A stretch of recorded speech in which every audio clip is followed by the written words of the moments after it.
A Bachelor's Lessons in Love, Bachelors of Blackstones, written by Sally Britton, narrated by Vicki-Jo. Chapter 1, February 20th, 1817. It was a cold Thursday afternoon, and Colonel Edward Halstead stood alone in the garden of his estate, staring at the bed of roses. The bushes were stripped bare by winter's hand, their branches skeletal and dormant. He brushed his gloved hand carefully along one stem, avoiding a large thorn. "Sleeping the winter away," Edward murmured aloud, his voice the only sound in the quiet of the well-manicured garden. "I miss the vibrancy you bring to this place. Enjoy your rest, but come awake again as soon as you can." He ought to have been in his study, poring over the reports from his man of business, making financially responsible decisions for the care and keeping of his home, his accounts, and the people who relied upon him. Instead, he found himself lost in thought, his mind tangled with the same familiar worries which had plagued him all winter. The rhythmic crunch of shoes on gravel broke into his thoughts before they could take him down a familiar and unproductive path. Edward turned to see a footman approaching, the servant's breath clouding in the frosty air. "Sir, a letter has arrived. The messenger said it is of the utmost importance." The young man extended a thick, folded paper, sealed with deep red wax, his gloved hand trembling slightly from the cold. "Ah, thank you, Samuel. Is the messenger still present?" Edward accepted the missive and studied the unfamiliar seal, a stylized P with a laurel wreath encircling it. "No, sir, he went on his way, quick as anything." The young man stood at attention, and Edward almost chuckled. He never asked his servants to act so similarly to the soldiers he had once commanded. He supposed it was something about himself which brought it out in them. Breaking the wax with a snap, he unfolded the letter and studied its contents. His jaw tightened as he reached the heart of the matter, the death of Mr. Anthony Price, a man who had saved his life on the battlefield, and the unexpected news that Edward had been named in the man's will as guardian to Price's only daughter, Daphne. The words blurred slightly as Edward's grip on the paper tightened. He'd not seen Prince in, goodness, near a decade. The man had been a good soldier and almost impossibly a better friend. Price had left the military long before Edward had dared do the same, and the last 2 years of his civilian life he had spent putting everything in order, had put off seeing old friends. He had, in fact, buried himself in other responsibilities, and now, from beyond the grave, he had left Edward a most daunting responsibility.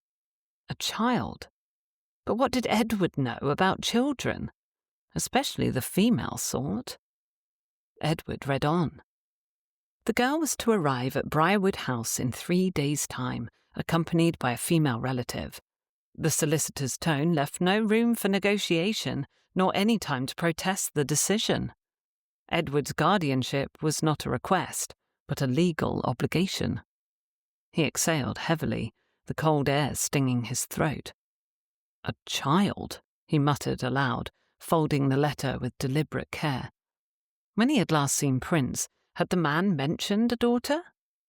Yes, he had, and his wife had passed away. Edward sent his regrets to the family in the midst of a battle that had nearly seen him captured. Details had certainly slipped away from him. Dash it all, his life had gone through too much upheaval. He had been injured too often to remember the details of other men's lives. Did that make him a monster? Perhaps. Here, Price had left Edward the most important thing a man could have, a child bearing his name. And Edward could not even remember the particulars of Price's life. He owed Price his own life. The man had saved him from certain death with a well-timed push. Edward would not refuse, even if the option were presented to him in that moment. "Send word to the housekeeper," Edward said to the waiting footman, his tone brisk. "I must speak with her at once. We'll need to prepare rooms for 2 guests, one of long duration." The footman bowed and departed, leaving Edward once again alone with his thoughts and hibernating roses. This would change everything. Briarwood had always been his haven, the one place where he could escape the weight of his past.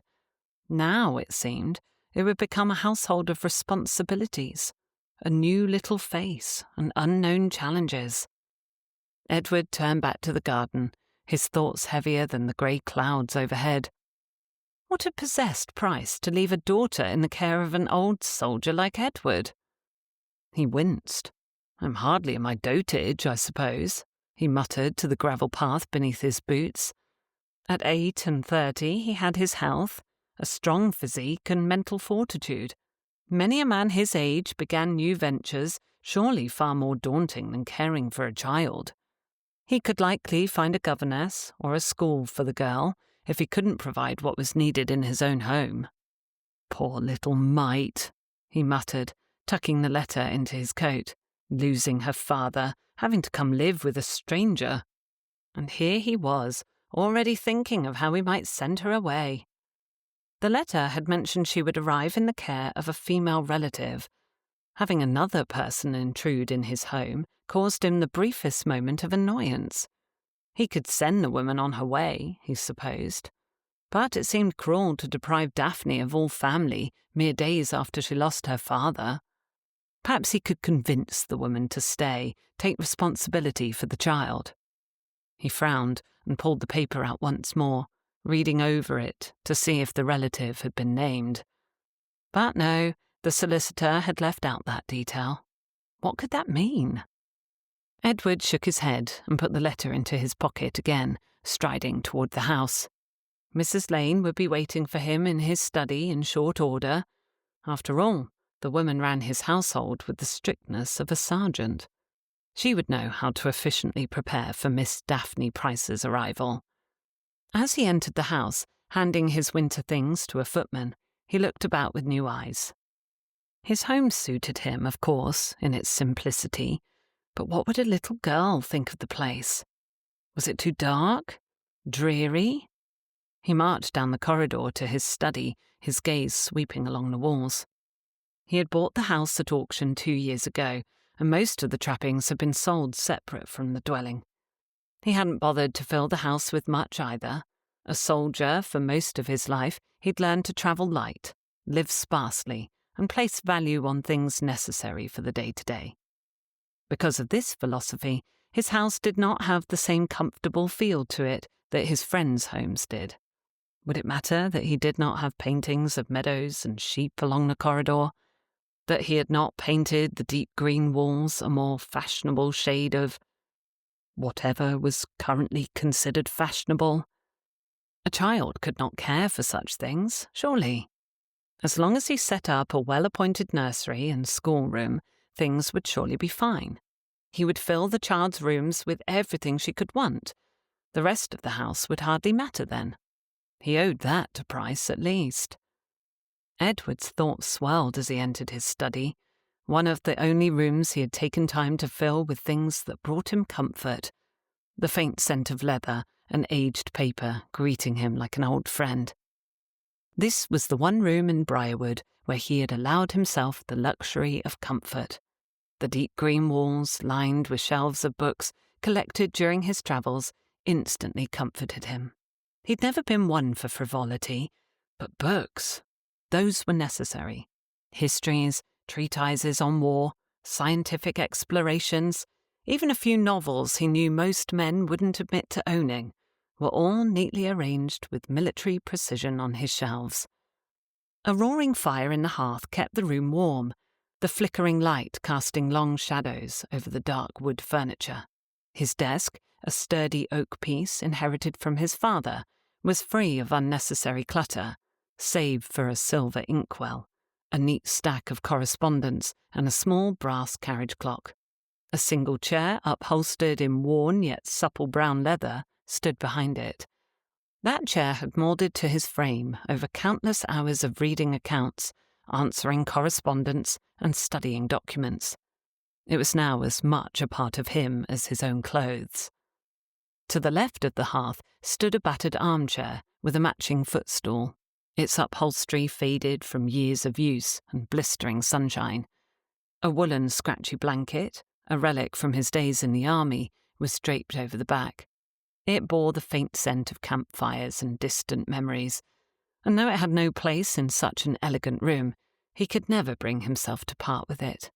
The place was as close to a sanctuary as it was possible for a mortal man to make. Edward walked toward the hearth, holding his hands out to warm them as he waited for Mrs. Lane to arrive. His gaze flickered, unsettled. On the mantel above the fire, a handful of mementos were arranged with care. A small frame sketch of his parents' estate, a miniature of his mother, and a carved wooden horse gifted to him by a fellow soldier. Each item had a story, though he rarely indulged in retelling them, even to himself. His gaze roved on. The windows, framed by heavy velvet curtains, overlooked the garden. By day they allowed light to spill into the room, but now that dusk had fallen, the panes reflected only the flames from the fire and the faint ghostly outline of his own face. This was his retreat, a place where the weight of the world could be set aside, at least for a time. As he took his usual place at the desk, the letter in his pocket sapped the room of its familiar warmth. Soon this quiet refuge would no longer belong to him alone. His gaze shifted to the large armchair by the fire. Would a child consider it comfortable? Would the stories on his shelves hold any appeal to a girl? He shook his head, dismissing the thought. This room was his alone, and it would remain as it was, a sanctuary of order in a world of chaos. Daphne would have other rooms in the house, and people to wait upon her needs there. He would see to that. A knock on the door had his shoulders relaxing. Mrs. Lane's direction would be most helpful indeed. Come in. Price had trusted Edward to care for a daughter. Edward would prove himself worthy of that trust easily enough. And there was always the woman coming with Daphne. Surely she would not mind giving him some advice before going on her way again. Between the three of them, they could make certain Miss Daphne Price had everything she needed to begin life at Briarwood. It would not be all that difficult. One little girl would fit quite easily into his home, and it was ridiculous of him to fret. Mrs. Lane, he said, putting a confident smile in place as his housekeeper bobbed a curtsy. We are expecting guests. Everything would be fine. Everything is not fine, Felicity Price said tautly, trying to keep her tone calm despite her overwhelming desire to shout at the disinterested man behind her late brother's desk. The solicitor barely looked up from the papers in front of him to acknowledge that she had spoken. Fine indeed. You are sending my niece to live with a complete stranger, a man she has never met before. A bachelor, too, from all accounts. She has never known her mother, she lost her father a fortnight ago, and she is at a delicate and important age. Are you listening to me? She curled her hands into fists in her lap, trusting the folds of her skirt to hide that detail from Mr. Vole, her brother's solicitor and executor of the modest estate left behind. He barely looked up at her when she asked her indignant question. She had learned long ago how little her protest meant when a man had already made up his mind. Once she might have believed herself capable of persuading someone to wait, to stay, to choose her.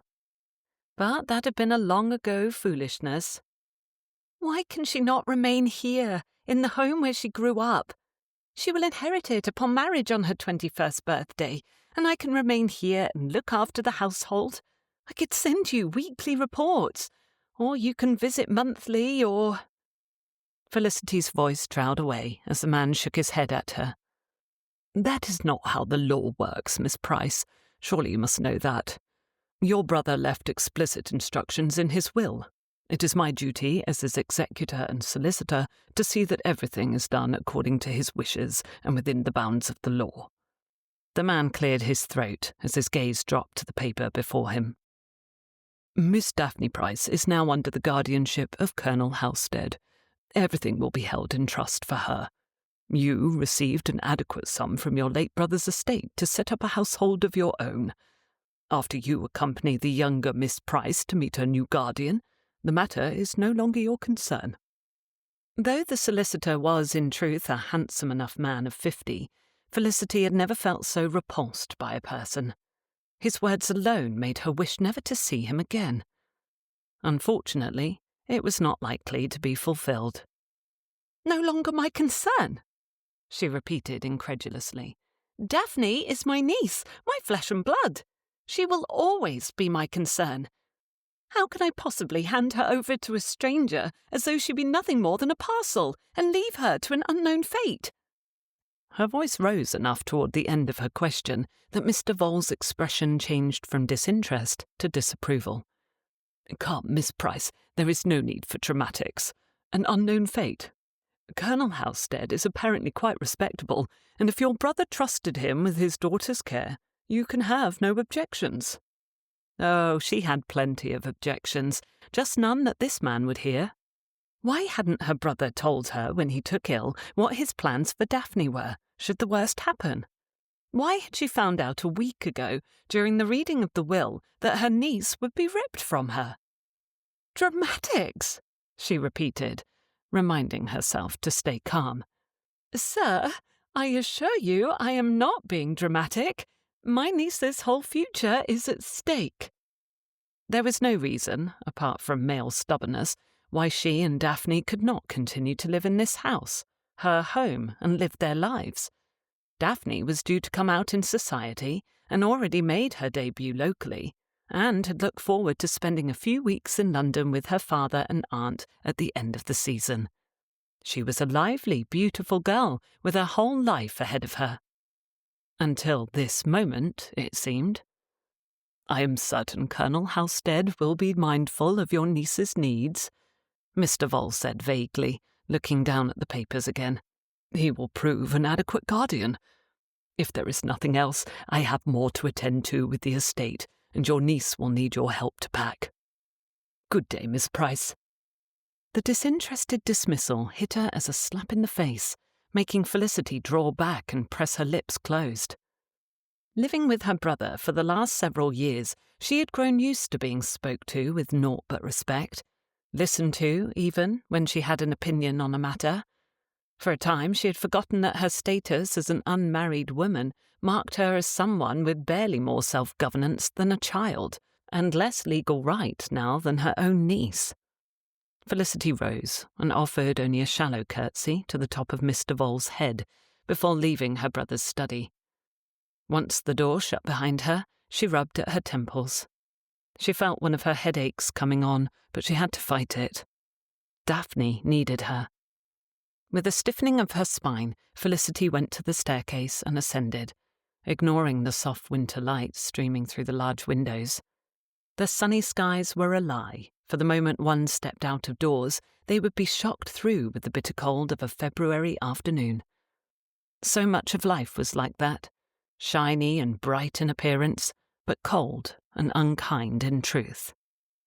Felicity had learned that with some difficulty. Now she was determined to protect her niece from the same. But how would she manage that if this interloping stranger, this Colonel Halstead, took over Daphne's care? "I simply cannot allow it," Felicity whispered, her hand on the latch of her niece's bedchamber door. She took in a deep breath. She had to give the news to her niece that she hadn't managed to persuade Mr. Vole even an inch. They needed to pack, and then there was the carriage ride. There was time enough to come up with something, some way of sparing Daphne the miseries of living with a bachelor who knew nothing of women and their needs. Heavens, the man might try to marry Daphne off to the first ill-mannered fortune hunter who asked for her hand. Felicity knocked softly before she entered the room, knowing already she would find her niece in the same place Daphne had been when she'd left a half-hour before. Sure enough, Daphne reposed in an armchair by her hearth, legs curled beneath her, a blanket wrapped around her shoulders, staring into the fireplace, as though hoping the meagre glowing embers would hold the comfort she desperately needed. With a heavy heart, Felicity forced a smile. "Oh, this will not do, Daph. You're going to freeze yourself through." She hurried to the hearth, picked up the poker, and stirred things about before reaching for the coal scuttle. "You must keep warm. Catching a chill now will make our carriage ride to Briarwood House rather miserable." Daphne's head lifted slowly. Even her strawberry-hued curls looked dull and lifeless, her grey eyes tired. "We are still going to my new guardian's home, then?" "Yes, my dear, I am afraid so." Felicity barely kept a grimace from her countenance. "But it will not be all bad. I believe I will stay with you for a time to help you settle in. I doubt the man will wish to have the care of a vibrant young woman left to him all at once." At 17, Felicity had thought herself to possess the same vibrancy that 2 weeks ago her niece had exhibited. There had been years ahead for laughter, courtship, the sort of promises whispered beneath moonlit trees. But years turned quickly to obligations and duty and waiting for someone who never returned the way he said he would. Daphne wrinkled her nose. "Vibrant? Aunt Felicity, we both know I am hardly that, especially at present." "You are vibrant and charming and an engaging young lady. At present, of course, is an exception. You are in mourning, and that is perfectly all right." Felicity knelt at her niece's chair and laid a hand on her arm. "Everything hurts," Daphne murmured. "I cannot think there will be any warmth to the world again."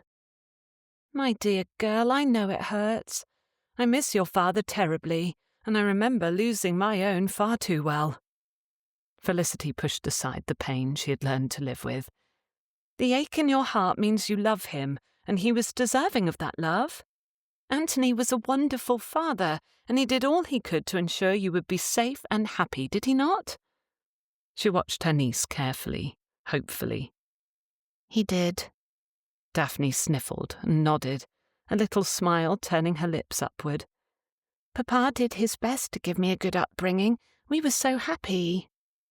"Then we must trust that he left you in the care of someone in turn trusted to do the same." Felicity gave Daphne's hand a gentle squeeze, attempting to convince herself in the bargain. "Your father would hardly sentence you to a life with an ogre for a guardian." A soft laugh escaped the young woman. "No, he certainly would not do that. He spoke often of Colonel Halstead in the past.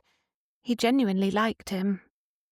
Felicity had no recollection of Anthony mentioning his old army friend, but she was not about to say so to her niece, not when Daphne wore a smile for the first time that day.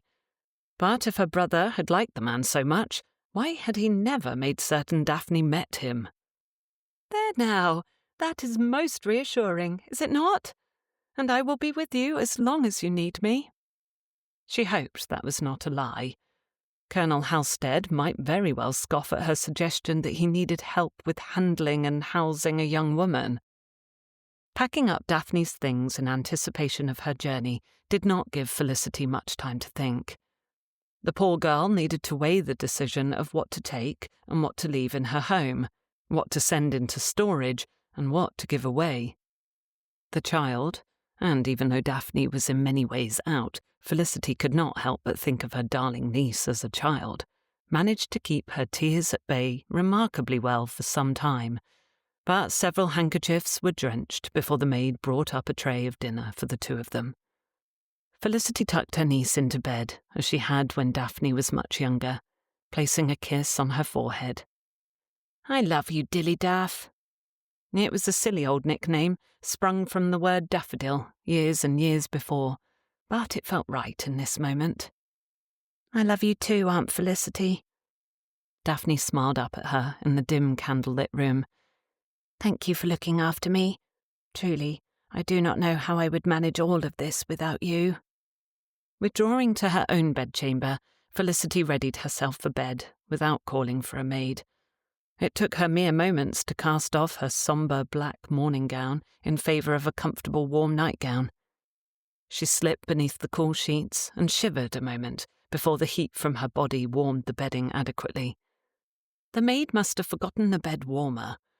But then, given that the household had been turned upside down, and it had been all Felicity could do to console the 3 maids who were now without employment, she could not bring herself to do more than sigh over the cold sheets.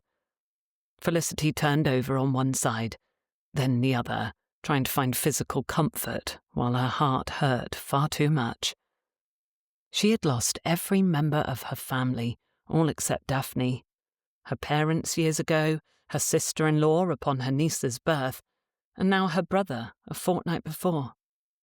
"I cannot lose my little one too," she murmured to the ceiling. She had already lost too many pieces of her heart. But what was she to do? After she delivered Daphne to her new guardian, the man might send her packing. She had no legal recourse to stay with the girl she had raised. Felicity's jaw set. She had to prevent that. She absolutely could not allow him to think, not for one moment, that Daphne could do without her aunt, that he, Colonel Halstead, could manage to look after a girl on the cusp of womanhood. And so she plotted against the man who had, quite without knowing it, become her adversary. Chapter 2. Edward stood at the base of Briarwood House's steps, arms folded tightly across his chest, the wind tugging at the edges of his greatcoat. The afternoon was as bleak as he half expected the meeting ahead to be, the sky a dull sheet of grey, the air thick with the damp chill of late winter. No promise of a brilliant spring. In his gloved hand he held a doll. It was a small thing, made of mere cloth and wood, its painted face slightly faded with age. Mrs. Lane had produced it from one of the attic trunks, assuring him that it was still in fine condition. "Little girls like dolls," she had said with a knowing nod. A little girl. His whole life would soon change with the arrival of the child. He would devote himself to her protection, her care, her upbringing. That was what his friend had expected of him. He would not let Anthony Price down. Failing his old friend wasn't an option. The little girl would find herself a haven at Briarwood, no matter how ill-prepared he felt. His imagination supplied him with the image of a timid child of no more than 11 or 12, weeping at the loss of her father, clutching at presumably her aunt's skirts, terrified of being left in the care of a complete stranger. He had steeled himself for the encounter, even prepared what he suspected were awkward words of comfort. Despite the days he'd had to ready himself, Edward felt heavy with the uncertainty of how to handle a child who likely wanted nothing to do with him. As the carriage rolled to a halt before the house, he took in a deep breath and forced a bright smile onto his face, moderating it slightly as he recalled the circumstances which had led to such an occasion. The loss of his friend. The footman moved swiftly to lower the steps and open the door. Edward's jaw tightened as not one, but 2 fully grown women emerged. Both dressed in heavy mourning attire, shrouded in greys and blacks, their expressions as cool and impenetrable as the sky overhead. And this was the moment he realized his expectations had been entirely wrong. The elder of the 2 had stepped down first, graceful and unhurried, and Edward knew at once she was no mere chaperone. She moved with calm authority, her spine rigid, her chin lifted. She took one sweeping glance at him, and the weight of her judgment settled like a stone on his chest. She looked up at him from no more than 3 feet away, her head tilted back as though she disapproved of his height, firstly, and the rest was a matter of course. Edward's jaw tightened. He couldn't help being taller than average. He had no wish to stand out as he did, but most women looked at him with admiration for a height he could not control. This woman did not. The aunt. She had to be the aunt. Her sombre expression and mature style of dress marked her as someone with authority in the girl's life. A spinster, yet she did not appear all that old. There were no lines upon her forehead or around her mouth, no wrinkles at the corners of her eyes. The skin still held warmth, and there was a sprightliness in the way she had descended the carriage. She could not even be of an age with him, he would wager. She was surely younger than his 38 years. By how much, he could not tell. The second figure emerged more hesitantly, her gloved hands gripping the door frame before she set foot onto the frozen ground. She was younger than her travelling companion, her form slight, her manner clearly subdued. But even from a distance, Edward could see the resemblance between the two. The same elegant bearing, the same delicate features, the same deep brown eyes carrying the weight of recent grief. Daphne Price. Daphne Price was no child. She was nearly a woman grown. And Edward, standing there like a fool with a doll in his hand, had never felt more unprepared. He cleared his throat, shoving the toy behind his back with a swift, sharp movement. Bother. Miss Price, he said, inclining his head toward the younger woman. I am Colonel Edward Halstead. Please, accept my deepest condolences for your loss. Your father was a good man. Then, turning his gaze to the elder, and you must be... Felicity Price, she supplied, her voice crisp as winter frost. Daphne's aunt. Edward pressed his lips together at her tone, at the way her gaze flicked over him, assessing, unimpressed. She was not what he had anticipated either.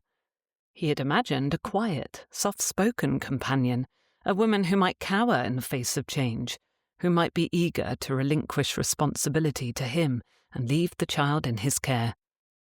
This woman was none of those things. She was unflinching, unreadable. If he was not mistaken, she had already decided that he was entirely unfit for the role he had been given. Though he had agreed with her at every waking moment since learning of his new charge, Edward could not help but bristle. She knew nothing of him, yet her eyes passed judgment coolly. But on what grounds? Miss Daphne Price, for her part, said nothing. She stood close to her aunt, hands clasped before her, gaze averted. It was not the shyness of a child, nor the petulance of a youth. It was the quiet reserve of someone who had lost too much too soon. They had both lost much. Edward reminded himself of that with sternness, and the presumably long carriage ride could not have improved their humours. He had a responsibility to them, as host and guardian, to provide what they needed to regain their equilibrium. Edward exhaled slowly, schooling his expression. You must be cold after your journey, he said. Please, come inside. The elder Miss Price hesitated only a moment before she nodded, wrapping her arm around Daphne's and guiding her forward. Edward gestured them through the door and into the small entryway of his home, acutely aware of the tension hovering between them like an approaching storm. This was not going to be simple. But then, he supposed, nothing about his life ever had been. The servants waited in 2 rows, all of them wearing expressions of welcome, as Mrs. Lane had admonished them to look friendly so as not to intimidate the newly arrived child. Edward saw the expressions flicker, however, when the housekeeper, butler, valet, cooks and maids saw the newcomers, looked behind them as though to search for the missing child, then turned their attention to him, waiting for an explanation or, at the very least, clarification as to what had gone wrong. As the footman took the ladies' cloaks and gloves, he handed the doll to one of them with a wince, and the hope that neither woman saw the toy disappear between the folds of their cloaks. I should like to introduce my staff to you both, he said, eyes going first to his charge. She mattered a great deal more in the moment than her aunt did. Miss Daphne Price, our butler, Mr. Jones, and our housekeeper, Mrs. Lane. He calmly went down the list, introducing the 10 members of the household staff as they bobbed bows or curtsies. I will introduce you to the outdoor staff at another time. The aunt stood still during the entirety of the introductions, her body stiff beside her niece, her expression marble. Finally, Edward gestured to her with a slight lift of his hand. And you are most welcome as my guest, Miss Price. I hope you will be comfortable during your time here. Her chin came up at the same moment her lashes lowered, as though she was unimpressed by him, or perhaps offended. I am certain we will be well enough, Colonel Halstead. What on earth had he done to so swiftly earn her disapproval? He'd worn one of his finest suits of clothing, attended to his grooming with extra care, yet she looked at him as though he'd appeared in muddied boots and fraying trousers, or bore himself like a cut purse rather than a gentleman. Squaring his shoulders, Edward stepped back. Mrs. Lane will show you both to your rooms. There is time to rest before the dinner hour, at which point I hope to have the pleasure of getting to know you both better. He'd originally thought the formal meal would prove a treat to a young girl, unused to eating with adults at a large dining table. Now, he realised, it would simply prove a matter of course to his charge. "Thank you, Colonel Halstead," the aunt said, voice unbetraying of any emotion other than frosty politeness. "We will see you at the evening meal." Mrs. Lane curtsied to him, then gestured to the corridor that would lead to the staircase. "If the missus would follow me, please. We will see you comfortable in your chambers in a trice." The women followed, and as he watched them disappear around the corner, his valet Randall sidled up to him. "Not a little girl, then, sir?" "Apparently not."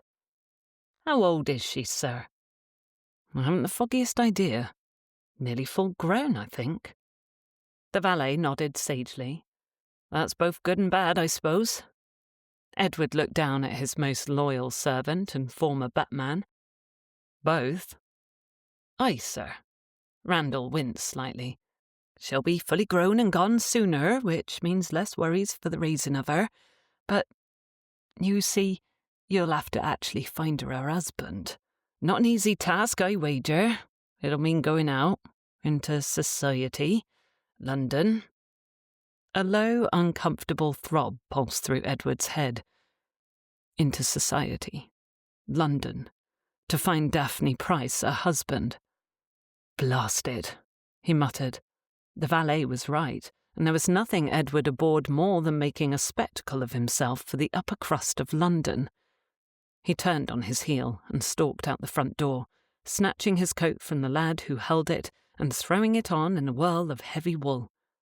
He needed a good brisk walk in cold air to clear his head and form a new plan of action. His charge wasn't a child, but a woman of age to enter the marriage mart soon, if not immediately. Blast! Blast! Blast! He had even less idea of how to manage a woman grown than an innocent girl, and that was before one considered the aunt. The woman looked as though she'd happily pitch him out a window the first time he proved an inadequate guardian, which he surely would within hours. Not only did Edward have to determine how to be a protector to a young lady, he also had to win over the only person who might prove helpful to that cause, a woman who did not appear as though she wished to be won over. He went to the rose garden, sat on a cold stone bench, and gave himself over to thought. Mrs. Lane informed them of what each room was as they passed, making certain to give directions to the dining room as well. The corridors were rather austere, as were the rooms Felicity was able to peep into. The house was large and stately enough, but it felt rather empty. Most of the walls were bare, the carpets they walked across were tidy, but plain. It was clearly the home of a bachelor, functional rather than welcoming, clean and well kept, but lacking the soft touches of a woman. Trimmings were few, if not altogether non-existent. The housekeeper was kind and thorough, her tone appropriately warm yet respectful for a servant addressing two gentlewomen. Then Mrs. Lane brought them to the wing of bedrooms. She gestured to two doors on one side of the corridor. "These are for your use, Miss Price and Miss Daphne. The chambers have a door adjoining them, as we thought, we supposed you would want a close connection." The housekeeper appeared momentarily uncertain, but opened the nearer door. "This will be Miss Daphne's room." They walked through to a room with curtains open, a fire burning in the hearth, and a variety of trappings that made Felicity stiffen at once. The room did not appear at all ready for a young woman about to enter society, but looked intended for a child of half Daphne's age. There was a dollhouse on a side table, its delicate furniture and miniature figurines arranged neatly inside. Toy horses stood guard along the mantel. A selection of children's books, thin volumes with brightly coloured covers, filled a shelf near the bed. A bed with a quilt in a riot of colours. A large painting over the mantel depicted children playing with puppies and kittens, a piece better suited to a nursery than to the room of a 17-year-old young woman. So the man truly has no idea what he is doing, Felicity thought, shaking her head in dismay. Men rarely did, she reminded herself. They promised futures they couldn't be bothered to build, left rooms and hearts half-furnished, half-forgotten. Mrs. Lane cleared her throat, and when Felicity turned sharply at the sound, she felt a momentary pang of guilt when the housekeeper winced. "Dinner is 2 hours from now, Miss Price. I will send a maid up to assist you both a half-hour before. If you have need of anything, there is a bell-pull beside each of your beds." She curtsied. "A pleasure to serve you both, Miss Price, Miss Daphne." She had backed out of the room and shut the door before Felicity had recovered her tongue. Daphne walked listlessly to the dollhouse, lifting a small chair from inside. "What? What is the meaning of this? I haven't played with dolls in ages. This is more like my old nursery than my bedchamber at home." Her voice wobbled on the last word, and Felicity hurried to wrap an arm around her niece's shoulder. "You were quite right, my darling." Felicity led Daphne with gentleness to the bed. "I'm afraid your guardian is out of touch with what a young lady requires. But never mind. This is why I am here, to put matters to rights and make certain you are well cared for." Daphne nodded rapidly as she sank down, sitting on the edge of the bed. "Yes, please, Aunt, you cannot leave me to this. He obviously knows nothing about women, and I cannot even think of what I could say to repair the situation." She looked about her with dismay. "This is awful." "There is nothing to fret over, Daffodil." She sat next to the young woman, her heart breaking, yet keeping her face calm as best she could. "Men like Colonel Halstead, bachelors, they rarely have need to think about what young women need. They simply assume. Perhaps he thought these things would make you comfortable. I doubt there was any malice in the room's preparation. Everything would be quite lovely, were you a decade younger." She tried to inject humour into her tone, but her words did not calm her niece. "Papa wouldn't have made such a mistake. This man is a stranger. He doesn't know me, and I am supposed to live in his home?" Her niece sniffled, her eyes full of tears. "I like novels and music and drawing, not whatever all of this is." She gestured around her helplessly. Mention of Anthony made Felicity's throat tighten. She had to clear it, softly, to keep her own tears at bay. "You will not be alone in this, Daphne. I am here. I will not leave you." "But what if he sends you away?" Felicity forced a smile, though her stomach knotted most uncomfortably. It was a challenge to hear her greatest fear vocalized by the person she cared for the most. "He will not, my dear. I have a plan. We are going to prove to Colonel Halstead that he cannot do without me. That you cannot do without me." She smoothed the sleeves of Daphne's gown, then tugged a handkerchief from her own and pressed it into her niece's hand. "Dry your tears, my dear. Lay down for a time. Rest before dinner." She kissed Daphne's cheek before standing. "I will go inspect my room and hope I do not find it full of tiny tea sets and Indian rubber balls." That made Daphne's smile appear, though only in brief. "I should prefer rubber balls to all of this." "Then, if I have any, I will share." She went to the door that joined their 2 rooms. "All will be well, Daphne. You will see." Felicity entered her room and barely spared it a glance as she marched to the trunk which had already been brought and left at the end of her bed. She knelt on the floor, glowering as she opened the lid to her things. "Edward Halstead is ill-equipped for his new responsibilities," she muttered as she found a dress for the evening that would suit her, the grey of mourning adorned with cream-coloured embroidery at its hem. And it's my duty to ensure he doesn't ruin Daphne's future. She took in a deep breath as she held the dress to her chest, even if I have to fight him for control over it. She went to the bell pull and gave it a tug. She needed a maid to press her gown long before it was time to dress. Her brother, Anthony, may have been a soldier, but she knew well how to dress for the sort of battles only a woman could fight and win. Looking around the room, Felicity shook her head. Her niece's chamber had been filled with things that were, while not appropriate to her age, at least pretty.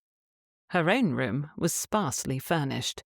It was not a welcoming chamber for a guest, let alone one closely related to the gentleman's new charge. It felt all too painfully familiar. She knew what it was to be given the bare minimum of care, just enough to suggest she was remembered, but not enough to feel wanted. Once had been enough. She would not endure it again. Biting her lip, Felicity shook her head. "You will not rid yourself of me by making my room unwelcoming," she said sternly to her absent host. "I am here to stay as long as Daphne needs me." She had sworn it to herself and to her brother's memory. Felicity would do everything in her power to ensure Edward Halstead realized how much he needed her at his side. Chapter 3. The drawing-room nearest the dining room hadn't ever received much of Edward's attention, as he rarely spent any time within it. Bachelors rarely entertained, for one thing, and he took most of his meals wherever was most convenient to him, for another. His desk, his room, the library, and even the garden saw him enjoying his dinners more than the dining table ever did. Thankfully, the staff still kept the rooms neat as a pin. The nearly bare mantel had no dust upon it. The large velvet curtains covering the windows did not smell of damp. The stiff furniture looked practically new, though he'd purchased it used when he'd come to the house. All in all, there was nothing about the room to make a guest uncomfortable. Nothing that would make anyone question his ability to maintain a household. Yet the instant the ladies entered the room, he saw the disapproving sweep of Miss Price's gaze take everything in before they settled on him. The single clock on the mantel ticked loudly in the quiet.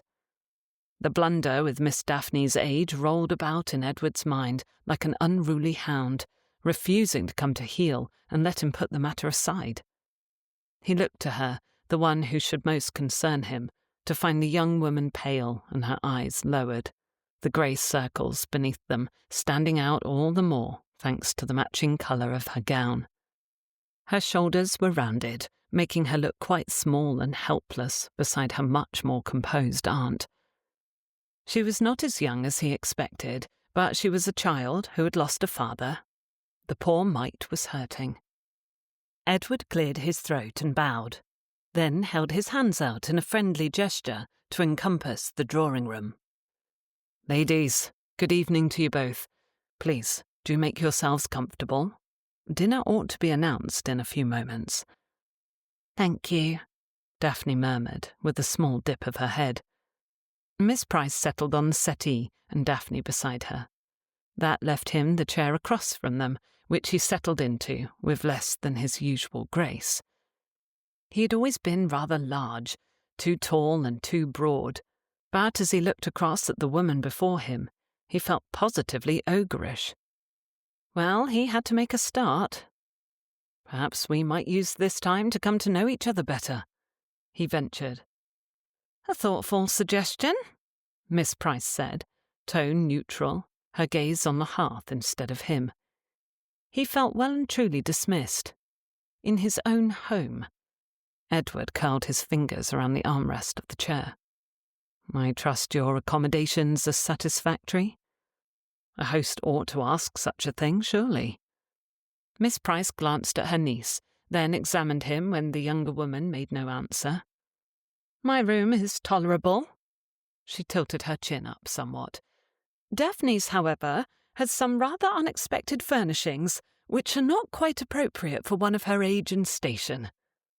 The girl did not so much as twitch, as though she had not even heard her aunt speak or did not care. He settled his gaze on Miss Price, his jaw tightening as he prepared to admit the error he made. I was given the impression that Miss Daphne was much younger. The girl shifted as he said her name, and he caught a slight wince. What a fool he was, attempting to defend himself. I apologize, Miss Daphne. I will have the things you do not like removed at once, and we will replace them with anything you wish. I know you have trunks from home too. You must feel free to decorate the room, your room, to your own tastes. Daphne met his gaze for the first time since entering the room, a brief flicker of curiosity in her eyes, before the girl nodded. Thank you, Colonel Halstead. That was something. The aunt hadn't expressed gratitude for much since her arrival. Edward gave Daphne an encouraging smile. Do you enjoy music? Her eyebrows raised. I do, very much. Have you a music room? Why had he asked that question? Now he had to admit, No, I do not have a music room, but... He added quickly, when the young woman glanced toward her aunt, I will send for anything you like, first thing in the morning. Being so near London has its advantages. We can obtain nearly anything in no more than a week's time. Would you like a pianoforte, a harp, a violin? Ladies do not play the violin before others, the aunt said, her voice soft velvet covering steel. But the other things? She looked at her niece. Yes? Daphne nodded slowly. If it is not too much trouble, I did bring my favourite musical arrangements. It is not too much trouble, not in the least. I will arrange for it tomorrow, he said quickly, a sense of relief making him exhale with a smile. That relief was short-lived. The aunt's gaze had narrowed. And what else will you be arranging for her, sir? Why did she sound so suspicious of him? Hadn't he just offered her niece a kindness, an expensive kindness to boot? It made him hesitate a moment. I will see to whatever is necessary. Really? Miss Price lifted her chin. Necessary for whom? You or Daphne? He blinked, opened his mouth to answer, when the door opened.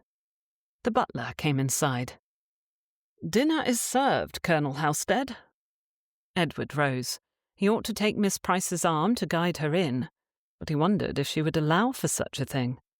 He approached as cautiously as he would a cobra, then held out his elbow for her to take. She looked at his arm, a small wrinkle appearing at the bridge of her nose, before she gingerly took it.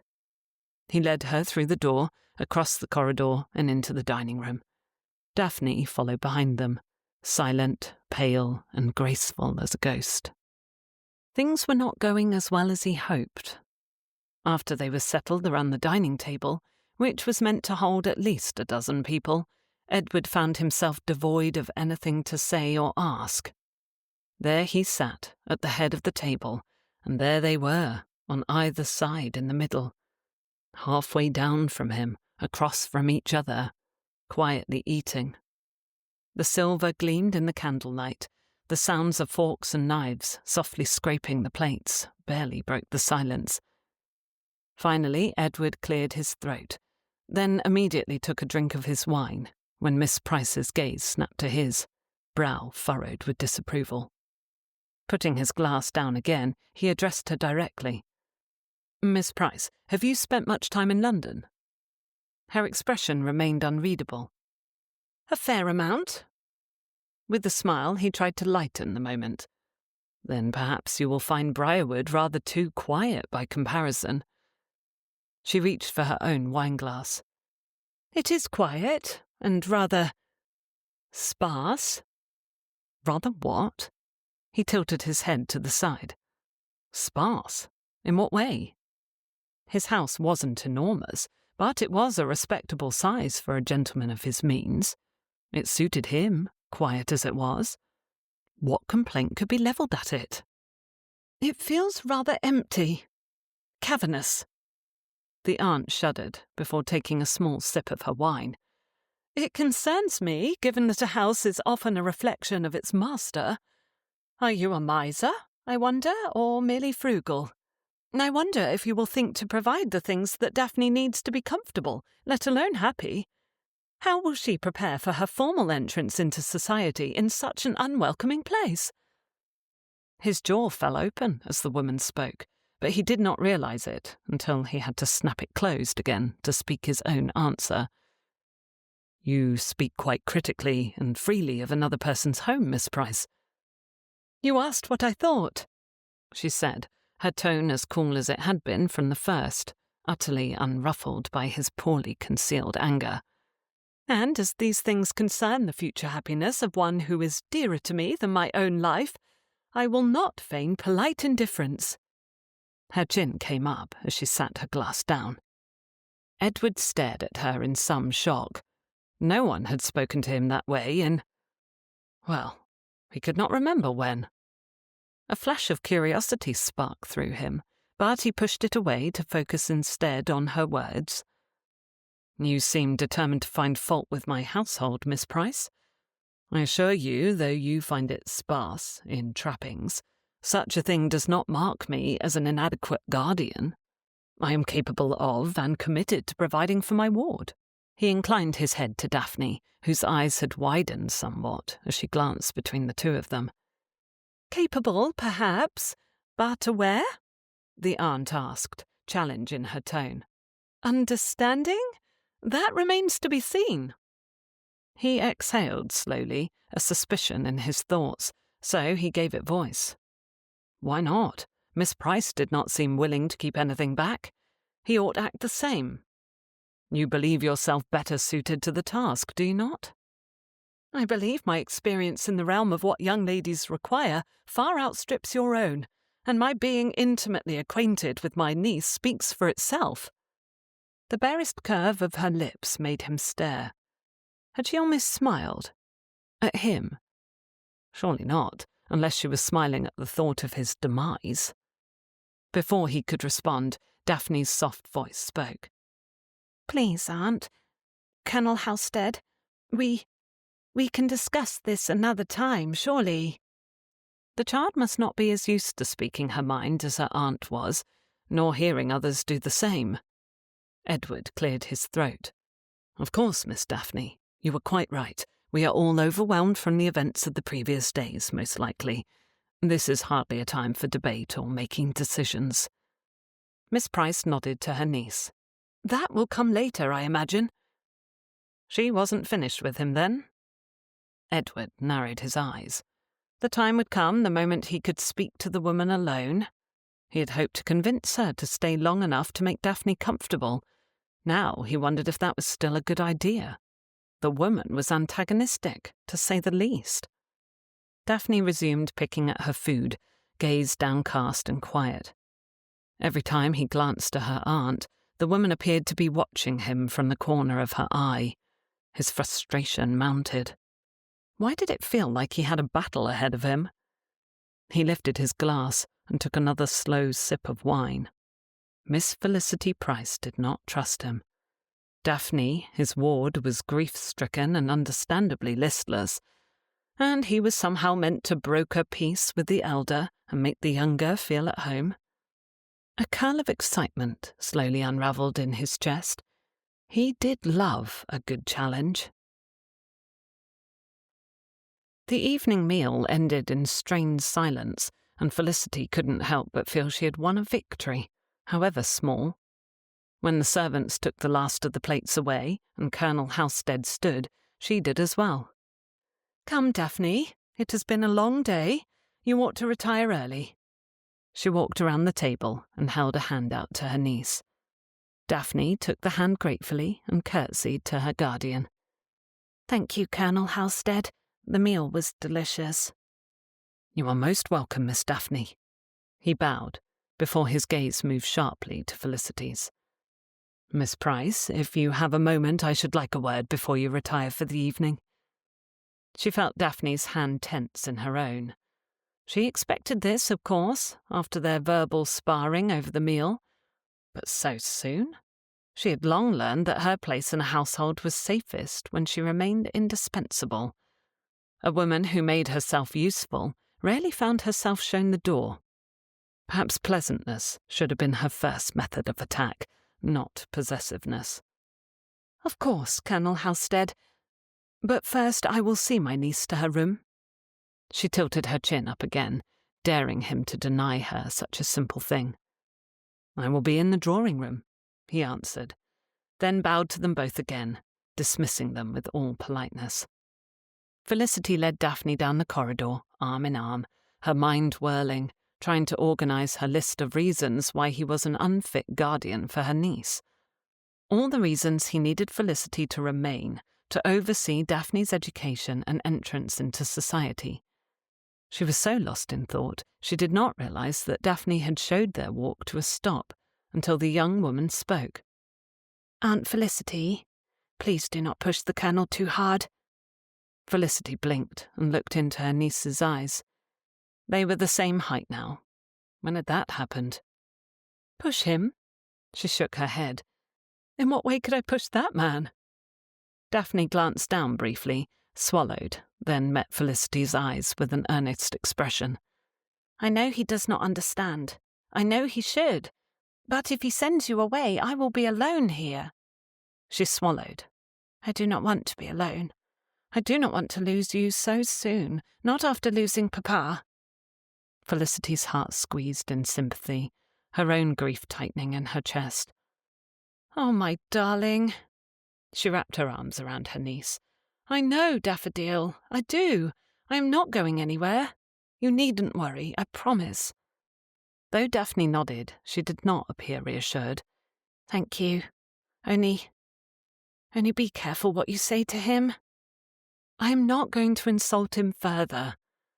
Though Felicity was not entirely sure she could keep her word on that matter. "I am not trying to prove him incapable. I am trying to ensure he will understand the responsibility and honor of caring for you." "Yes, Aunt Felicity." Daphne kissed her cheek. "I hope everything goes well." She opened her bedroom door and slipped inside, giving her aunt one last tremulous smile before closing the door. Releasing a heavy sigh, Felicity turned to retrace her steps to the drawing room. "I am not going anywhere," she repeated to herself in the quiet corridor. She had to be strategic for Daphne's sake. This battle would not be won through sheer force of will. "I must not be ruled by frustration." She paused before the drawing room door, and finding it already open, the fire crackling again, the candles still lit. Edward Halstead stood with his back to the door, elbow on the mantel, staring deep into the embers. He had been in the military, served his king and country. Antony's commanding officer. If her brother had admired him, Colonel Halstead was not a bumbling fool, but likely an intelligent man who had simply never been around women.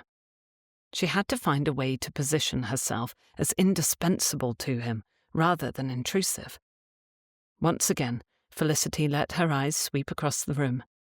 It was stark, masculine, practical. No fripperies. Nothing to delight the eye. But it wasn't dirty. The furniture was sturdy and well made, like the man himself. She glanced at his broad back. His tall form, slightly hunched, was still imposing.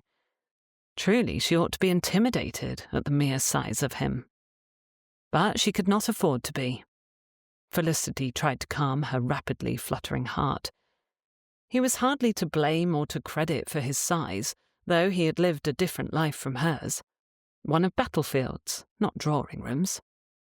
Felicity cleared her head of thoughts and entered the room with a purposeful stride, the soft heels of her slippers making only the slightest click on the wooden floor. "Colonel Halstead, you wished to speak with me?" He turned at the sound of her voice, his green-brown eyes meeting her gaze without hesitation. "I did." He paused, then nodded to her. "This may take a few moments. Please, sit." For a moment she considered where to settle. Not the settee again. That might make the man think he could sit beside her, and she would look small, unimposing and a seat made for two. So she chose the chair where he had sat before. She went to it directly, sat and smoothed the skirts of her gown, then looked up at him, eyebrows raised, expectant.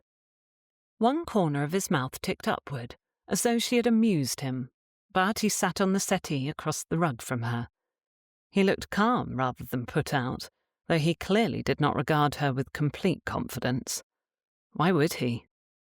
He draped one arm along the arm of the settee and reset his other hand on his thigh, tapping his fingers for a moment. Then he exhaled, the sound heavy. "You do not approve of my guardianship." She had to give him credit for his directness. A statement, then, not a question. "I do not approve of your inexperience." A flicker of something crossed his eyes. Amusement? Frustration?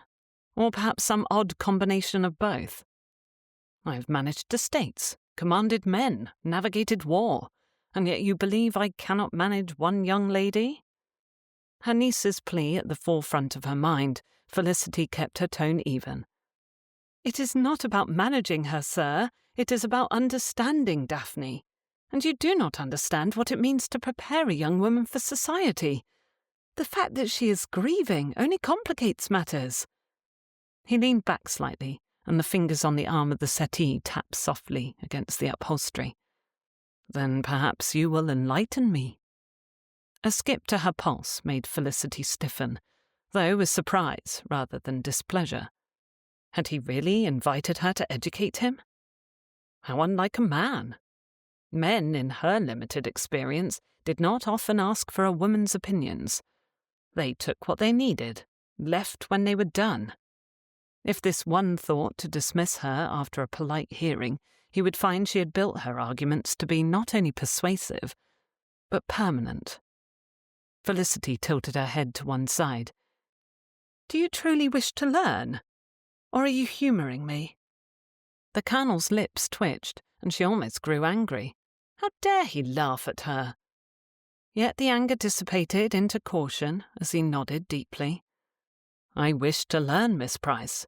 Whether you are capable of teaching me remains to be seen." The opportunity to outline all her reasons for remaining close to Daphne, as a companion, if not a guardian, had arrived far sooner than she thought it would.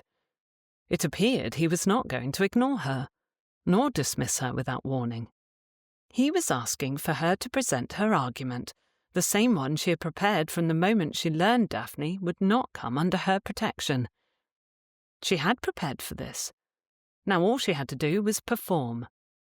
Tucking her emotions carefully behind a mask of calm, Felicity launched into her list of arguments. "Daphne's education is sufficient for a young lady of her station, but there is much she has not learned. Things a gentleman would not even consider.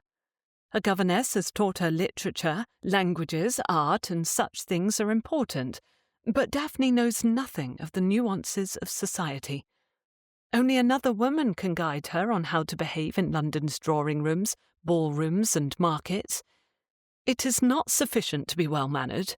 One must also be perceptive, discerning, wise in choosing one's company." Colonel Halstead raised his eyebrows at her. "You have experience in these places, of course. I cannot argue that." He tapped the arm of the chair again. "You speak in part of her maintaining a respectable reputation." "A reputation is all a lady has to rely upon most of the time, Colonel Halstead," Felicity stated with a firmness he could not dare to argue with. "My niece may now be an heiress, but that brings with it more dangers than protections. A woman's reputation is everything. Every part of her is considered when she enters society, the clothes she wears, the music she plays, the theatricals she attends, and the company she keeps. To stay abreast of all of it is a demanding task, not one for a mind divided between her and other matters, such as businesses and estates." The corner of his lips tipped up again. "You propose delegation?" An argument, a metaphor he might understand, entered her mind, and Felicity spoke it at once. "There is a reason one man alone cannot command an entire army, sir. so he relies upon officers to see to matters he cannot attend to himself. The Colonel leaned back somewhat. Point taken. What else ought I to know about Daphne's entrance into society? Oh. Felicity folded her hands in her lap, gripping her own fingers. He was actually listening to her. She could not afford to stumble now. Goodness, where to start? There is more to it than simply attending a few balls and simpering at dinners. It is a strategic endeavour, one that requires careful management.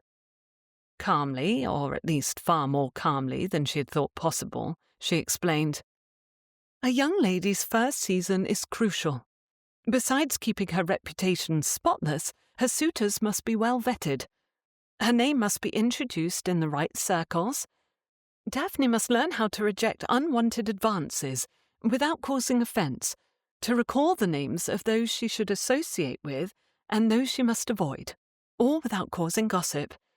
She must recognise the difference between a charming rake and a steady, respectable man." "And you know the difference between two such characters?" Colonel Halstead interrupted. She could not tell if he was amused or mocking her, only that his smile was more on display than before. Felicity swallowed back her irritation. "Despite the fact that I am an unmarried spinster, I can, in fact, judge character with some success.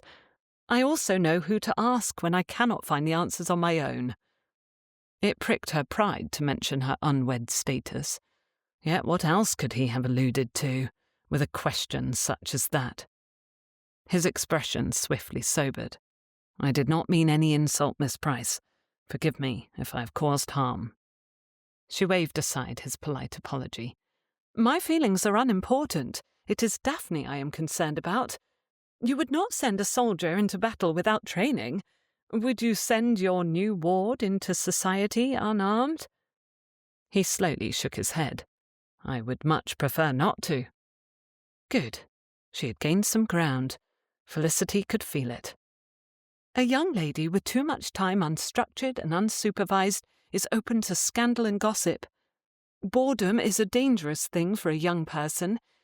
Daphne must be encouraged to fill her days with worthy pursuits. Music, art, charitable endeavours, friendships with those of her rank and breeding, not idleness nor foolish friendships." The Colonel folded his arms across his chest, appearing somewhat sceptical. "You would schedule her into good behaviour?" "Not as such," Felicity accepted with a shrug. "But I would look after her time, ensure she does not spend it on entertainments of little to no value.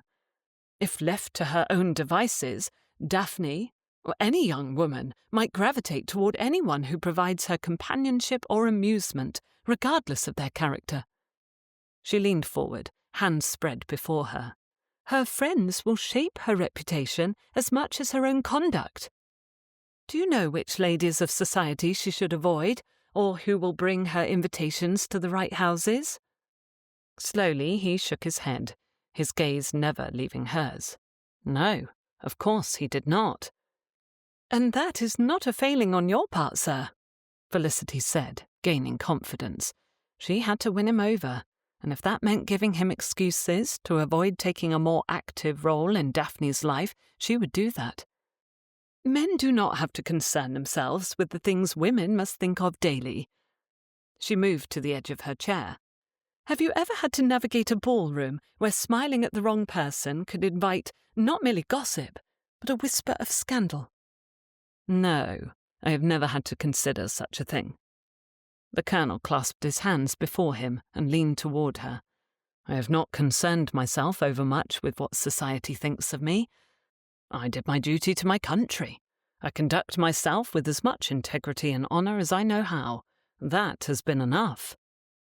Here a measure of seriousness came into his tone, as though he thought of a specific thing that weighed on him. "It may have been enough for a gentleman, but for a lady—" Felicity took a deep breath. "Even if you do not care for society's opinion, Colonel Halstead, I assure you that society cares about you. If Daphne is not properly introduced into society, it will reflect poorly on you as her guardian. If she stumbles into her season ill-prepared, she will suffer, perhaps for the rest of her life. But it will not truly be her failing. It will be yours. He sat back abruptly, arms moving up again, now crossed against his broad chest. Her brow contracted. Had she offended him or worried him? Felicity rushed forward, hoping she had not said the wrong thing. Even with all of this, above it all, Daphne has lost her father, a child who hardly knew her mother. She needs someone familiar in her life, someone who knows her, loves her, who can ease this transition for her. You, Colonel Halstead, are a gentleman, but you are also a stranger. If she feels vulnerable or uncertain, do you think she would come to you? If she is unsure as to a course of action, would she seek your counsel, or attempt it alone? Would you truly send her out into this world of judgment with only yourself for guidance? Colonel Halstead stared at her for a long, uncomfortable moment. The silence stretched on for an eternity, and the blasted clock on the mantel was the only sound Felicity heard other than the pulse in her own ears. Why did he not speak? Was he not utterly convinced? Finally, she dared to prod him one last time. If you wish for Daphne to thrive, allow me to ensure her success. Let me help you in this responsibility. There. She gave him the choice, or at least the illusion of it. If he rejected her offer after all she had presented, even obtaining his agreement in some places, it would make no sense. And what? Colonel Halstead said, his words low and unhurried. If I do not believe I require your assistance. Her heart froze. No. After all she had presented, how could he not understand how important she was to her niece's future? She swallowed her first indignant answer, the temptation to cut with words forced down. She had to think of Daphne. She had to do whatever she could to stay near Daphne. Perhaps this is a thing to consider, rather than decide this evening. Any hasty decision can hardly be the correct one. She forced a smile, but felt it wilt immediately under his stare. Daphne is my last remaining relative, Colonel Halstead. I helped to raise her. She is my only family, my darling niece. I love her. I want her to have happiness and success. Please, if you consider nothing else, think on that. You must understand. I want what is best for her. Colonel Halstead stood, hands dropping to tuck behind his back. You make many assumptions about what I do and do not understand, but I suppose we shall see. Thank you for sharing your concerns with me, Miss Price. This has been educational. I look forward to discussing the matter with you again. Perhaps tomorrow. It was a dismissal. Felicity rose slowly to her feet, confusion clouding her thoughts. She had thought he would understand. All her feelings led her to believe he would agree with her, the way he had listened, the way he had respected her arguments, made her think she had succeeded. Had she miscalculated? It had happened before. She had believed herself wanted, needed, and had still been set aside. It was a lesson she thought she'd learned well enough not to repeat, but here she was, heart trembling with the old fear that no effort would ever be quite enough to make her essential. Felicity dropped into a shallow curtsy. Good evening, Colonel Halstead. Good evening, Miss Price. He turned his back to her, staring once more into the embers in the hearth. Felicity withdrew, doubt creeping into her heart and making her far colder than the winter wind ever had. If she failed Daphne, she would never forgive herself. Chapter 4. Estate matters and a pile of correspondence took up the better part of Edward's morning, remaining in his study through the afternoon and taking tea at his desk as he read a report from his steward. Then he went over his financial accounts, checking all was in order. He even wrote a brief note to his man of business regarding an investment opportunity with a contact in Spain. In his study, the world was orderly, structured and efficient. The man, however, was struggling to maintain his usual focus.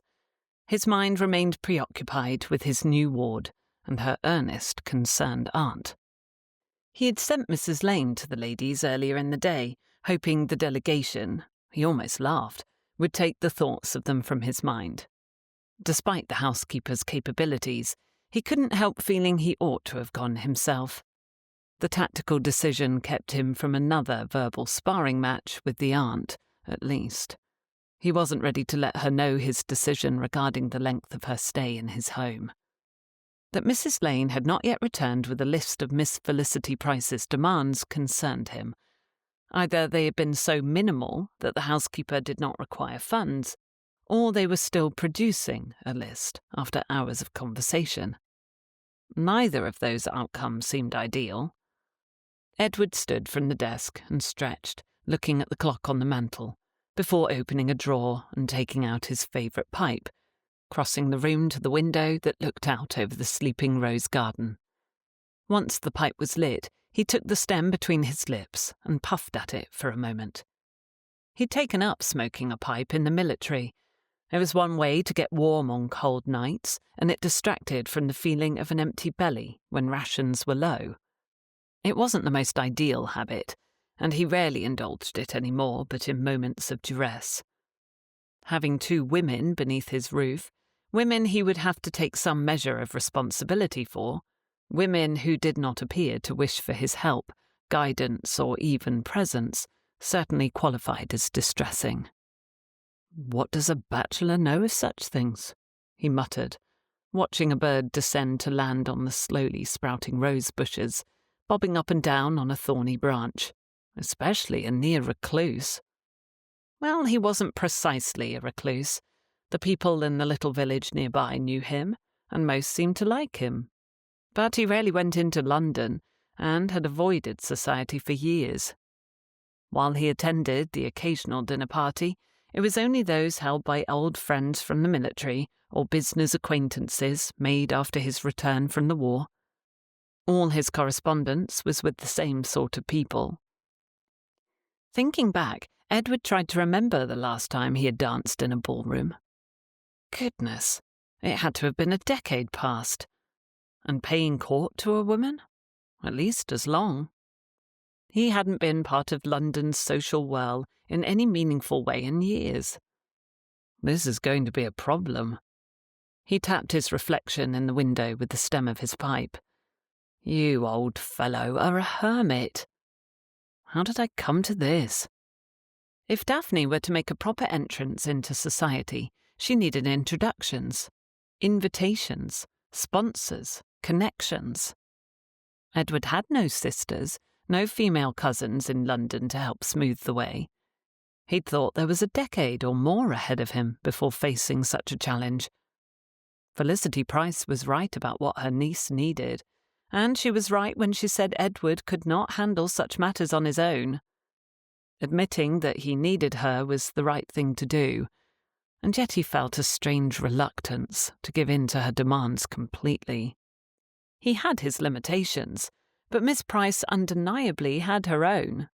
She wasn't married, she had no other family, she had admitted to as much. A maiden aunt with no connections of under 30 years of age, she had to be less than 30 if he guessed aright, had just as little business sponsoring a young lady's entrance into society. Why was Miss Price unwed? Anthony had come from money, from memory. A dowry had likely existed for her at some point. Besides, she was rather pleasant to look at when her expression wasn't stiff as stone. She had lovely blue eyes, her hair an indeterminate colour between gold and umber. Her skin was clear, her figure healthy from what Edward could tell, and she moved with a confidence that intrigued him. All in all, a handsome woman such as she, with obvious intelligence, ought to have been married to a discerning gentleman years ago. His reflection in the glass smirked, and Edward quickly wiped the expression from his face. He had no business thinking of Miss Price as an attractive woman. Not when his ward, her niece, needed his full attention. A soft tap at the door pulled his thoughts away from that particular set of troubles, and he called out, "Enter." One of the footmen came in, bearing a silver tray with the afternoon post. "Letters for you, Colonel Halstead." Edward thanked the young man as he accepted the folded missives. He sorted through the three of them, knowing from whence they came by the handwriting. The first two held little interest for him, but the third... He broke the seal immediately and read the far too short letter with a deep frown. "Sir, I have found at last a woman who worked at Miss Goody's School for Girls. She was a nurse there 2 decades past and kept records in personal journals of the women who came to them in distress. She has granted me access to her journals for a small fee. She did not know the name I gave her, but she believes most of the women were cared for under assumed names to protect their families and reputations. I will do my utmost to uncover more information from these journals. I have included a list of my expenses to this point for your information and an accurate accounting of the use of the payment and fees already allotted for my use. I remain optimistic that I will discover that which you bade me to find." The signature of the man he had hired ended the note, with a postscript detailing how Edward could contact him. He slowly folded the letter, denying himself the hope that his paid investigator would finally succeed in his task. 2 decades separated Edward from his quarry, 2 decades of secrets and misdirection. He closed his eyes and sighed. All those years ago, when his family had sent him away, none of them had known how the gossip would fester in his absence. Perhaps his parents had hoped the war would wipe his sins from the minds of the gentry. Instead, he had returned home at the end of Napoleon's defeat to find old family friends no longer sought his company. Few of his former friends came to call. His parents had passed on. There had been nothing left of his old life. Would society ever forgive him? Did they still whisper about him? Did they still lower their voices when his name was mentioned? He hadn't been publicly shunned, not exactly. When he had attended places, however, those first few years, there had always been an edge of polite reserve in certain circles. He hadn't tested the waters in years, of course, not since the last time he had come home on leave, a decade before. What would his reputation mean for Daphne? All his concerns regarding the young woman in his care came rushing back to the forefront of Edward's mind as he squared his shoulders and looked to the door. Daphne depended on him. He was her protector, her guardian. Avoiding the aunt would do little to solve the difficulties facing him when it came to providing for the girl. He took a step toward the door, and at the same moment a soft knock sounded on the wood. He paused, cleared his throat and tucked his pipe behind his back. "Enter." The door opened, and Mrs. Lane came inside the study, her expression somewhat stern. She held the book in her hands, where she made note of household needs and routines. "I have just come from speaking with Miss Price and Miss Daphne." Something about the set of his housekeeper's jaw made him wonder if she'd switched allegiances. He really, truly did not know much about women, a fact that settled heavily upon his shoulders as he gestured for his housekeeper to sit at the desk while he resumed his own seat. "I am eager for your report, Mrs. Lane."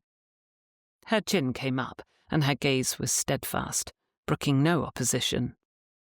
Yes, she'd joined up with the opposition, and for some reason that made him want to smile. After the housekeeper gave them a tour of the house, and then had a thorough conversation detailing what Felicity and Daphne required for settling in, she left them in a well-lit room which faced the front drive of the estate. With windows from floor to ceiling and a comfortable couch before a well-lit fireplace, Felicity found herself content to remain there. "This would be a most excellent music room," she mused, looking at the tall shelves and empty half of the room. "A pianoforte would sit beautifully there with the light on the keys. The shelves are perfect for holding music sheets and books. What do you think?"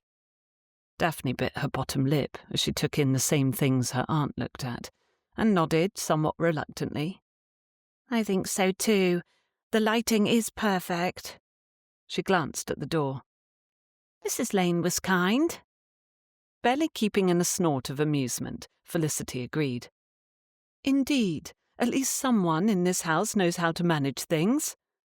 The housekeeper had listened, nodded and asked intelligent questions of them when they had made their requests, giving them clear signs she intended to act on what they asked for, even advocate for some of the more inconvenient things on their long and still incomplete list. She reminds me of Mrs. Talbot at home, Daphne murmured, the smile on her lips not at all making up for the sadness in her eyes. I do like her. Felicity nodded, having felt a great deal of affection for the woman who had looked after her brother's home. A housekeeper with a good deal of sense is worth her weight in gold. At least the Price estate had been able to keep on Mrs. Talbot, who would care for the shut-up house that Daphne would one day inherit. Mrs. Lane clearly knew the same truths about making herself dispensable as Felicity did. Felicity had lived the last decade that way, quietly ensuring that she provided enough value to her late brother that he never thought to ask her to leave. The Colonel's housekeeper would make a fine ally when it came to seeing to Daphne's needs. The requests they had issued that afternoon were not small ones. They had not merely asked for comforts in their rooms, but for everything Daphne would need to prepare for her opening season. Felicity went over some items again in her mind, hoping she had left nothing of true importance out. A music and dance instructor, a pianoforte expertly tuned, a visit to a seamstress with a list of reputable establishments, a modiste, a milliner, a cobbler, a list of invitations they would need to secure for Daphne, a list of people she needed to meet, including the local vicar and his wife and any nobility in the environs, several outings in London to familiarise Daphne with the city and city manners, proper stationery and calling cards for social correspondence, a lady's maid specifically for Daphne, the Price jewels to be secured from the bank. Felicity tapped her finger on the arm of the couch as she went over each of those things, then the list of things Daphne needed for her bedchamber and in the household in general. Now they were listed out, she could see that it would cost a small fortune to set up the young woman for success and comfort. As though reading her aunt's thoughts, Daphne asked softly, Do you think Colonel Halstead will comply with everything we asked for? She certainly hoped so. The man seemed so reasonable the evening before, up until the moment he had dismissed her. Given Daphne's somewhat uncertain expression, Felicity decided it was best to make light of the situation. Oh, I believe so. Colonel Halstead seems to pride himself on being capable. We will likely receive everything so he can make his point. Daphne's smile appeared, brighter than it had been in weeks. I think he would rather suffer 1,000 battle wounds than appear incapable. Felicity patted her niece's hand. Then we most certainly will get our dance instructor. Aunt Felicity, did you hear what Mrs. Lane said after we talked about needing to visit points of interest in London? Daphne tilted her head to the side, her eyebrows raised. What do you think she meant? Mrs. Lane had muttered as she made notes in a little book, and Felicity had not thought the woman meant for them to hear. It's about time the master gets dragged out of this house, back to the land of the living. Turning those words over in her mind, Felicity finally shook her head. I haven't the faintest idea. Perhaps he has not ventured into society much since the loss of his parents. That had to be it, did it not? Most likely, Colonel Halstead isn't an entirely sociable person. It happens, you know, with confirmed bachelors. They become rather settled in their ways and see no reason to step outside of the place where they are most comfortable. He seemed perfectly polite, though. Daphne folded her hands in her lap, her gaze turning to the rather bland painting of a meadow above the fireplace, the only decor of note in the entire room. One would think someone set in their ways would be a miserable grump rather than a kind gentleman. Kind gentleman, Felicity repeated and laughed. That is quite the opinion to form when you have only seen him twice, once when we arrived and once at dinner. Mrs. Lane likes him. Daphne shrugged one shoulder upward. And he was kind at dinner. He has avoided us all day today, though. Felicity frowned at the painting, its colours all drab browns and muted greens. Hardly the sign of an attentive guardian. He had not been at breakfast, had not sent them a note to excuse himself, and had sent the housekeeper in his stead. Where was the man? The door to the room opened without a courteous knock, and Felicity turned her head to see who had walked in with such authority. She ought to have guessed, of course, that only Colonel Edward Halstead would move through Briarwood with such confidence. She hurriedly came to her feet, as did Daphne, and both curtsied to him. "Colonel Halstead," Felicity said, keeping her tone everything that was polite. "Good afternoon, and how pleasant a surprise to see you at last." The gentleman bowed slightly, and a slight twitch to his lips surprised her. He'd taken her jab with good humour. Interesting. "Miss Price, Miss Daphne, I have reviewed your requests." He gave Felicity a rather pointed glance as he paused, and her stomach twisted somewhat unpleasantly. "They are extensive?" An argument rose to her lips, but before she could give it voice, he continued in a low, measured voice. "However, I see no reason why they should not be met." He smiled broadly at Daphne, and the smile made him look less a stern military man and more a kindly benefactor. A handsome one, too. "You will have your instructors, your seamstress, and all the rest. The pianoforte was ordered this very morning." Daphne gave a happy gasp and took half a step forward in her joy. "Oh, thank you, Colonel Halstead, truly. This is wonderful news. I promise we will be mindful of the costs." He waved a hand to gently interrupt her. "Nonsense, Miss Daphne. It is my duty to look after you, and I will happily spend whatever necessary to make certain you are comfortable and well turned out, as is my duty." He glanced at Felicity again, tucking his hands behind his back. "As it so happens, I must tend to some matters in London myself. I will escort you both to town in 2 days' time. We will check off as many things from your list as we can and schedule another visit after that, if such a plan is agreeable to you." It could not be more clear that he was asking for her opinion and not his ward's. Felicity hesitated only a moment before adding her gratitude to her niece's. "That is very kind of you, Colonel Halstead. Thank you." She curtsied, then put a hand on Daphne's arm. "We must carefully plan for the occasion to make the most out of it." She glanced at the man, wondering if he would correct her, if she was meant to come with him on this London outing, or if she was meant to remain in the home at all. But he merely continued to stand there, smiling, pleased with himself. Why? Asking him outright if she was staying would not be wise, especially in front of Daphne.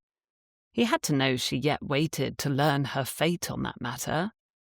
Until Felicity knew, she would be horribly off balance. I appreciate your willingness to see to Daphne's needs, Colonel Halstead. It is most reassuring." She still wasn't certain she trusted him to look after Daphne, but this was a start. His lips quirked upward, and a flash of amusement went through his eyes. "I am relieved then, for I should hate to disappoint you, Miss Price." She narrowed her eyes at him, confused by his smile and doubly so by his words. Disappoint her? Whatever could he mean? She wasn't accustomed to being anyone's concern. Disappointing people required them to expect something of you first. It was easier, safer indeed, to be the one anticipating needs, not the one whose feelings others measured. As a woman, and a single one at that, she had long since learned that the only way to assert herself in male company was to use directness to her advantage, and Felicity had no hesitation in doing so. "Your housekeeper said the most interesting remark as she left us earlier. I'm therefore quite surprised at your eagerness to escort us to town." Daphne blanched and turned to look at her, but Felicity kept a serene smile on her lips. She knew what she was doing. Did she? Colonel Halstead gave a subtle shake of his head. I cannot imagine what that might be. She said something about... Oh, let me see. Felicity tapped her chin, as though having to search to remember the words that were on the tip of her tongue. Dragging you back to the land of the living? I think that was it. Releasing a slow exhale, the gentleman shook his head as a soft laugh escaped him. Mrs. Lane has never been one to hold her opinions quietly, and I have always respected her for that. She lowered her hands to her sides, curiosity swelling. What precisely did she mean? Though he kept his gaze on her, the colonel did not immediately answer. His expression remained friendly enough, but his eyes seemed to darken and look through her. I have been absent from society, Miss Price. That much is true. His gaze sharpened on hers once more. And that is the extent of the tale. An evasion? How curious. The man was hiding something. But what? Would his reasons for keeping away impact Daphne's chances at a good match? If he would not reveal the truth to Felicity, she would have to find out for herself, somehow. Daphne took another step forward, and a little in front of Felicity, her disapproval of her aunt's prying apparent in the movement. I look forward to our trip to London, Colonel Halstead. Thank you. The man inclined his head. I imagine it will prove educational to all of us. His eyes flickered over Daphne's shoulder to meet Felicity's, and her chin came up. Indeed, I expect it will be, she said, tone perfectly polite. He looked from one woman to the other. I will see you both again at dinner. Perhaps you will have an itinerary for our London trip by this time tomorrow? Of course, Daphne agreed quickly, then looked at Felicity with raised eyebrows. We will have it ready, will we not? Felicity gave her niece a reassuring nod. Yes, darling, we will. Good. Until dinner, then. Colonel Halstead bowed as they curtsied, smiled at Daphne, sent one last curiously amused glance to Felicity, then left the room. Educational? Daphne looked to her aunt. What do you think he meant by that? I suspect he wasn't referring solely to your lessons. Felicity retook her seat, with as calm an expression as she could manage. Did she trust Colonel Halstead? No, not yet, but he was proving himself by degrees. What troubled her at that moment was the tickle of curiosity she felt at the back of her mind. Curiosity about him. Yes, she definitely wanted to know more about Edward Halstead. Chapter 5. The Black Swan Coffee House had changed nothing about its interior or menu in years, which was one reason Edward enjoyed visiting on the infrequent occasions that he came to London. They still had the board up with information on stock and trade, updated daily, as it had been in the days when all such business was conducted in coffee houses. It still smelled of roasting coffee beans and gossip. There were still the same liveried men moving calmly about the place, delivering orders to tables. Edward took a seat at a table near the front window, his hat on a stand nearby, and ordered coffee and toast for himself. He had ridden in the carriage with the ladies in relative silence and left them at a seamstress's shop, with promises to meet them for tea in a few hours' time. Miss Price had nodded curtly. Daphne had given him a shy smile, and both had disappeared inside the business without a backward glance. Somehow he had to win their trust. Daphne, sweet as she was, did not seem ready to trust him while her aunt held back, which marked the girl as intelligent, measuring her response to him by someone who she already knew had her best interests at heart. It was Miss Felicity Price he needed to convince of his suitability as a guardian. Her, and all of London. The bells above the door chimed, and Edward looked with hope for the friend he intended to meet. But it was not him, merely two other unknown gentlemen who doffed hats and took seats, talking about a boxing match with enthusiasm. Edward wrinkled his nose in distaste. After years spent fighting, he had little love for fisticuffs or hunting. Truly, most of the sport other men enjoyed made him feel somewhat ill. He did not begrudge them their entertainment or exercise. He merely wished for more peaceful forms of it for himself. One of the men speaking glanced his way, and only then did Edward recognize him. He nodded. The other man turned his head and hesitated before doing the same, then pointedly gave no word of greeting and back to his conversation with his companion. Not everyone would forget his name tied to past scandal, it would seem, despite the 2 decades between his youthful indiscretions and the present. He focused on his coffee, ignoring the weight of the past pressing upon his chest. This was precisely why he was here. He needed advice, guidance in navigating London society's twisted paths for Daphne's sake. Even if he'd rather stay at home, tucked away in the countryside where life was simpler. The bells jingled again, and this time it was his friend, Frederick Baker, who entered the room. Baker raised his hand the moment he spied Edward and called out a cheerful, "Halstead, here you are at last." Edward rose, exchanging a hearty handshake with his old army friend. "Baker, good to see you again. What's it been, 5 months?" "8, you rascal."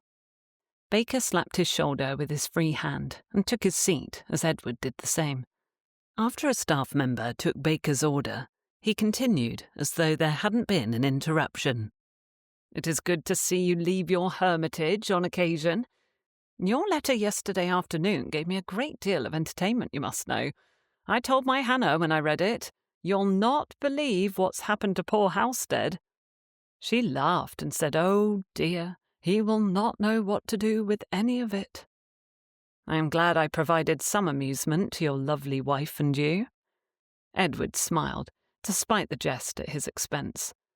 "You know me better than most, so it seemed natural to turn to you." "Ha! Truly you ought to have asked Hannah to coffee. She is the one who manages our family. 3 children, 2 of them girls. Aye, Hannah would be the best for advice on taking a young female into your home." "I have no doubt of that." Edward lowered his coffee cup to the table, taking in his friend's relaxed posture and cheerful grin. "But I told you that my ward Daphne came as someone who knows how to manage." "The aunt, yes.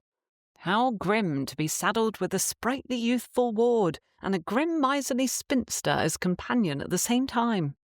Baker shook his head with some show of sympathy. "I suppose the aunt will do well enough for now, especially with Miss Daphne Price so near an age to be wed. Yet your letter spoke of needing advice. So, how might I advise you?" Baker folded his arms and leaned back in his chair, a crooked grin upon his face. Edward shifted in his chair, feeling his size more than usual as his knee knocked against a table leg. He managed not to wince, a control gained from practice.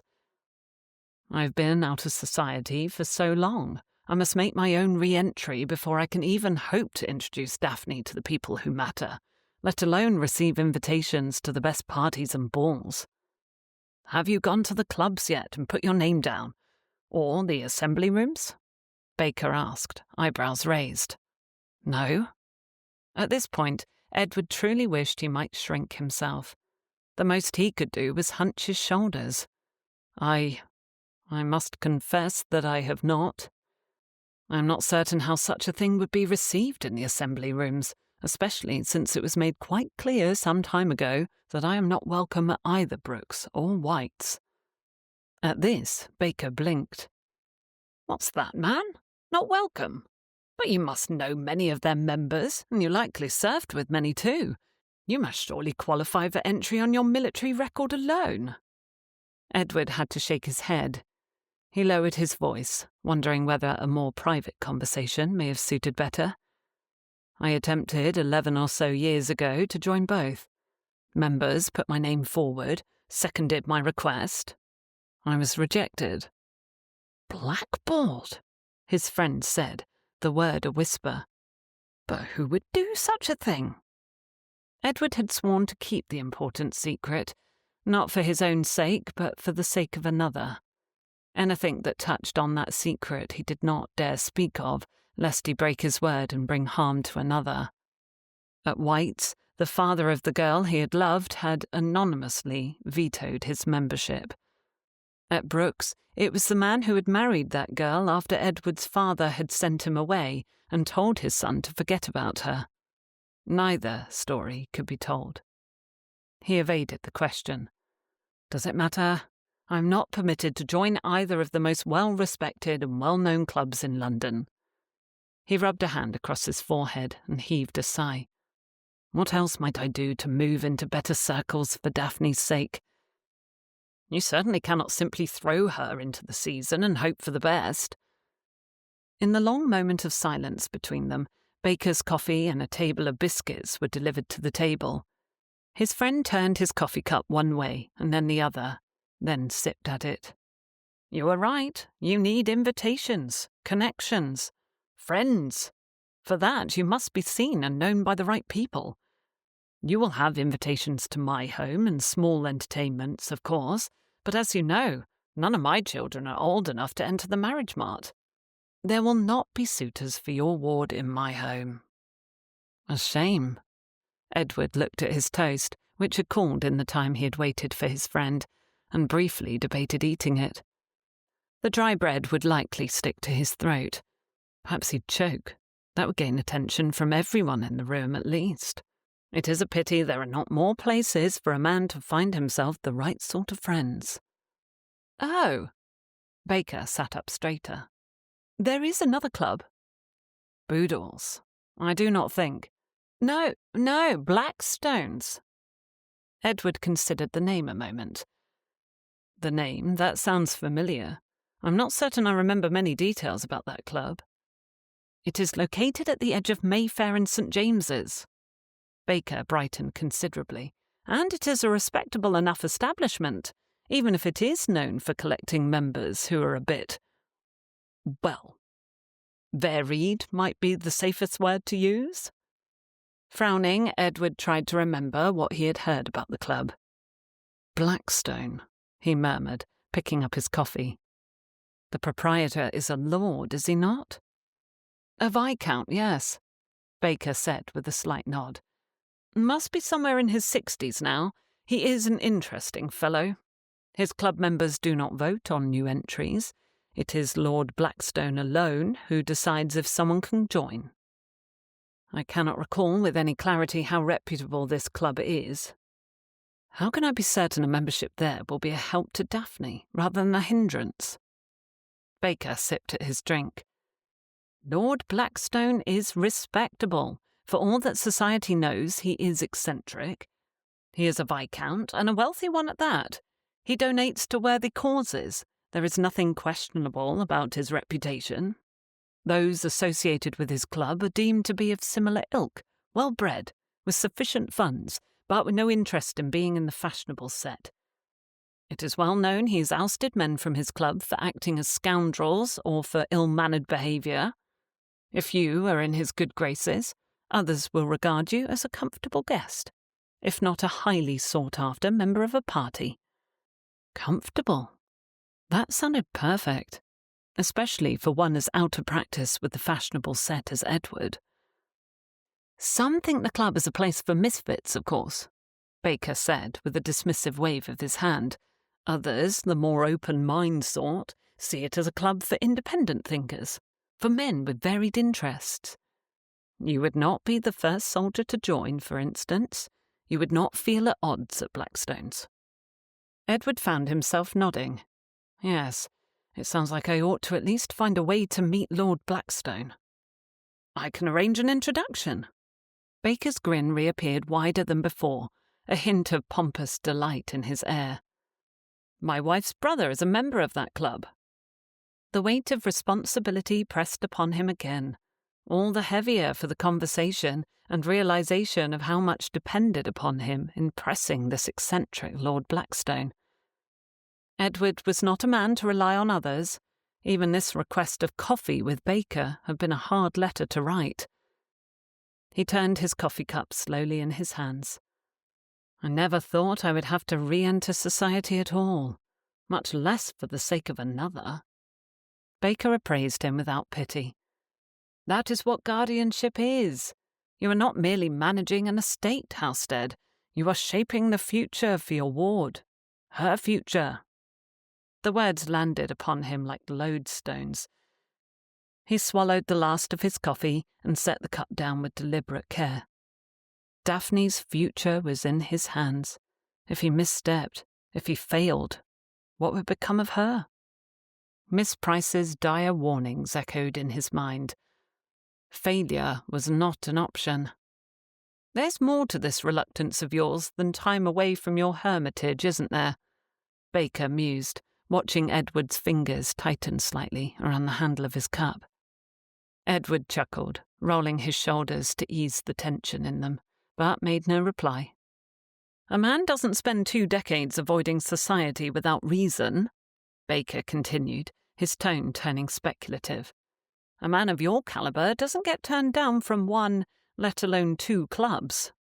Just what happened to you all those years ago, Halstead?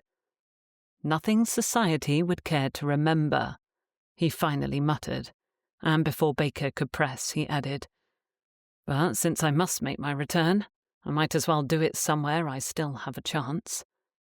He met Baker's gaze and forced a smile. When can you introduce me to Lord Blackstone? The bell above the door chimed as Felicity and Daphne stepped into Keller's fine stationery and engraving, the warm scent of ink, pressed paper and beeswax polish greeting them like an old friend. The shop was small but elegant, refined and respectable, with high shelves stacked with bound ledgers, writing folios and reams of paper in every shade from crisp white to a deep blue. A clerk in a modest coat and dark blue waistcoat looked up from a glass counter where he was arranging gilt-edged invitations. He gave them a practiced bow. Good afternoon, ladies. How may I be of service? Daphne glanced at Felicity for reassurance, and she gave her niece a small nod. They had discussed this errand at length before leaving Briarwood, and Felicity wanted Daphne to feel a sense of ownership over her preparations. It would also give her greater confidence to speak to shopkeepers herself. It would not be long before she would have to impress much greater personages. I wish to order calling cards, Daphne said, her voice carefully composed but bright with repressed excitement. On the account of Colonel Halstead. Ah, yes, we received a letter from his agent yesterday. The clerk perked up considerably upon understanding who would pay their bill. He had seemed polite before, but now he wore a rather warm smile. We will also need stationery, Felicity added smoothly. A lady requires the proper materials for correspondence after all. Of course, the clerk said, stepping from behind the counter. Would you care to browse our selection of papers? We have a variety of finishes, smooth vellum, woven, laid. Oh! Daphne's eyes lit up as she drifted toward a polished wooden case, displaying thick paper stock in shades of ivory, pearl, and pale blue. She ran a gloved fingertip over the embossed edges of a soft pink sheet, a touch of longing in her expression, an expression Felicity had not seen in weeks. This is lovely. What do you think of this one, Aunt? Felicity followed her gaze. The paper was delicate and charming, suited for a young woman with romantic sensibilities, but not exactly practical for formal occasions.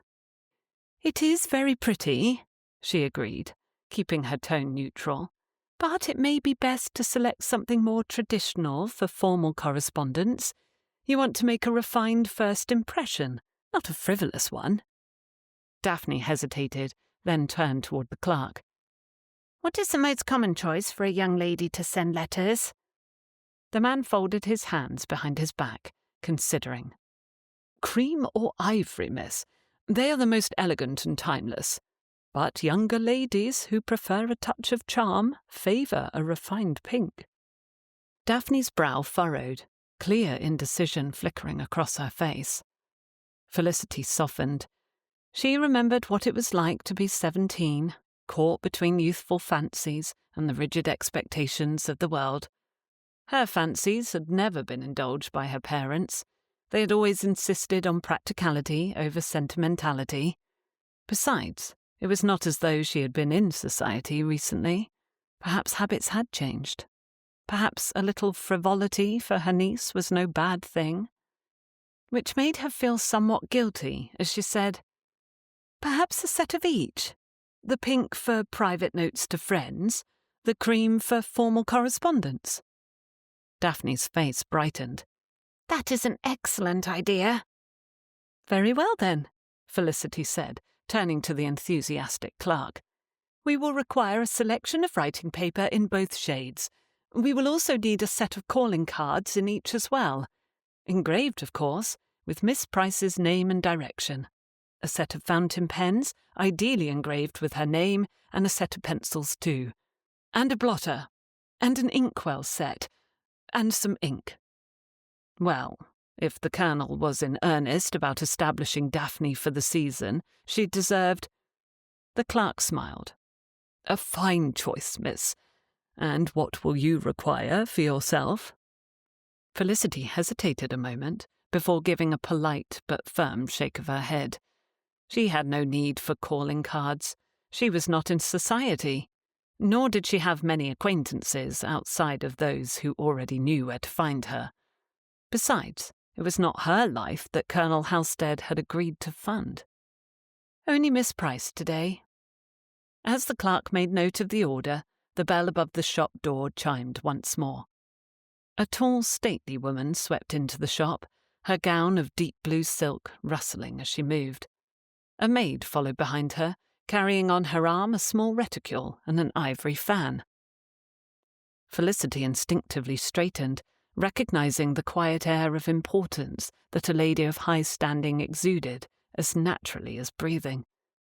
Daphne, still flipping through paper samples, hadn't yet noticed the newcomer.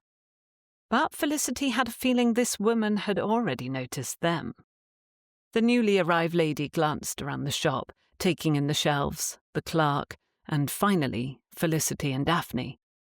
There was no immediate smile, no recognition, merely a calculated sweep of the eyes, the sort of look a seasoned society matron gave when assessing the worth of her surroundings. But Felicity recognized the Countess of Kendall immediately. The lady moved forward, her posture effortlessly regal, her dark blue silk gown skimming the polished wooden floor. A string of pearls lay at her throat, her gloves pristine, her bonnet framing a face which had once been undoubtedly beautiful, now retaining beauty but refined with age and experience. Daphne, oblivious for a moment, continued sorting through the samples. The lady's gaze lingered on her, then shifted briefly to Felicity. And there it was. The moment of recognition followed almost immediately by dismissal. A flicker of politeness, but no real interest. Felicity had seen it many times before. She was a genteel spinster, and in the world of the ton, that made her invisible. Once, long ago, she might have harboured hope that a woman of standing would see her as something more than a chaperone, a friend, an equal. But unmarried women of a certain age were ornaments of naught but practicality, noticed as far as they were useful, and then summarily ignored. She had learned to carry that invisibility like a shawl, worn tightly and without complaint. Daphne, however, was young, fresh and eligible, untainted by the world's critique or censor. That made her worth attention. The woman turned slightly, addressing the clerk in a voice that was pleasant but carried quiet authority. "I came to see if the sample for my daughter's stationery is ready, Mr. Keller." The clerk bowed immediately. "Of course, Lady Kendall. I will have it brought at once." Lady Kendall. a widow, 2 daughters, one of them just older than Daphne's age, the other a little older from Felicity's memory. She had met the woman when she had come out 10 years before. The Countess hadn't been impressed with her then and would not be impressed with her now. But it was not her own reputation she wished to impress. Lady Kendall turned her piercing gaze back toward them. "Miss Price, it has been a long time. I do not believe I know your young companion," she said smoothly. Felicity resisted the urge to stiffen, not from nerves, but from years of ingrained experience. She already knew what was coming. "Lady Kendall," she said evenly, "may I present my niece, Miss Daphne Price?" Daphne, to her credit, curtsied immediately and gracefully. "A pleasure to meet you, my lady." Lady Kendall's lips curved slightly, and though it was not quite a smile, it was close enough to pass for one. "Another Miss Price," she said, giving her a slow nod of acknowledgement. Only then did she return her attention fleetingly to Felicity. "And you are her chaperone rather than her sponsor this season, Miss Price?" The words were delivered lightly, but with an air of certainty. Felicity's cheeks burned. She was still a miss. She hadn't corrected the Countess with a husband's name, and she wore the drab, modest clothes of a matron in mourning. But she smiled, smooth as ever. "For now, yes. Her guardian, Colonel Halstead, supports that decision." Lady Kendall's expression flickered with surprise, followed by a moment's recalculation. "Ah, Colonel Halstead. I am somewhat familiar with that name. A gentleman soldier, is he not? Well, well. I had not heard he had a young lady under his care." "It is a new development," Felicity said, tone even. "The death of my brother was unexpected. We are both grateful for Colonel Halstead's willingness to take his duties seriously." The Countess returned her gaze to Daphne. "When will you be out of mourning, child?" "My guardian and aunt believe it will be appropriate to attend events the first week of March," she answered demurely, after a quick glance at her aunt. "Though I will keep some reminder of my father on my person for a long time to come." She touched the necklace she wore, a simple pendant on a black ribbon. "There are no strict rules of how long one ought to wear black, of course," the Countess said, glancing at Felicity's all-black attire. "Let there be no doubt that you loved your father, my dear, and most will understand." "That is wise counsel, Lady Kendall." Daphne kept her eyes lowered, and Felicity could not help feeling proud of her. Yes, there were those who would comment about Daphne's abbreviated time in black, but there were no true rules written about when one could cast off mourning without someone thinking it too soon. Besides, Daphne's father would not want her to waste away in shadow when she was so young and full of life. And is this your first time to visit London?" "Yes, Lady Kendall." The young lady braved her own question, and Felicity tried not to smile in quiet pride. "Are you often in town?" The lady nodded stiffly. "Yes, it is my primary place of residence. My youngest daughter, Lady Louisa, is only a year older than you, I believe. She will make her debut in court this season." Daphne lit up, genuine pleasure in her smile. "How lovely for her!" Lady Kendall's gaze assessed her in a way that Felicity recognized too well. Appraising, weighing pedigree, manners, and potential connections. Then she smiled slightly, a hint of satisfaction in the curve of her lips. "It would be well for young ladies of similar age and experience to become acquainted before the season begins properly," she said smoothly. "I shall mention you to Louisa and see if we might arrange a time to meet." Daphne looked to Felicity, eyes shining, as if seeking permission. Felicity, despite the sting of being so thoroughly dismissed, gave her niece a nod of approval. It was down to her niece now to start forming these connections. "That is most generous, my lady," Daphne said pleasantly. Lady Kendall barely acknowledged her response. Instead, she returned her attention to the clerk, speaking as though neither of the other ladies were there at all. She looked over the stationery with gold embossed lettering, nodded, and gave direction for a few adjustments. "Do be sure my daughter's stationery is prepared before the end of the week, Mr. Keller. We will require it in time for several important invitations." Felicity's hands folded carefully in front of her. This was society, a place where youth mattered more than intelligence and breeding mattered more than good sense, where marriageable young ladies were seen and spinsters were merely tolerated. She had long since accepted that this was her place in the world, but the sting of it never fully faded. Daphne, however, was delighted. When Lady Kendall remembered them long enough to bid them a courteous farewell and swept from the shop, Daphne practically hummed with excitement. "Aunt Felicity, can you believe it? She wants me to meet her daughter, Lady Kendall. A lady! Oh, this is a good first step, is it not?" Felicity forced a smile, smoothing a hand over her jacket. "Yes, darling. Wonderful indeed." Because it was. For Daphne, that was all that mattered. But as she turned back to the counter to approve the engravings for Daphne's calling cards, Felicity found herself unable to shake the reminder, yet again, of precisely where she stood on the rungs of London's fashionable set, as close to the bottom as one could be before actually becoming a servant. It was a thought she pushed far from her mind as they continued on to other errands until the time came to rejoin Colonel Halstead for tea. The tea shop he had suggested was warm and bustling, the scent of fresh bread and spiced cakes mingling with the sharp notes of steeping leaves. Felicity and Daphne arrived just before the appointed time, the weight of their parcels slightly burdensome, but nothing they couldn't manage. They had ordered most things to be delivered to Briarwood House, but a few items had seemed important to keep with them. At least, Daphne had wanted to keep them, and Felicity could hardly deny her such a small thing. She spotted Edward Halstead at once. He sat near the window, an untouched cup of tea before him, his broad shoulders making the delicate chair seem far too small for his frame.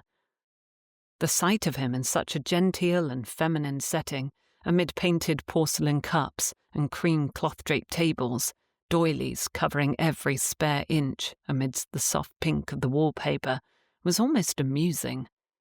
He looked like a soldier placed in the middle of a garden party, yet he wore the scene well, appearing at ease despite his incongruity. Daphne hesitated only a moment before moving toward him, fingers clutching the fabric of her skirt in a nervous gesture Felicity recognized. It was strange how easily Daphne had engaged with Lady Kendall earlier, yet now in front of Colonel Halstead she turned shy again.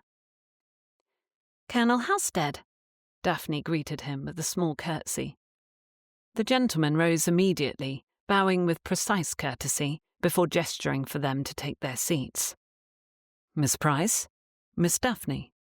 His gaze flickered over the packages they carried. "I see the day has been productive." Felicity settled into her chair, careful with her movements. It was a small effort, but after hours of standing, walking, and enduring subtle slights, she felt the ache in her legs and shoulders. Her gown was still tidy, her bonnet and hair still in place, but the strain of the day draped around her like a too heavy shawl she could not take off. "Very productive," she said lightly. "Daphne now has her calling cards and writing paper ordered. She has been measured for a new wardrobe appropriate for a young lady of her station. We were even given the unexpected honour of meeting the Countess of Kendall." Colonel Halstead lifted a brow. "An honour?" Daphne brightened, though she cast a quick glance at her aunt before saying, "She was very kind. She suggested I make the acquaintance of her daughter, Lady Louisa, before the season begins." Colonel Halstead's expression gave nothing away, but Felicity caught the way his gaze flickered over Daphne, assessing. Was there anyone in society who wasn't measuring up their neighbour? "That is good fortune indeed," he said quietly. "Lady Kendall is well respected in London." "Yes," Felicity murmured, lifting her teacup to her lips to hide her wry smile. "Well respected indeed, and well practised in the art of social dismissal." Colonel Halstead's attention shifted to her. "And you, Miss Price?" His voice was as even as ever, but there was something in the way he regarded her which made her straighten slightly, an unexpected flicker of interest in his eyes. What did it mean? "How did you find your day?" Felicity took a breath, composing herself. There was no point in lingering on old wounds. She was accustomed to them, after all. "Quite satisfactory," she answered, choosing her words carefully. "We accomplished a great deal. Miss Daphne was the focus of our time, as she should be." Colonel Halstead said nothing at first, only stirred his tea absently before speaking again. "That does not exactly answer my question." Felicity's fingers tightened around her cup. Observant man. Before she could formulate a response, Daphne leaned forward slightly, her shyness giving way to earnest enthusiasm. Aunt Felicity is being modest. She has been guiding me all day and has helped me choose the best of everything.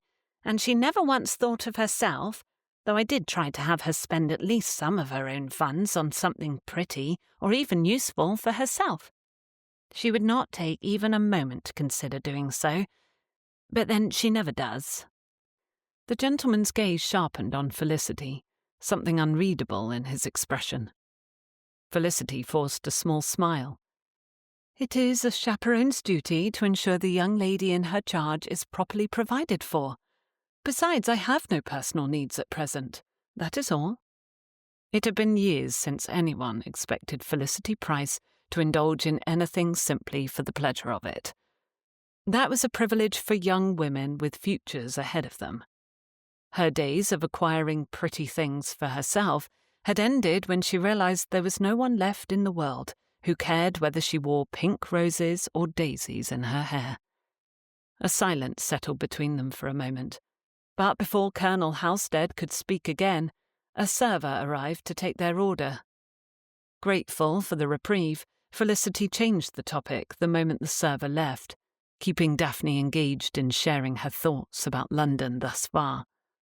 Though she caught Colonel Halstead's gaze on her several times, his expression somewhat worrisome. He appeared to study her for a purpose, perhaps trying to determine whether she would be invited to stay or told to go. How could she convince him he needed her to remain in Daphne's life? Chapter 6.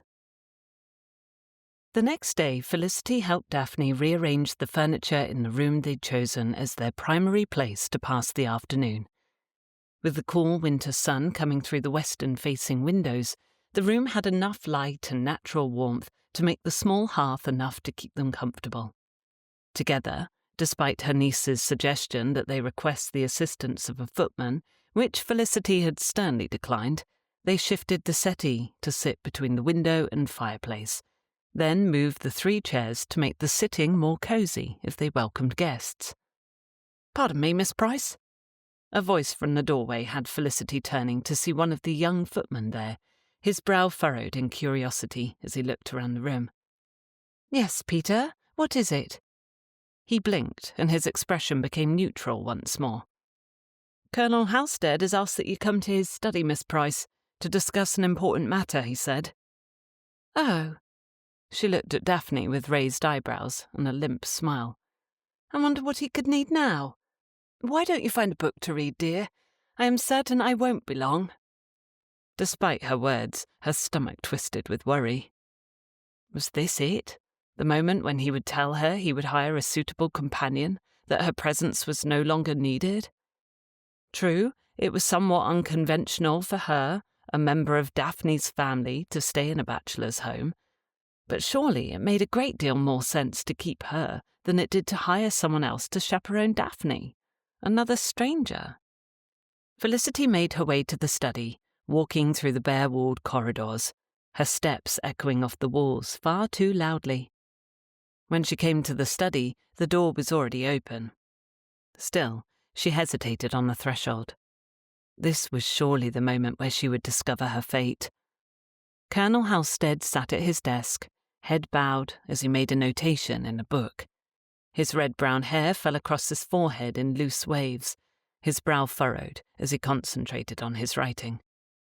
He wasn't wearing a coat. It looked as though he had cast it off on the back of the chair, leaving him in white shirt sleeves. Somehow, the absence of the dark fabric made him look even larger than usual, broader. She had never particularly noticed the breadth of a man's shoulders before, certainly not when they were hunched in concentration over estate accounts. Her brother had been Anthony. She barely registered his appearance, but there was something steadfast about the colonel, solid in a way that unsettled her, as though this house's weight rested entirely on his shoulders. "Do come in, Miss Price, I will not bite." He spoke without looking up. Felicity stilled in surprise. He had to have heard her coming, of course. There was no carpet outside his study. She entered quietly, approaching his desk. There she stood, waiting patiently for an invitation to sit. Though the abrupt sound of his voice had startled her, he had not spoken harshly. Indeed, his deep voice was low, gentle even. It struck her that she had not yet heard him raise it, nor speak harshly to man or beast. He put the pen down on the blotter and looked up at her, his green eyes somewhat less bright than normal. "Oh, do sit, Miss Price. You never need stand on ceremony with me. I had quite enough of that during my time in the army." She complied, sitting in one of the comfortable chairs across the desk from him. "You do not speak of that time often, sir. Not at any of the meals or conversations you have had with Daphne and me." She looked down at her lap, clasping her hands there. "Anthony rarely spoke of such things either. He once told me that the less a man spoke of his time at war, the more my brother respected him." A moment of thoughtful silence passed before she heard Colonel Halstead's sigh. "I agree with your late brother." Felicity glanced up to see him pass a hand over his eyes. "War is nothing to speak of lightly, nor are there as many glorious moments within it as old ballads and tales would have you believe. It is a violent, heartbreaking time, and no man who sees a battle can ever be the same as he was before." Here was more revealed to her about him than she had heard before, and Felicity could not let that be all she learned. Carefully, keeping her voice soft and tone polite, she asked, "How long were you in the army, Colonel Halstead?" 18 years, he said, gaze focused on her once more. "I became an ensign at 18 years old. I resigned my commission shortly before Waterloo." He grimaced, his jaw going tighter.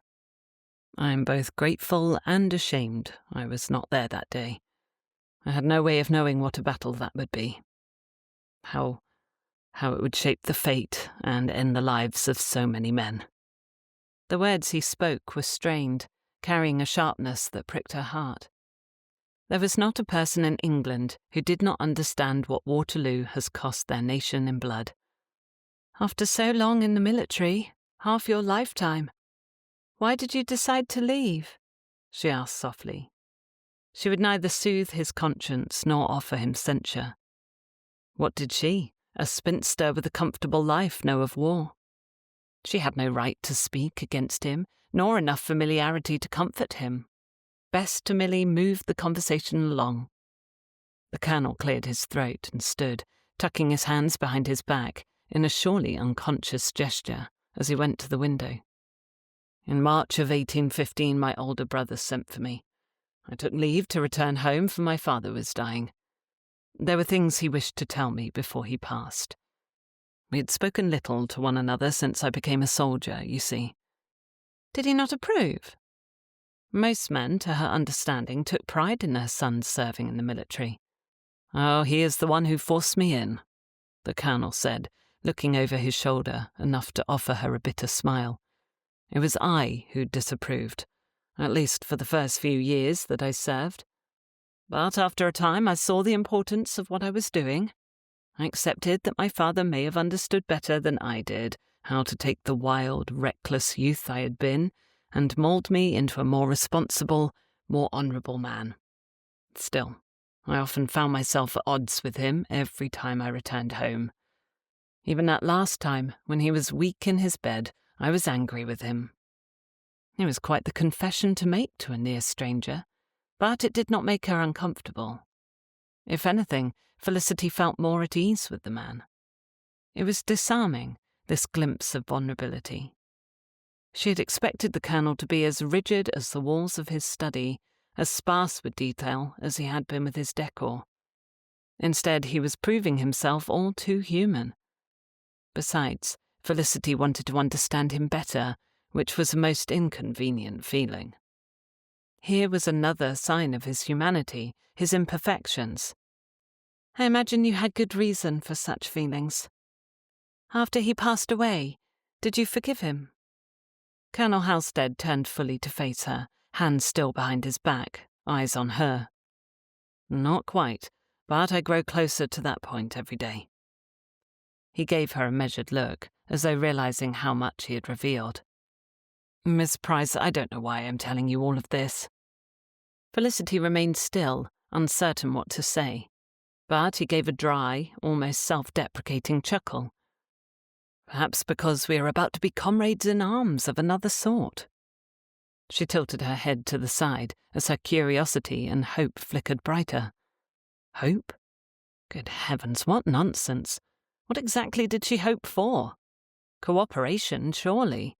An agreement that she was best suited to secure Daphne's future, nothing more personal than that? And yet when he smiled at her in that quiet, knowing way, the thought lingered, stubborn as a weed. Comrades in arms, Colonel? He nodded once, decisively. I've been thinking on it, and I believe it is in everyone's best interest that you remain at Briarwood with Daphne for the foreseeable future. She drew in a breath, schooling her expression into polite neutrality. But inside she felt blissful relief. Oh, thank the heavens!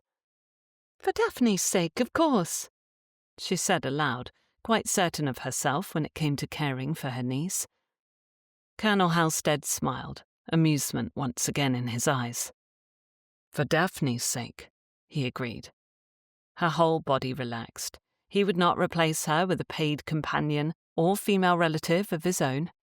The Colonel would keep her in his home, where she could see to it that Daphne was looked after, loved, and eventually married well. Then her life's work would be complete. In that moment, she almost liked the man. Certainly she felt distinct gratitude toward him. His gaze went down to the desk, and hers followed. The surface was organized, but quite full of stacks of papers, books, and, she noticed for the first time, cloth samples. Colonel, she said, looking at all of it with raised eyebrows, it appears you are under attack. His posture stiffened, and he shook his head slightly. I beg your pardon? She gestured to the desk. From matters of business, you look quite overrun. She had never seen her father's, nor Anthony's desk so littered with papers. Have you no secretary, a steward, or a man of business? Oh, this. Colonel Halstead put his hand down on the large stack of books. It is not so bad as it seems, though there is no secretary. My man of business keeps threatening to retire. I've been told I ought to consider a steward of my own rather than sharing my neighbour's, but that seems like nonsense, considering how small the estate is, and I have only 2 tenants. He tapped the books again. These are for my personal edification and enjoyment. He gestured to a stack of paper. This is correspondence I have already answered and wish to file away. Another stack. These are bills paid. Another. Bills yet to be paid. And the final stack of books. Ledgers for the income of the estate going back to before I bought the place a few years ago. Hearing he bought his home rather than inherited it did not surprise her. Many a man had made his fortune during the war, and returned to England in a far better financial position. He had told her about his father and older brother but moments before too. What had they been in society's rungs? "How do you find being a landowner, Colonel?" A smile with a somewhat rueful tilt grew upon his face, and Felicity caught herself returning it as he said, "Commanding a company of mules would be an easier feat, but this one is arguably more rewarding." Her laugh nearly escaped, but Felicity pressed her lips together in time to stop such a thing. "And now you have a young lady to contend with?" "She does not seem so fearsome a foe." He retook his seat with his smile still in place, folding his arms across his chest and leaning back in his chair, gaze fixed on her. "From all I have seen, she is an even-tempered girl. Clever, too. Eager to like others and be liked in turn, though certainly a touch shy with strangers." "Daphne is still in mourning." Felicity rested her elbows on the arms of the chair, clasping her hands before her. "Her grief will be a longer duration than the time we limit her to wearing mourning colours, but I do see glimmers of her usual cheerful demeanour returning. Then she seems to remember her loss, and she grows solemn again. I hope you come to know her fully. She is a delightful young lady, kind, cheerful, and quite talented musically." "I look forward to hearing her perform when the pianoforte arrives." He looked up at the ceiling for a moment. "I'm told the room you wish to put it in is the one above my study." Felicity stilled. "Oh, yes." She looked up at the ceiling, then out the window. "Oh, dear." "I had not fully realised the positioning." "It will be a delight to listen to her play as I work," he said, and she met his gaze again. Though his smile had faded, there was no doubting the sincerity in his tone. "Whether she is as talented as you say or not, this house is far too quiet.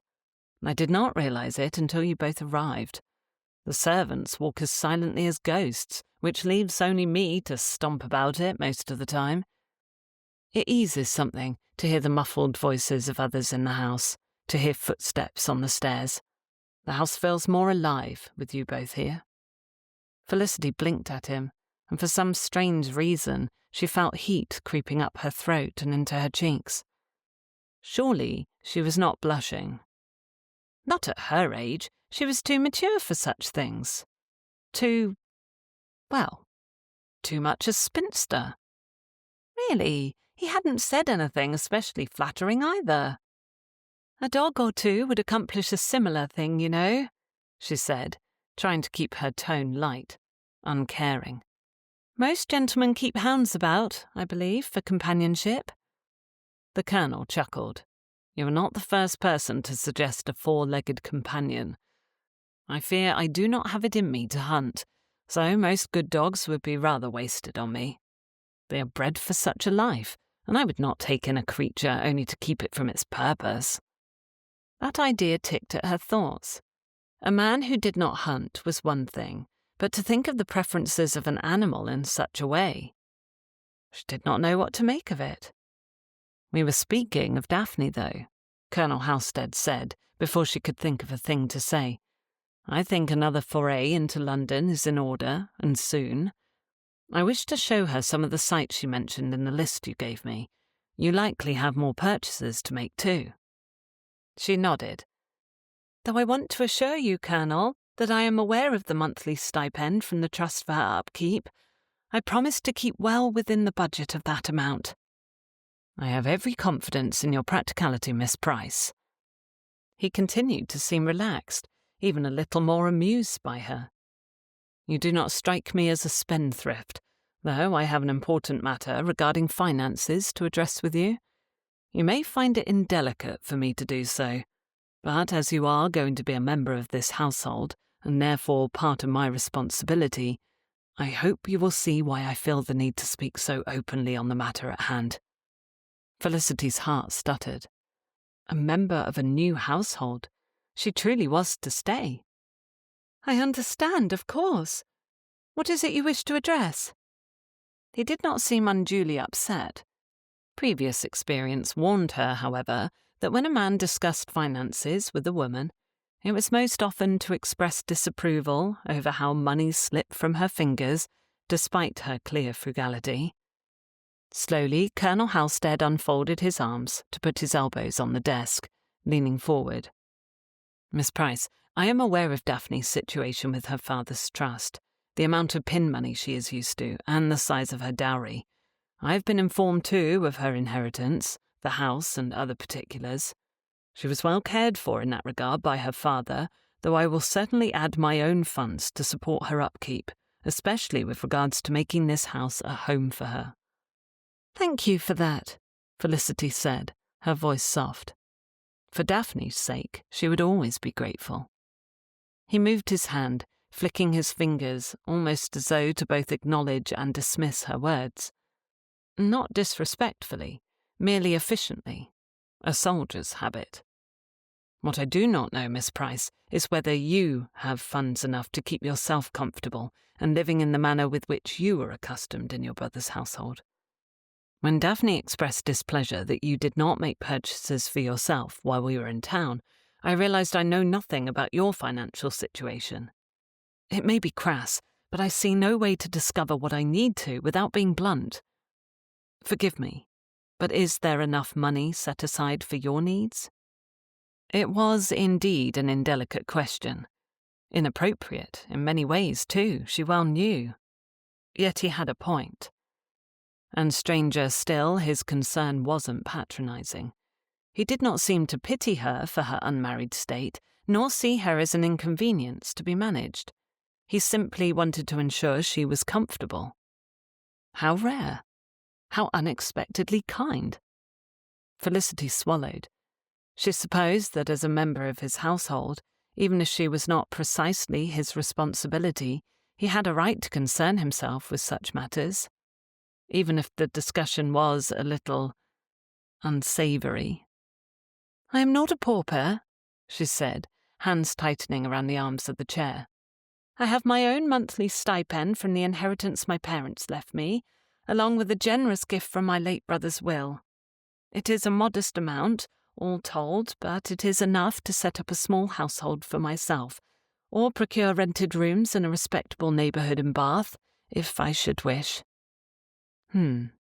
Her host regarded her seriously for another moment. There is an amount set aside in Price's will for a paid companion for Daphne.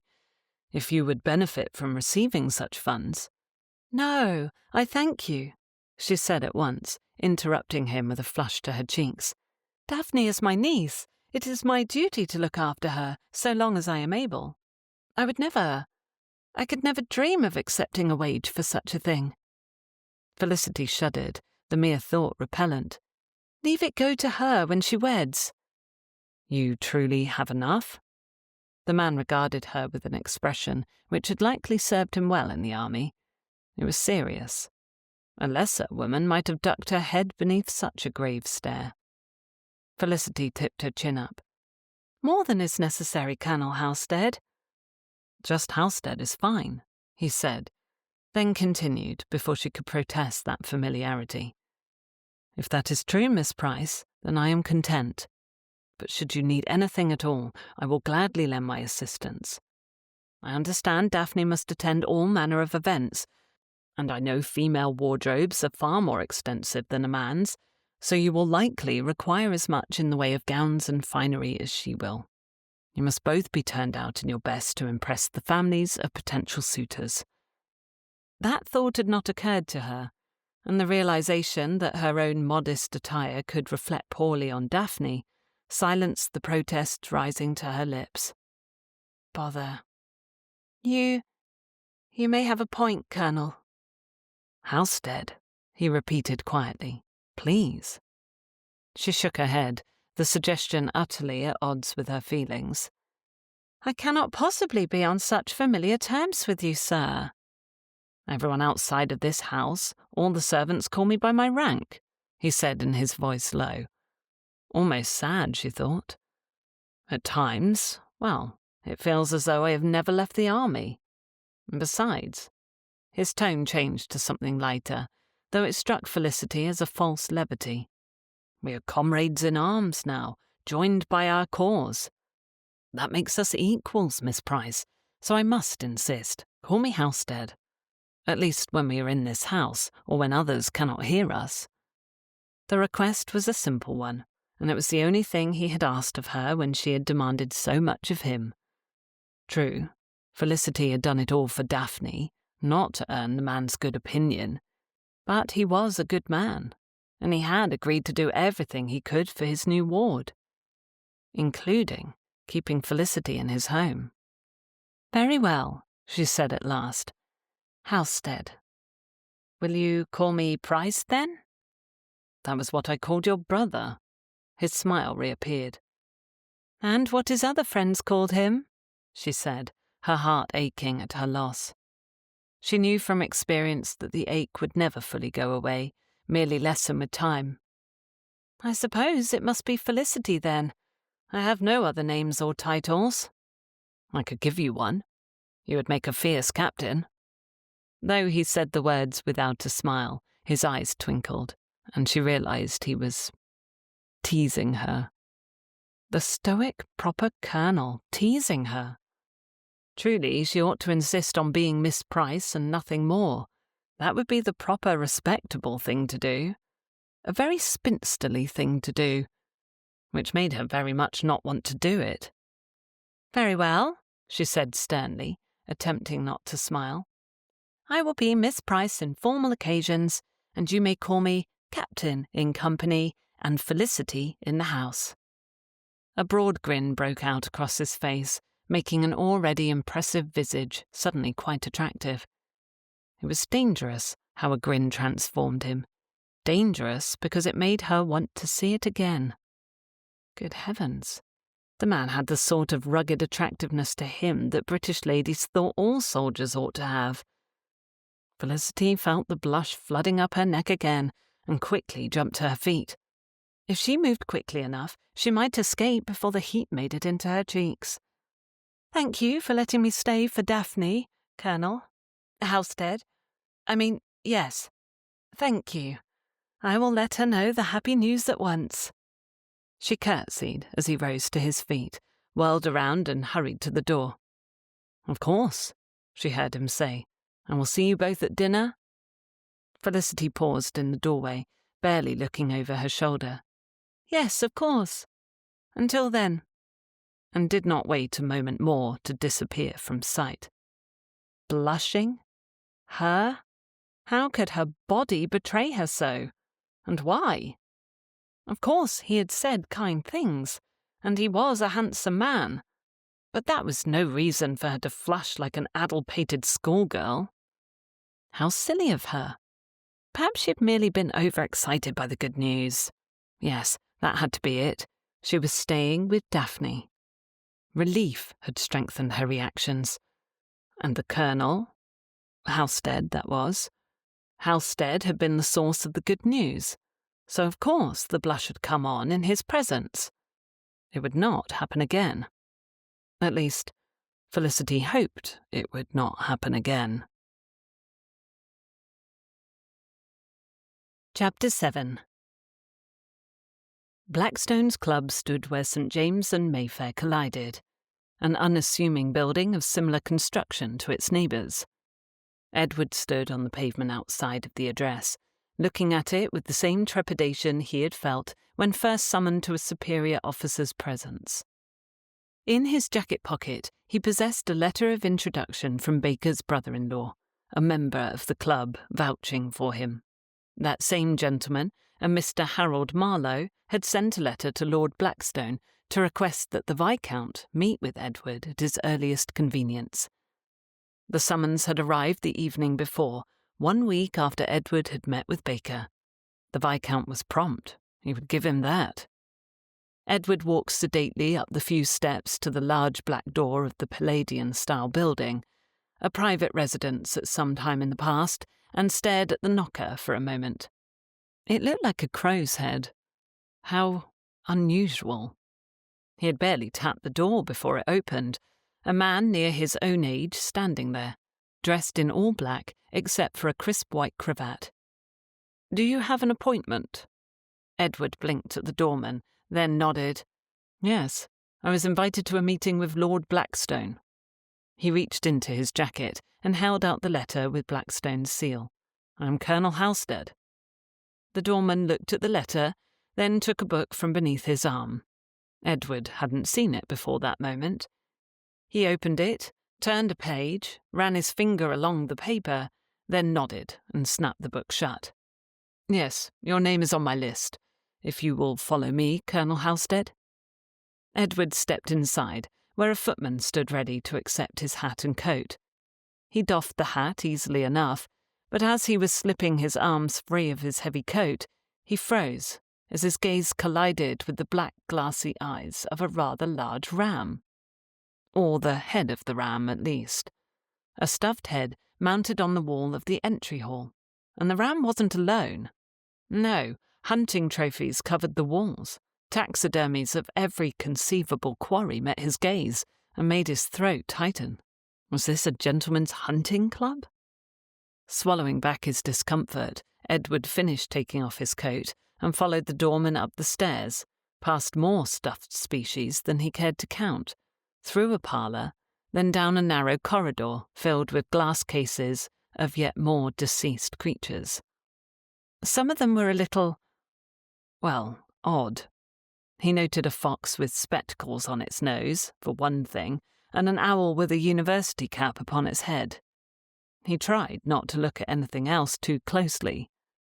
The servant knocked on a door, then opened it when a voice called for them to enter. The servant went first, bowed, then gestured to Edward. "Colonel Halstead to see you, my lord." Yes, I've been expecting you, young man." The voice, chipper in tone, and possessing the somewhat rough quality that came with age, belonged to a man of small stature, standing behind a large desk. He wore a smile, the sort with warmth more common in a friend than in a stranger. His brown eyes took Edward in with a sharpness that suggested either intelligence or a measure of madness. Perhaps both. His grey hair stood on end at the side of his head, though it was combed neatly on the top. Edward attempted a formal tone. "I have not been called a young man in some time, Lord Blackstone." The doorman had vanished, leaving Edward alone with the Viscount. We are all young at heart when we have a measure of passion left in us, are we not?" The man gestured to the chairs across the desk from him. "Do sit down, do. We must conduct the interview with at least some measure of decorum, I suppose." He settled in his own chair, and Edward caught sight of the large painting behind the Viscount.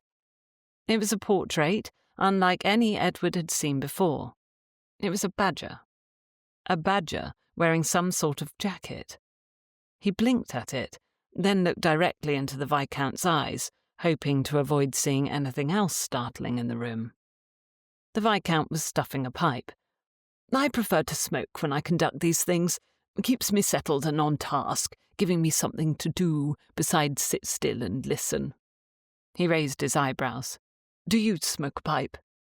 Slowly, Edward nodded. "Yes, I took it up during my time in the army." "As good an excuse as any."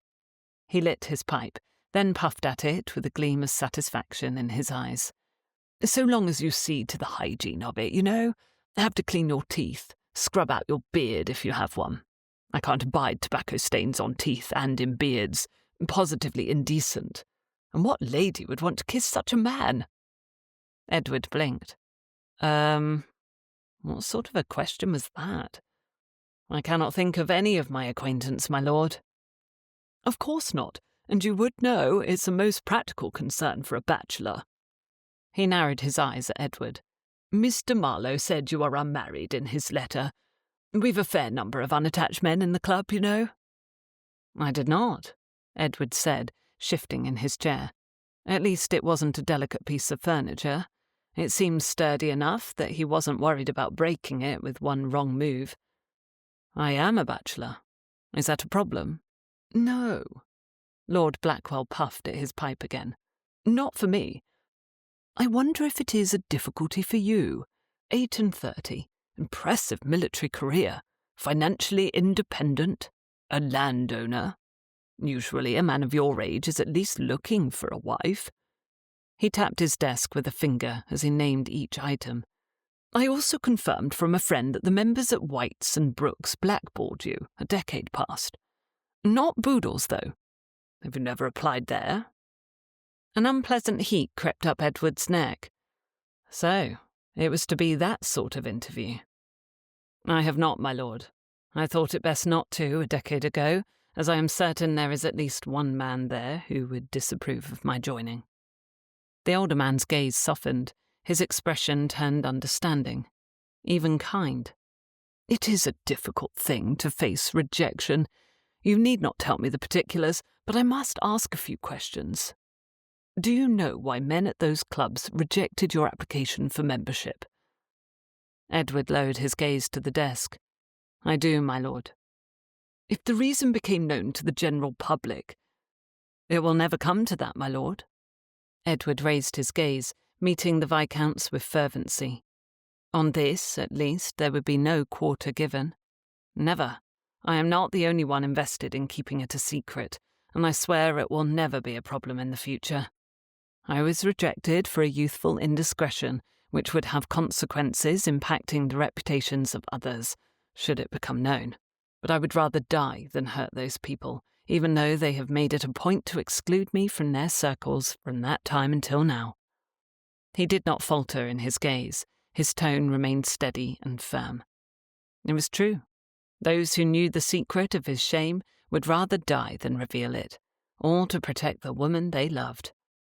None of them would expose Pamela, now Lady Rothman, for her part in the almost scandal of their brief youthful affair. Silently, Lord Blackstone observed him. He blew a puff of smoke that formed a ring before it dissipated to float in the air above them, a cloud of tobacco-scented mist forming. You have letters of reference? Edward reached into his jacket and took out letters of character, written by military peers and commanders after he had resigned his post. Lord Blackstone picked them up, barely glancing at more than the signatures, before folding them and handing them back. He opened a drawer and took out a large book that looked like the ledgers Edward had in his own study. He also took out a sheet of paper he held out to Edward. Our Code of Conduct and Agreements. He opened the ledger to a page half filled with names, dates and amounts, took out a pen and dipped it in ink. After a glance at the paper, Edward looked up again, half in shock, half unsure.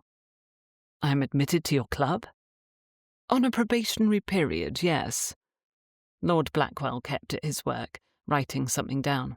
You will pay your dues, of course. I prefer a year's worth at once, but not everyone can afford that. I make the books public at the end of each year, of course, so the members can see where their funds go.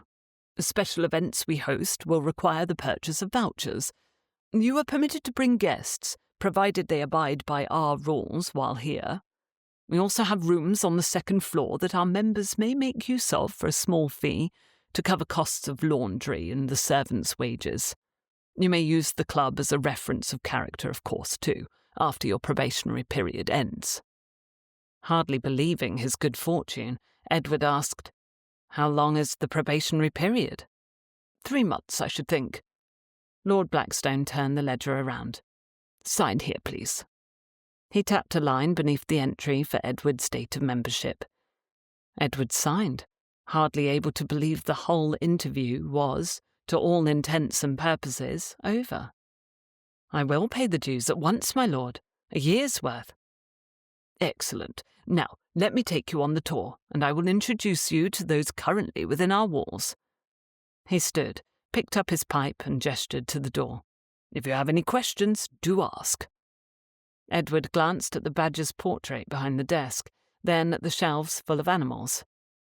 Well, there was one thing that concerned me, Lord Blackstone. I have noticed all the hunting trophies. I have to confess I do not enjoy the sport, and have not taken part in a hunt since my days in the military.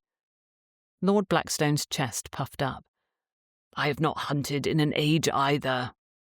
These fine specimens you see here are not from hunts. His eyes twinkled, and he looked about himself with no small measure of pride. I have a great fondness and affection for animals. Everything you see in this club is here because of that fondness. They have all died natural deaths. I make it a point to ensure it is so before I obtain a specimen." Though Edward immediately doubted such was the case, he nodded with solemnity. "That is a relief, my lord." He looked at the fine feathers of a red bird on one shelf. Lord Blackstone could believe whatever he wished about his collection. "Wait until you see the giraffe," the Viscount said brightly as they left his study. "Enormous thing. I could only fit it in the billiard room from the neck up. Looks like it's coming through the floor." He chuckled. "Though I am thinking of having it moved. I can never settle on permanent places for anything." He pointed to a leopard's head as they passed it in the corridor. "I think this fellow would be better suited behind a door, for one thing. Can you imagine the surprise of closing a door to have that beauty snarling at you from behind it?" "It seems the sort of surprise that may cause shock, my lord," Edward admitted, studying the teeth of the creature as they passed. The animal would startle him if he came upon it unexpected, alive or dead. At least the very first time. "Shock, awe, and amazement," Lord Blackstone said with a chuckle. His delight seemed innocent enough, though. The tour took the better part of 2 hours, in part because Lord Blackstone introduced Edward to at least a dozen members, but also because the Viscount enjoyed pointing out the most exotic creatures in his collection. He was especially proud of a full-sized emperor penguin just outside the water closet. Then Lord Blackstone gave Edward cards from the club, invited Edward to the theatre and a dinner hosted by himself, and finally took his leave to attend to another appointment in his study. It had been easier than Edward anticipated, joining the club. His name was in the ledger and in the guest book, and he had introductions to other gentlemen in society well underway. He had an invitation not only to a private dinner but a public outing, and cards in his pocket that would aid him in future introductions. He returned to the room on the first floor, ordered tea, and made himself pleasant company to the others present. Edward leaned back in his chair, the scent of fresh tea mixing with the faint musk of old fir and polished wood. He had done it. His name was on the ledger. It was official. His introductions had begun. If all went as planned, Daphne would soon have the connections she needed. It had been easier than he anticipated. Easier than White's. Easier than Brooks. Easier than any of the doors that had closed to him a decade ago. Edward took another sip of tea, settling into the odd comfort of Blackstone's club. His gaze drifted across the room, past a gentleman reading the Times, past another pouring brandy, and landed on a rather large glass case near the door. Inside sat a stuffed squirrel on a fabricated tree, holding a miniature cane, wearing a top hat. Edward exhaled. Well, this was his life now. A strange host, and even stranger environs. And yet, as he lifted his teacup, he couldn't quite shake the feeling that Blackstone's was exactly where he was meant to be. Chapter 8. March 21st, 1817. In the week since her agreement with Halstead that she would be remaining at Briarwood for the foreseeable future, Felicity devoted all her attention to Daphne. At last, on the first evening of spring, Felicity would watch her niece attend a public entertainment. The Colonel would escort them both to the theatre. "I can hardly believe it," Daphne said, pacing before the hearth in the parlour. "My first proper evening out. Here at last." The parlour was warm with candlelight, the fire burning low, making Daphne's lilac-coloured gown glow silver in the soft light. Felicity remained seated in her favourite chair, her keen eye taking in every detail of her niece's appearance. There was no official timing for mourning to come to an end, except in cases when royalty passed, and the Crown issued a decree on such a thing. Everyday people imitated royalty, of course, but it was still a matter often left up to the family, to individuals. Though she would miss her brother fiercely, Felicity knew it was time for Daphne to step into the next stage of her life, as dear Anthony would have wished. The fabric draped smoothly over Daphne's form, the neckline low enough to suggest maturity while still maintaining modesty, and the spray of rosebuds in her hair brought out the natural beauty of her soft blush and shining curls. The theatre is a perfect place to begin, both to see and be seen. Felicity folded her gloved hands in her lap. An excellent preparation for attending your first ball. That would be the moment in which Daphne truly stepped into society, the moment when she could do more than visit museums and theatres, more than attend private events. She could go to balls, receive offers of courtship, perhaps even a voucher to Almack's if Halstead came through. The man had spent a great deal of time in London of late, even spending nights at his club. He kept Felicity and the staff apprised of his comings and goings, should they have need for him, but he had barely been at Briarwood, which had been something of an unexpected frustration for Felicity. He ought to spend more time with Daphne, or at least spend more time concerning himself with Daphne's future. Are you certain the colour of the gown is all right? Daphne stood looking into a small oval mirror over the writing desk in the corner. I know I am still in mourning. It is a suitable colour for a young lady, and your father would not wish you to wear greys or blacks one moment longer than you must.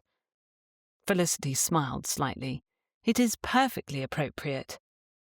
Besides, she herself wore enough drab grey for both of them.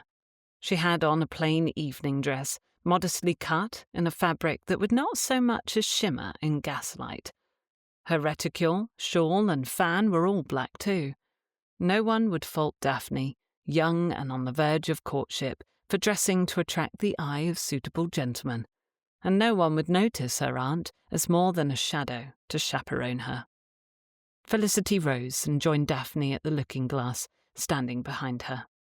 She placed her hands on Daphne's shoulders. You are ready for this, Daffodil. You needn't be nervous. For a moment Felicity remembered when she had been the one standing on the brink of womanhood, when she had looked in the looking-glass as her mother fussed over her gown and told her the same things. All would be well, that she would find her way. But in Felicity's case it had all been lies. She shook the bitter thought away and focused again on her niece. The time spent preparing Daphne for her introduction to society had passed far too quickly for Felicity.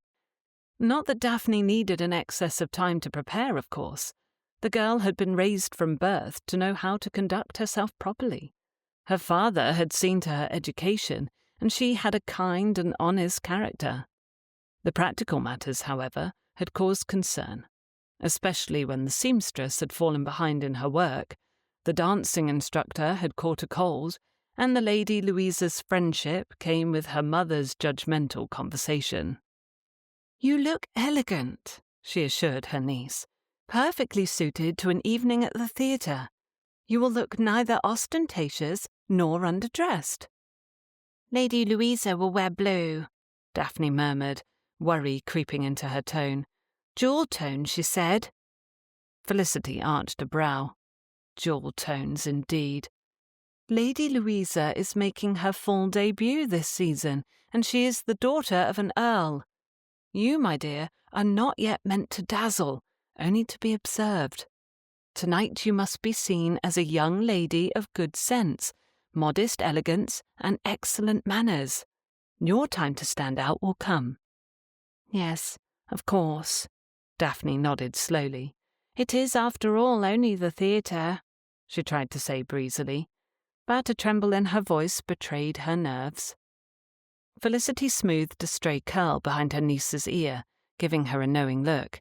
Yes, but it is the first time you will be seated in a place where half of London might turn their gaze upon you. Afterward, the card party will be filled with people who will speak of you to their friends, their sisters, and their sons. How they speak of you depends on your comportment this evening. You are not making this easier, Daphne said with a breathless laugh. I am preparing you, Felicity corrected fondly, which is the best thing I can do for you. The door to their parlour opened, interrupting the conversation, as both women turned to see Halstead enter.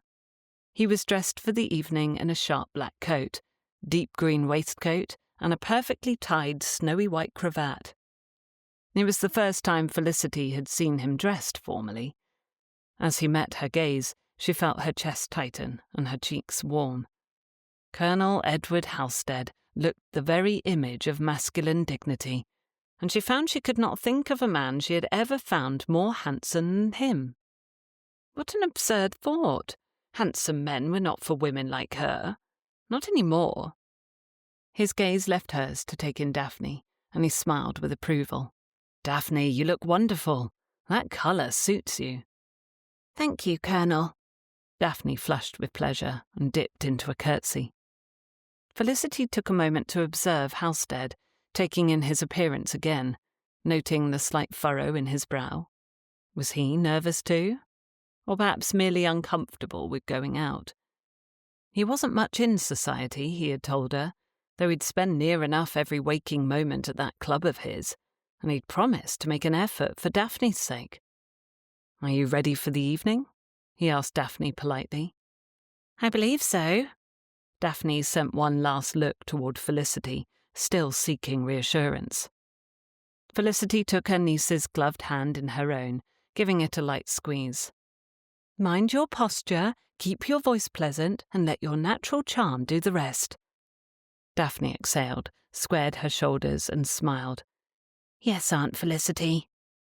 Halstead's eyes flickered between them, something unreadable in his expression, though the furrow had deepened. He turned toward the door. "Then let us be on our way." They walked together all the way out the door to the carriage, where Halstead handed first Felicity and then Daphne inside. She tried to ignore her own nerves as Halstead slid into the seat across from her, facing the rear of the carriage. "Never was there a man as lucky as I am," he said after the door closed, "escorting two such charming ladies to the theatre. I am honoured."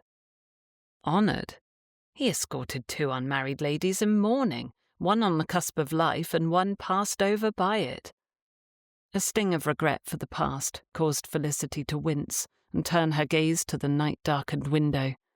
She wasn't flattered, not this time. She knew all too well that her sharp features and tall form well suited the part of a strict spinster. Wearing a grey gown that washed out her features did not help matters. She likely appeared as pale as the moon, if not outright sickly. But it didn't matter. None of it did. Let him play the gallant if he wished. Only Daphne's future concerned her now, for her own was set.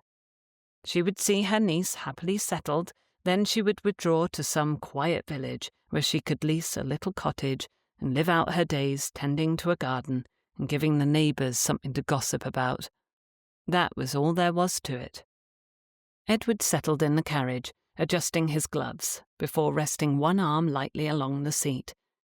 He kept his tone light, teasing, but purposeful. "You clearly disapprove of something, Captain." Miss Price blinked at him from across the dim carriage, her hands neatly folded in her lap. "Do I?" "Oh, yes," he said, studying her in the flickering lantern light. "That look has been on your face since I returned to Briarwood this evening. Do not think I am unfamiliar with it, as it is the one you wore when we first met, and you disapproved of the entirety of me. I thought we had moved beyond that." Daphne looked between them, wide-eyed and uncertain. Captain, or rather perhaps Miss Price now that they were about to be out in the world, tilted her chin up slightly, prim as ever. "I would not presume to tell you how to manage your responsibilities, Colonel." Ah, there it was. She thought him shirking his duties in some way. But why? What could he have left undone? "You must tell me all about the play we are to see tonight, Colonel. I have never heard of it before. Will it be well attended?" Daphne spoke swiftly, with a look on her face one might wear when leaping between two duellists. The girl did not enjoy seeing the two of them in conflict, however mild. A sweet sentiment, but it made him wonder if she knew how to handle herself in an argument. Perhaps he ought to study her reactions to such things. It would not do for her to enter the wider world without some thought as to how to handle disagreements, nor protect herself from them. Edward gave his attention to Daphne, and each time he explained a thing to her satisfaction, she asked another question. The clever girl kept him talking all the way through the carriage ride, leaving her aunt to stare at the glass as though she could see through it to the darkness beyond. When they finally reached London's outskirts, with lamps lighting the streets, Miss Price closed her eyes, as though resting them from a great fatigue. What had he done to offend her? They arrived at the theatre, and Edward soon found himself standing on the pavement with both ladies on his arms. They walked through the doors together, and the moment they stepped into the lobby, Edward felt the weight of society pressing down upon him. A burden he had avoided for years. Gaslight flickered against marble pillars, chandeliers gleamed overhead, and all around them, London's finest moved in ripples of silk and murmured greetings. Daphne tensed beside him, though she hid it well, her hands tightening ever so slightly around her reticule. Miss Price, however, did not falter. She stepped forward with the practised grace of a woman who knew exactly how this world worked, opening her black lace fan with a graceful flick of her wrist. Edward watched her, wondering when she had last been here, at the heart of it all. Why did it feel as though she belonged here no more than he did? He overtook Miss Price to lead them to the private balcony he had arranged for their use through Blackstone's club. Lord Blackstone kept several choice seats on reserve for the popular theatres, all for the use of club members. It was an unexpected benefit to joining the Viscount's club, and one Edward had happily taken advantage of for this particular occasion. Daphne sat in a chair at the front of the balcony, and her aunt immediately settled on the chair behind her. Edward frowned. It was not what he had expected. "Would you not prefer to sit at the front of the balcony, Miss Price?" "I'm content here," she said, folding both her hands and fan in her lap. "You ought to sit next to Daphne, so others know of her connection to you." Well, that made some sense. He sat down next to his ward, but as she was busy perusing the theatre bill in her hands, he turned in his chair to continue conversing with Miss Price. "Perhaps we could take turns. After intermission, you ought to sit here so you have a better view." Her eyes narrowed, as though he had mortally wounded her. "It serves Daphne nothing to be seen seated next to me." "This is our first outing," Edward said lightly, trying to elicit a smile. "Surely it cannot matter so much." Her jaw stiffened a moment before she answered. "Everything we do in the public eye will matter from this moment further. You ought not to look too concerned with the spinsterly chaperone, for one thing. I am her companion. I am not your responsibility." "We both know that is not entirely true. I look after members of my household." A wrinkle appeared at the bridge of her nose. "Of course." "Is that scepticism I hear? I haven't the slightest idea how your ears interpret sound, Colonel." He nearly laughed, and instead bit back the smile that threatened to show. With some sympathy for Daphne's discomfort, he stood and went to the door of the balcony, gesturing for Miss Price to follow. "We will return momentarily, Daphne." "Yes, Colonel." Her shoulders relaxed, and she offered him a sweet smile. Once Miss Price had stepped into the corridor with him, he lowered his voice. "The implication that there is something wrong with my hearing notwithstanding, you sound put out. Will you tell me what I've done, Captain Price?" "I doubt I could guess, considering I have politely stayed well out of your way for near a fortnight." "Out of my way?" she repeated, eyebrows climbing higher on her forehead. She had to tip her chin up to meet his gaze in the narrow passage, given their close proximity to one another. "Is that what you call your inexplicable leave of absence? 2 weeks without deigning to bestow your company on your ward?" Ah, now they were getting somewhere. "Did Daphne suffer without my company?" he asked, glancing at the door to the balcony curiously. "I think she seemed well enough." Miss Price bristled like a hedgehog. "Of course she is well. I have done everything I could to give her the instruction and confidence she needs for her debut." She kept her voice low, hardly above a whisper.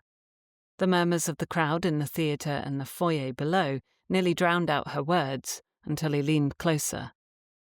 "A guardian who is always absent can hardly say he has done his duty. Daphne needs to come to know you, to trust you. Instead, you disappeared with hardly more than a word.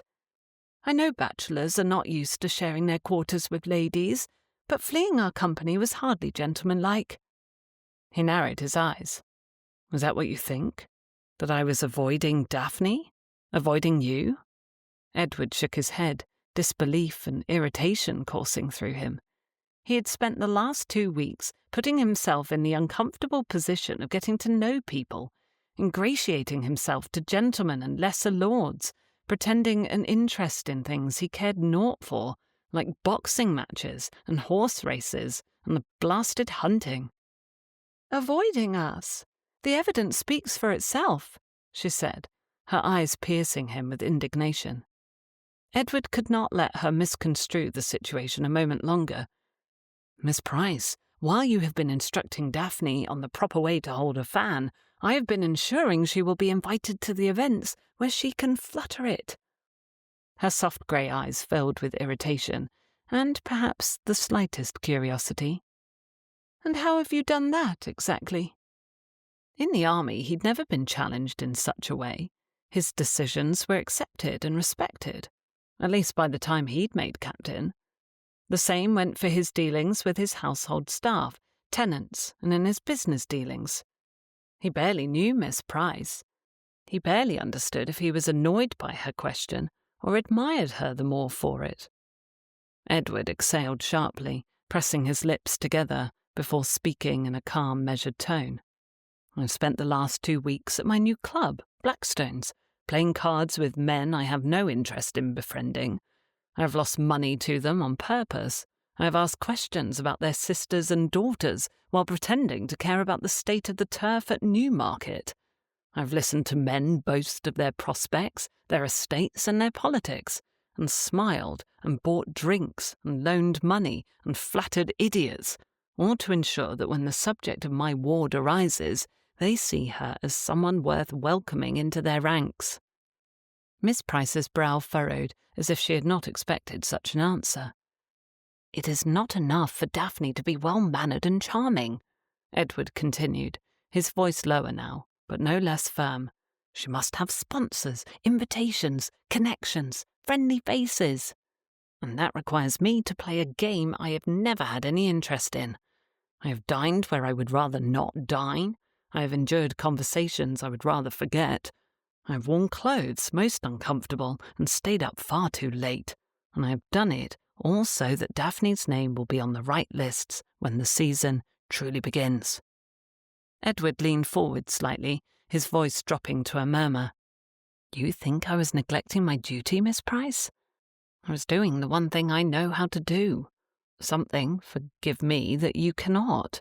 I was securing her future as a soldier secures a victory, by outmanoeuvring those who might keep her from it." After a pause, Miss Price lowered her gaze to the vicinity of his cravat. He saw her throat bob with a swallow. I see," she said finally, her voice quieter than before. "I had not realized." Edward watched her closely, tilting his head to the side as he studied the play of emotion on her features. "No, I don't suppose you had." Her grey eyes flickered up to meet his again, her chin lifted, but with less irritation than before. "Then I suppose I must thank you, Colonel. It is no small thing to endure insipid conversation for the greater good." The unexpected levity in the statement made a quiet laugh escape him. That, Miss Price, was certainly the greatest hardship of all. "Men ought to receive medals for such things." "Indeed." The slightest smile curved her lips, and Edward found himself watching the movement with interest. Goodness, she had a lovely smile. It appeared all too infrequently. She was a beautiful woman, formidable when she wished to be, but at moments like this, or when she interacted with Daphne, There was a gentleness to her that made him question why no man had wed her. Edward leaned closer to her, looking into her eyes again. You know, even when I am not at home, you are always welcome to contact me, write me, even send for me if need be. I will always come. Her gaze flickered downward and back again. Even in the flickering light of the corridor, he saw the pink rise in her cheeks. A most becoming colour on her, to be sure. I think I managed well enough in your absence, but I appreciate knowing that. Thank you. He leaned nearer, lowering his head as his chest tightened. I'm certain you had matters well in hand. I doubt you even miss me. What was he doing? Looming over her as he was. He was bound to frighten her, to offer insult. He needed to get hold of himself at once. Step away, far, far away. Miss Price swayed toward him, just enough that he sensed the hem of her gown brushing the tops of his shoes. Miss you? She tilted her head back a little more, bringing the slight smile of her lips closer. Certainly not. He chuckled, and another clever retort rose to his lips. Laughter from the corridor pulled him out at the moment as his head jerked in the direction of the stairs, just as he heard a small gasp from Miss Price. He returned his attention to her as she took a step back, placing her hand on the latch for the door to their balcony seats. I ought to return to Daphne. Poor thing will think she's been abandoned. She did not wait for him to speak, but opened the door and slipped through, leaving Edward in the corridor alone to clear his muddled thoughts. Had he nearly... No, of course not. He wasn't about to kiss the aunt of his ward. Most likely she would run him through if he tried. They had perhaps been carried away in their argument, which truly had stopped seeming like an argument fairly quickly.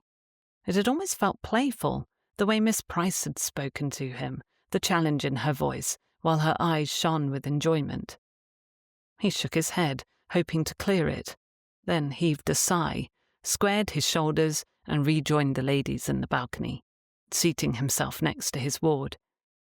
He glanced over his shoulder only once at Miss Price, a few minutes after the entertainment began, and found her staring straight ahead, without even the slightest smile on her lovely face. Edward gave his full attention to the theatrical, letting his mind think on nothing beyond the lights of the stage. That seemed the safest course of action, for now in any case. Because if he thought too long on the way Felicity Price had looked at him in the corridor, or the way she had leaned in for a breath of a second, he knew he would find himself in a great deal of trouble. Chapter 9. The drawing-room in Lord Donwell's townhouse was a glittering display of society at play, laughter, and the quiet murmur of conversation rising over the gentle clink of teacups and the shuffle of cards. It was far livelier than the theatre they had just left, and the differences in atmosphere took some getting used to. Felicity had excused herself from the card tables, as most of the chaperones had, choosing instead to observe their charges from discreet edges of the room. Halstead had disappeared into the billiard room with their host and several other gentlemen, which was just as well. Daphne needed space to navigate without her every move being shadowed. Besides, she herself, if she were being truthful, needed a moment alone. Her fingers toyed with the edge of her fan as she stood near a marble-top side table, her gaze moving over the room without truly focusing. She had nearly kissed Colonel Halstead. The thought made her stomach tighten, though she refused to acknowledge whether it was from embarrassment or something else. Something more disastrous for a woman in her position. It had been the smallest of moments, the breath of a second where her world had tilted dangerously, and she would not let it happen again. Pressing her lips together, Felicity inhaled deeply, as if she could steady herself with the mere act of breathing. It was foolish to even think on that interlude in the corridor. Whatever had passed between them had been nothing more than a lapse in judgment, a closeness born of a shared moment of humour, a misunderstanding. She might have completely misunderstood the moment. A moment which must not happen again. She had not come to London to entangle herself in unwise affections. As a spinster, a maidenly aunt, a chaperone, a woman whose age put her above most of society's reproach, she danced at the edge of respectability. Besides, she was here for Daphne's future, not her own. "Miss Price, is it not?" Felicity affected a polite smile, turning sharply to find herself face to face with a Mrs. Yates, a woman of middling years, impeccably dressed, and possessed of the sort of sharp, knowing eyes that saw more than people wished. Felicity dipped into a polite curtsy. "Mrs. Yates, a pleasure." The woman's gaze flickered toward Daphne, who was seated at a nearby card table, speaking with a young gentleman. "Your niece is charming," Mrs. Yates observed, her tone almost bored. "And in good hands, I believe." "Colonel Halstead is a most responsible guardian," Felicity replied, nodding her agreement. "He has seen that she has all the needs for her comfort." Mrs. Yates made a soft, amused sound, tipping her head.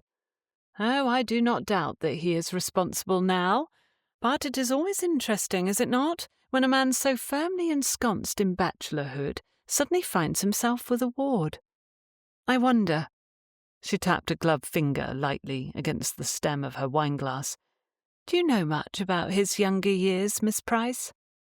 Felicity kept her face a mask of calm disinterest. This was a test. Everything in society was a test. "I cannot say that I do. My brother spoke highly of him. He saved the Colonel's life. I know he served with distinction in the war," she added, tone even. Mrs. Yates lifted a delicate brow. "Oh, indeed he did. And before that?" A pause. Resisting the urge to tighten her grip on her fan, Felicity maintained an air of cool composure. "I cannot say I have inquired much into Colonel Halstead's youth. His maturity is naught but respectable." Mrs. Yates took a slow sip of her wine, her eyes glinting with the sort of satisfaction one gets from knowing something others do not. Felicity knew it well. "It is all rather old gossip, you understand," she continued, with a wave of her hand, as if it were nothing.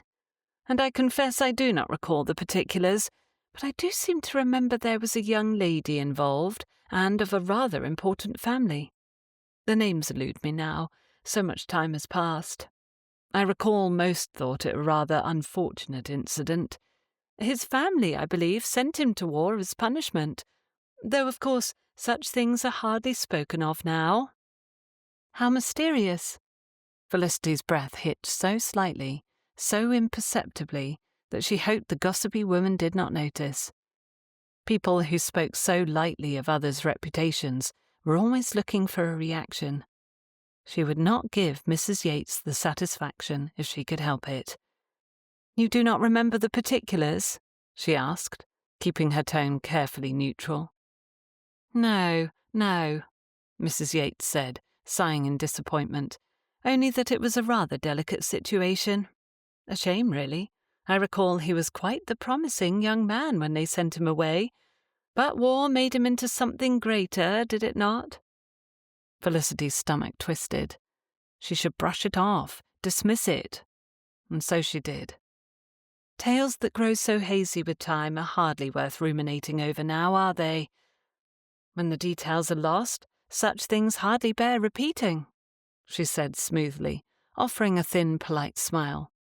"I prefer to judge a man on the actions of his present, rather than whispers of his past." Mrs. Yates laughed lightly, tilting her head as if amused by Felicity's response.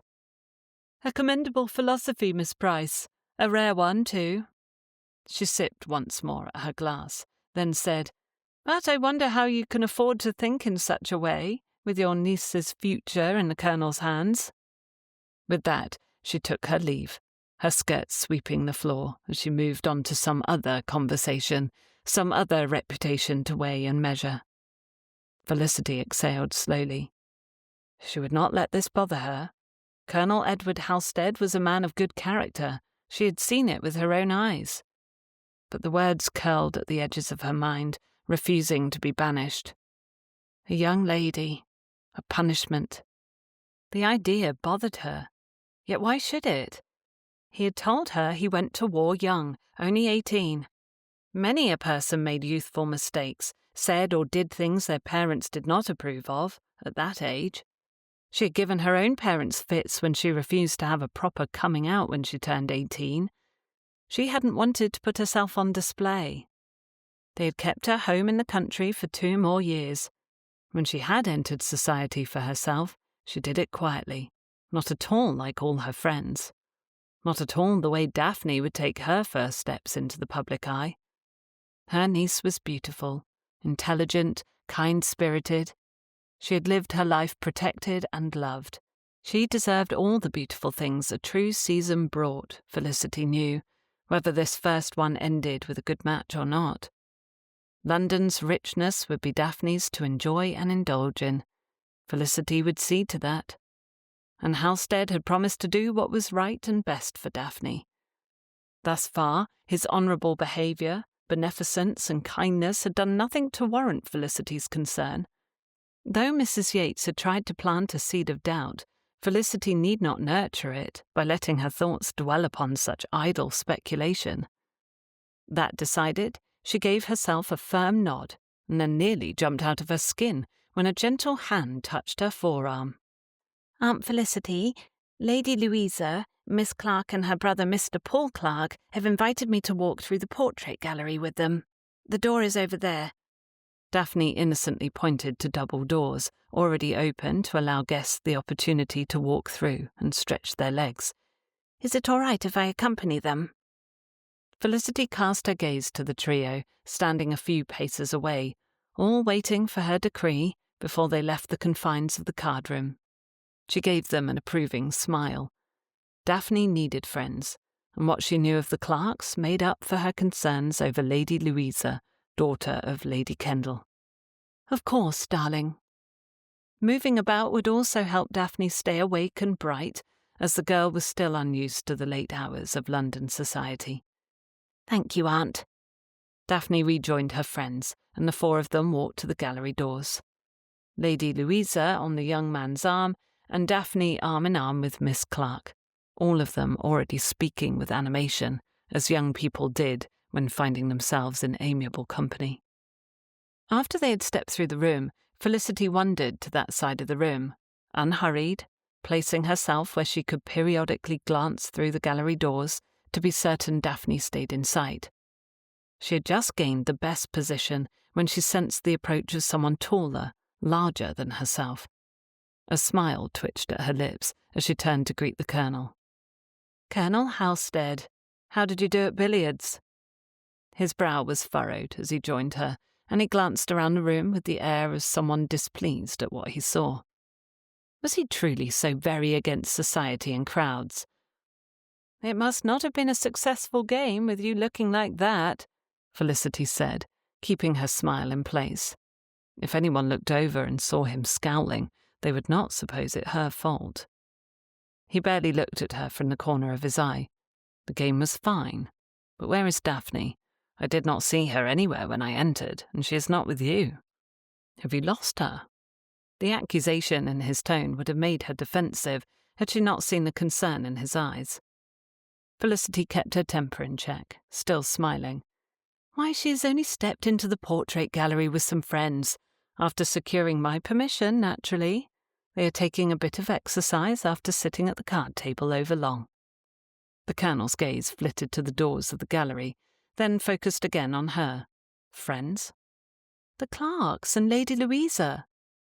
The amount of questions he asked at least proved he made an engaged guardian, but really she felt as though she were under examination from her old schoolmistress.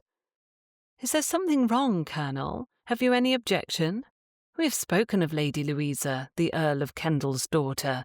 The Clarks are from a fine family. Mr. Paul Clark is studying the law, and his sister." He loomed over her, brows knit tightly together. This closeness wasn't nearly as pleasant as the one outside the balcony at the theatre, and when he lowered his voice, it was to a disapproving rather than an intimate tone. You mean to tell me there is a gentleman alone with Daphne, and you are not with them? The other ladies present are mere girls. Colonel Halstead shook his head and abruptly walked away from her, directly to the gallery, through its doors, and down the long corridor where Felicity could plainly see Daphne with the others. She took a step in that direction, raising a hand to... What? Stop Halstead? The man was like a brown bear, people stepping out of his way on instinct. She could no more halt him than she could a tumbling boulder.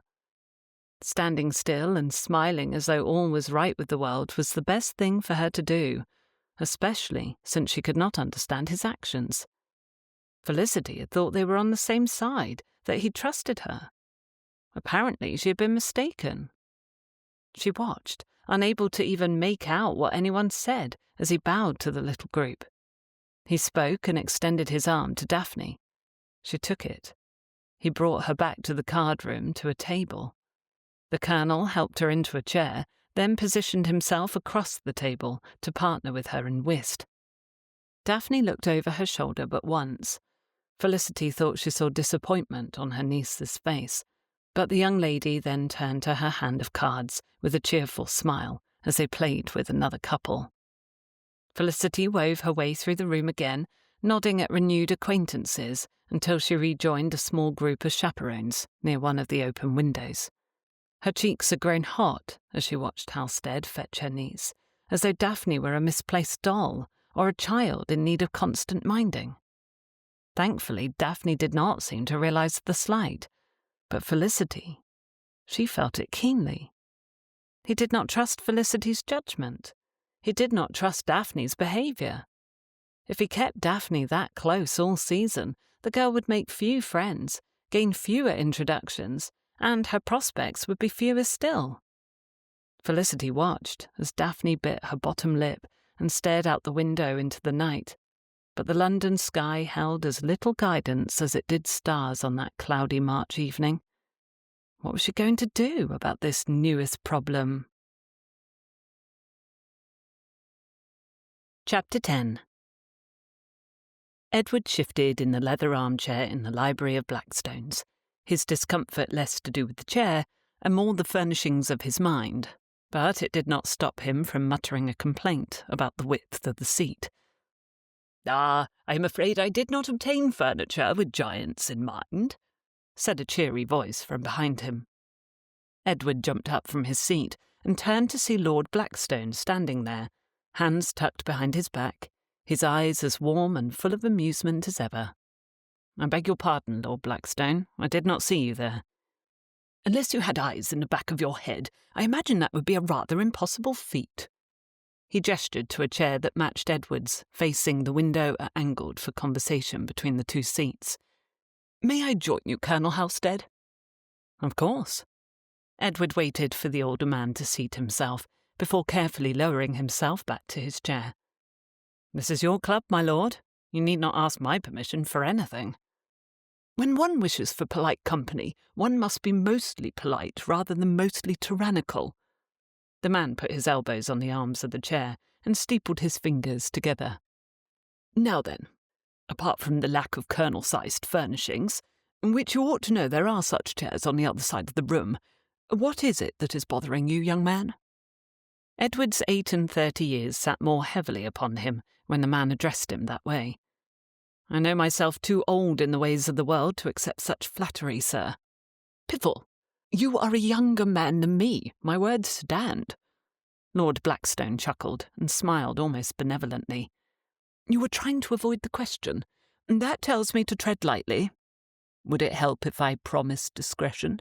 If I told you I am not one to gossip?" "Perhaps." Edward considered the man across from him. "Have you, any experience with ladies?" When the old gentleman raised his eyebrows, Edward hastened to add, "I mean, you see, I am a second son. I have no sisters. I have no wife. I barely spent time with my mother. Now I am responsible for a young woman as her guardian, and her companion, her aunt by extension. I find myself lost. There are no maps or guides for a man in my position." "Indeed not. Even if there were, I imagine they would be almost useless, since most such things are written by men.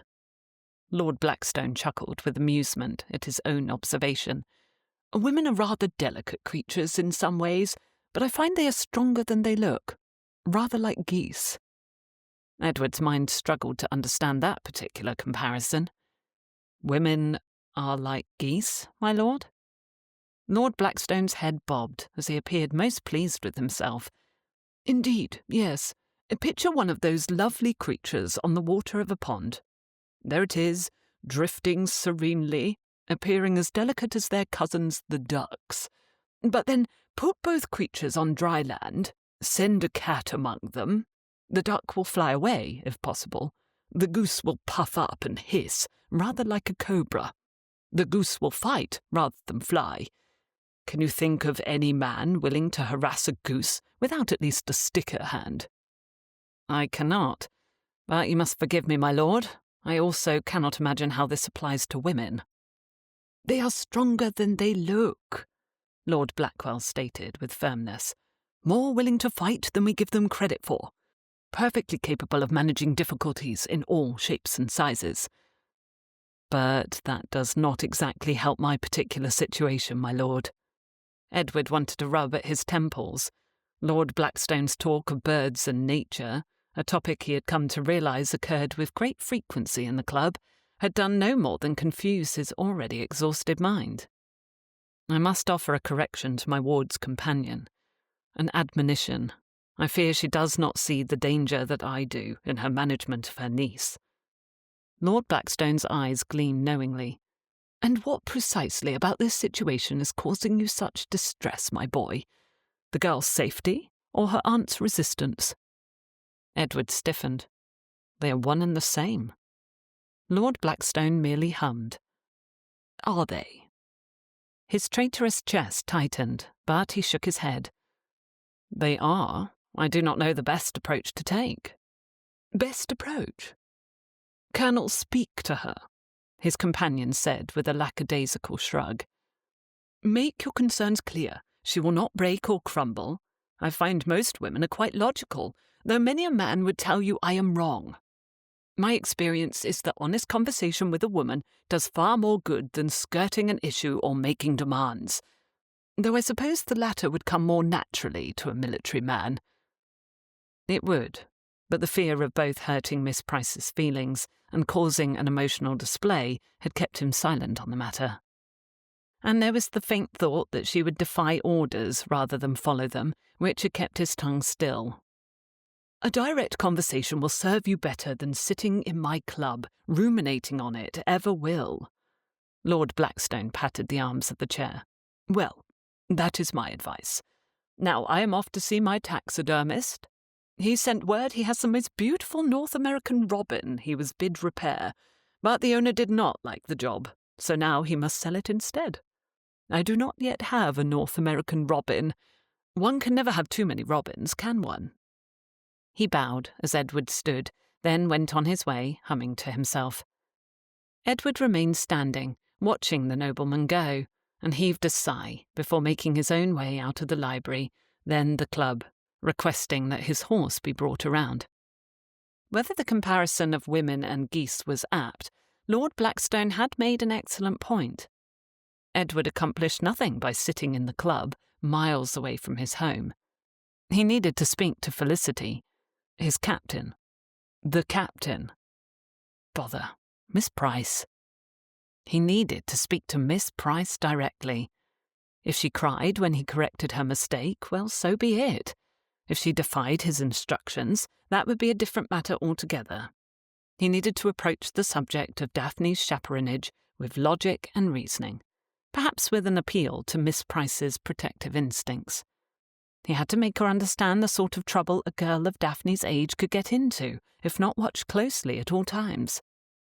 The sort of trouble that he had caused for another young lady 2 decades previously. He'd been a careless, foolish youth who thought he knew better than everyone else. He was not a careless, foolish youth now. Oh, the way Pamela had looked at him that night, eyes wide with trust, thinking he was offering her love when all he had to give was ruin. Fool. As he rode homeward, Edward rehearsed what he wished to say in his mind, again and again. Daphne needed protection from men like he had been. He had to make Miss Price see the importance of vigilance. Perhaps he ought to speak to Daphne first. She was his ward, after all, and she was obligated to obey him. If he could gain her promise of strict obedience, her aunt would have no choice but to do as Edward wished. That seemed as sound an idea as any. Speaking to Daphne, that was what was needed. The course of action decided, Edward made his way to Briarwood, with determination in his gut and his battle-ready mask in place. The smaller parlour was bright with the soft afternoon sun, the open curtains letting in the light and keeping out the still too cool air. A steady fire crackled in the hearth, its warmth providing comfort that softened the lingering chill of early spring. Felicity sat close to Daphne on the settee, the younger woman tucked beneath a woolen shawl, her slippered feet curled beneath her. A cup of tea rested in her hands, the fragrant steam curling up toward her face, and she breathed it in slowly before taking another careful sip. Her cheeks were faintly flushed, a telltale sign of her slight fever. But otherwise, she looked comfortable. Rested. Felicity turned a page in the book she held, her voice low and soothing as she read aloud. Emma was not required by any subsequent discovery to retract her ill opinion of Mrs. Elton. Her observation had been pretty correct. Such as Mrs. Elton appeared to her on this second interview, such she appeared whenever they met again. Self-important, presuming, familiar, ignorant and ill-bred. Daphne sniffled. Isn't it interesting that someone as little in the world as Emma can still see how Mrs. Elton is ill-mannered? I think it matters little how much in the world we are, so long as we endeavour to understand it. I think that is what Mrs. Elton lacks, Felicity said gently, an understanding of the world, and that her place in it is not so important as she assumes. After dabbing at her nose, Daphne leaned her head against Felicity's shoulder. Do continue. I want to know what happens with the Eltons. Felicity resumed reading, the steady cadence of the words filling the quiet room, mixing with the occasional pop of the fire and the faint ticking of the clock on the mantel. She glanced up between sentences, pleased to see Daphne's lashes drooping slightly, her body sinking deeper into the cushions. You needn't keep reading if you're tired, Aunt Felicity, Daphne murmured, though she was the one who ill-covered a yawn. Felicity smiled, brushing a loose curl from Daphne's forehead in an old familiar gesture. Nonsense, my daffodil. What better use have I for my afternoon than reading to you? Besides, this story is far too engaging to put aside just yet. I, too, wish to know what happens to the Eltons. Daphne gave a small, drowsy smile and let her head tip against the cushion. Then I suppose I shall allow you to continue, she teased softly, closing her eyes and settling in against her aunt's shoulder again. A faint tap preceded the quiet entrance of a footman. Felicity paused in her reading, eyebrows raised. Yes, Peter? He bowed. The Colonel summons Miss Daphne to attend him in the gardens, madam. Felicity bristled. Summons, she repeated. Not requested, not asked, but summoned, and without regard to Daphne's current state of health. Her niece was a young lady in his care, not a soldier under his command.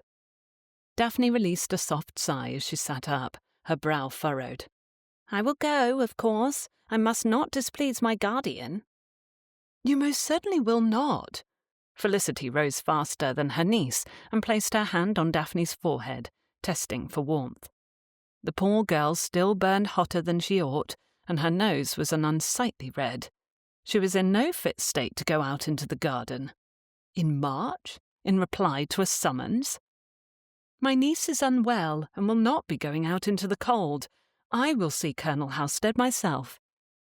The footman visibly swallowed as he bowed. He is in the rose garden, Miss Price. She nodded her thanks. Please fetch my niece more tea and a fresh hot brick. Then she turned to Daphne. I will return shortly to resume our book. If you are too tired to continue, take your tea to your chamber and have a nap.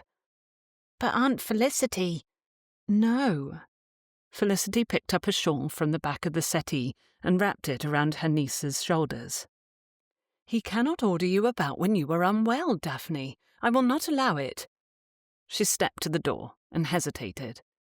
If it is truly a matter of great importance, you can speak with him inside the house later. Daphne's expression was somewhat pained, and though it hurt Felicity to see her niece uncertain, she blew her a kiss and went out the door anyway. She made her way down the stairs, through the house and out into the cold air. A brisk breeze immediately pushed against her, stinging her cheeks and snatching at the edges of her shawl. As she strode toward the garden, the sharp wind biting at her cheeks, Felicity felt more than cold. She felt erased. A man she barely knew, summoning her niece as though she were nothing more than a piece on his chessboard, like a housemaid, as if Felicity hadn't poured years into Daphne's happiness, as if she herself hadn't sacrificed enough already. Well, he would learn she was not so easily brushed aside. No one should be out for garden walks in this weather, she muttered as she made her way gingerly down the damp paths to the rose garden. A rather dismal place at that time of year, given the complete lack of blooms and the small stumps belying great roses come the summer. Why would anyone wish to be in a rose garden in March? She saw Halstead's head over the sleeping rose bushes, his back to her, wearing his greatcoat. Of course he had dressed for the weather.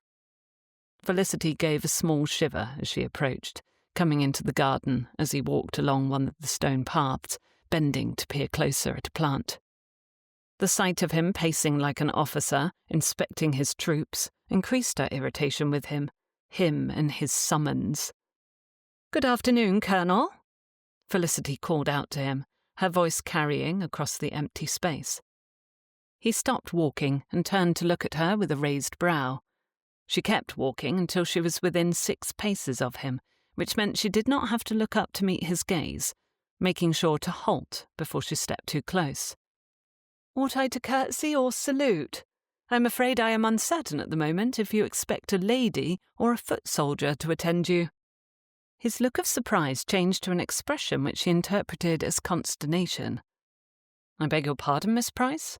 What do you mean by those words?" "Mean? Why, Colonel, I am merely confused. What are the rules of engagement when a commanding officer summons a woman like a foot soldier?" Slowly, her host shook his head. "I did not summon you, Miss Price. I sent for Daphne, and when I asked my ward to join me for a discussion, I expect her to come, rather than send an envoy in her stead." "Envoy?" Felicity laughed, trying and failing to keep back her invitation. "Colonel Halstead, you know full well that Daphne has a cold, a growing fever, in fact, and should not be out in this weather." "A cold?" His mouth turned downward in a frown. "I was not informed." Felicity opened her mouth, then hesitated. Well, he had not been. She had merely leapt into action that morning upon seeing her niece with such a streaming nose and taking care of her. The Colonel was still frowning. "I merely wished to see how she fared today. Your reaction to my concern is naught but an overreaction. A note would have been sufficient." "Or you could have come to see her." "I did not know she was incapable of enjoying a short time out of doors," he retorted, voice somewhat more stern than before.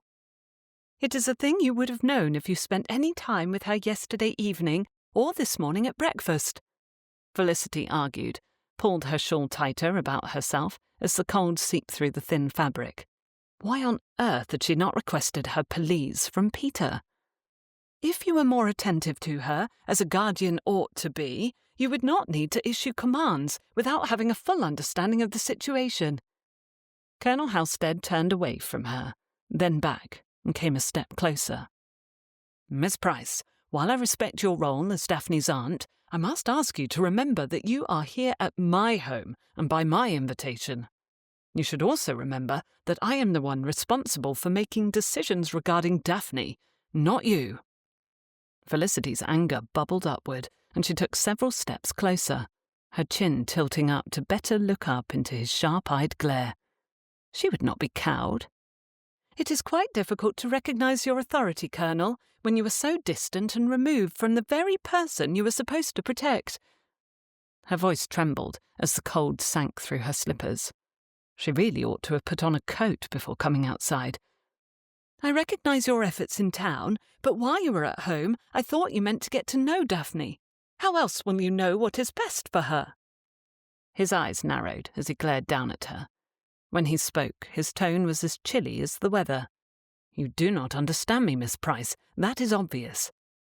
"I understand you enough to know you are exactly like your house." She pointed to the building behind her. "You may look fine enough on the outside, but inside? Inside you are hollow, unwelcoming, cold." Halstead appeared stunned, as though her words struck him harder than she had expected. He looked over her shoulder at the house, then back at her. "What on earth does my house have to do with anything?" "I told you before, a home reflects its master." Felicity pulled her shawl tighter, ignoring the nudge of guilt against her conscience. Her tongue continued on, sharper than before, as it always did when her temper gained the better of her. "Your home is merely an empty shell, without warmth, without life, without a touch of beauty or comfort inside of it." The Colonel, clearly affected, tightened his jaw. "Miss Price, you do not know me well enough to pass such a judgment." Felicity lifted her chin, meeting his gaze evenly, and replied, "Nor do you know me, Colonel Halstead, or Daphne, and until you take the time to do so, I cannot see us working together for her good." Halstead appeared completely caught off guard by Felicity's accusation, his mouth opening and closing as he struggled to find a response. Instead of answering her outright, he turned away, looking toward the barren rose garden as if searching for answers among the thorns. I had never given much thought to the house. It didn't seem necessary to fill it with things, living there alone. Felicity, having spoken more sharply than she intended, felt a stab of remorse, but she could not take back her words, not when she had spoken them for Daphne's sake. Yet she felt herself softening somewhat. "You are not living there alone any more, Halstead." He said nothing, but turned again, staring at her with new regard, studying her. Still frowning, though, still disapproving, but he moved a step closer, brow furrowed, and something about the intensity of his stare made it impossible to look away. At that moment, an unexpected shiver passed through her. Due to the cold, of course. Felicity would not attribute her sudden intake of breath and tremble of her body to anything else. Halstead kept moving toward her, and she was in half a mind to step back. Before, without a word, the man shrugged off his coat and draped it around her shoulders before she could protest. Felicity stiffened, but the sudden warmth was undeniable. The weight of his coat settled across her shoulders, heavier than she expected. Warmer, too, and it smelled of him, of bergamot and leather and ink. She loathed how much she noticed, how easily kindness from the man she meant to scold could unravel her focus. But she would not let it. Warmth would not move her. Not his, not anyone's. Even if it was an unspoken act of care, contradicting her words about him being cold and unfeeling, a thing that made her prickle with awareness even as she pulled the wool coat tighter about herself. Colonel Halstead gave a sharp nod and looked away before he spoke again, his voice quieter. "I don't know how to make the house more suitable, Miss Price, but I know how to protect what is mine." She stared at him, realization dawning that perhaps his detachment wasn't the apathy or carelessness she had feared. It was something else. Though she still stood her ground, she did not want to be softened by his gesture. She had to keep Daphne at the forefront of her thoughts, no matter how wonderful his coat smelled. "Then protect Daphne properly, Colonel Halstead, not like a soldier guarding a post, but like a guardian watching over someone he cares for."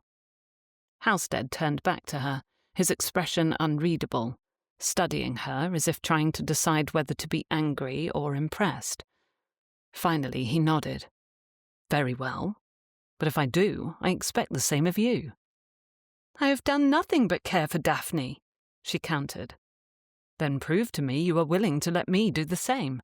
Listen to my wishes regarding her protection. A beat of silence passed between them before Felicity inclined her head ever so slightly.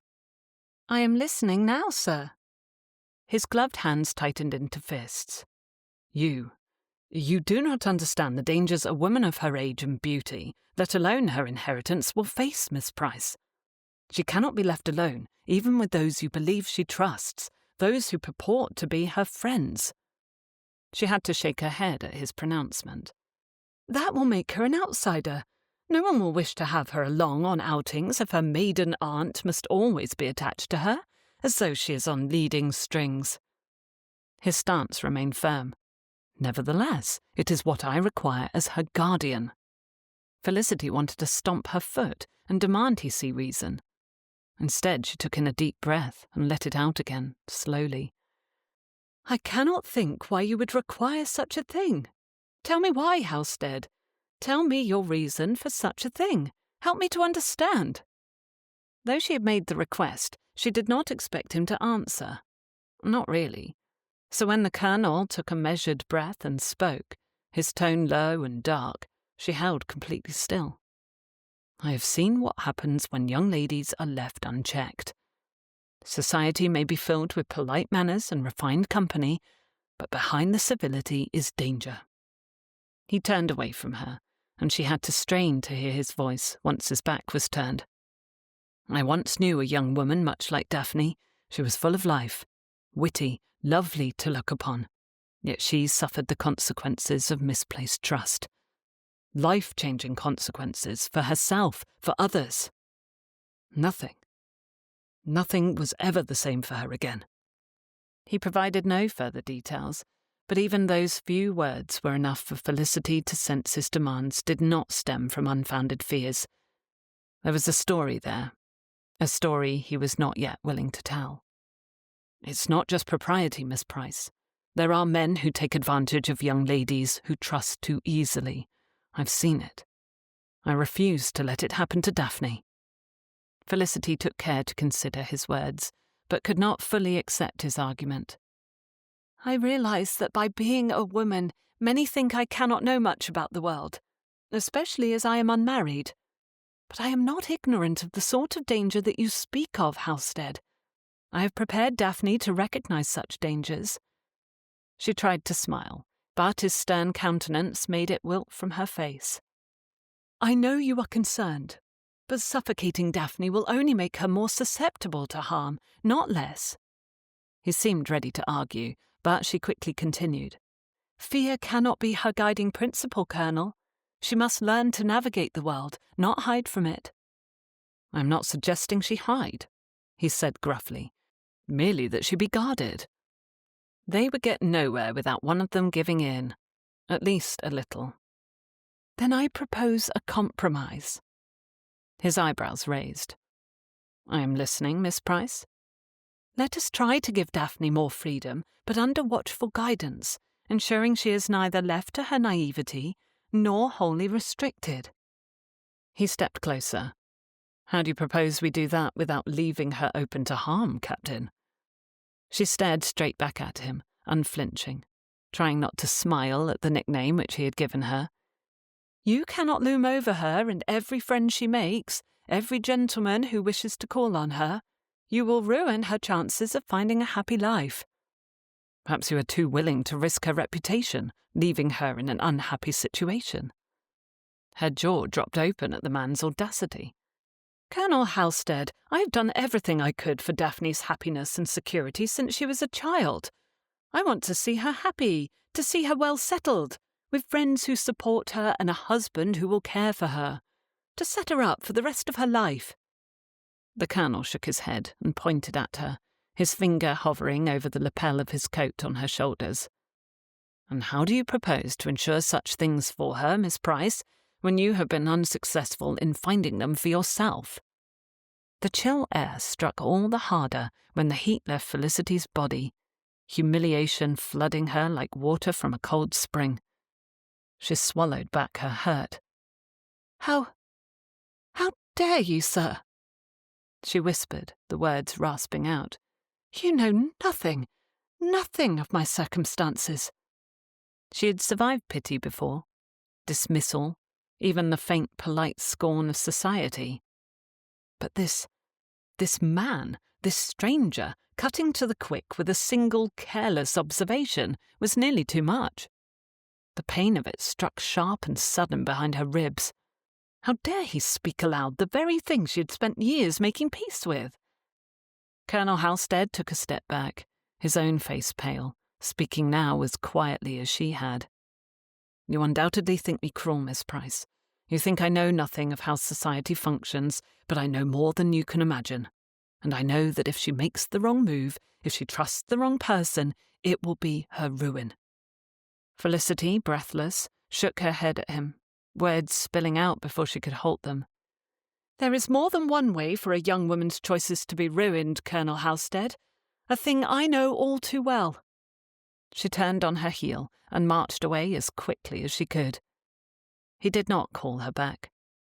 When Felicity entered the house, she shed his coat at the door and kept walking until she came to her chamber. She ought to check on Daphne, but that could wait while she regained her composure. It must wait. Standing before her looking-glass, Felicity stared at her pale countenance. There was no use thinking of the past, but the memories came anyway. His smile. The letters that stopped arriving. The day she heard he'd married someone else, someone younger, richer and prettier, of course. And now here she was, years later, with the same old ache cracking open under a soldier's careless words. Chapter 11. An acquaintance from Blackstone's club had invited Edward and his ward to a garden party a few days after his most unsatisfactory conversation with Miss Price. Precisely whether or not his ward's companion was invited was unclear, so, wearing a fine dark green coat and a deep brown embroidered waistcoat, he alone escorted his ward and made introductions.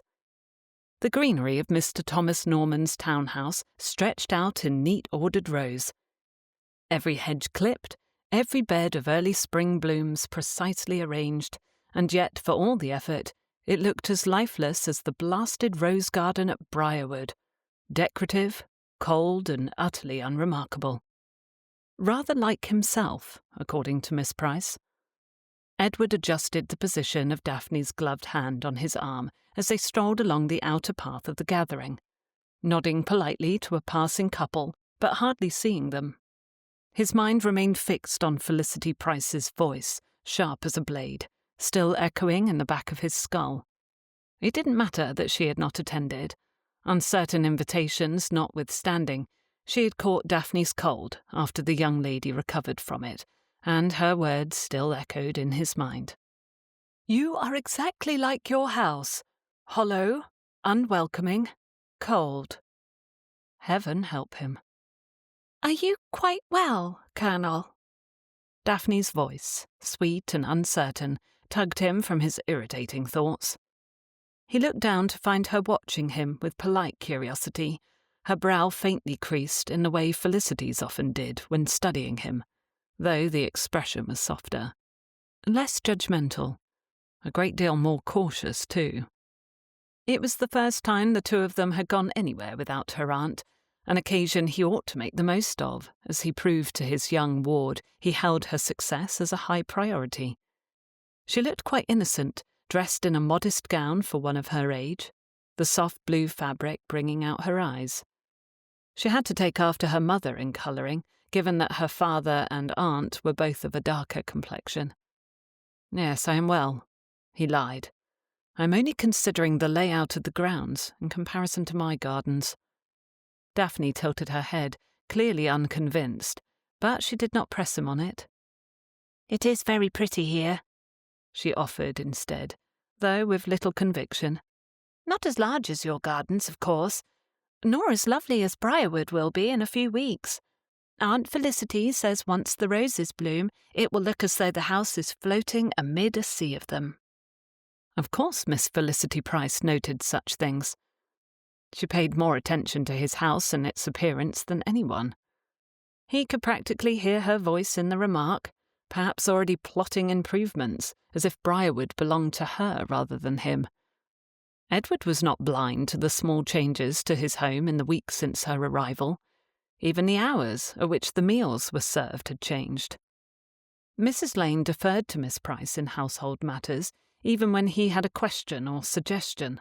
The staff already fully trusted her opinions on things, following her instructions without hesitation. They all liked her.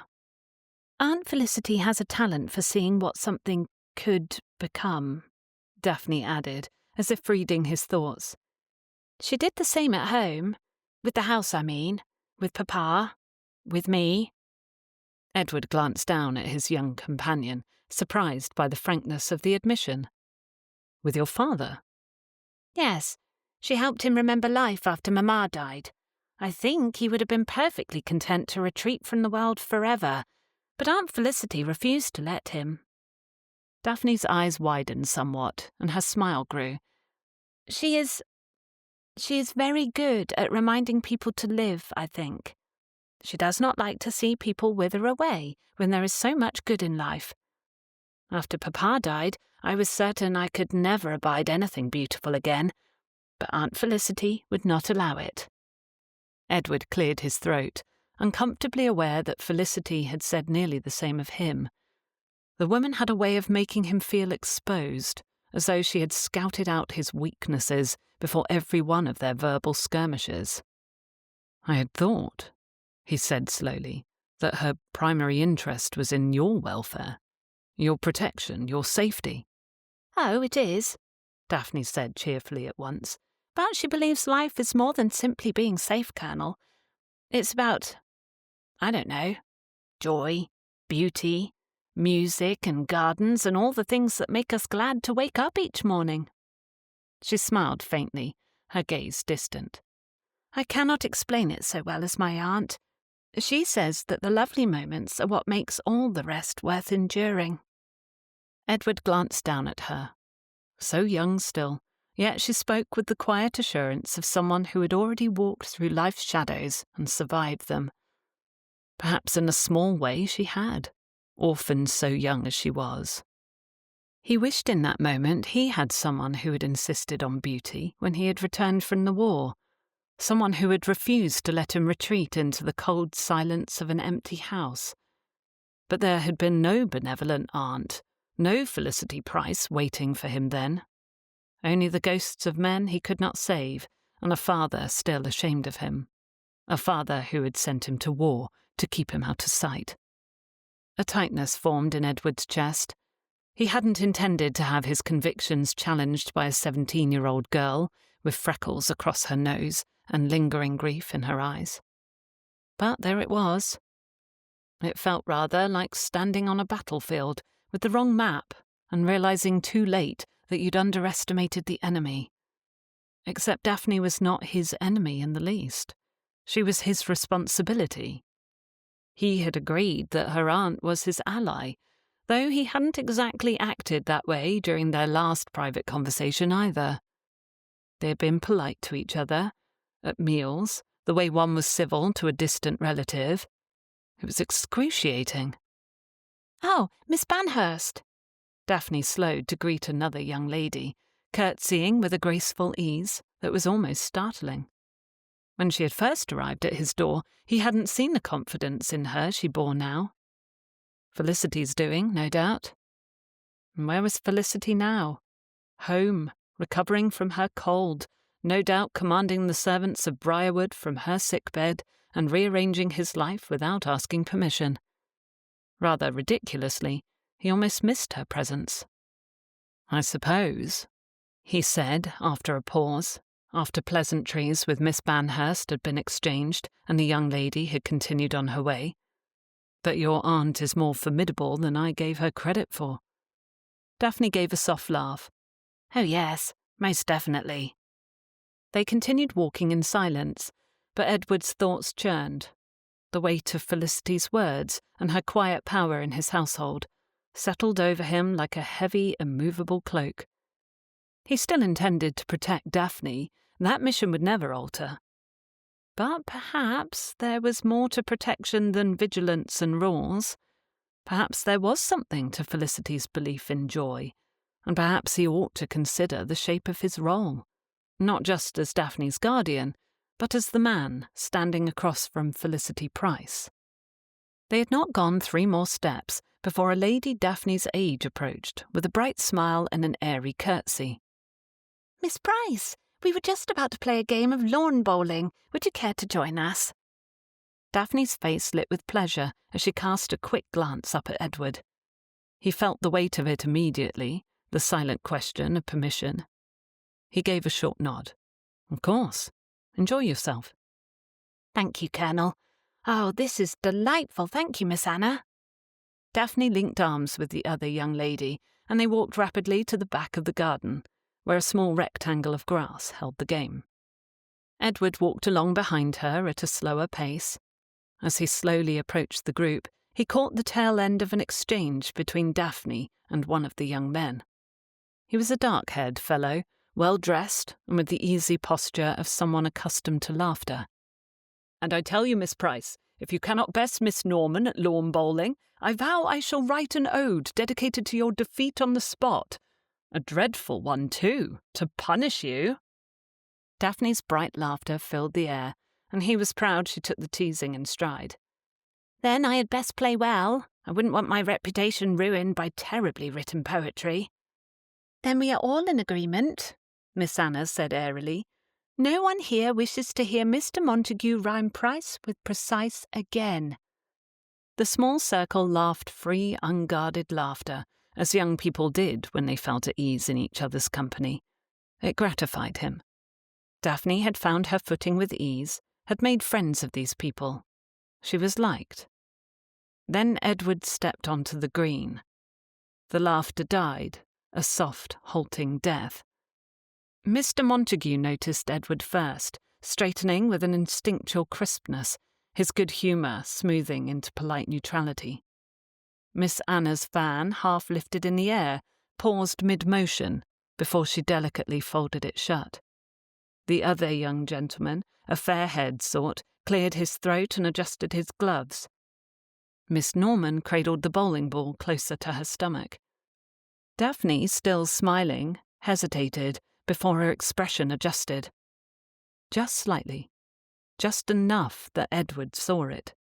"Colonel Halstead," Mr. Montague greeted him with a respectful nod. "I did not see you there, sir." "I thought to accompany Miss Price to watch the game," Edward said evenly. There was a beat of silence, where no one said anything, but glanced at one another, exchanging silent thoughts. Miss Anna, the one who had seemingly taken charge of the game, recovered first. She turned to Daphne with an encouraging smile.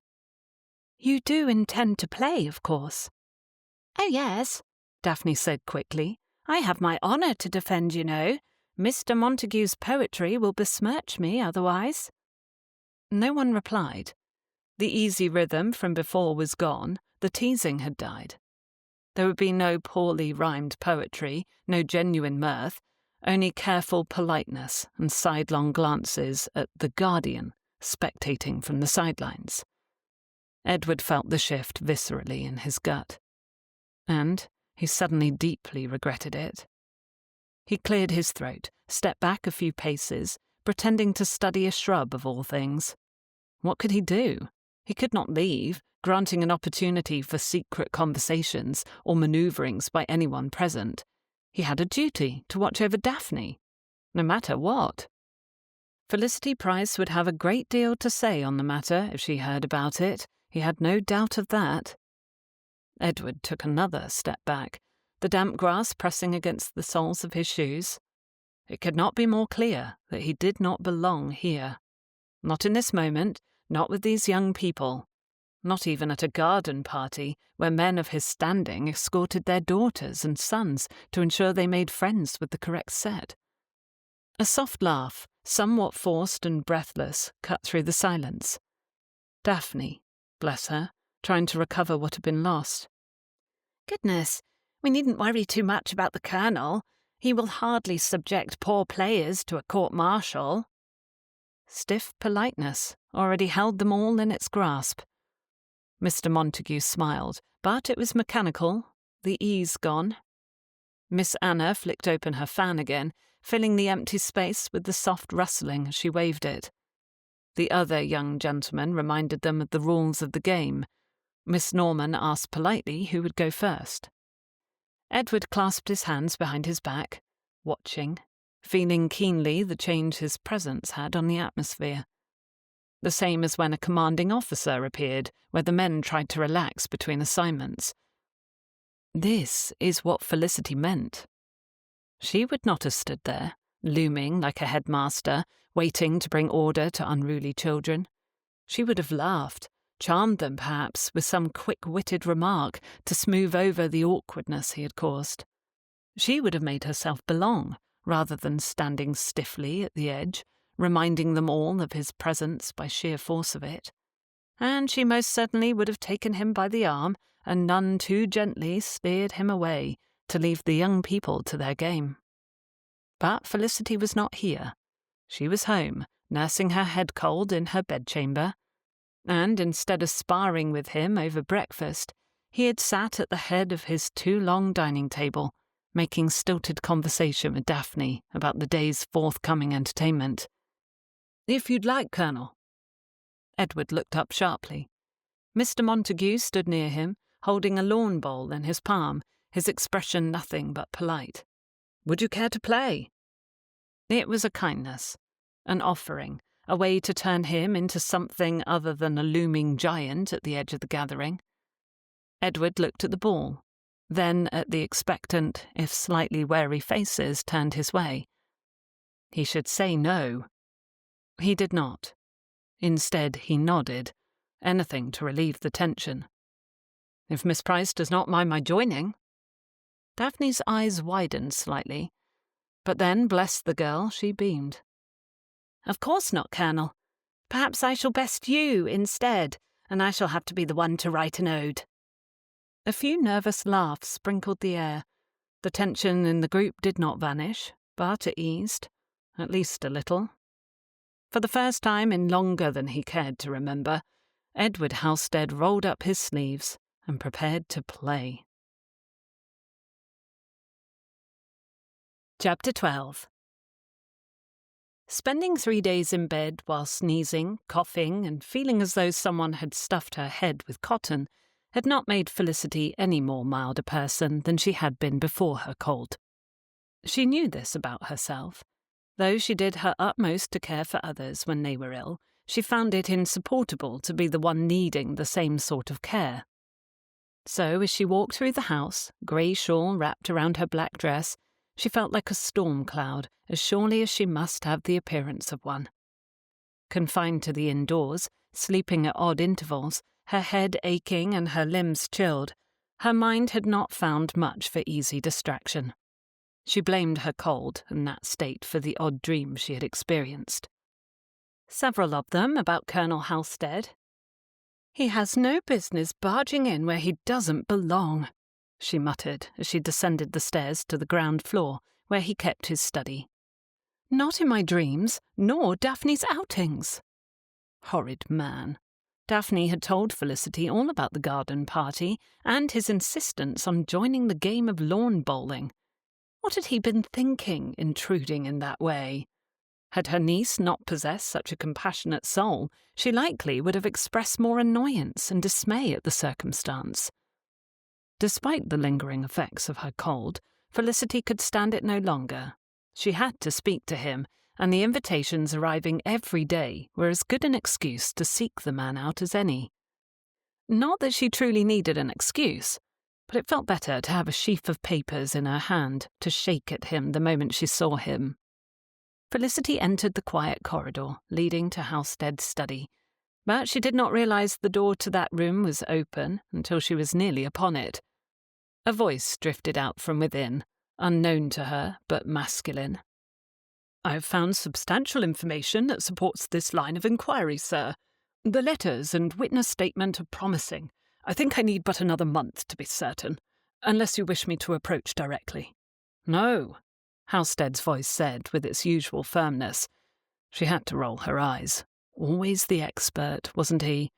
I do not want anyone aware that I am making this search, not until I have all the information about his present circumstances. Yes, Colonel, I understand. If that is what you wish, your patience may have to stretch a little longer yet. Patience. After nearly 20 years, I suppose a few more weeks or months will be nothing. It is not as though he is yet a child in need of guidance. He sounded so resigned in that moment that Felicity had to blink back surprise. She'd never heard that tone from the Colonel. He always sounded so certain, so full of confidence. Even if you choose not to make yourself known, the other man said, something like kindness in his tone, in another year or two you may change your mind. Surely you will want some sort of contact with the boy. When Halstead answered, he sounded tired, as though he had said these things too many times before. I will not decide on a course of action until I have the picture in full, Mr. Wright, as we have previously discussed. Felicity listened, transfixed, as they discussed a budget and transportation. Her cold, muddled mind could not quite make sense of all she had heard, and she swayed slightly on her feet as she considered what she ought to do. She hadn't ever been one to eavesdrop before. Why hadn't she walked away? Or knocked? Shaking her head at herself, Felicity took a step back. She glanced down the long corridor, but before she had decided to fully withdraw, she heard the other man's voice taking his leave. She turned instinctively, heart beating rapidly, and ducked into the room across the corridor, though she had only been in that room once and had found a poor excuse of a library within, filled with empty bookshelves and uncomfortable furnishings. A perfect place to hide, especially given the darkness inside, with the curtains drawn closed. Standing in the semi-darkness, Felicity closed her eyes and tried to sort out the conversation again. Contact him. The boy. The emotion she heard in Halstead's voice had shocked her. He wasn't a man prone to sentiment. That she had learned over the weeks she'd lived here. But the sorrow and restraint in his tone were unmistakable. Here was yet another thing about him that did not quite fit with what she thought she knew. The picture of him, the details of his past, did not yet tell a clear story. As she heard the footsteps of the visitor withdraw down the corridor, Felicity wondered what she ought to do. Did she confess to overhearing a private conversation? Slink away and pretend nothing happened? Shaking her head, she stepped out of the darkness and crossed to the door, raised her hand to knock, and hesitated. Her plan to pester him about the invitations felt quite juvenile in that moment. She needed to leave, rethink things. Perhaps spend another 3 days abed, hiding. No, resting. Resting. Decision made, Felicity turned to go, and the door to the study opened at the same moment. The Colonel stepped out, a weary expression on his face, his eyes heavy with thought, and his posture less than perfect. He was in shirt-sleeves again, too, looking not at all put together. His shoulders tensed the moment his eyes fell on her. Miss Price. One corner of his mouth went upward. Captain, how are you this day? You must feel somewhat better to be walking about? The weariness melted away into something almost fond as he spoke to her, confusing Felicity all the more. I had no hopes of seeing you today when you did not come down to breakfast. Her mouth opened to respond, but closed again, having uttered nothing. She had expected irritation from him, given their last interaction, not this solicitous behaviour in inquiry about her health. I am well. Better. Better than before, I mean. She held the invitations against her chest. Are you in good health? What a ridiculous question. He was obviously fit as a fiddle, as handsome and healthy as ever. Felicity winced. Why did she have to note his attractiveness every time she saw him? It was becoming a terrible habit. Tolerably well, he said with a chuckle. Oh, here, I have wanted to show you this. He moved by her, but then his hand closed gently on her forearm as he tugged her across the corridor to the very room in which she had hid a moment before. I hope to ask your opinion before now, but it was not a matter of great urgency." She heard him walk through the darkness, saw his outline approach the curtains. Then he pulled them back to flood the room with light. It was most definitely not the same as the last time she had seen it. The wooden floor was now covered in several rugs. There were 2 armchairs by the empty hearth and a couch near the opposite wall, and a painting of an old castle hung over the fireplace. The still mostly empty shelves now had books scattered within them, and there were 2 crates next to the shelves open, more book spines showing within them. I haven't the first idea how to decorate a house, but I do know the importance of a good library. Keeping all the best books to myself in the study struck me as selfish. I've already asked for Daphne to give me a list of her favourite books to add to the shelves in here. I hope you will have suggestions too. Felicity walked numbly to the shelves, looking down into the crate, then up at him with a frown. You are filling your library? Now? I started ordering things from London shortly after you brought my attention to the, shall we say, bland contents of the rooms in my home. The Colonel's eyes crinkled at the corners as he looked at her, a brightness in them she did not expect, as though he were amused, or actually happy for once. She hugged the invitations closer to her chest. The feelings of confusion curled cosily around her heart, changing into something else. Something warm and satisfactory, like a stand-offish cat curling up in one's lap. He had listened to her. "I should not have said all that I did," she whispered. "It isn't my place." Halstead's smile faded into something smaller, less enthusiastic and gentler. "You were concerned for your niece's happiness," he said, his voice low. "You were within your rights in that regard to be concerned about her home. Besides, you are not the only one who regrets words spoken that day. I apologize." She nodded once. "That is kind of you to say." "Apology accepted. Thank you." He came a step closer. "Miss Price, are you certain you are well enough to be up and about? Perhaps you ought to be resting. You do not seem yourself." "Neither do you," Felicity muttered softly, rubbing her forehead with her free hand. She could not convince herself to dredge up the indignation she had felt when she had planned to confront him about the garden party and the game of lawn bowling and the invitations. She did not want to soften toward him. She wanted to remain annoyed with him, with his high-handedness.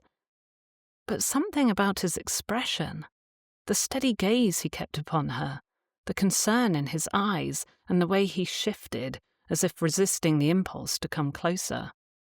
It unnerved her. When he was like this, when he showed such gentleness, he was more handsome than ever. A thing which immediately dismayed her, and it gave her the ability to find a touch of tartness. "I assure you, Colonel, I am not so delicate that a mild cold will confine me for days on end." Given that she still felt the last of the illness clinging to her, befuddling her usually quick mind, it was a horrid lie. Nevertheless, Felicity held her chin high and tried to regain her composure. "I came to discuss something of importance, unless you are too occupied with other matters." Colonel Halstead studied her for a long moment, then gestured to the chairs in front of the cold hearth. "Would you like to sit while we talk?" He glanced at the door. "Or we could return to my study, if it is a matter of great seriousness." Felicity looked to the door and tugged her shawl closer to her shoulders. "It is rather cold in here without a fire." "Of course. I should not have suggested it. Come, the study is warm." He led the way back to his domain, and she hesitated a moment before following. When she stepped inside the study, the air was warm and laced with the scent of ink and parchment, along with the faintest trace of his scent, a mix of soap and other things she found far too pleasant and familiar. His desk was still cluttered with papers, ledgers, and an abandoned cup of tea. She resisted the urge to glance at whatever notes might be scattered there from his meeting with the stranger. Ill she might be, but ill-mannered she was not. Instead, Felicity took her seat and kept her eyes on him until he settled on the other side of the desk in his large leather chair, putting his elbows on the desk and folding his hands on its surface. "What is it you wish to speak with me about?" Best to get straight to the point. There are several invitations here for various parties and balls. If you are going to insist on being overly protective of Daphne, I require clarification. I am certain you will have an opinion on which invitations ought to be accepted and which declined. He leaned back, crossing his arms over his chest. "Of course I will." Felicity straightened her spine. At last she felt her ire return to her. "Then I must ask if I am to run every social decision through you now, Colonel, or will you allow me to do my duty and guide Daphne without interference?" His gaze sharpened. "I think I ought to be consulted with regards to where Daphne spends her time. Once at such events, it would be ridiculous for every detail to need discussion. Especially since you will be acting as her shadow at every turn." "Indeed, one of us should always be with her." He was to be as stubborn as ever on that point, drat him. Felicity put the invitations on the desk and pushed them toward him. "Very well. Here are the invitations. Do let me know which you find acceptable. Perhaps you would also like to choose which gowns she wears and what jewellery adorns her. To ensure that her clothing does not offend your sensibilities, perhaps letting her decide between ivory and lilac is granting the girl too much freedom." His brows drew together in a most disapproving frown. "Miss Price." "Then there is the matter of her hair. We will consult you about which ribbons and pins to employ." "Miss Price, Then there is the matter of fans. Lace, paper, silk." She raised her voice, continuing despite the childishness of it. After all, he'd started it. "Then there is the matter of which books." "Felicity!" he barked sternly. Her lips parted in surprise as the rest of her words fled. He had used her given name. "I know what you were doing," Halstead said, tone still stern, yet he did not sound angry. "You think I have made a ridiculous request, so you mean to make it more so by adding one thing after another. I am not a fool. I can see we will not agree on how best to chaperone Daphne. My ward, your niece. But I trust you to see to the rest, Felicity. I trust that you know best how your niece presents herself, and how she navigates the world, and who she spends her time with. Why does this one instance of our disagreement cause you such distress? Why can you not bend to my reasonable request?" Felicity's stuffy and muddled head made it all too easy to grow petulant, but she retained enough of her sensibilities to recognize that as an unwise course of action. Instead, she studied him, and closely. "Will you truly listen to my explanation this time, without interruptions, Edward?" Well, he used her Christian name. She might as well use his.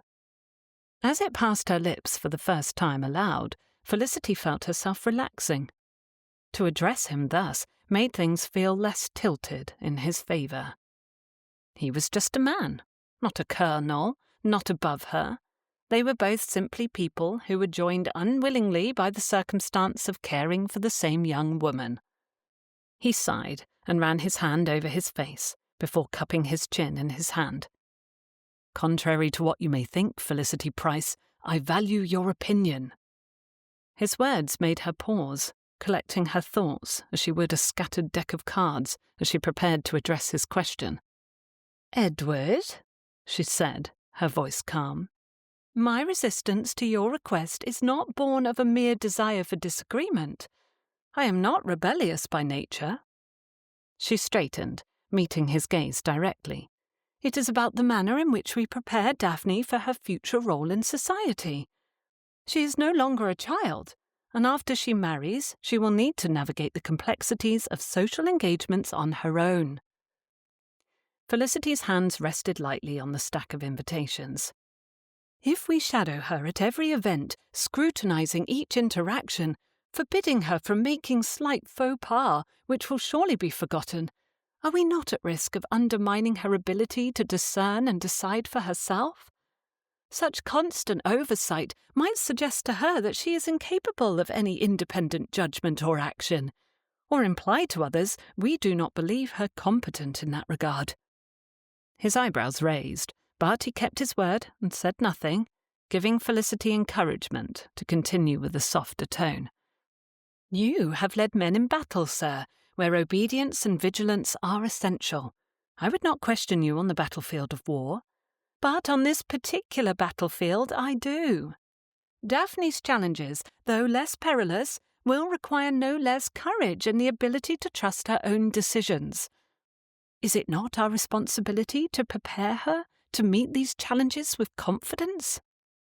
Edward's features remained neutral, watching her intently, giving her no idea how he received her careful reasoning. Felicity continued in earnest. Well, in for a penny. I value your guardianship, Edward, and your protectiveness towards Daphne. Truly, I did not expect you to concern yourself so much with her. But we must also trust her to grow, to learn from her own experiences, to make minor mistakes now when we are at hand to help right them. She sat back, folding her hands in her lap. Had she said too much, or not enough? Felicity watched the Colonel closely as he seemed to weigh his words. He winced, as though pained, when he looked down at the surface of his desk, at the myriad of invitations. Miss Price. Captain. Felicity, I understand your desire to see Daphne flourish under less stringent supervision.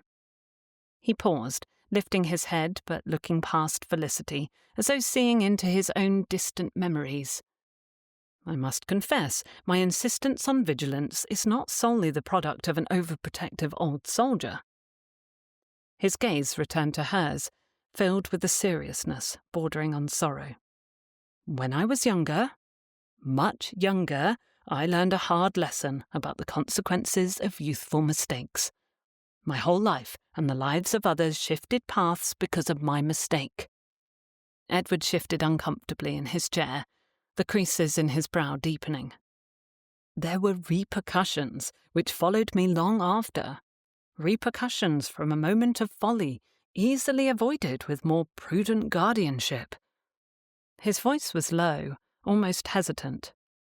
An unexpected pulse of compassion went through Felicity as she felt the pain behind his words. Something awful had happened then. When he continued, it was with a voice of compassion. All I wish is to spare Daphne from such potential pitfalls, to ensure her safety and well-being. We cannot protect her from everything, Felicity murmured, even if we wish to do so, and your mistakes will not be hers, Edward. Surely. She hesitated a moment, then said quietly, It seems to me that you are still carrying the weight of your past mistake with you. They must be grave indeed to remain prevalent so many years later. He sat back, a muscle ticked in his jaw. Indeed. But such is none of your concern. Some things are not meant to be spoken of, Miss Price. She raised her eyebrows. So, she was Miss Price again. She tilted her head to the side, studying him. And yet some things weigh heavier when carried alone, Edward. Edward pulled in a startled breath. Her words settled over him, a warm compress on an old aching wound. Surely she was not asking him to speak of his past. She could not be offering such a thing. They barely knew one another. And yet, I cannot deny the truth of your statement. Edward watched her, noted her still pale countenance from her illness, and its contrast with the stubborn tilt of her chin. Her eyes, dark and intelligent, remained levelled on him, waiting. It is not your burden to bear, Captain. Felicity. It was so easy to say her name, to let it leave his tongue, and he wanted to examine why. He had only called one other woman unrelated to him by her given name. Pamela. The woman he had ruined with his own recklessness, his selfishness. Her focus moved to her lap, and he relaxed even as he felt a prickle of disappointment. She hadn't really known what she asked. Truly, how could she want to know any details of his past beyond what was necessary for them to work together in the present? No, there was no more to be said on the matter. She would apologize for her intrusive question. She would leave the study. They would argue about handling Daphne's social forays later, after this awkward ceasefire had passed. "I fell in love when I was Daphne's age," Felicity said, her words startling him for all that they were softly spoken. I pined for a full year, dreaming of the one I cared for coming to see that I was the best choice for him. I put off my coming out into society so I could stay in his vicinity, in the country. I told my parents, I insisted to them that I was not ready for an experience in London. She looked up at him again, a sad smile curving her lips. Finally he noticed me. His approach was cautious at first. He was a younger son. I thought he was shy. But now I wonder if he was merely reluctant. He was a younger son, for one thing, and though my dowry was of a decent size, a marriage settlement would be much less. Not enough to live on in the way he was accustomed. Ought he to stop her words, tell her she need not relive something that obviously pained her? But Edward had not asked a question to lead to this. Felicity revealed her past of her own volition, and the more she spoke of this younger son, of her first love, the more intrigued he became. I told him I would wait for him. A laugh with a note of bitterness escaped Felicity's lips before they pressed together in a grimace. As long as it took. I believed I loved him enough to wait, that his mutual affection would in turn be patient. He accepted my promise and he went away. To stay with an uncle, to study the law. We were not permitted to write to one another directly, of course. I could only receive news of him from the letters he wrote to his family, and they were sparse indeed. My parents thought him weak-willed. They spoke against him in my hearing, but they loved me, and they wanted my happiness. It was a difficult balancing act, especially with Anthony going away to fight in the war, and men like him remaining home. Younger sons fill the military, as I am certain you know. He felt himself agreeing with her parents, given he already suspected what the end of the story would be.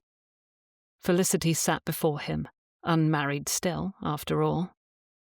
When she looked up at him, he felt he should smile, should respond. He had been silent for so long while she unearthed a painful history to him. Edward cleared his throat. I am aware. Anthony was quite an exception to that. Despite his place as eldest son, he truly believed he fought for the good of others, that it was a duty and a calling. I miss him, Felicity said, pulling her shawl tighter about her shoulders. I wish he had been home when the man I thought I loved came home at last, unexpectedly. Already married. Edward hadn't expected that ending. He sat straighter in his chair, hands splayed on the desk. What? I thought you were going to tell me he had died. She blinked up at him, eyebrows furrowing in evident confusion. No, he's quite alive, and married. She was a young widow, her husband died at war, and she had a substantial income. The cad, Edward said, shaking his head in utter disbelief. You were waiting for him, honourably and patiently, and he returned home already married? Without warning? Felicity, why do you still mourn him? She blinked. I do not mourn him. You looked heartbroken the moment you began the story, Edward pointed out, looking into her eyes heavy with emotion. No, you cannot still wish for him, not a man who would behave so dishonourably toward you. Your defence of my feelings is kind, Edward. The puzzlement on her face made him sink back into his chair. But it is not necessary. I know he did not behave honourably, truly. Yet you remain unwed. He winced. That is truly none of my business. I apologize. Felicity's lips twitched upward, and the darkness in her eyes receded a little, making way for a twinkle of amusement. No, it is not. You see, by the time that gentleman— Edward snorted at that term, for surely it could not apply to such a scoundrel— returned home with his bride, and after I recovered from my hurt, I did not wish to face more disappointment. Not right away. I was but 23. Her sombre expression returned, a flicker of pain passing over her face. Around that time, Anthony's wife Margaret fell ill. Daphne was only 7 years old. I stayed with them to help, and Margaret died a few months after Anthony came home from the war. I stayed on, for my brother and niece's sake. My parents passed away a few years ago. I had made myself so useful, Anthony said I ought to continue on with him until Daphne wed, and that brings us to now. She gestured with both hands, palms up, to the study and then to him. To this very moment. Edward took in her soft features, the set of her chin, the dark hair that framed her face, and the plain grey gown she wore. He had yet to see her outside of mourning colours. The sharp lines of her face, the depth of her eyes, the delicate movements of her hands were enough to make a stunning woman. But what if she wore the deep greens he was himself fond of? He cleared his throat. That thought had no business in his mind. It did not matter what she wore. All that mattered was that they worked well together to set Daphne on a path of success and happiness, in honour of her father's memory and for the girl's own sake. Thank you for sharing your history with me, Felicity. He had not expected that sort of confidence from her. She had struck him almost as an adversary in their first days and weeks together, fierce in her defence of Daphne, in her demands for her niece's needs, but never asking for anything for herself. That realization struck him hard in that moment.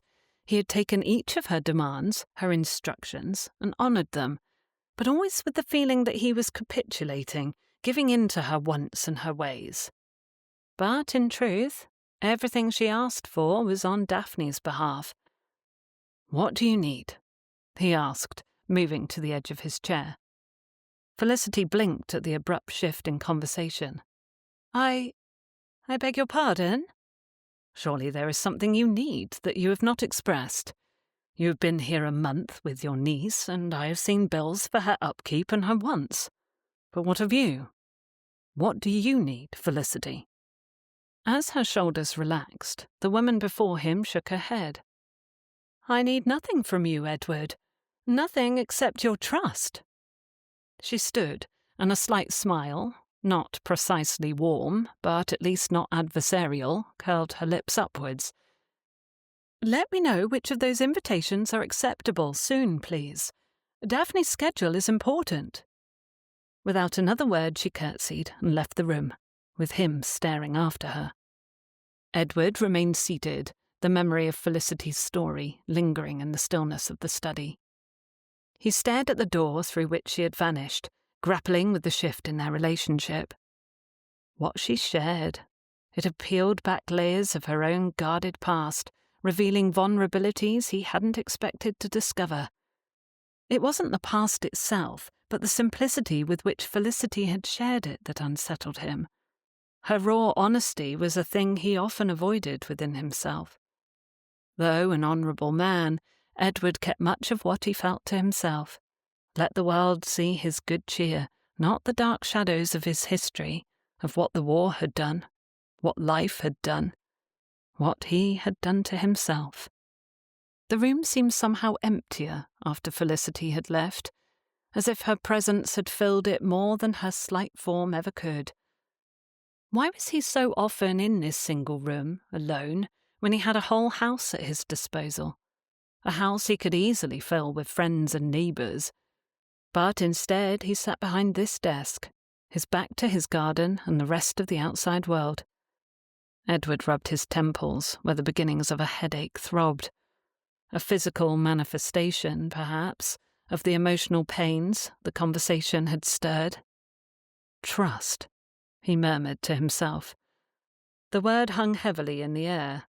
It had been neither a challenge nor a plea when the word had fallen from her lips. No, Felicity's request was simple. He stood, pacing to the window where the view of his gardens brought little comfort. Even though the roses had put out new growth, they remained without blooms. Roses made one exercise a great deal of patience, a thing he had thought he possessed in abundance before Felicity and Daphne entered his life. How was he to reconcile what Felicity asked for and still keep Daphne safe? His thoughts wandered back to Pamela. How different things might have been if there was better oversight. Had his parents cared what he did? Had they kept watch over him? And here was Felicity, sharing the pains of past regrets with him, yet still standing resiliently, still willing to support her niece with all she had. Resting his forehead against the cool pane of glass, Edward closed his eyes and wondered once again why Anthony had chosen him as guardian to his child, and why he could not seem to dismiss thoughts of Felicity Price's soft smile, even in the midst of one of their disagreements. Chapter 13. Hyde Park, April 8th, 1817. With the observation of Easter the Sunday previous, London came alive at last as spring reached her pinnacle. Nowhere was this more evident than in Hyde Park, where Felicity took in everything around her with quiet appreciation. The grasses were as green as ever, the trees had new growth in vibrant hues, and flowers peeked out of carefully manicured garden beds. Felicity, along with the Colonel and Daphne, were attending part in a picnic arranged by the Normans. Mr. Norman seemed disposed to like Edward. Felicity had tried but failed to think of him as Halstead since their conversation in his study. Miss Norman had befriended Daphne. The outing suited everyone involved, including Mr. and Miss Montague, who were once again chatting amiably with Daphne. "I have always liked the park away from Rotten Row," Mrs. Norman said, sipping delicately at her tea. Felicity sat on one side of the lady, Mr. Norman on the other, and Edward beside that gentleman. "There is so much more to this place than the crowds all vying to be seen in their slow promenade." "Such as the ducks," Edward said, gesturing to the water glimmering before them. The group looked over. The Serpentine boasted its usual swans, geese, and ducks, but if one knew where to look, they would find nesting spots tucked here and there in the park. Felicity shaded her eyes to better look across the pond, where a few couples rowed about in small boats, rented out on fine days, her eyes seeing more than was before her. "My father brought me here years ago to hunt for nests. We never disturbed them, of course, but it was always great fun to poke about in the weeds to find them." Mr. Norman chuckled before making his own observation. "In a few more weeks the water will be full of goslings, cygnets and ducklings, all of them driving their parents to distraction." He nudged Edward with his elbow. "You are getting a fine taste of that yourself, Halstead. Guardianship of a young lady is no small thing." Felicity adjusted the corner of the blanket nearest her, somehow resisting the desire to watch Edward respond to that particular comment. Instead, she glanced toward the other picnic blanket, a few yards away, where the younger people were enjoying their tea and sandwiches. Daphne's laughter sounded sweetly from where she sat between Miss Norman and Miss Montague, prompting a smile from her aunt. "I am fortunate that I am not alone in the work of caring for a young lady," Edward said, tempting Felicity to turn her attention back to their conversation. "Lord Blackstone advised me to think of ladies as I would think of geese." "Oh, that man!" Mrs. Norman sounded more amused than annoyed. "Every time my husband comes home from the club, it seems he has another wild tale to tell. What do you think of Lord Blackstone, Miss Price?" Felicity looked up, meeting the woman's curious gaze with raised eyebrows. As she was more chaperone than guest, she had not expected to be brought into the conversation properly. She had whiled away the first quarter hour of the picnic reading a book which now lay open beside her on the blanket. Yet Mrs. Norman had invited her to contribute several times already. The other woman was closer to 40 than Felicity was, with just the barest of lines showing around her eyes and a cheery disposition that made her think the woman a pleasant person.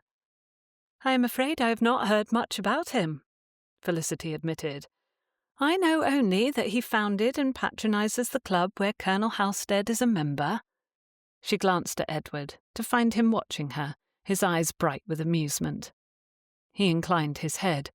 "I suppose I have not spoken of him often. He is a rather peculiar man, to say the least." Mr. Norman leaned back on his hands, an easy smile on his face. "Peculiar is a mild word for it. Have you made peace with his eccentricities yet, Colonel? Or has Lord Blackstone's fondness for taxidermy made you regret joining our unusual club?" Edward's low chuckle made something inside Felicity squirm, though certainly not unpleasantly. She tried to direct her attention away again to the more youthful members of the party when he spoke. "The giraffe in the billiard room was quite a surprise." A laugh escaped her as she turned toward him. "A giraffe? Colonel, that cannot be true." She looked at Mr. Norman, expecting him to deny such a thing. She had seen a live giraffe once at the Tower Menagerie. The creature had stood marvellously high, the entire of one being found in a billiard room. "Well, not an entire giraffe," Mr. Norman said, with a broad grin. "Just the neck up." Felicity started to shake her head, unable to help looking at Edward with wide eyes. "I should very much like to know why a man would look at a giraffe and decide its final resting place ought to be inside a gentleman's club billiard room or otherwise." The corners of Edward's mouth twitched upward. "Perhaps I will have the pleasure of introducing you to Lord Blackstone soon. I have heard rumour of his hosting a gathering at his home for club members and their families." He sat up, leaning slightly in her direction, as though to impart a secret. "You ought to know, Miss Price, that Lord Blackstone claims all his specimens died of natural causes." Mr. Norman chuckled. "A most convenient truth if I have ever heard one." Edward laughed again.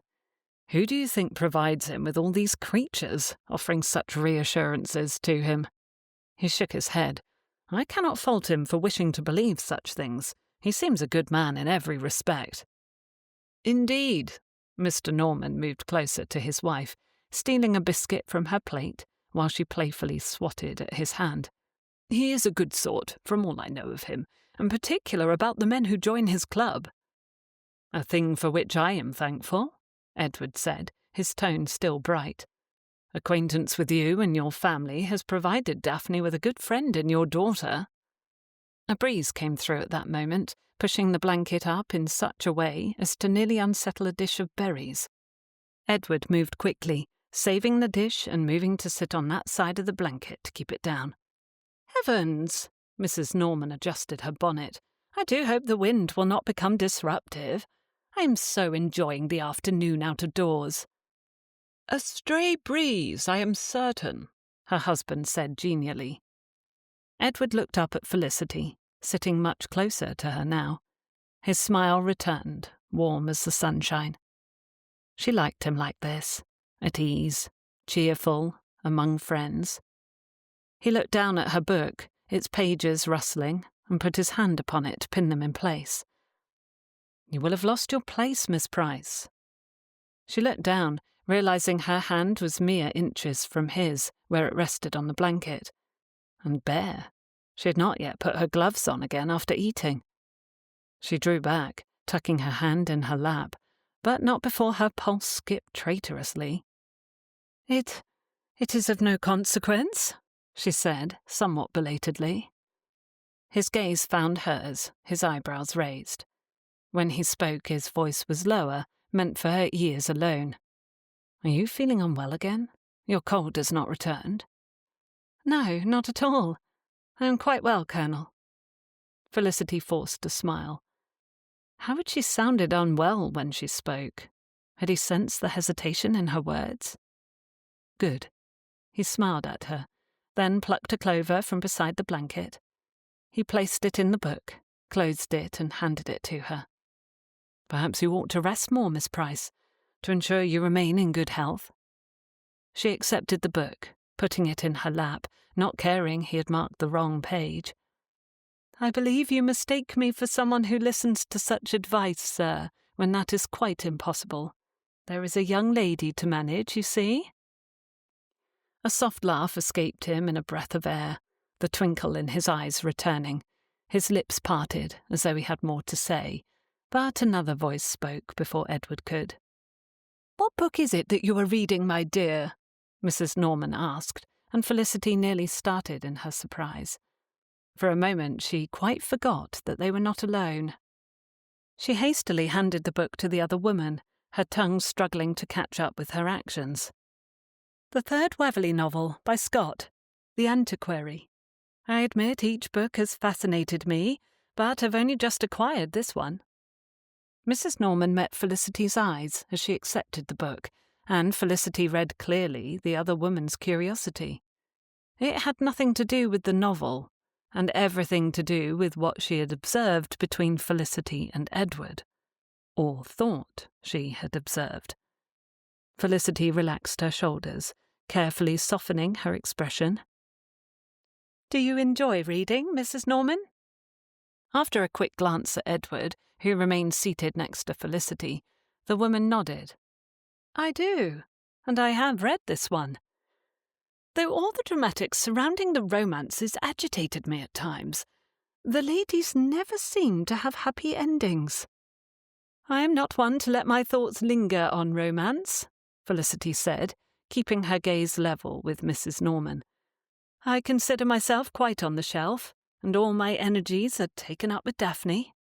When my niece weds a good man, I will consider my work complete, and pack myself off to some seaside village and count myself happy indeed."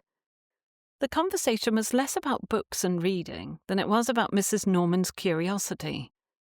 Her frequent glances at Edward told Felicity the woman was curious, perhaps even concerned that Miss Daphne Price's spinster aunt had found herself the recipient of unwanted advances.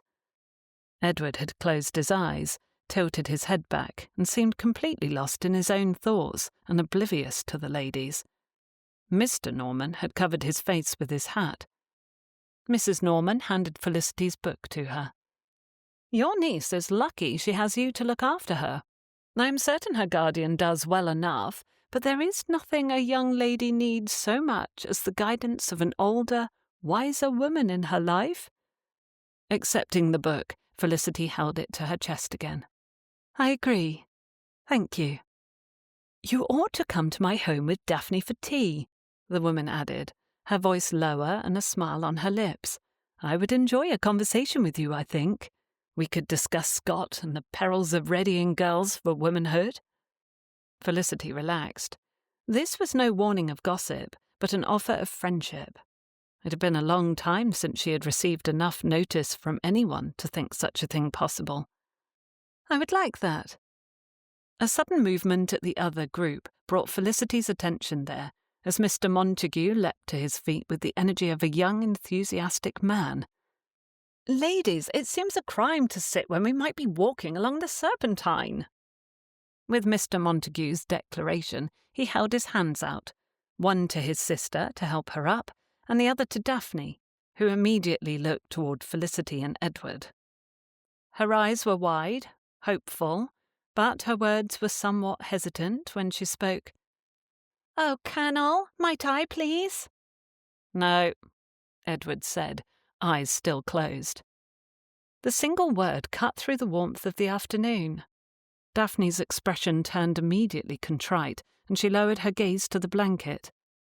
Felicity gave Edward a sharp look, full of disapproval, but he had barely cracked an eye open to look in Daphne's direction. Still, it appeared her silent censure was none the less felt. Edward sighed. "Not without a proper escort. You cannot wander about without protection, Daphne." Despite what sounded like little more than a practical note, a heaviness remained on the gathering. Felicity felt it keenly as the young ladies exchanged glances, and Mr. Montague stared evenly at Edward. The young man, no more than 20 years old, smiled and offered a small bow to Edward. "Colonel, I should hope my sister and I, along with Miss Norman, are considered adequate company. While I am not so equipped as a soldier to protect Miss Daphne, I think myself equal to the task of looking after her long enough to enjoy an afternoon stroll in the environs near the picnic." It was quite a diplomatic speech, but Daphne's crestfallen expression spoke well enough of what she and Felicity already knew. Colonel Halstead had no intention of letting Daphne out of his sight or hearing. The other young people had already grown more reserved, and even Mr. Norman and Mrs. Norman exchanged a glance. This was what Edward did not understand, and unless she could explain it to him. "Unfortunately, Mr. Montague," the Colonel began stiffly. Felicity put her teacup on its saucer with a clatter. "Oh, a walk does sound lovely. Daphne, darling, do not forget your parasol. Where is mine? I should like to feed my crusts to the swans." She stood and fluttered about. "Here is your parasol. I have mine." "Would you like me to feed your crusts to the waterfowl, Mrs. Norman?" The married woman chuckled and held her plate out to Felicity. "Indeed, I will stay put, I think." Edward rose to his feet. "Miss Price." She cut him a sharp glance and smiled brightly. "You needn't trouble yourself, Colonel." He narrowed his eyes, glanced at the young people, and nodded. "Of course. I will come with you. Daphne, enjoy your walk." Felicity watched her niece's eyes brighten as she finally took Mr. Montague's offered hand to come to her feet, parasol clutched in her other gloved hand. The young people started forward, their steps light and laughter floating back on the breeze. Holding the crusts in one ungloved hand, Felicity propped her parasol on her shoulder, as though it were a rifle, and marched directly to the water. Edward fell into step beside her. "That was hardly necessary," he muttered, keeping up with her quite easily given his much longer stride. "On the contrary, it was entirely necessary." Felicity forced a wide smile onto her face as she caught Daphne peering back at them. "We cannot deny Daphne every bit of independence, nor can we allow her friends to think you a tyrant." He grumbled. "I do not care what they think." "You need to, Edward," she said quietly. "Would you rather be the villain who ruins an afternoon for a young lady, or the gracious guardian who trusts her friends?" He shook his head.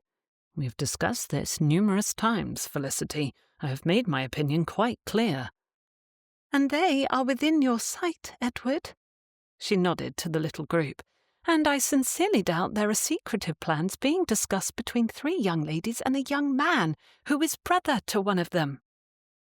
See, he escorts Miss Norman as is right since she is the hostess. The other 2 ladies walk behind him. There is nothing amiss there. They are also in full view of Mr. and Mrs. Norman, a respected couple of your acquaintance. What is there to fear?" Edward stared at the young people, sighed, then held his hand out to Felicity. She blinked at it.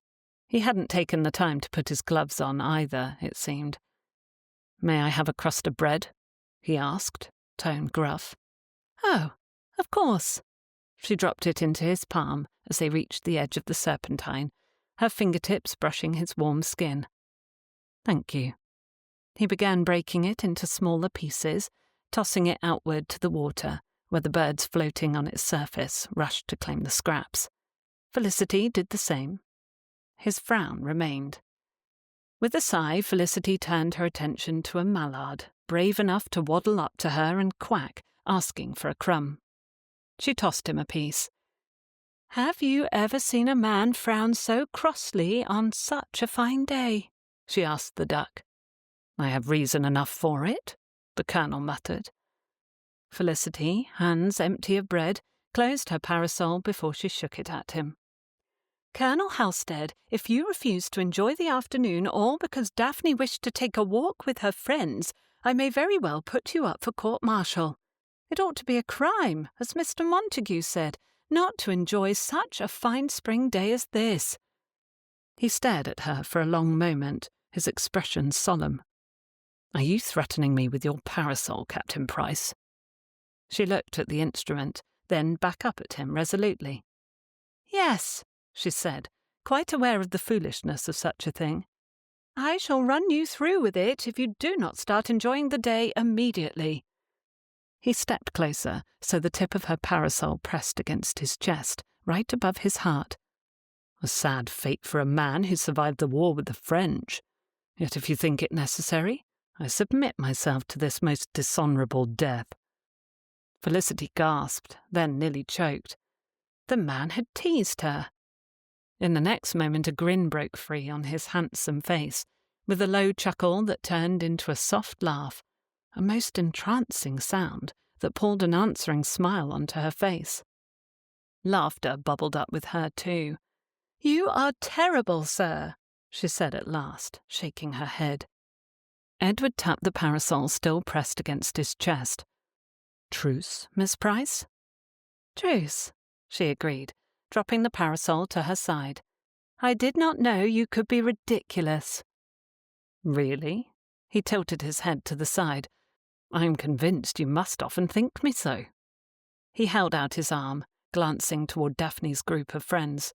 Come, you have had your way, and Daphne has enjoyed her independence. But I should like to walk in that direction, in case she has need of me. Of us. Us. At the sound of that word from his lips, that comfortable warmth wrapped itself around her heart again. She took his arm as he smiled, and Felicity realized the sight of his smile stirred an odd, hopeful feeling in her chest. Her cheeks warmed, and she swiftly turned to watch a swan glide across the water. Something rather strange, and certainly quite dangerous, was unfolding in her heart.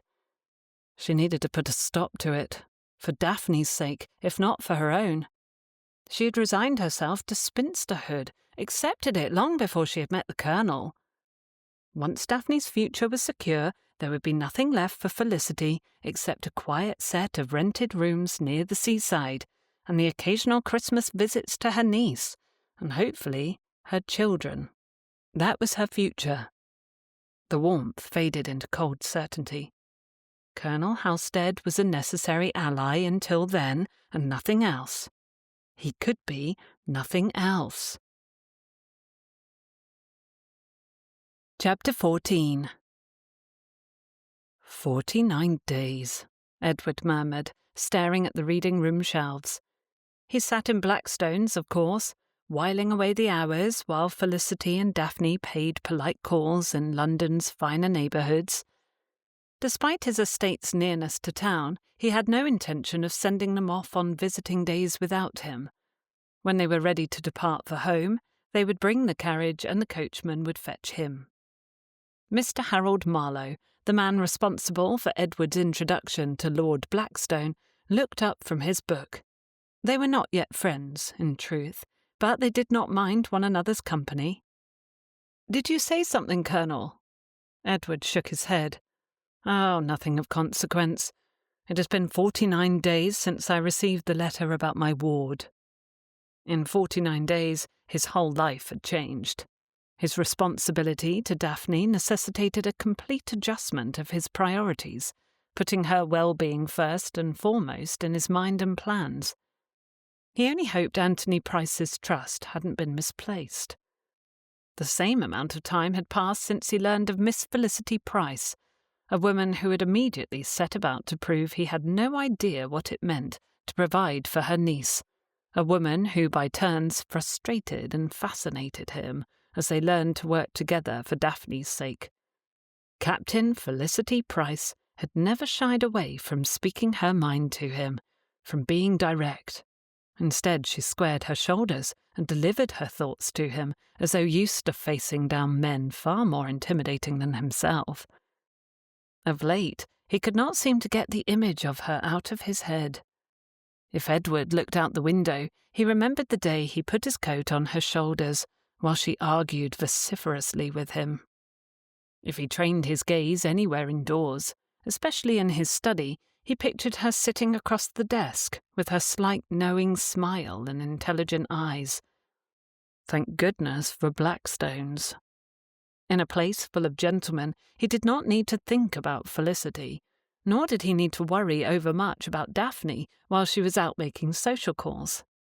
Instead, he refocused his mind on his own business, tasks at the estate, the progress of his investigator. The door to the reading room burst open, and several men spilled in, most of them holding glasses of spirits, and the one leading the fray grasping a familiar tome. The club's betting book.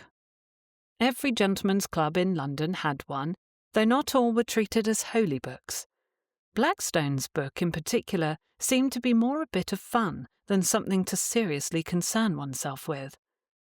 "What are you all doing in here?" the man with the book, one Lord Henry Philbrook, said. "The season has started properly, and we must get down all the names of the poor souls the mammas of the ton have in their sights." Marlowe groaned and sank into his chair. "Not this again. Every single year." He held his book closer to his face in an attempt to hide. The man with the book sighted him. "Marlowe, dear fellow, haven't you a cousin on the list of bachelors?" "The boy is only 20, Marlowe said, snapping his book shut and shaking a finger at them. "Far too young to wed, no matter what the scheming women of London may think." "A good age for a debutante," someone argued. "Better an 18-year-old wed a man of 20 than someone old and feeble, like Colonel Halstead." A round of laughter filled the previously silent reading room.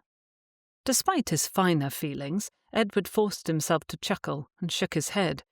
"I assure you I have no intention of robbing schoolrooms or nurseries, nor do I have any plans to wed this season or any other." Several of the men booed. A few cheered, but Lord Henry opened the book and took out a sharpened pencil.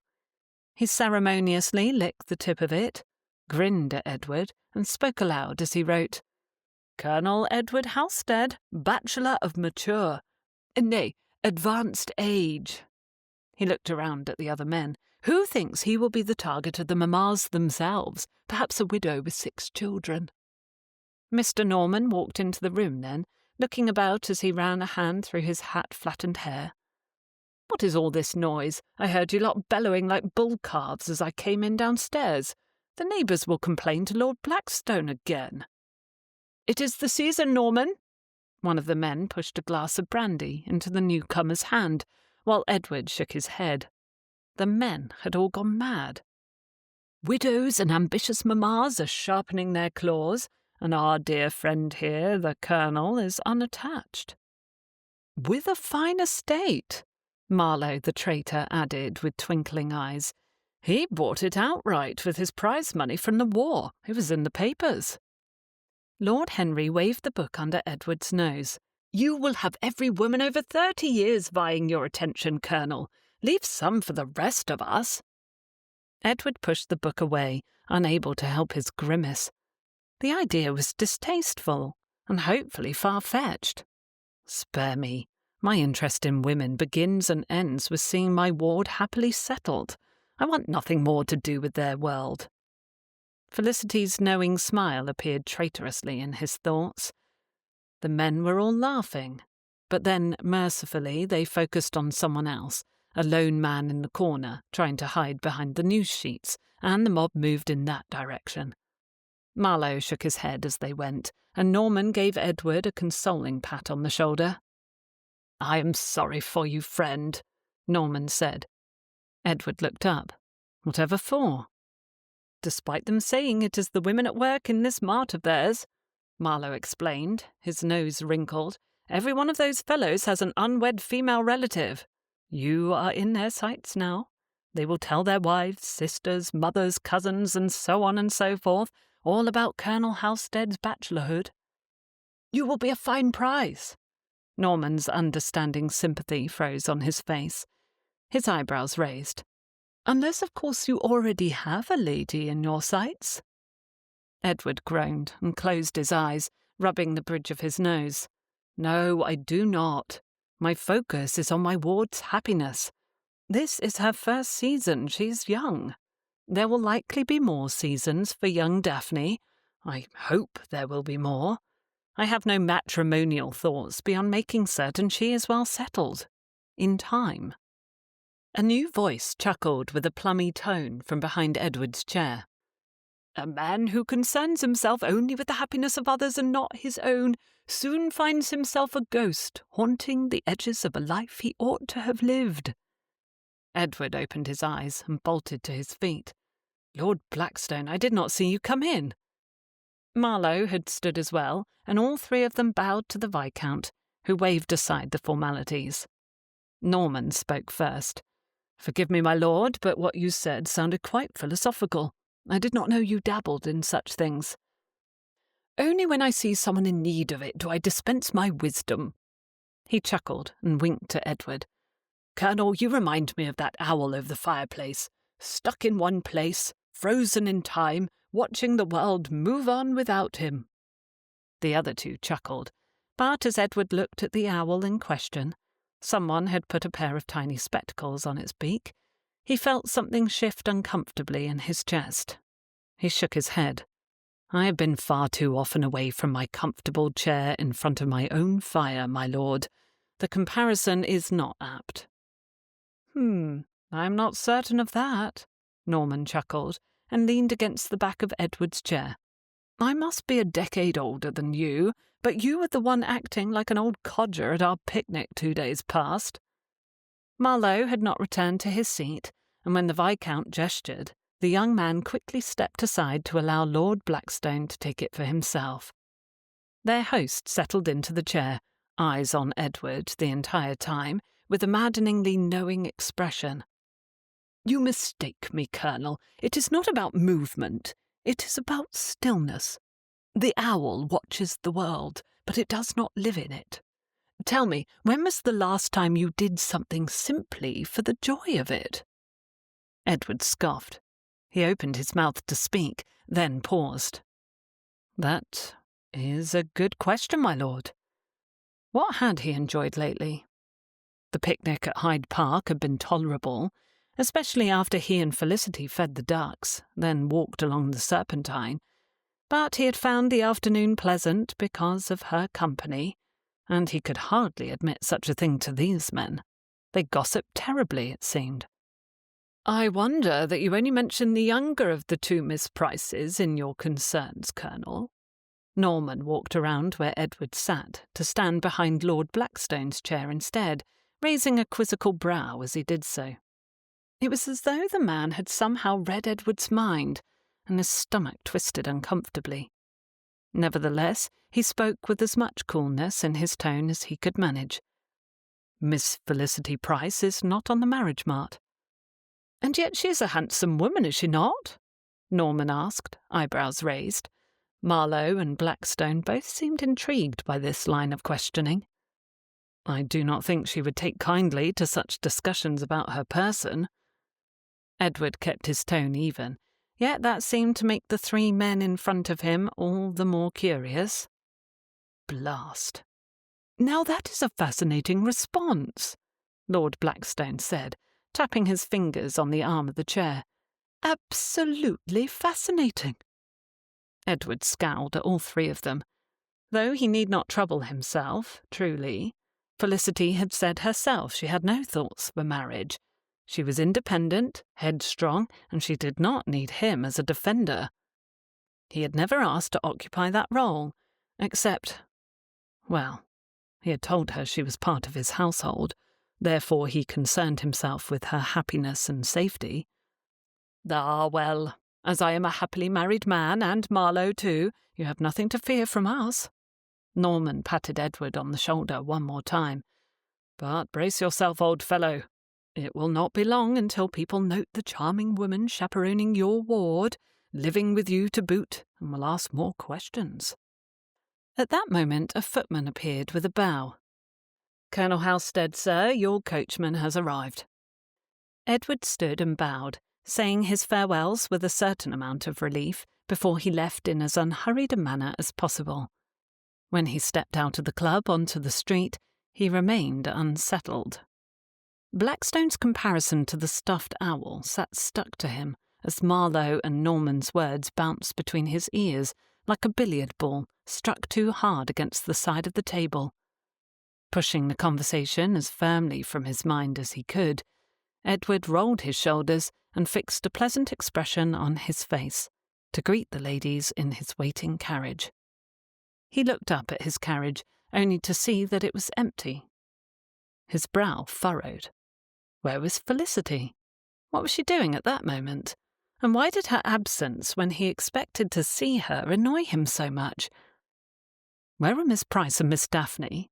he asked the coachman, not even moving to step inside. The coachman winced. My apologies, Colonel, but Miss Price accepted an invitation to accompany another lady on an outing. Didn't seem like she could get out of it." Edward stiffened. An outing? With whom? Where? He narrowed his eyes. "Take me to them, at once." The warmth of the parlour fire provided a comfortable contrast to the brisk April air outside, though Felicity hardly felt at ease with the brisk direction of the conversation. Mrs. Norman's needle threaded smoothly through her embroidery hoop, her voice mild but pointed. "You must forgive me, Miss Price," she said, glancing up with a cheery smile, "but I cannot help but remark upon the way you and Colonel Halstead worked together so delightfully during our picnic." Felicity adjusted the tray of biscuits on the table in front of her, carefully composed, though her stomach twisted at the remark. "Work together?" she echoed lightly. Her mind raced to recall the details, the way Edward had spoken to her, moved to help stay the pages of her book, walked alongside her as they trailed the young people. Nothing about their conduct had been inappropriate, surely. Mrs. Norman's smile deepened, revealing a dimple in one cheek. "Yes, I watched you two closely. It was quite instructive." Nothing about her tone seemed malicious. Her words at least seemed sincere. That gave Felicity leave to relax somewhat, but her soft laugh still came out rather forced. "I should not think instructive is the correct word. We merely ensured Daphne could enjoy herself, a thing we somehow managed despite our disagreements on how best to keep an eye on her." Across the room, Daphne and Miss Norman sat close together near the window, speaking in hushed tones, the occasional giggle breaking through. Their conversation was their own, the youthful ease between them entirely natural, as it should be. They seemed completely unaware of the older women's conversation. Mrs. Norman set her embroidery aside, watching Felicity with something akin to amusement. "He listens to you, you know, more than he realizes, I think. More than either of you realize." Felicity's fingers twitched against her skirts. "The Colonel and I are allies, nothing more. We have a shared interest in Daphne's success, her happiness." "Of course," Mrs. Norman agreed, with good-natured mildness. She tilted her head, watching Felicity as though trying to look beneath the surface. "I imagine there is nothing more frustrating than a reluctant ally, and yet I saw something else between you, something companionable. I suppose we must get along to an extent for Daphne's well-being." Heat was rising up her neck. She needed to keep the blush away, and sipping the tepid tea hardly helped. "It is not a permanent arrangement." The married woman hesitated a moment, her expression turning almost pained. "My dear, I do not mean to imply anything untoward." Felicity's lips pressed together, but she refused to answer with anything other than politeness in her tone. "Governesses and companions often reside in bachelor households," she pointed out, her voice even. "I am not unique in my situation." Mrs. Norman gave a soft hum. "No, you are not. But forgive me for being so blunt, Miss Price. You are unmarried, and while the circumstances are clear enough, there are those who may whisper. You know how society is, Miss Price." Felicity did know, far too well. She folded her hands neatly in her lap, nodding. "Which is why my focus remains entirely on my niece. Once she is settled, I will move on. Colonel Halstead understands that." Mrs. Norman's expression softened. "That may be, but I hope you will allow yourself to make friends while you are here. If nothing else, I should like to be counted among them." Felicity blinked at the genuine kindness in the other woman's voice. A quiet warmth settled in her chest, and though it was foreign and unexpected, she did not reject it. Instead, she gave a small, sincere smile. "That is very kind of you, Mrs. Norman." The lady returned her smile. "I do like what I know of you, Miss Price. I intend to prove myself a true friend. Women need each other in this world, you know." Before Felicity could respond, Daphne and Miss Norman's hushed conversation dissolved into another fit of giggles. She turned slightly, catching the unmistakable brightness in Daphne's expression. The laughter, the carefree way she spoke at a rapid pace. It was a sight Felicity had worried she would never see again after Anthony's passing. Mrs. Norman followed her gaze. "You see, even the young ones need each other," she murmured, "and I must say your niece is flourishing under your care." Felicity exhaled, the tension easing from her shoulders. Yes, that was what mattered. The rest of the visit passed quickly and without any more uncomfortable topics broached. Their social calendars had been compared, aligned, and advised upon. The young ladies were happy. They could climb into their carriage and fetch the Colonel from his club at last. Now why had she thought that? At last. Ignoring the thought as best she could as they left the Norman home and stepped into the brisk air, Felicity let out a slow breath, still mulling over Mrs. Norman's words. But before she could settle her thoughts, a familiar voice called out, "Miss Price! Miss Daphne!" Felicity turned to see Lady Kendall and Lady Louisa descending from their own elegant carriage, both dressed in the highest of fashion. The mother fairly glittered with tiny jewels at her throat and ears, while her daughter's ringlets bounced perfectly around her face. Lady Kendall was all smooth authority, her gaze as sharp as ever as she approached. "What a fortunate coincidence," she said with a faint smile. "We were discussing our meeting of the Ladies' Charitable Society and thought you and Miss Daphne might care to join us." Felicity hesitated, glancing toward Daphne, who looked between them with a mixture of interest and uncertainty. The polite refusal formed swiftly in her mind, but before she could utter it, Lady Kendall added smoothly, "I am certain Colonel Halstead will not object. Indeed, according to my Louisa, he seems quite dedicated to ensuring Miss Daphne's social engagements are appropriate. What better company than ourselves, and for such a good cause?" Felicity's spine stiffened. It was a challenge, lightly spoken but unmistakable. To refuse would seem ungracious, but to accept without consulting Edward would be construed as her overstepping. It was a puzzle, but if she explained the situation to him later, she was certain he would understand. Turning away an invitation from a peeress was never a wise course of action. "Of course, my lady. We would be honoured." Lady Kendall's smile widened just slightly. "Excellent. We are gathering at Lady Denton's home this afternoon. Come, ride in our carriage with us. We are but a street away." Felicity turned to the coachman, giving quick murmured instructions. "Take our carriage to Colonel Halstead, let him know where we are, and that we shall return home later." The man nodded, touching his hat before climbing into the driver's seat.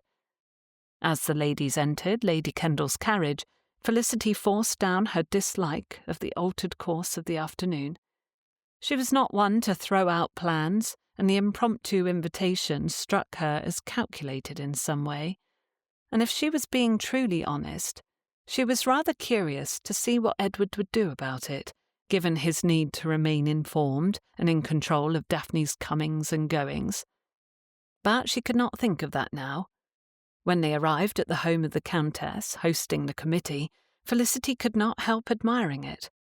The drawing-room of Lady Denton's home was pleasantly warm. The scent of beeswax polish and freshly brewed tea, mingling with the faint perfume of the well-dressed women gathered within, made it feel like a haven of femininity. It made her long for her brother's home, or her parents. She could not help contrasting the welcoming decor with the sparseness of briarwood. Felicity sat beside Lady Kendall on a lovely scarlet settee, her hands folded neatly in her lap as she listened to an elderly dowager, Sarah Countess Whitby, speak of charitable funds allocated to widows of war veterans.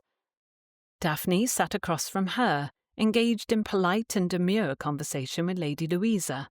Though her niece had initially seemed nervous about the visit, she now acted perfectly at ease, nodding attentively and offering quiet smiles. Felicity should have felt content, and yet she could not shake the lingering tension in her chest. Lady Kendall had made the invitation seem effortless, a mere polite suggestion. But Felicity knew better. The woman was testing her, testing how pliable she was, how well she understood the delicate games of society. Her fingers tightened around her teacup as she considered her position. As Daphne's aunt and a gentlewoman with her own income, albeit small, she ought to act as an equal in the company of fine women. Filling the role of companion to her niece put her lower in status, true, yet kept tongues from wagging about her living arrangement. Was Lady Kendall prying, or was her attention to the Price ladies innocent? What was to be gained either way? The rules of society were often interpreted by the powerful in whatever way they wished. All she could truly do was wait and see what came next. She did not have long to wait. "I understand from what Lady Kendall tells me," a woman named Mrs. Plumpton said from another chair, "that you reside with your niece at the home of her guardian. Is that so, Miss Price?" Felicity kept her hands delicately folded in her lap. "We do. My late brother's will specified that I was to remain with my niece until she no longer had need of me." "Her guardian is a Mr. Edward Halstead, is he not?" another woman asked. "Indeed, though he maintains his rank as his title. Colonel Halstead has been adamant about honouring my late brother's wishes, and has ensured only the best for my niece." Felicity glanced to where Daphne sat, noting her niece was watching with a curious expression on her face. Dangerous ground indeed, but navigated well, so far. Lady Kendall laughed airily and unnecessarily. "Of course he would. What man knows anything about launching a girl into society? The man needs you, my dear." Although she had made that argument herself a number of times, it felt condescending when the Countess spoke that way. Felicity could hardly claim him capable on his own, though, without making her presence seem rather superfluous or suspicious. "Halstead," the older dowager murmured. "Halstead, I know that name. His father had 2 sons, did he not? The elder inherited, of course, the first for the family, the second for the country, the third for God." She seemed to drift away in thought. "That is what we always did, you know." Lady Kendall seemed impatient for the woman to finish speaking, as she quickly said, "Of course the name would be familiar, Lady Whitby. Were you not saying to me a scant 3 days past that you remembered some sort of rumour regarding that family?" She cut a sharp look at Felicity. "From ages and ages ago, I am certain." "Rumour?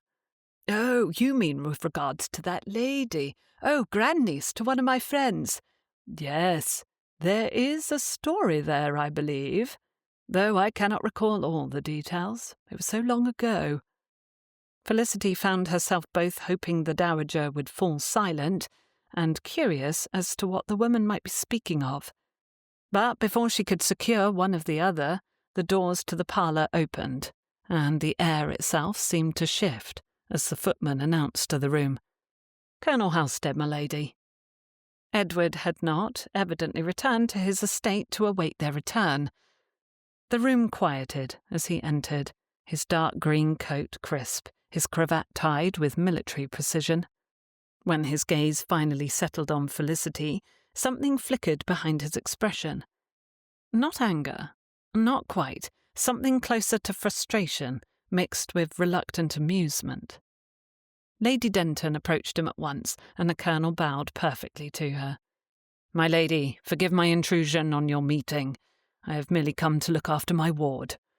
I am afraid, as I am newly made a guardian to a young lady, that I am somewhat overzealous in my duties."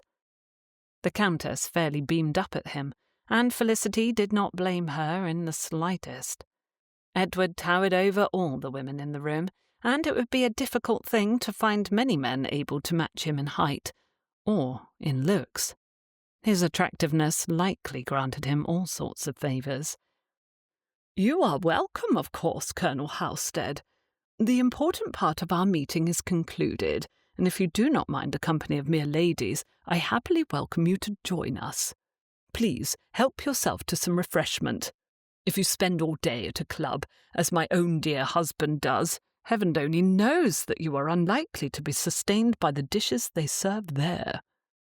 "You are most kind, my lady." Edward bowed again, then turned his gaze pointedly to his ward's companion. Felicity set her teacup down delicately, then stood and moved to one of the tables bearing refreshment, arranging little delicacies onto a small plate. Her stomach was so completely in knots she would not be capable of eating any of it. Edward approached, picking up his own plate. "I was not aware," he said, his voice measured, "that my ward's afternoon itinerary included a visit to Lady Denton's home." "It was a spontaneous invitation, one I had not anticipated. I sent word to you." Felicity kept her voice low and soft. "Please don't make a scene." Edward took a measured breath and turned to look at Daphne, his expression softening as he watched her. "Is she enjoying herself?" "I believe so, but you should really ask her," Felicity said. Daphne, having caught his gaze, rose and approached at the quickest possible speed, while still being polite, before she curtsied to him. "Good afternoon, Colonel." "Good afternoon, Daphne. I was just asking your aunt how you are enjoying your afternoon."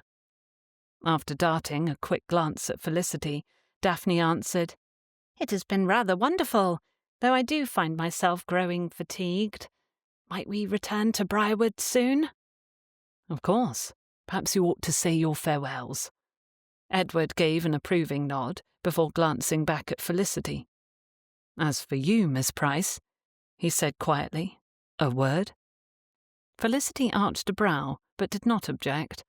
Setting her plate down, she followed him to stand near the windows with effortless grace. He tucked his hand behind his back and pretended to look out the window. "You are playing a dangerous game, Miss Price." Felicity lifted her chin, schooling her expression into perfect indifference. "I am not playing any games, Colonel." She turned to face the room as she spoke. "Would you have me decline a kind invitation from a countess made in public and to the betterment of your ward, merely because it was given at the last moment without advance notice? Lady Louisa likes Daphne, and her mother indulges her daughter's whims. An earl's daughter is a suitable friend for—" "I am not certain I like Lady Louisa," he muttered. Felicity's lips curled upward. He sounded like a petulant little boy. "Your likes and dislikes are not as important as what is best." Edward grumbled, a low hum of irritation, eyes flicking toward her in clear disapproval. But she refused to apologize, even when he scowled like that. "I am ensuring Daphne makes the right connections. You cannot fault me for that." "Are you always right, then?" "I am about this." Felicity expected more argument, but instead something else flickered in his gaze. Not anger, not frustration, something that looked suspiciously like admiration.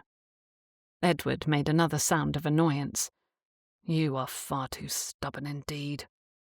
But to her great surprise, the corner of his mouth quirked up ever so slightly, before he turned around again, leaving her to take leave for them with Lady Denton.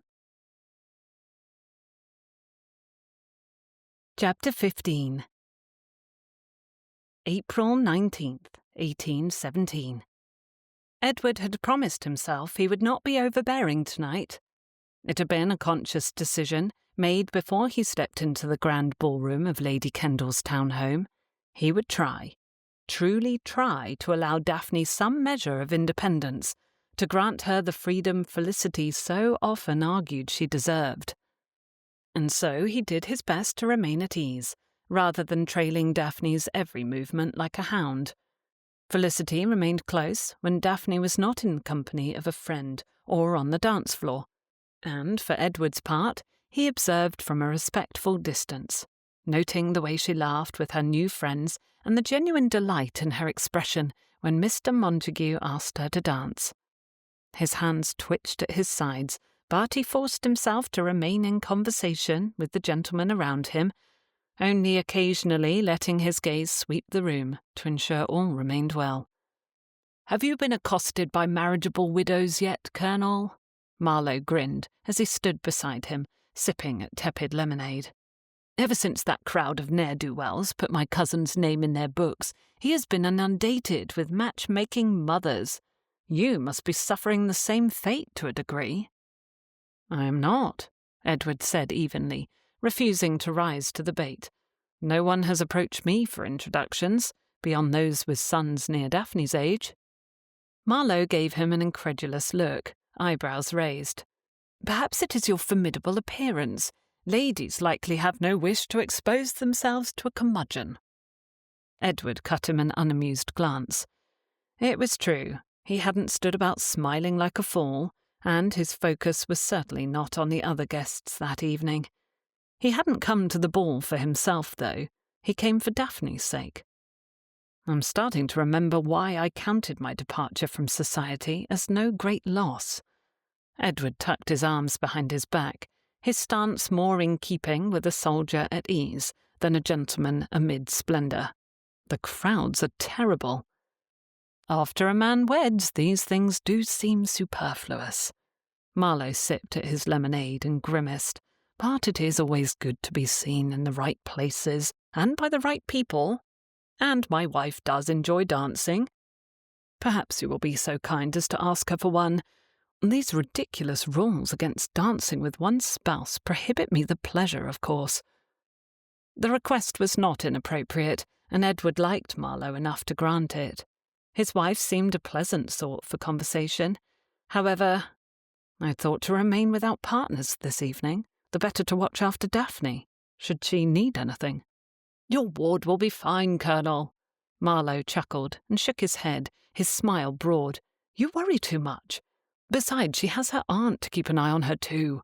Try to enjoy yourself. Let the girl have a little freedom from your ever-watchful eye." "That is what her aunt says." Edward winced when he heard the complaint in his tone. "Do you not trust her?"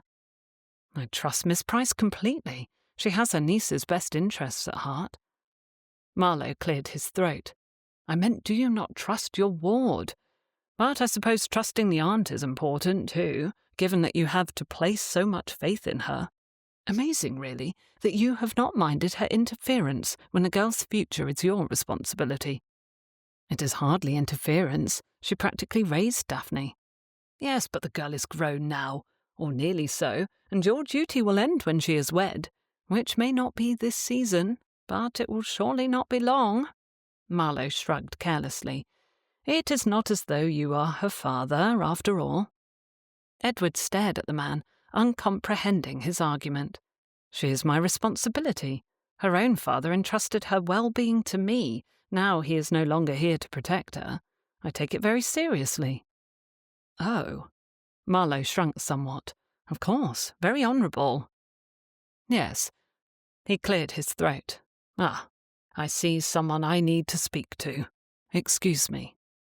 Watching him go, Edward shook his head as slightly as he could manage. What a thing for a man to think so little of duty. Perhaps others would see Daphne as merely a thing to pawn off on another, or indeed her aunt as an unwelcome complication. But Edward could not contemplate such things himself. His duty to Anthony Price's memory and trust was one thing, but compassion and human decency certainly reinforced his decisions in those regards.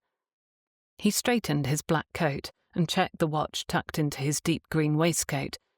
They had not even been at the ball for an hour yet, and the blasted thing went well past midnight. How would he get through it?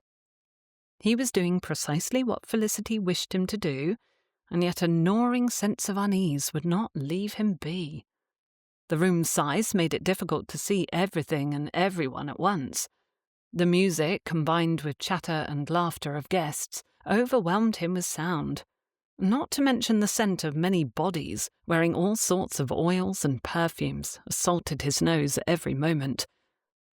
He had been among unwashed soldiers and not minded the pungent odour as much as he minded it here. Why did everyone have to reek of rose oil and jasmine? There were subtler scents. Felicity often wore a lighter citrus scent that cut through other things most pleasantly. Probably shouldn't notice that, Edward muttered to himself, and gained a sideways look from two older women for his indiscretion. He forced a smile and nodded to them. One raised her fan and spoke behind it to her friend, while both of them stared. He turned away. For his own sanity's sake, he needed to stop thinking about smells and sounds if he wanted to get through the evening without a headache, or without people thinking him stranger than they already did. Perhaps a distraction was in order. His gaze landed on Felicity, standing just beyond the dance floor, ever watchful, ever composed. She had dressed appropriately for the occasion, but still wore mourning colours, though not the deep blacks of fresh grief. Her gown was a simple, elegant chocolate brown, a rich shade that only made the warm depths of her eyes more striking. Without examining the impulse, he crossed the room. "Miss Price," he greeted, allowing himself the pleasure of seeing the flicker of surprise in her expression before she hid it away.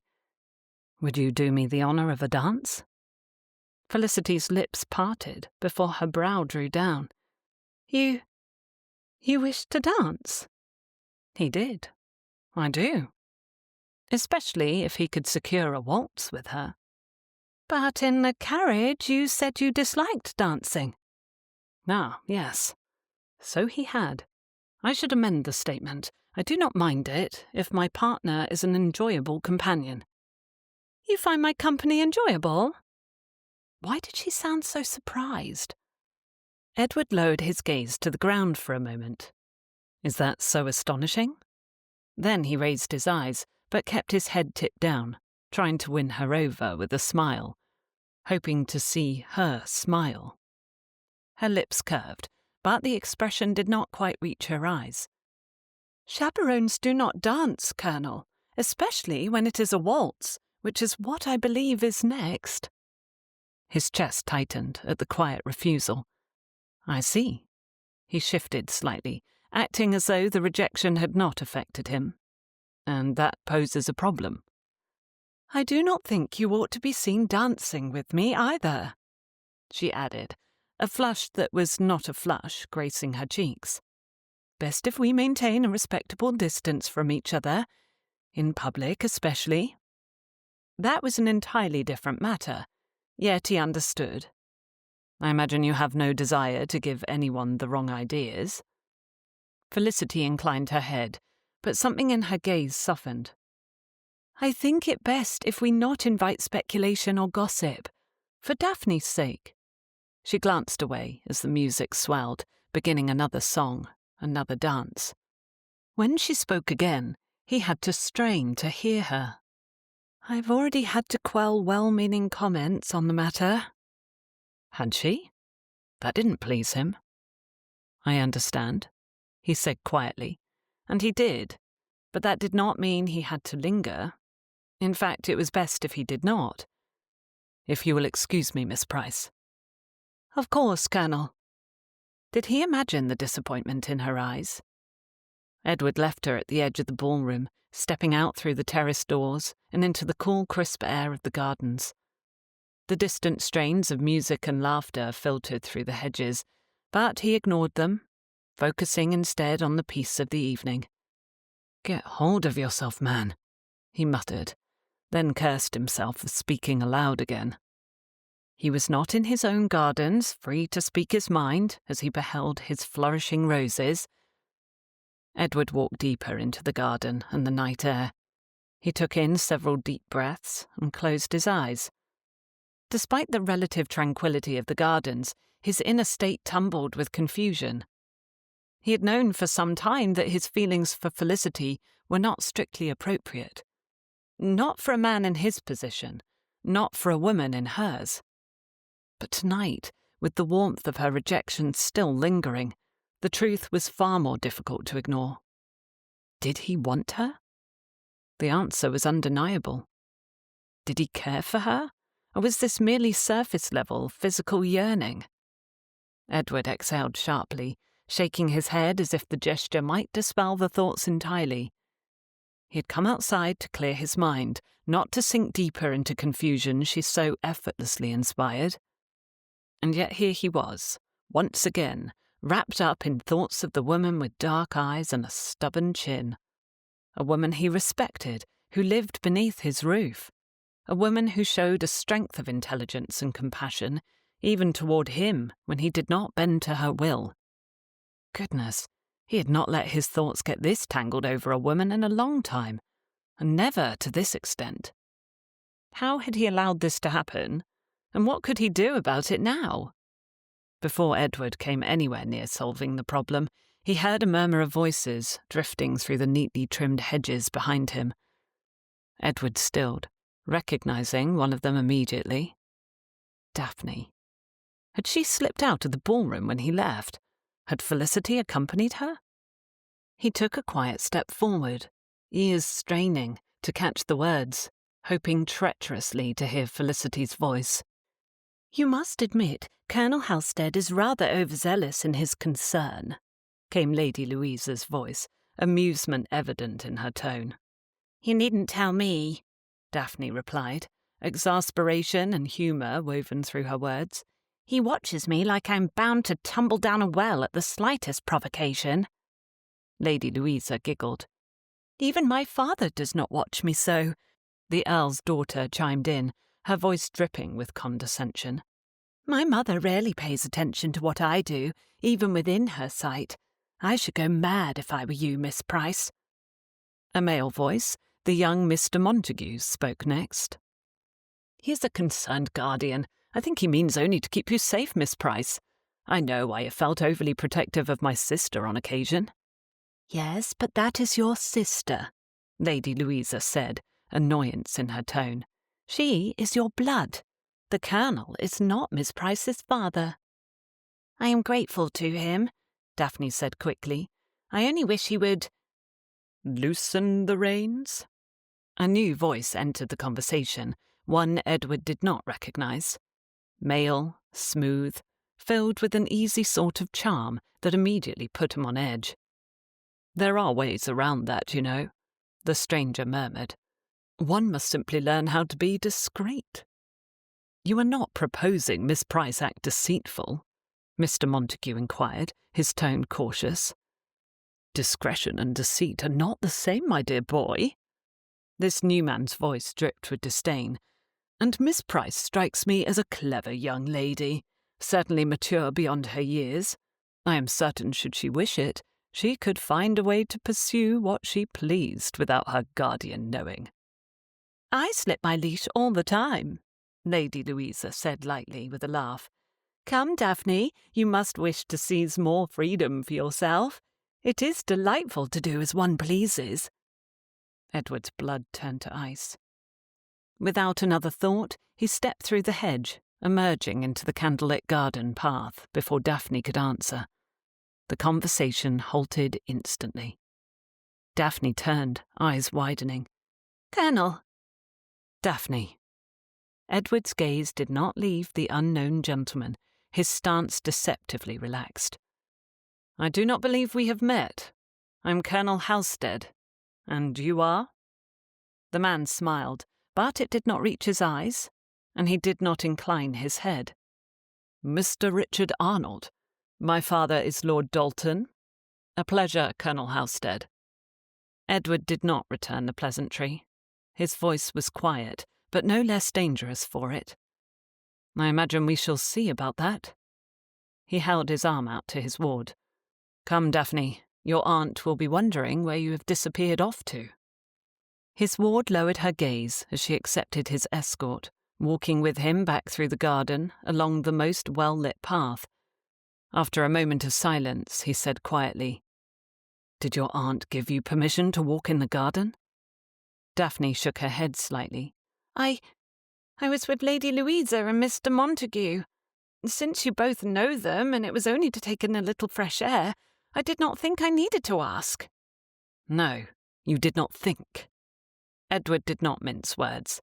Escorting Daphne back into the ballroom, he maintained a composed facade, but his jaw remained tight and his blood still pounded in his ears from that encounter. The gall of that man! To suggest Daphne deceive him. Worse, that she had been allowed to wander into such a situation and such an acquaintance in the first place. His gaze swept the room until he found Felicity, still near the edge of the dance floor, speaking with another woman he did not know. Good. At least he did not have to search her out, even if she was not with Daphne as she ought to have been. With a measured breath, he approached and spoke to his ward in a low voice. "Daphne Price, do not leave the ballroom again without speaking to either me or your aunt." Daphne swallowed, a blush staining her cheeks, clearly aware that an argument would be futile. "Yes, Colonel." He gestured to Miss Montague and Miss Norman near the refreshments. "Go to your friends. We will leave shortly." She lowered her head and nodded, releasing his arm to walk the short distance to the refreshment table. Redirecting himself toward Felicity, Edward closed the space between himself and the woman with slow, deliberate steps. They were in public. It would not do to draw attention. The woman she spoke with stepped away before he obtained a place at her side, and Felicity looked up at him with a smile, which instantly shifted to an expression of concern. "What is it?" He kept his voice low, his words meant for her alone. "Did you know Daphne was in the gardens?" A flicker of something passed over her face. Did he imagine it was more guilt than surprise? It was gone in an instant, replaced by her usual calm expression. "No," she admitted calmly. "But she was with Lady Louisa when I last looked. She was not out there alone, I take it?" "No, but Lady Louisa's company wasn't all she kept." His tone hardened, though he remained mindful of others conversing and moving about nearby. Mr. Montague was there as well, and a Mr. Arnold. That particular fool was instructing her on how to sneak about without my knowledge, how to avoid our watch, and do what she... Tell me. Miss Price, do you also believe Daphne should learn how to deceive us? How to slip my watchful eye? Felicity's lips parted slightly, and hurt flashed in her dark eyes. "Of course not," she whispered as that chin lifted. "But I do not think you should speak to me in this manner. Not here." The firmness in her voice should not have surprised him, but it did. Even so, it did not temper his frustration. He exhaled sharply through his nose, his fingers flexing at his sides, before he could curl them into fists. Fists he would greatly like to use on the Arnold boy. "Then we will discuss it later," he said, the words clipped. "But understand me, Miss Price. I will not have Daphne influenced by those who would encourage reckless, dangerous behaviour." Felicity's smile was forced and brittle, but her composure was steady, despite the tension between them. "And I will not have you imply that I do not have her best interests at heart." The silence between them crackled, like the air before a lightning strike. His shoulders remained rigid, his breath controlled, but the sharp gleam of disappointment in her eyes unsettled him in ways he did not wish to name. The music swelled behind them as the orchestra began anew. A waltz. For a fleeting moment, Edward wondered if she regretted refusing him. His eyes stayed on hers, trying to read her. She would not dance with him, would not allow herself to be seen with him in any way that would spark gossip. And yet this moment between them, thick with unspoken words and frustration, felt far more intimate than any dance could have been. Felicity broke the stare as she inclined her head in a graceful, measured way. "If you will excuse me, Colonel." He had no choice but to incline his own head in return. "Miss Price." With that she turned and walked away, leaving him to grapple with the bitter taste of frustration and something else. Something that felt dangerously like regret. Chapter 16. Felicity hadn't meant to watch for him. Yet here she was, standing at the music room window, eyes on the path she knew Colonel Halstead took to return to the stables. It simply happened that way. The morning sun warmed the music room, where Daphne's fingers flitted with ease over the keys of the pianoforte. Then the melody faltered, slowed, and resumed at the correct speed. Her efforts were earnest, but unpolished. "You are doing well, darling. Try again," Felicity said, somewhat absently, her attention drawn beyond the window's glass. Then she saw him. Edward rode along a path tucked behind tall hedges, his dark coat fitted close to his frame. He guided his towering bay gelding with a precision she could not help admiring. She had seen him ride before. He was an elegant horseman, utterly at ease in the saddle. But something about the sight of him unnerved her this morning. Perhaps because, for the first time, she realized how much effort he put into that measure of control. Felicity had spent half the night trying to resent him, nursing the sharp sting of his quiet rebuke. She wanted to be angry with him, offended, insulted. Anything that would make her feel unlikely to forgive him for his slight against her abilities. Now, in the daylight, watching him move so naturally on horseback, she had to admit another truth entirely.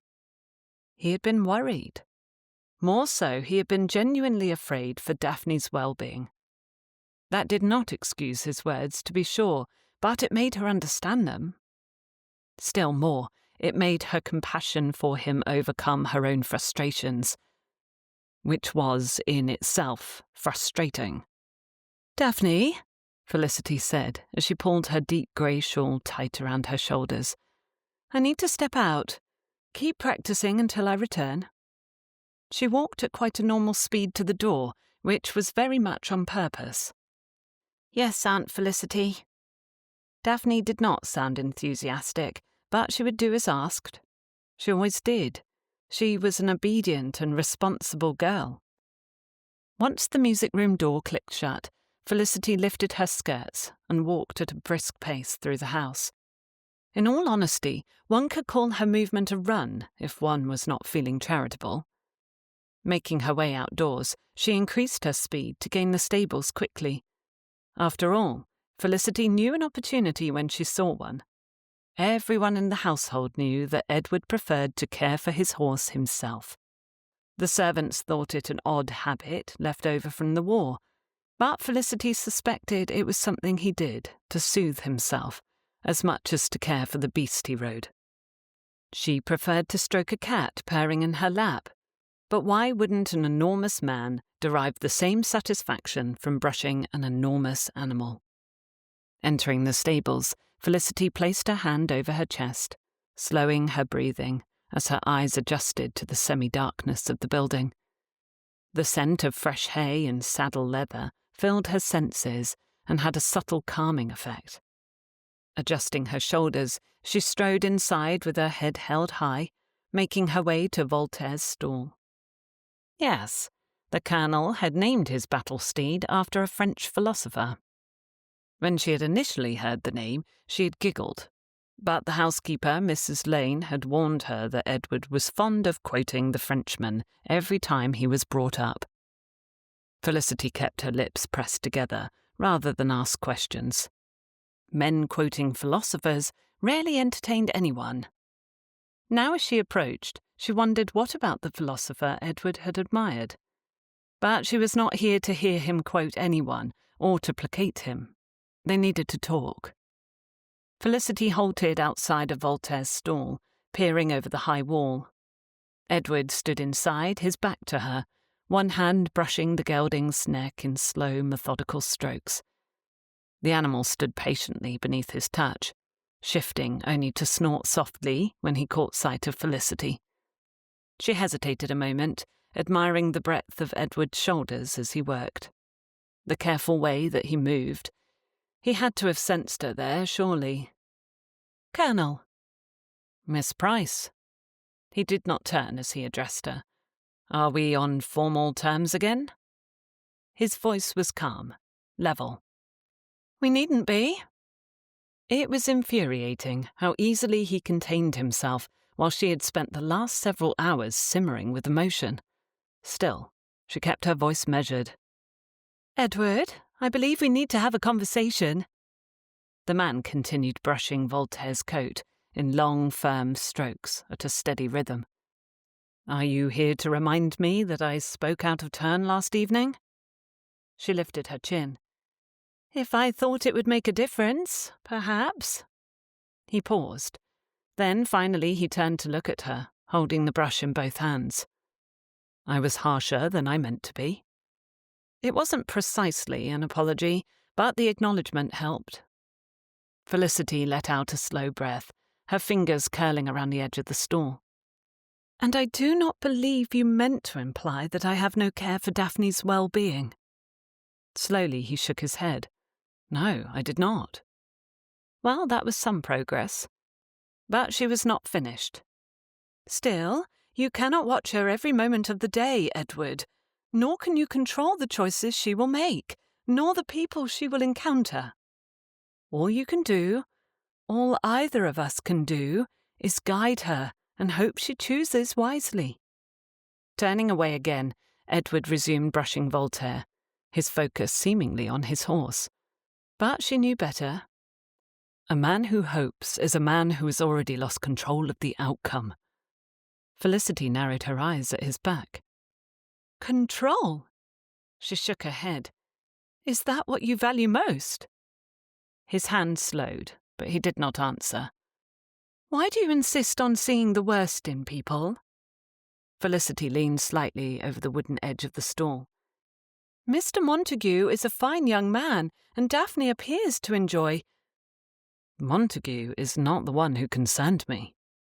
Edward cut in smoothly, voice still calm, though she caught an undercurrent of something else, something sharp and protective. Only then did understanding dawn. "The man you met last night," she said urgently, "this Mr. Arnold. You recognized him? Or know something of him?" His shoulders tightened. "No, but I recognized his sort." He did not elaborate, and she did not press him. She knew the type too. "Did you let Daphne explain matters to you?" Felicity asked quietly. "Have you asked what she made of the conversation you overheard?" "No." He was quiet for a long moment. I did not give her a chance to say much at all." "Perhaps you should have." "Perhaps." For a long moment, Felicity simply studied him. She watched and admired the steady, gentle way he worked the brush over Voltaire's coat, the methodical care in his hands, the way he did not rush, even in his frustration. "You do this often?" She surprised herself by speaking aloud. When he looked over his shoulder, eyebrows raised, she clarified, "You care for the horse yourself. Mrs. Lane told me." Edward exhaled, the brush slowing to a stop. "Since the war."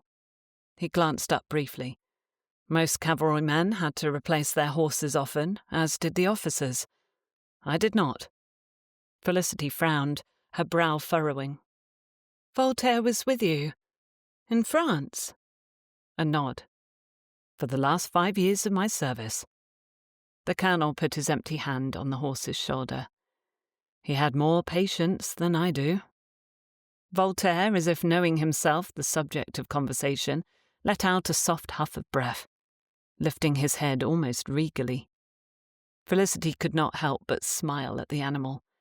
"That is not difficult," she teased.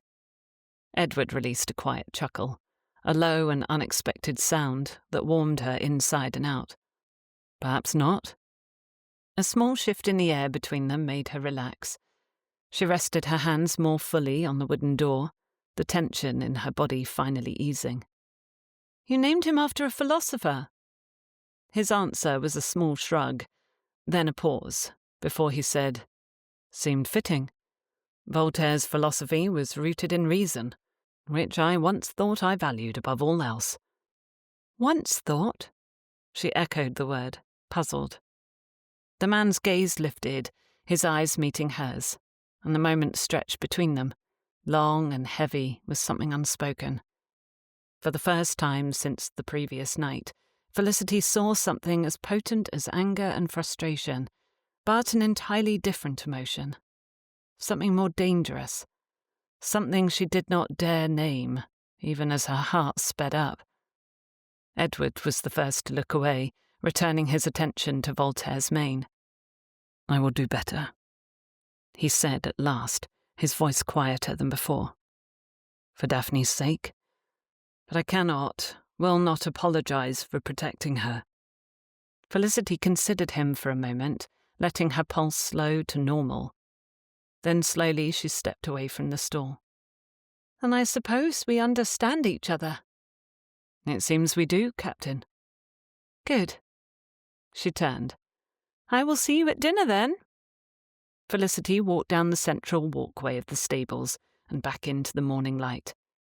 She didn't look over her shoulder once, but she felt his gaze, following her long after she left the stables. Hours later, Felicity and her niece were in the drawing room, Daphne seated by the window, embroidering handkerchiefs with colourful flowers to match the younger woman's gowns for the season. For Felicity, it was slow going. She enjoyed embroidery generally, as it let her mind rest while her fingers worked. Today, however, her thoughts kept distracting her. Every jab of the needle made her think about Edward. Not that she wanted to stick him with a pin or anything. Not anymore. But it felt somewhat satisfying to think of his stubbornness every time she pushed the needle through the cotton. Except when she lifted the handkerchief to examine her work, her apron came up with it. Felicity groaned. She hadn't made such a novice error in... well, she didn't know how long it had been. "I suppose it serves me right," she muttered, giving the hoop a tug and realizing it would be best to remove the thread more delicately. "Daphne, darling, your scissors." Her niece did not answer. Felicity looked up. "Daphne?" The young woman's embroidery hoop lay cast aside on the table beside her. Her hands were folded in her lap, fingers twitching, as though she wished for a more interesting way to employ them. Felicity had seen that exact expression before, years ago, when Daphne had been 8 years old, made to sit through an unbearably long sermon, and had nearly vibrated with impatience in the pew beside her. But this was not the same child who had once tugged at Felicity's sleeve and whispered shy complaints about the length of the vicar's droning voice. Daphne was nearly grown, and her frustration was not born of childish restlessness, but of something far weightier. "You're brooding," Felicity said lightly, putting her hoop and apron down. Daphne huffed, her breath fogging the glass where she leaned against the window pane. "I am thinking." "Thinking usually requires less glaring at the garden below." Daphne turned her head slightly, enough to give Felicity a sidelong glance. "Does it?" Felicity smiled, despite herself, but she knew better than to tease overly much.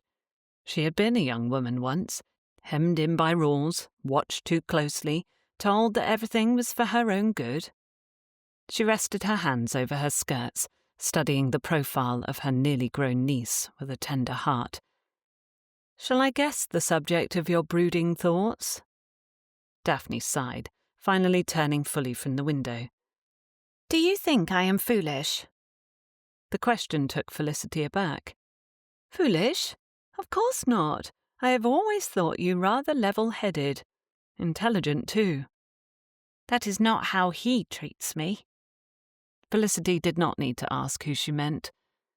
Daphne crossed her arms, her expression tightening. "He, Colonel Halstead, watches me as if I am a child who might put a pin in her mouth and swallow it. It is growing intolerable." Felicity inhaled slowly, considering. Though she agreed with her niece, it would not do to encourage such thoughts about the girl's guardian. They were, after all, supposed to be united. "You are frustrated," she said at last. "That is understandable." Daphne let out a short, breathy laugh. "I have been almost continually frustrated. I must be beyond that by now." "Very well. You are absolutely seething with indignation." That won a slight smile, though Daphne quickly smoothed her features again. Felicity leaned forward, softening her voice. "But the real question is this, my dear.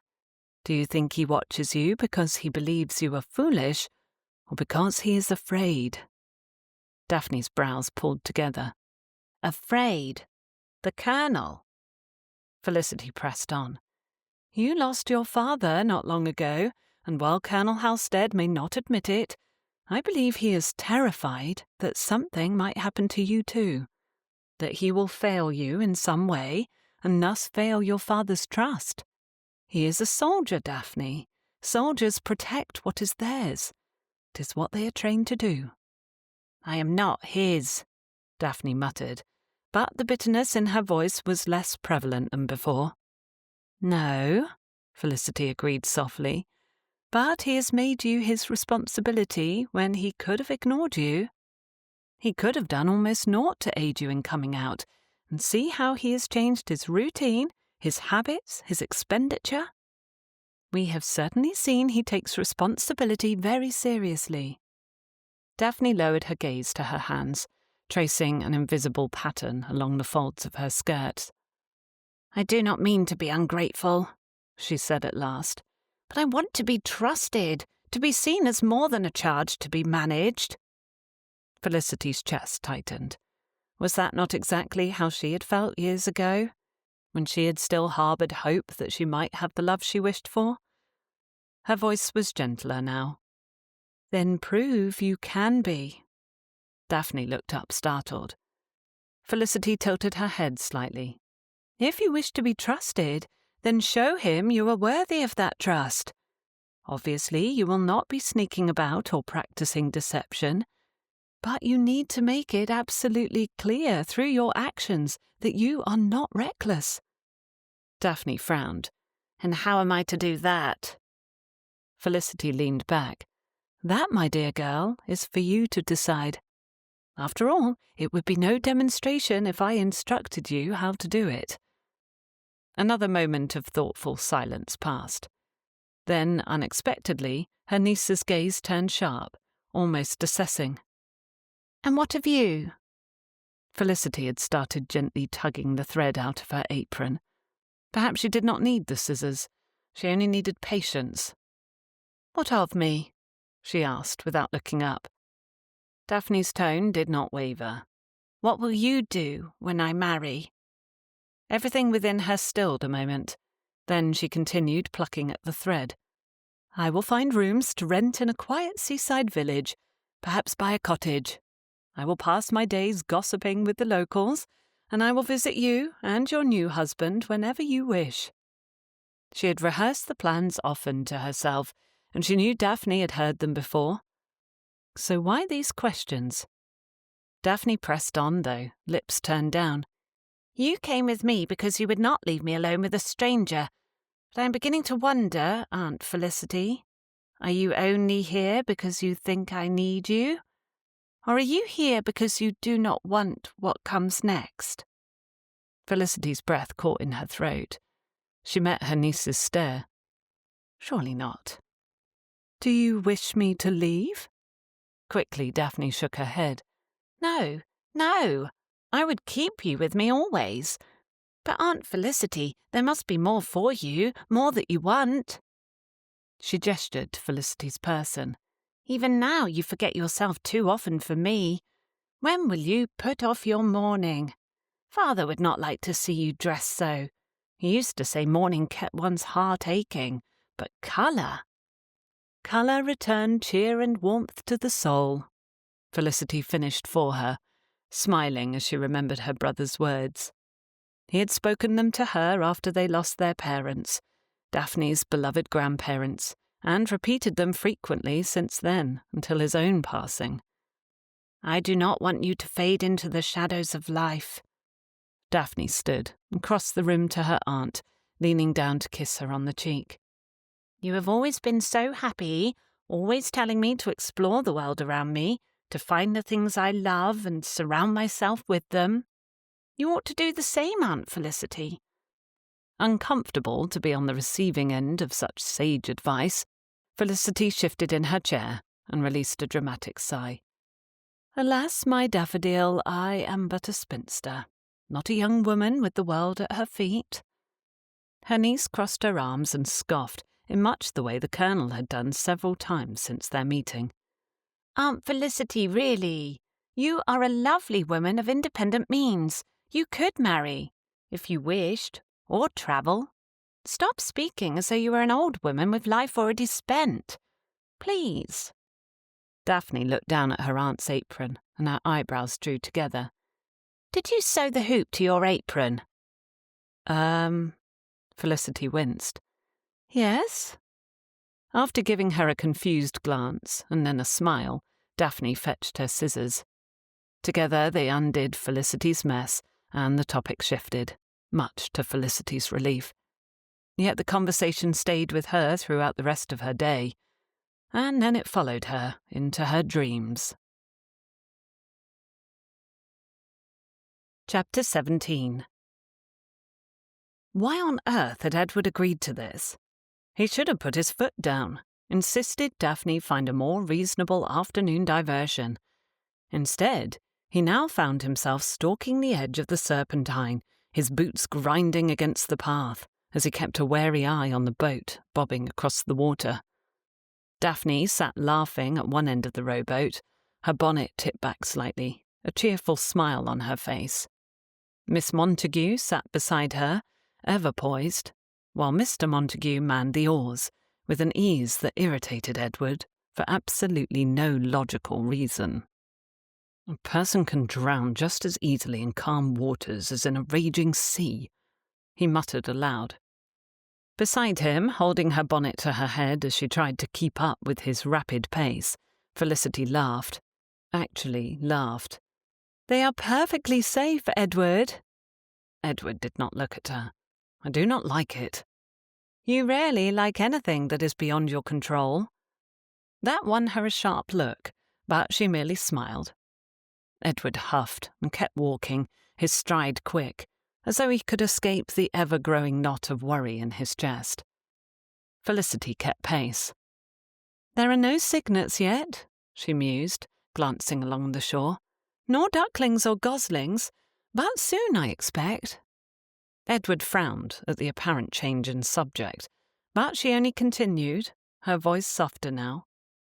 "You care about Daphne," she said, "but I think there is more to it than that." He exhaled through his nose. "You think too much." "Oh dear, is that why we do not get along?" That brought him to a halt. Edward looked down at her, lips parted. "You think we are not getting along? Right now?" Her smile broadened. "I think we are doing better now than previously, Edward." He snorted and started walking again, gaze drifting to the young people in the boat. Ridiculous. His ward's aunt fell into step beside him, but this time she put her hand on his arm. "What happened years ago that has made you so protective? What did you see?" His steps slowed. Felicity did not press. She only waited, and somehow that was worse. Edward kept his eyes forward, watching the shifting ripples of the Serpentine. He did not know why he finally spoke, but he did. "There was a young woman," he said, his voice carefully flat. Felicity remained silent, looking ahead, but he felt all her attention focus on him. They kept walking as he formed the words, seeking to explain. But what could he explain? Were there even words for such an experience? He swallowed hard. "You will think differently of me after this." "Perhaps not," she said lightly, as though they discussed the weather. "But you will not know unless you try." He did not like that. He wanted reassurances that her opinion of him would not change, or would not, at least, grow worse. But one look at her expression told him she would not make such a promise. So, with a sigh, Edward continued. She was a gentleman's daughter. Not well connected, but not without means. I am a second son, and I was young. Foolish. He closed his eyes a moment and stopped walking, his mind dizzying with memories pouring back against his will. I thought myself in love, and I thought love the best reason in the world to cast off the strictures of society. I convinced her to meet me, time and again, in the privacy of the wood between our parents' properties. A muscle in his jaw ticked. Each time I pressed the bounds of propriety more than the last, until he swallowed and shook his head. My parents found out about my indiscretion. Felicity stiffened slightly, but hopefully not in judgment. Edward did not cease his tale. He opened his eyes and looked at her. They sent me away to war, as you know. The words came out without inflection, as though he were relating someone else's fate. Felicity's brows drew together. They forced you to leave. They purchased me a commission, he said, almost absently. A quick, quiet way to remove a son who had embarrassed them. I was not the first, nor last. Felicity exhaled sharply. Even so, she let him speak. Their letters, those first years, were full of disappointment, with no word of the young woman except to inform me that her parents arranged a more appropriate match for her. She did not write to me either. I had thought of all the rules we broke, that would have been an easy one, to correspond, to tell me what had happened, what she felt. His voice tightened slightly. It was not until 2 years ago that I learned the whole truth of the consequences she faced for my recklessness. Felicity's lips parted, but she said nothing. Shock had drained the colour from her face. He could read no other emotion there. Edward forced himself to continue. As I said, she did not remain unwed, he said, staring hard at the rippling water. That much I knew. Her family sent her away and married her off to her distant cousin, a man with wealth enough to wipe away any stain to their reputation. Felicity's hand clenched the fabric of his sleeve. Edward exhaled slowly, deliberately. Her presence was somehow a greater comfort than he could have imagined. I had no idea, he said, his voice quieter. For 18 years I did not know the most altering part.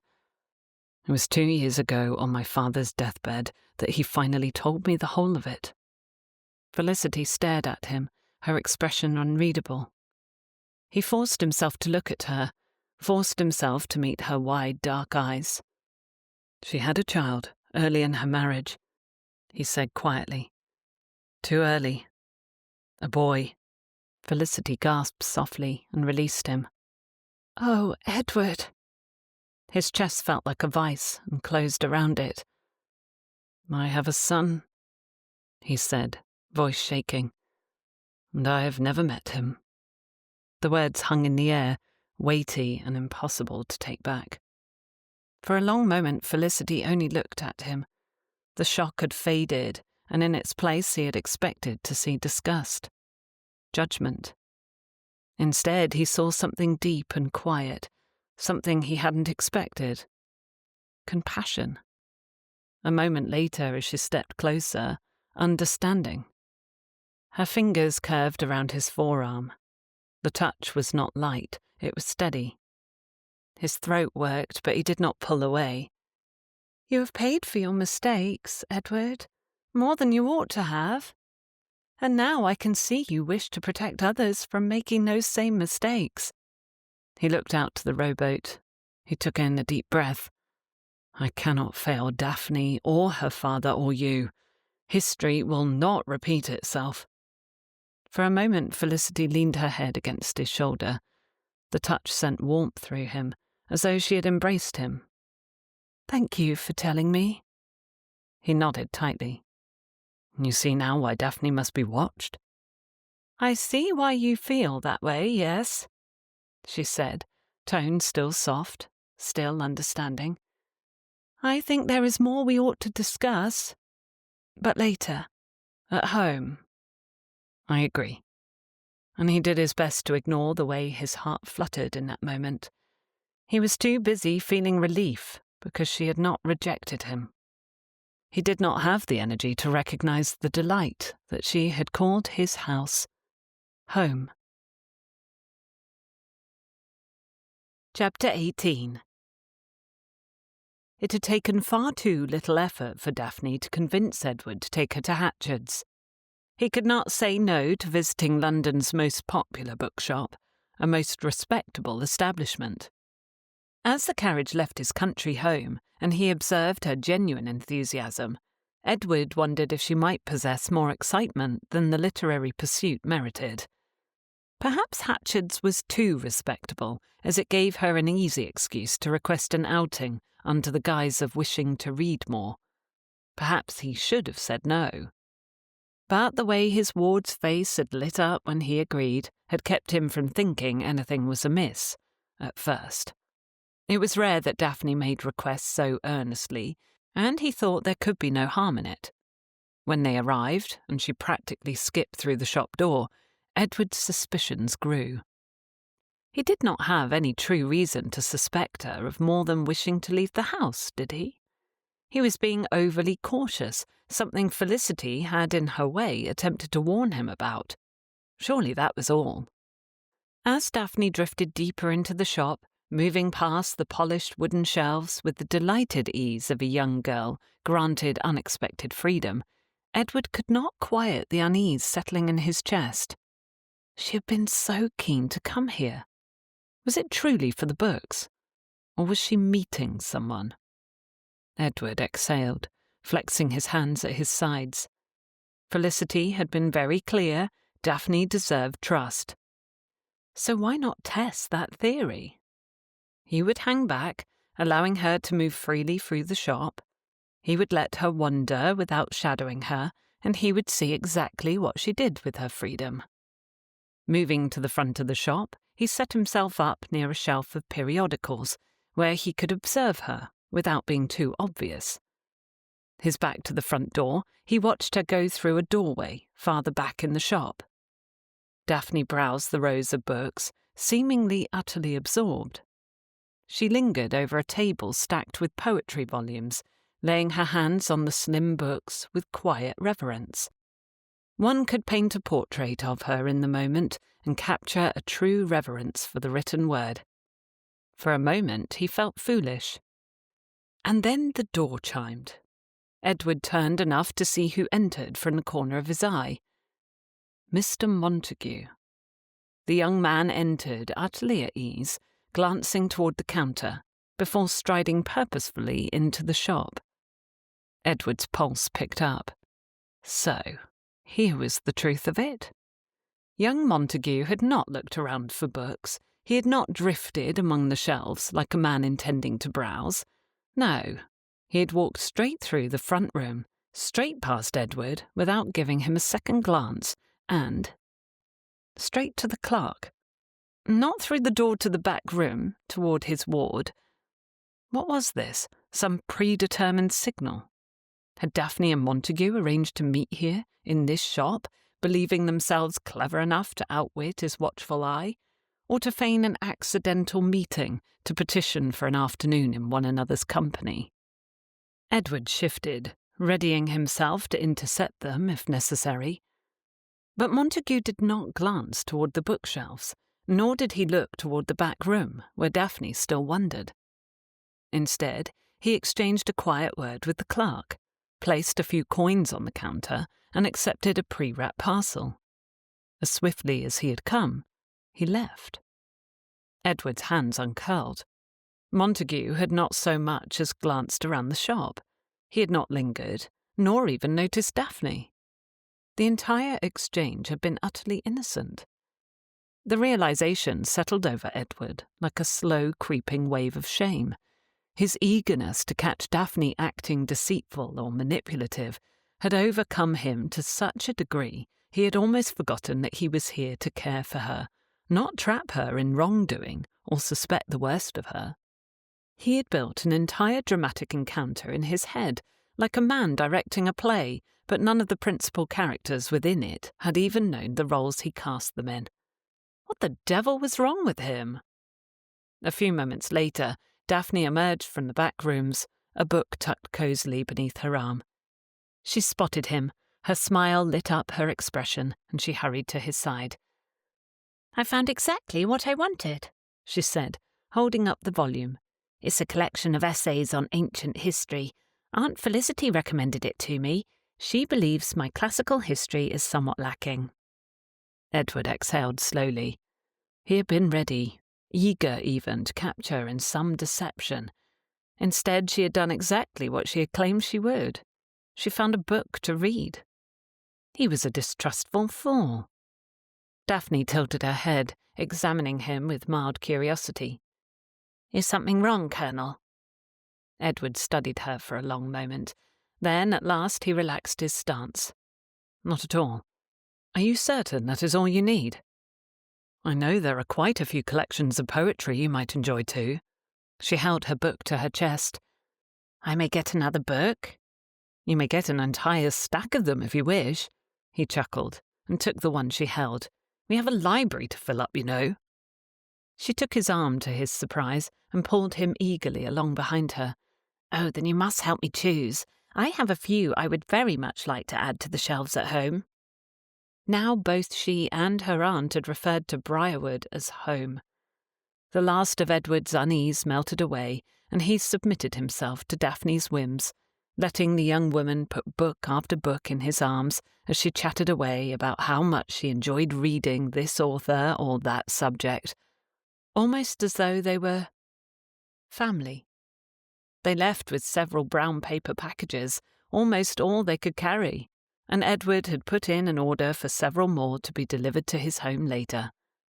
The street outside was bustling with carriages, gentlemen and finely dressed ladies, making their way along Piccadilly. Edward kept Daphne close to his side as they began the short walk to where he saw his carriage waiting. His grip on his wariness loosened. After a moment of debating with himself, he finally spoke. "I saw Mr. Montague enter the shop." Daphne looked up at him in surprise. "Did you?" "Yes." She frowned, clearly puzzled. "Oh, but I didn't see him." Edward nodded slowly. "No, you did not. You were in the back, absorbed in your exploration of books." Daphne let out a small laugh, and her amusement made his own resurface. "Then I assume that means he was not there searching for me." Edward did what he could to keep his visage unchanged. "No, he was not." A pause stretched between them, and then, "I like him," Daphne said, tone steady and expression calm. Edward slowed and raised his eyebrows at her. She glanced up at him, her expression open and thoughtful. "Mr. Montague, I mean." "I assumed that is who you meant." Edward kept his voice carefully even as his chest tightened. "In what manner?" Daphne smiled a little at that. "I do not know yet." She looked ahead to the waiting carriage. "I enjoy his company. He is kind, he is intelligent, and he makes me laugh." Edward listened carefully, his mind already pulling at arguments about forming too quick an attachment, about her youth, about young Montague's prospects. His ward's voice softened. "But I am young, and I have much to learn still. I would prefer not to form any serious attachments, not yet." A flicker of something unfamiliar came to light in his chest, a warmth that was equal parts relief and pride. Daphne was not reckless, nor was she naive. She was a thoughtful, capable young woman. How could she be anything else, with Felicity as her guide?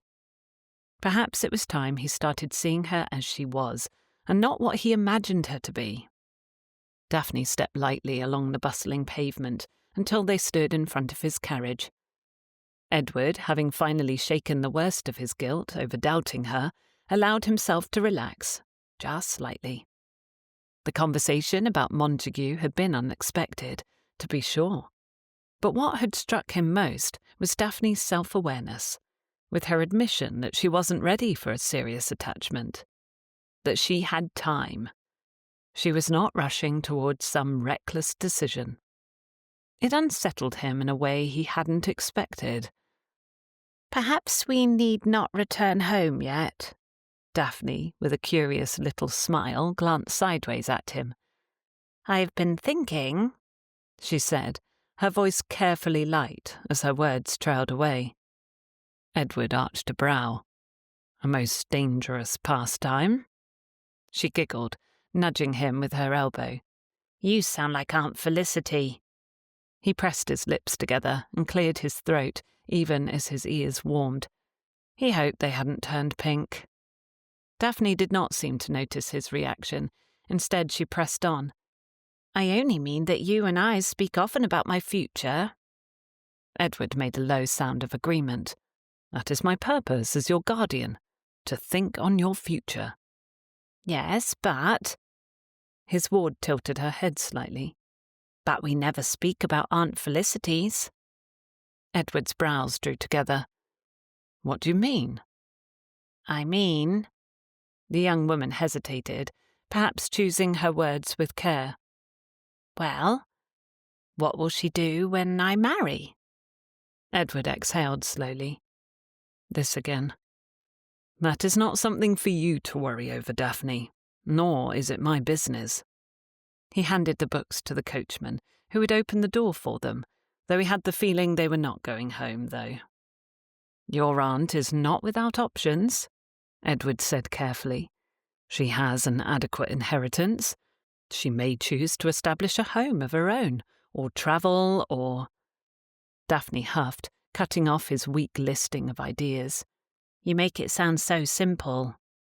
Edward shrugged, though some of his frustration had returned. "Not at the girl, of course." "Is it not?" "No," she said, exasperated. "Aunt Felicity has been looking after me nearly my entire life, and if I do not need her any more—" She trailed off, but the meaning was clear. Edward let out a slow breath. This was more than simple concern. This was guilt. Daphne felt responsible for Felicity's happiness. Well, he could not blame her.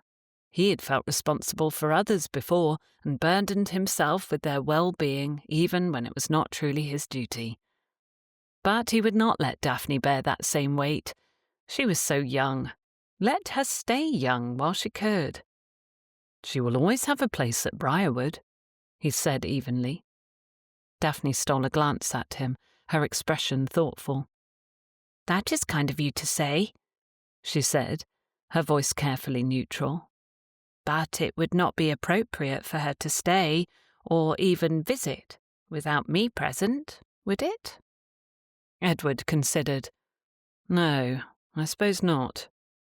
They already skirted the bounds of true propriety with the living arrangement they maintained. Had Felicity been widowed or considerably older, less pretty, society would have nothing to say on the matter, because society was run by hypocrites. Besides, Felicity was fiercely independent. She had fought to remain part of Daphne's life, and once her charge no longer needed her, she would undoubtedly seek a new purpose. Perhaps elsewhere, at a cottage by the sea, as he had heard her say before.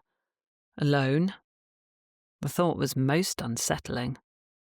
Daphne, watching him closely, hid a knowing smile. Not before he caught sight of it, though. He glanced at the coachman. "I think we are going to walk for a few more minutes." "As you say, Colonel." The coachman touched the brim of his hat, then climbed back into his seat. They walked in silence for a few paces before Daphne said, with studied nonchalance, "It would be nice if she had a reason to stay nearby, would it not?" He raised his eyebrows at that, looking down at the slip of a woman on his arm. "Are you not reason enough, child?" "Well, Aunt Felicity will not wish me to feel smothered. She has said as much. Brides need to make their home and their life their own, or so I have been informed." She batted her eyelashes innocently. "It is such a shame. I should like to keep her close. I doubt I would feel smothered, especially if she lived in a place familiar to me."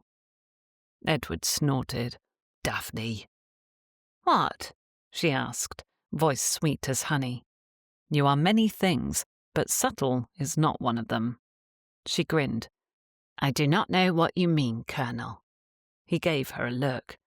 His young ward, utterly unfazed, continued speaking while looking directly ahead. "She is very fond of you, you know." Edward sighed. "Honestly, I should have left you in the bookstore to live out your days, especially if you're going to start plotting romances." She laughed, seemingly utterly delighted. "No, you should not have. But if I am to plot a romance—" Edward shook his head, hiding a small smile. Daphne had struck him as clever from the first, but it had been smothered by grief. This was a new level of mischief. She continued to smile teasingly as she turned her face toward the sun, as though the afternoon were too lovely for serious conversations. Edward, however, was still considering her earlier words. It would indeed be nice if Felicity had a reason to stay. The thought lodged itself in his mind, stubborn as a burr. But Felicity was not a woman who waited for things to happen. She would stubbornly stick to her word. She would not linger where she was not needed. If Daphne no longer needed her, she would go. It could be in a matter of months or a matter of years, a time he had no control over. Edward frowned. Felicity was right about him resenting a lack of control. But how could he help it when he thought of her leaving? He simply did not like where that thought led. Daphne glanced at him from the corner of her eye, clearly waiting for him to say something. Instead, Edward changed the subject. "We should return home before the streets become too crowded. You must be tired." The young woman made a thoughtful sound in the back of her throat. "Or," she said slowly, as though weighing the thought carefully, "we might make one more stop." Edward cast her a wary glance. One more? The smile he received was far too sweetly given. "My seamstress is only a few streets from here." Edward arched a brow. And? Surely she had everything she needed at this point. Felicity had presented him with meticulous notes with each purchase. Partly he rather thought to justify the expense. She was quite thorough on all matters concerning Daphne's needs. "And," his ward continued, "I thought perhaps you might like to visit my seamstress, Madame Bissett." Edward's suspicion deepened. For what purpose? He would not mind buying her fripperies if she asked for them, but dancing around the subject did not seem like her. Daphne lifted her shoulders in an exaggeratedly careless shrug. "You are always saying that my gowns are lovely. I thought you might wish to see where such loveliness is crafted. And, you know, Aunt Felicity had her gowns made by the same seamstress, though they are certainly not as lovely, given how dark they are." Edward gave her a long, level look. Daphne's smile did not falter. He sighed. "I do not see why I should like to meet Madame Bissett when—" That was when a new thought struck him. The seamstress had Felicity's measurements. The idea formed so quickly, so completely, he had no time to question it. Daphne had given him an opportunity. Yet it would not be seemly, surely. He ought not to act on it. And yet— Edward adjusted the cuff of his sleeve. "I suppose a visit would not be entirely unwarranted." Daphne's smile brightened, but he was not fooled. She had intended this from the start, perhaps even when she had suggested the visit to Hatchard's, and he had happily played directly into her hands. He gave his ward a crooked grin. Miss Daphne Price, you would make a most excellent battle advisor, I think. Oh? She laughed and squeezed his arm. Thank you, Colonel. But I think I should much rather leave that to soldiers. A pity. He looked back down the street and signalled to the coachman to follow them along the road. Let us go meet Madame Bissett, so I may thank her for her fine service. And, of course, commission something new. Chapter 19. A clock somewhere in the house chimed the hour. 1 o'clock in the morning. Truly, all decent folk not out for an evening's entertainment ought to be in bed. But Felicity had left her chamber in search of nothing more than a moment's peace from her racing thoughts, hoping a short walk through the corridors of Briarwood might settle her mind. As she passed a window, the glow of the moonlight on the garden paths caught her eye. Before she knew it, she found herself pushing open an outer door. She could not regret stepping out into the cool night air, for the moment she breathed it in, her mind grew clearer.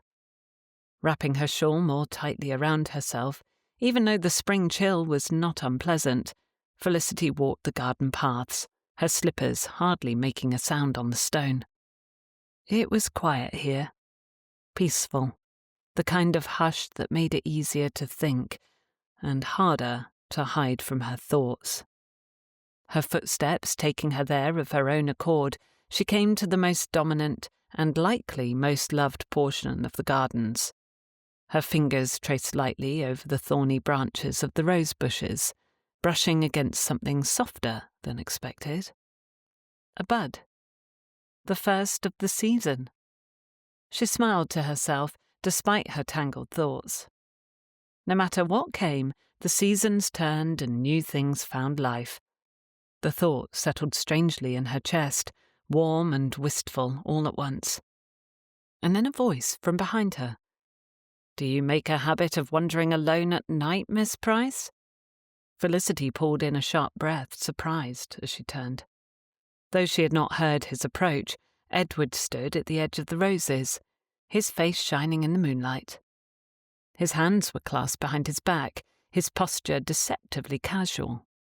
He was dressed as though he had attempted sleep and failed. He wore no coat, but she spied it tucked in the crook of his arm. On his person was only a waistcoat over his crisp linen shirt, messily tucked into breeches, his hair slightly tousled. The moonlight carved sharp shadows along his features, his expression unreadable. His bearing, as always, firm and immovable. Most unfortunately, she found him as handsome as ever in that moment. "I could ask the same of you, Colonel," she said, tilting her chin up. Edward's gaze flickered toward the rose bushes she had been admiring. "They're not late yet, you know," he murmured. Felicity blinked. "I beg your pardon?" He nodded towards the blooms. "The roses. They come along in their own time. It is merely April. By mid-May they will be fully alive." She raised her brow. "I knew you spent a lot of time here, but I did not take you for a man who took such notice of growing patterns." Edward laughed, a quiet sound of amusement, shifting his stance. "I notice a great deal. I caused these rose bushes to be planted here. My elder brother, when he inherited the family estate, told me I could request pieces of our home to bring to my own. I asked for some of the rose bushes. My mother, even in her grief at the loss of my father, helped me select the best of them to take cuttings from. I spend time with them, watch them grow, to be certain they are cared for and do not grow homesick."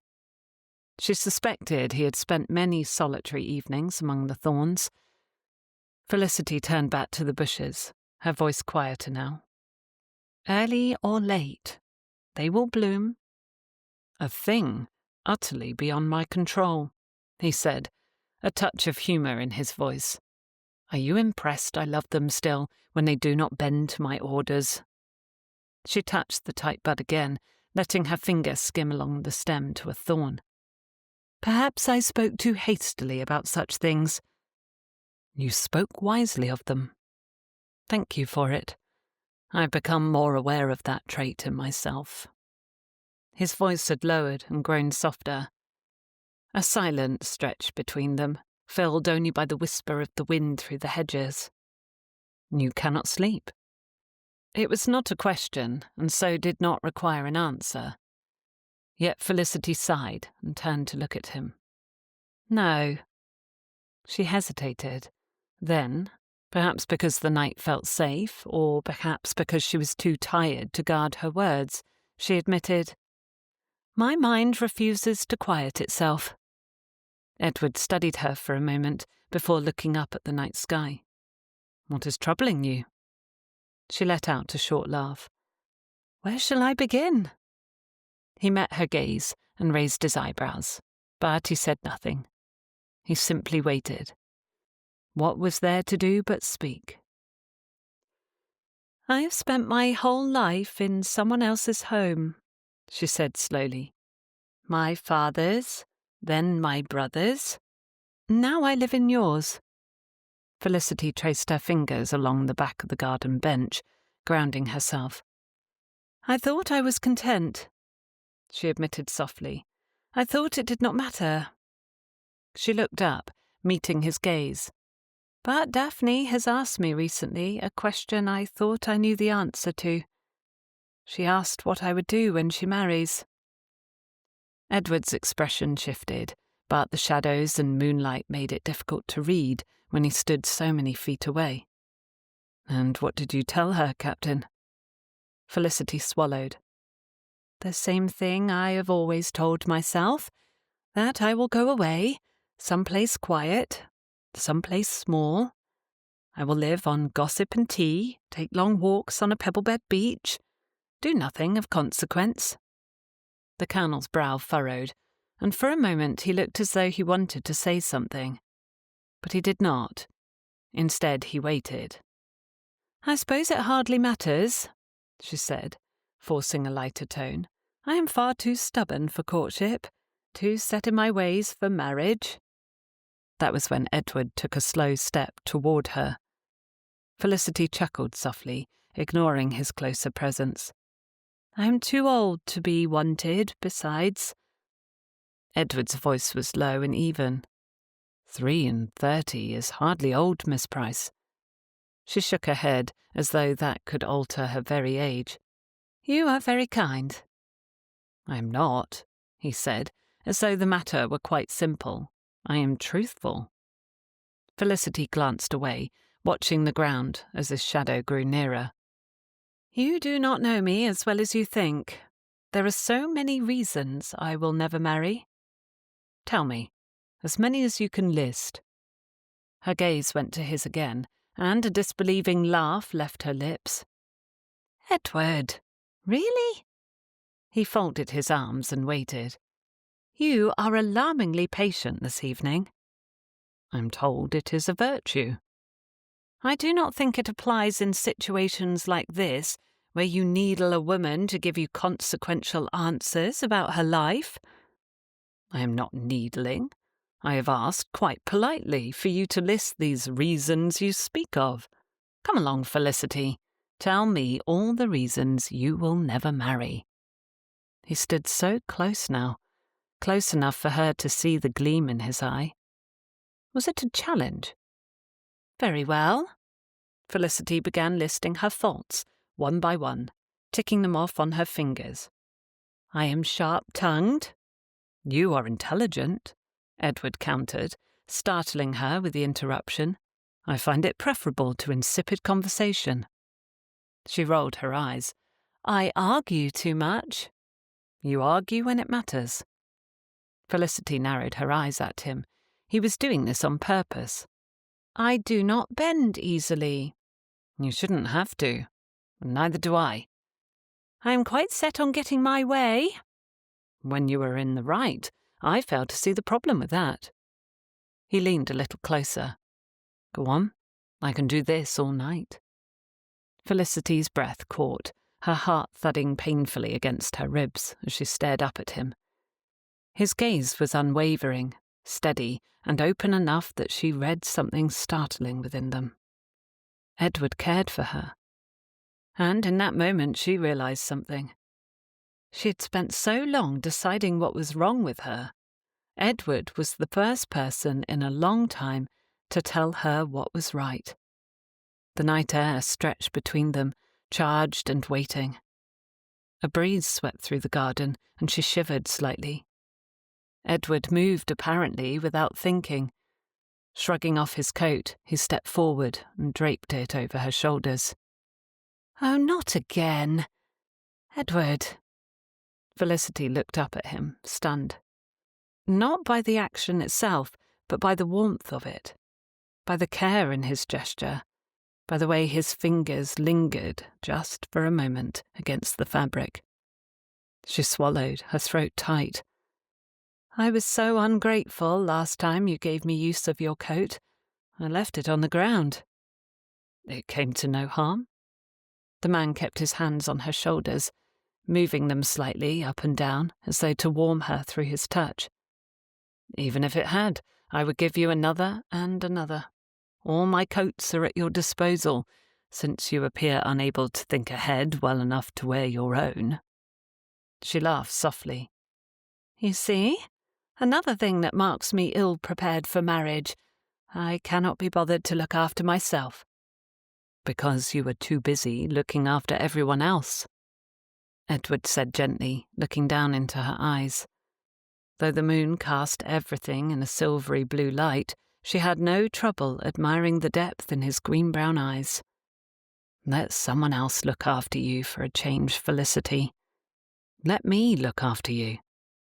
"Thank you," she said softly. Edward exhaled, shaking his head slightly. "You have spent so long deciding what is wrong with you." He bent closer.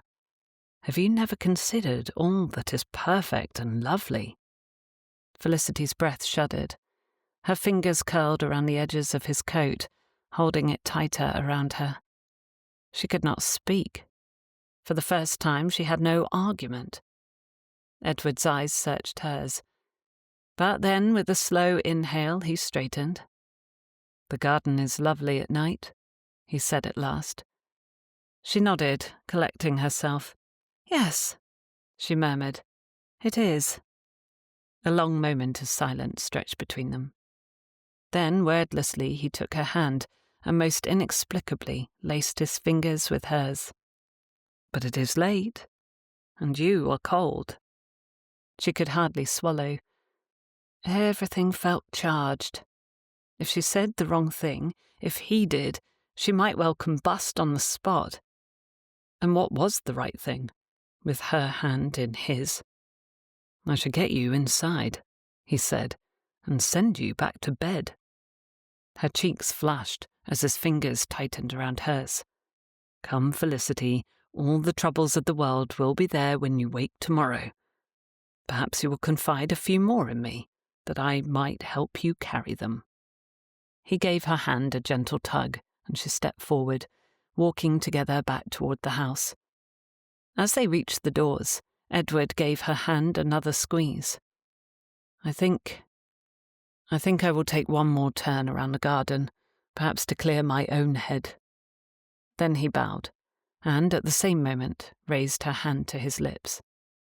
His lips brushed her knuckles as he said, "Good night, Miss Felicity Price, and sweet dreams to you." Neither of them said another word as she withdrew, the skin of her hand tingly from where his lips had touched her. Felicity tucked that hand beneath her cheek when she at last laid down, her cheeks warm, his coat carefully hung on the back of the chair in her room. Chapter 20. Edward left home the following morning in a bright, agreeable mood. The exchange with Felicity the evening before had awoken something in him, something full of hope and excitement. The worries he carried weighed less upon him. The morning showers hadn't lasted long, and when they tapered off, he betook himself to his club. There was a ball that evening, and he wanted to ensure Daphne would have an enjoyable evening, full of dancing, and one way to do that was to speak openly about their attendance, where gentlemen and their fathers would hear him.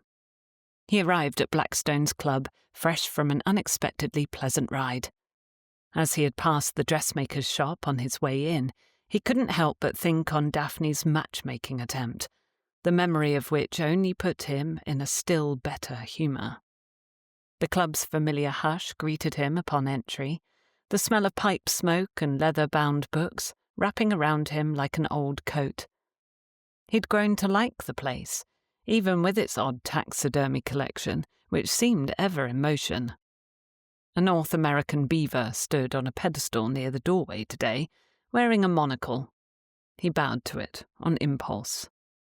Perhaps he would take a drink in the lounge, perhaps a game of whist. Perhaps, for once, Edward would allow himself a moment's enjoyment. Then the doorman intercepted him. "Colonel Halstead, Lord Blackstone requests a word with you."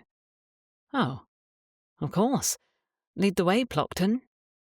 Edward followed the doorman with his hands tucked behind his back, mildly amused. Blackstone was an eccentric old man, fond of odd things, taxidermied creatures, and twisting a conversation in unexpected directions. But Edward had come to like the man as much as he had the club itself. Therefore, when he entered the Viscount's private study, he prepared for some jest, some cryptic bit of nonsense about membership fees, or the finer points of cataloguing stuffed rodents. Instead, the moment he entered the office, he knew something was wrong. Lord Blackstone sat behind his grand desk, his expression unreadable. The usual amusement in his eyes was absent, replaced by something distant, serious. The taxidermy menagerie loomed from the shelves, the owl with its ridiculous cap, the fox in its spectacles. But today, none of it felt remotely amusing. "If you would sit, Colonel Halstead." Edward's pulse shifted subtly, though outwardly his remained composed. He lowered himself into the chair across from Blackstone. "Is something amiss, my lord?" "A troubling matter has come to my attention," Blackstone said without preamble. Edward did not move, nor jump to conclusions. He did not need to. "It concerns your past." Still, Edward said nothing as his heart sank. Blackstone studied him, weighing, measuring. "I have heard a rather disappointing account of you," the Viscount continued.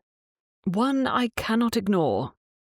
Edward's fingers curled slightly against the arms of the chair. "And what account is that, Lord Blackstone?"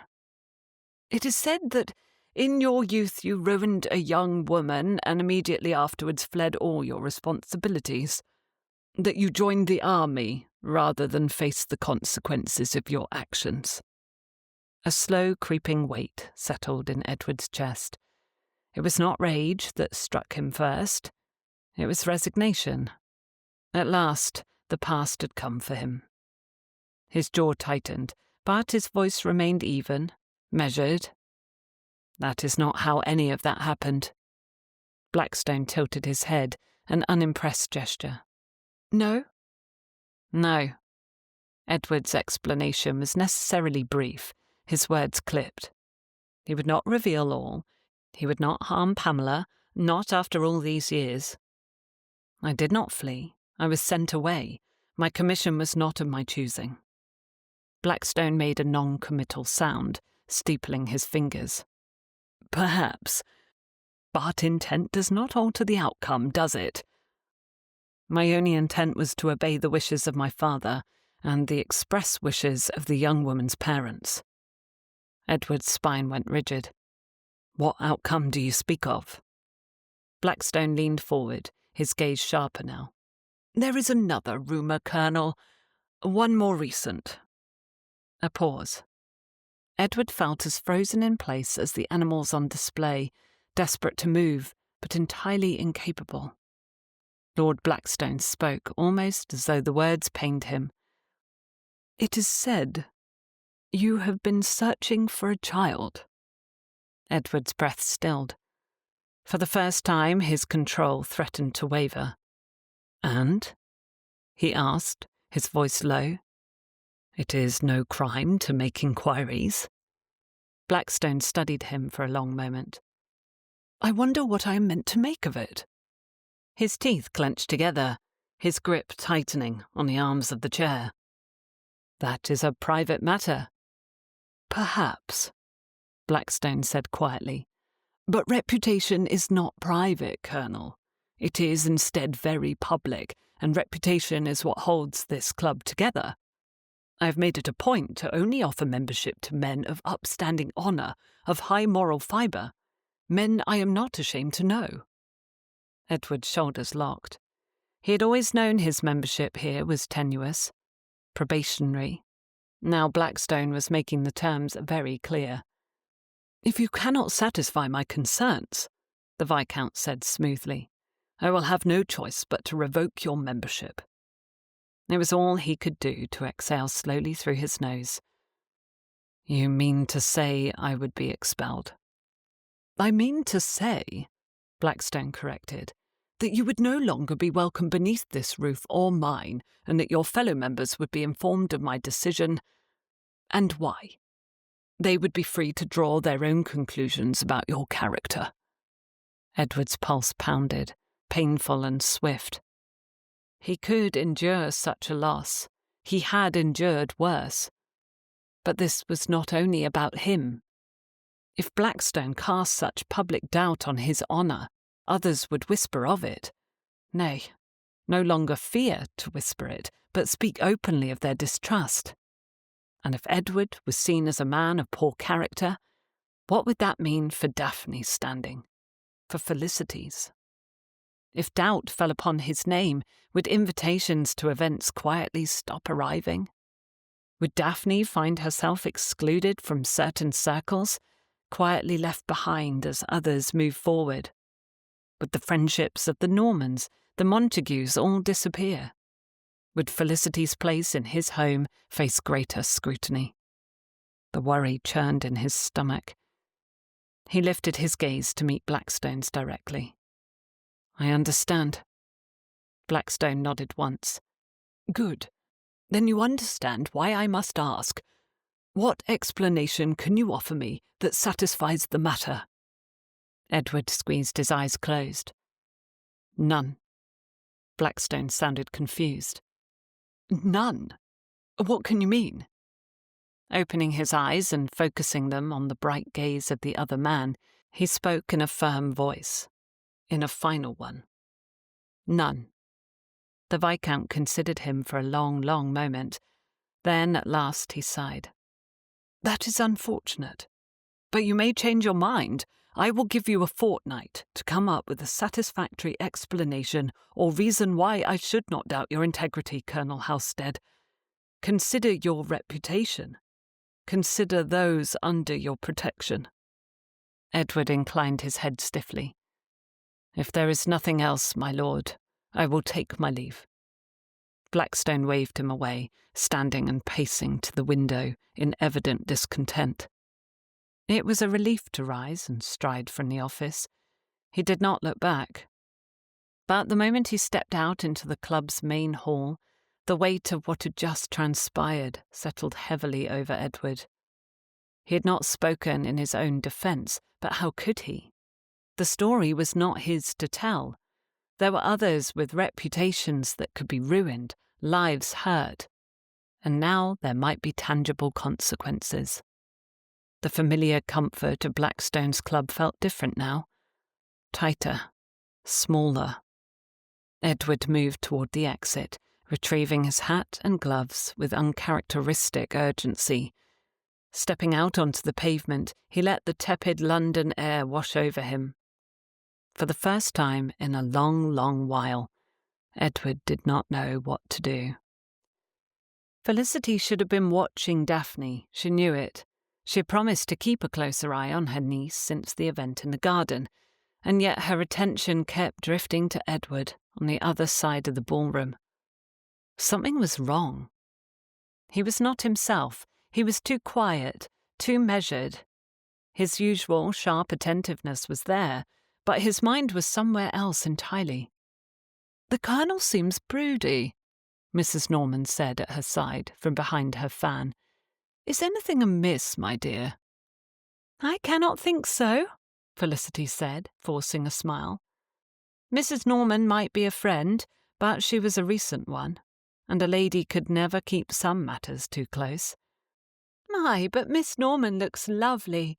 That shade of yellow makes her hair look as though it is spun from gold." Mrs. Norman let her change the subject, and soon she went away to speak to someone else, leaving Felicity free to fret over the Colonel again. Felicity had spent the better part of the evening stealing glances at him, trying to read the tension in his jaw, the way his hands curled into loose fists at his sides. He appeared to be avoiding the gentleman he had previously spent evenings speaking with. Most inexplicable. Her first thought that something was amiss had been at Briarwood, and she meant to ask, intending to pull him aside and demand to know what troubled him so deeply. But she had waited too long, and now they were in a public place. The assembly rooms. Edward had a friend who asked for a favour, and the favour meant vouchers for this evening at Almack's. Looking-glasses everywhere reflected the candlelight from the chandeliers and sconces. The windows above opened to let the warm air drift out and encourage cool air to come in. Truly, it was a wonderful achievement for a woman of Felicity's age and background. Even if it was the only time she entered Almack's for the season, most would see it as a triumph. But she could hardly think on that with thoughts of Edward's solemn expression on her mind. But there was nothing to be done about it presently. She took in a deep breath, nearly coughed on all the perfumes that entered her lungs at once, and turned her focus back to Daphne, and could not find her among the dancers. Felicity's breath caught as her gaze swept the room quickly. Daphne, where was she? She could not have. Then her heart slowed a moment. There, her niece was not far, only a few steps beyond the main gathering, standing near the gilded looking-glasses along the wall. And she was not alone. A man stood too close, his body angled toward her in a way which appeared casual, but Felicity suspected was anything but. Mr. Richard Arnold. Felicity's stomach twisted. Though the gentleman was, Daphne was not smiling. Her posture was poised, but there was a stiffness in her shoulders that Felicity recognized all too well. She instinctively started forward, but Edward was already moving. He had been across the room mere moments ago, but now he was here. He cut through the gathered guests with precision, his every movement controlled but deliberate. He and Felicity arrived near Daphne at the same moment. Mr. Arnold did not appear to notice him at first, but when he did, his easy smile faltered. "Mr. Arnold," Edward said smoothly, his voice quiet, but full of unmistakable authority. The horrid man straightened slightly, turning to face him. "Colonel Halstead," he said, his smile returning, forced now, a little too unsteady. "I was making conversation with your charming ward." "Were you indeed?" Edward asked, tone pleasant but razor-sharp. Felicity shivered. Daphne had taken a small measured step away from Arnold and closer to Edward. It was a tiny shift, but it said everything. The way she looked up at her guardian, with trust and a tight-lipped smile, set Felicity at ease. Edward's expression did not change, but Felicity knew he saw it too. "I would be very careful, Mr. Arnold," Edward said, voice still too low to carry beyond the four of them. "London is not as large as one might think, nor is one's reputation so untouchable." Mr. Arnold's jaw flexed. A challenge had been made, though he knew better than to answer it. He gave a short, stiff bow, then turned and walked away. Only when he disappeared into the crowd did Felicity move to put herself between Daphne and anyone possibly watching the exchange. Daphne turned to Edward, her face still composed, but her voice quieter than usual. "Thank you, Colonel." Edward studied her carefully. "Are you well?" She nodded. I am now. Then she hesitated, as though debating whether to say something. Edward waited as Felicity's heart hammered. I am afraid I was about to step on his foot, she admitted finally. Felicity covered her mouth to keep a sharp, relieved laugh from popping out. Edward's frown deepened. You were what? Daphne's mouth tugged into the smallest of smiles. It is a trick I learned from Aunt Felicity. If a gentleman stands too close or refuses to move, one need only step onto his toes, hard enough to make him shift away, but not enough to be accused of an outburst.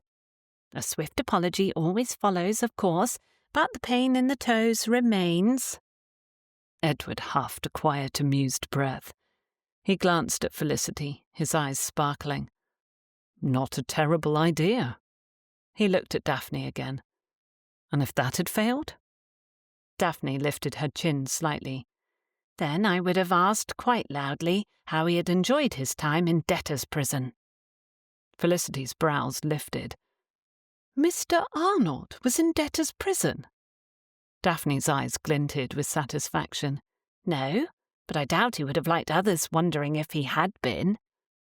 Felicity stared at her seemingly unknowable niece. Then, slowly, she smiled. You were going to handle him yourself, Edward said, a note of approval in his voice. Daphne nodded. I was. But I arrived first. You did. Daphne reached out and squeezed his arm. Still, I was glad for your rescue, she admitted. Edward said nothing, though Felicity saw him swallow, the movement tight beneath his cravat. Then he inclined his head. You had better go back to your friends, my dear. Yes, Colonel. She beamed up at him, his show of approval and trust. The young woman stepped back toward the gathering crowd, her usual poise returning. Felicity watched her go, pride swelling in her chest. Daphne had not invited trouble. She had not needed rescuing, and she had been grateful for Edward's presence all the same. Felicity turned to him, ready to comment on it, but the words died on her lips. Edward was not watching Daphne. He was staring at nothing in particular, his expression dark and unreadable. Felicity's stomach tightened. All her concern for him returned. Edward? His jaw tensed. Not here, Captain, he said, his voice lower now. I cannot speak of it here. Then, without another word, he turned and walked away. Felicity watched him go, unease curling in her chest. Mr. Arnold was gone. Daphne was safe. Whatever could be troubling the man? The worst thing she could think of in that moment was Edward's missing son. She had thought on the boy's fate several times, but she had not dared broach the subject with him again. How could she? It was such a private thing. Having a child out of wedlock was an enormous scandal for all but the highest of classes. Those with money and power, the royal princes included, propagated without care for the legality of the child's birthright. But for someone like Edward, he would have to handle the situation delicately. And what of the boy himself? A boy, to be sure, but given the distance of time, surely almost a man. Would he want a father who would know nothing of him for nearly his whole life? Would he be angry? Did he even know his true parentage? It was all quite complicated, and Edward had no one to share that burden with. No one except his hired investigator, and her. She would speak to him. Tonight, she had to. Edward needed to know he wasn't alone. Of course, he might have said she spent too much time looking after everyone, and perhaps she did. But she did not begrudge the people she loved a single moment of her time. And Edward. She did not begrudge him those moments either. The carriage ride home was silent, weighted in a way that made Edward uneasy. Daphne sat opposite him, her weary head resting on her aunt's shoulder, her gaze drifting out the window. She seemed composed, but he knew she was still turning over the events of the evening. Felicity, on the other hand, was not watching the passing streets. She was watching him. Edward knew she had noticed his distraction. He had felt the weight of her gaze all night, though she had not yet pressed him for answers. He knew her well enough to know that soon enough she would. He nearly smiled at the thought of their future tete-a-tete, already picturing the stubborn tilt of her chin when she demanded to know where his thoughts were. What would he tell her? He hadn't the faintest idea. When the carriage finally rolled to a stop, Edward stepped out first, offering Daphne his hand before doing the same for Felicity.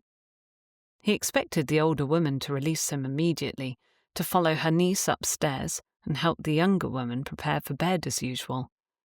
But she lingered a moment longer, fingers cool against his palm. He swallowed against the warmth that flickered at the contact, ignoring it as he turned toward the house. Then Felicity's voice stopped him. "Daphne, go inside and head upstairs. I will be in shortly." Daphne hesitated long enough to glance between them, her sharp mind no doubt piecing together the unspoken tension. She gave a knowing smile and did not argue.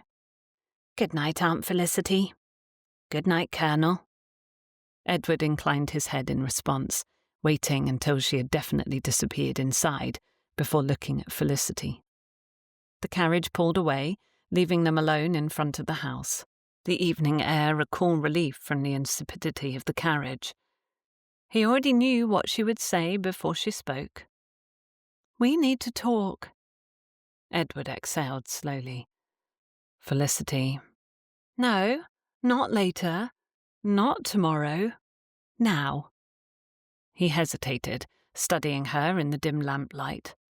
There was no use delaying the inevitable. And there was that tilt to her chin he had anticipated. How had he come to know her so well? Without a word, he turned and strode inside, leading her through the quiet corridor to his study. The room was dark, save for the glow of a single lamp on the mantel. He lit its mate on the other end, the light flickering over the edges of the room. He did not look at her. Instead, he moved to the lamps near his desk, lighting them one by one. "Edward, please." Her voice was softer now, but no less insistent. He hesitated. "I'm thinking how to begin." She snorted. The beautiful, charming woman snorted. It nearly made him smile until she said, "You are stalling." Apparently Felicity had grown to know him quite well too. Edward sighed, running a hand along the edge of his desk, his back still to her. He did not want to do this now. Not while his thoughts were still out of order, not while the weight of Blackstone's warning sat heavy in his chest. He heard her soft approach, the slippers on her feet whispering against the rug. "You do not have to protect me from whatever this is." Her words landed harder than he expected. He tensed, fingers curling slightly against the wood of the desk. "Tell me what is wrong," she said again, quieter this time. "Please." "Captain, Felicity, it is not so simple." "I care for you." Edward froze. The silence between them stretched, humming with tension. Slowly, inch by inch, he turned.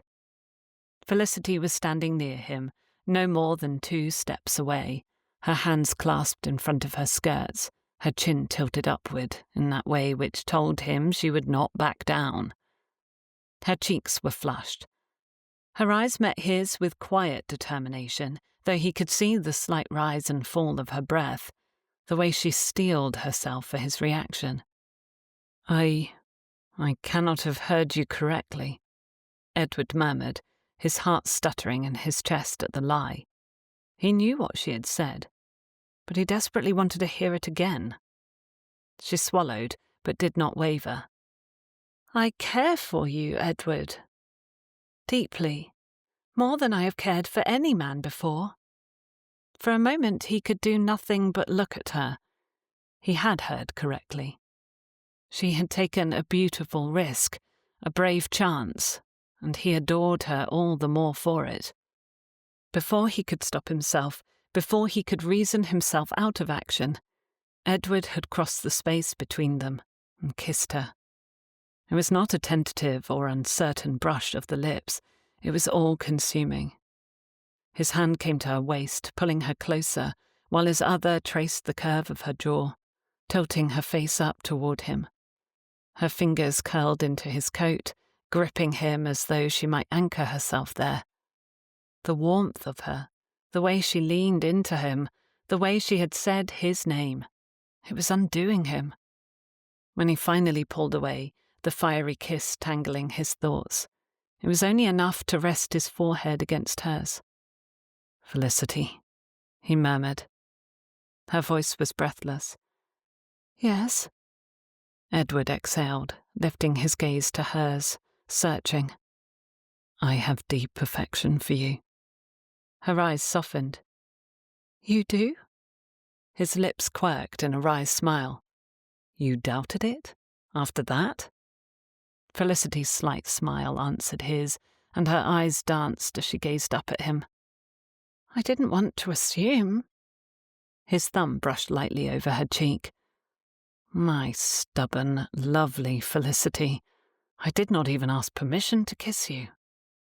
"Did I not give it to you with my words, with my look? Let me give it more clearly. You may kiss me as often as you wish." What could he do but kiss her again after a declaration such as that?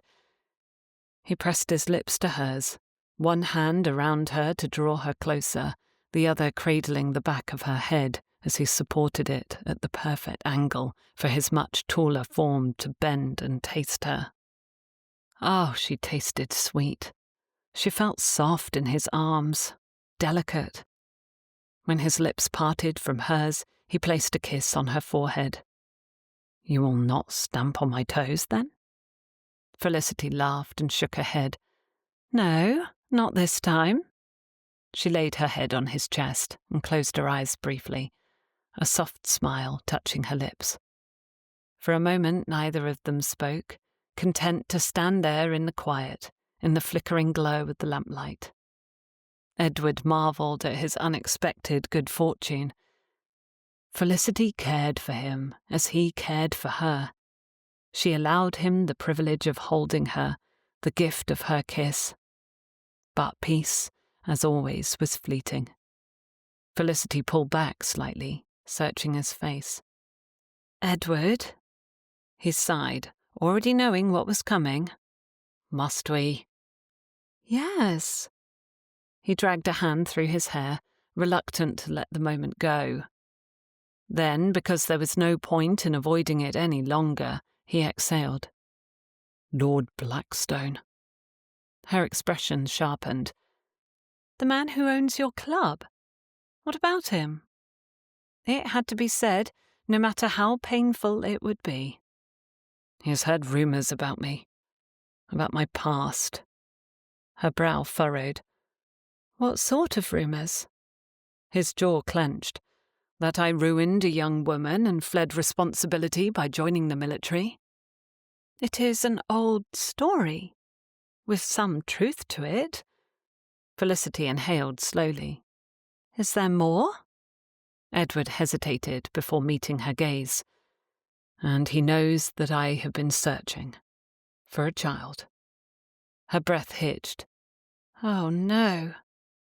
"He will not stand for someone less than worthy to belong to his club," Edward stated in clipped tones.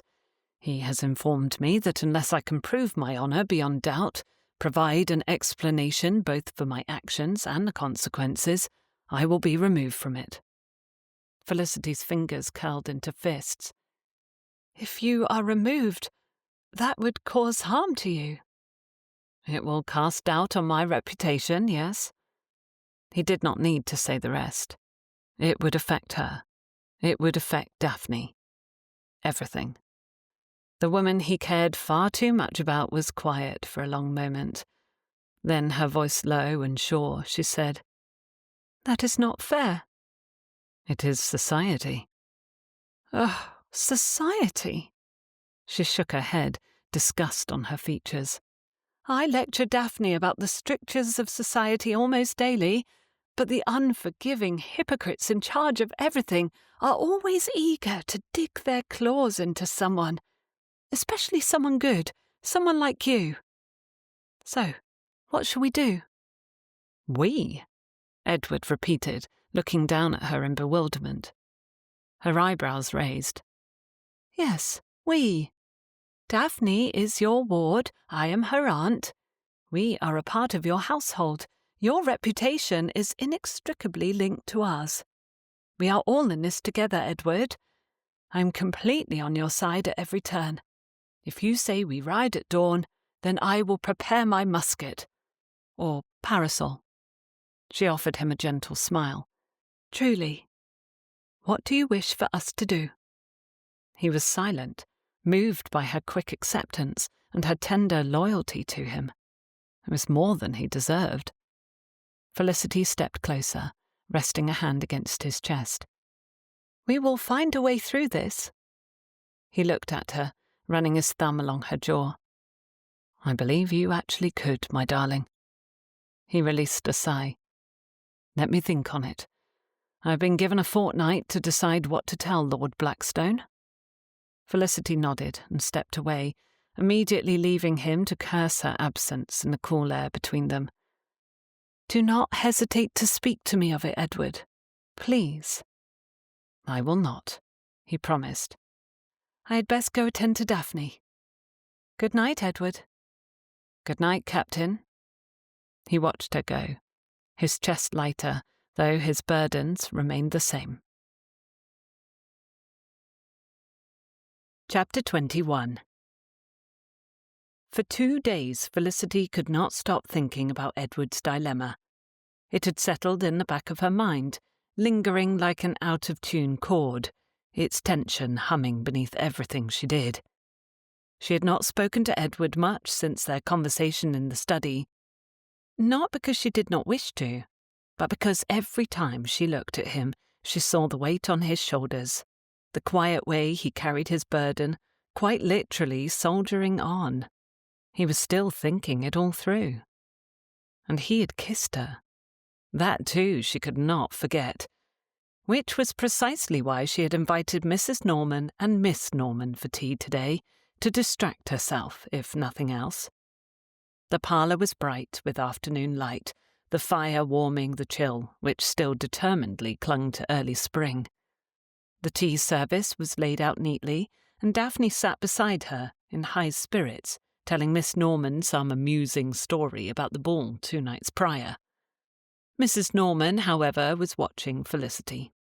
The older woman had always been perceptive, and today was no exception, waiting to speak her mind until the young ladies crossed the room to sit at a table to play draughts, while they continued to chatter about upcoming invitations. "You seem troubled, Miss Price," Mrs. Norman said smoothly, lifting her teacup. Felicity offered what she hoped was a reassuring smile. "Oh, not at all." Mrs. Norman hummed in a way that suggested she did not believe her in the slightest. "You know your niece is very important to my daughter. Their friendship has been quickly made, but it seems to be of a steady nature. I consider Daphne a dear girl, and I am most grateful you have allowed the acquaintance." "Oh, Mrs. Norman, of course. Miss Norman is exactly the sort of friend Daphne needs at present, and I hope they are friends for many years beyond it. I give myself leave to hope that their daughters may in turn find some friendship together." "As do I." Mrs. Norman put her cup down. She folded her hands in her lap. "As I hope that you will be my friend for many years to come, Miss Price. You are an intelligent woman, and I have the greatest pleasure in your company." Feeling her cheeks warm, Felicity looked at the other woman with open surprise, which she could not help but voice. "Truly? You think of me as a friend? I am only Daphne's aunt." "No, my dear. You are a kind-hearted woman with a most excellent taste in parasols." She smiled with good humour. "And indeed, I hope you count me your friend." "I certainly have wished to," Felicity admitted, a hand touching her heart. Thank you. I have enjoyed your company too. All of our conversations have lifted me, giving me comfort and guidance. Please, call me Felicity from now on. Then you must call me Rose. Now, Felicity, you are officially my friend. Tell me, please, what troubles you? Her shoulders fell. It is not my burden to share, I am afraid.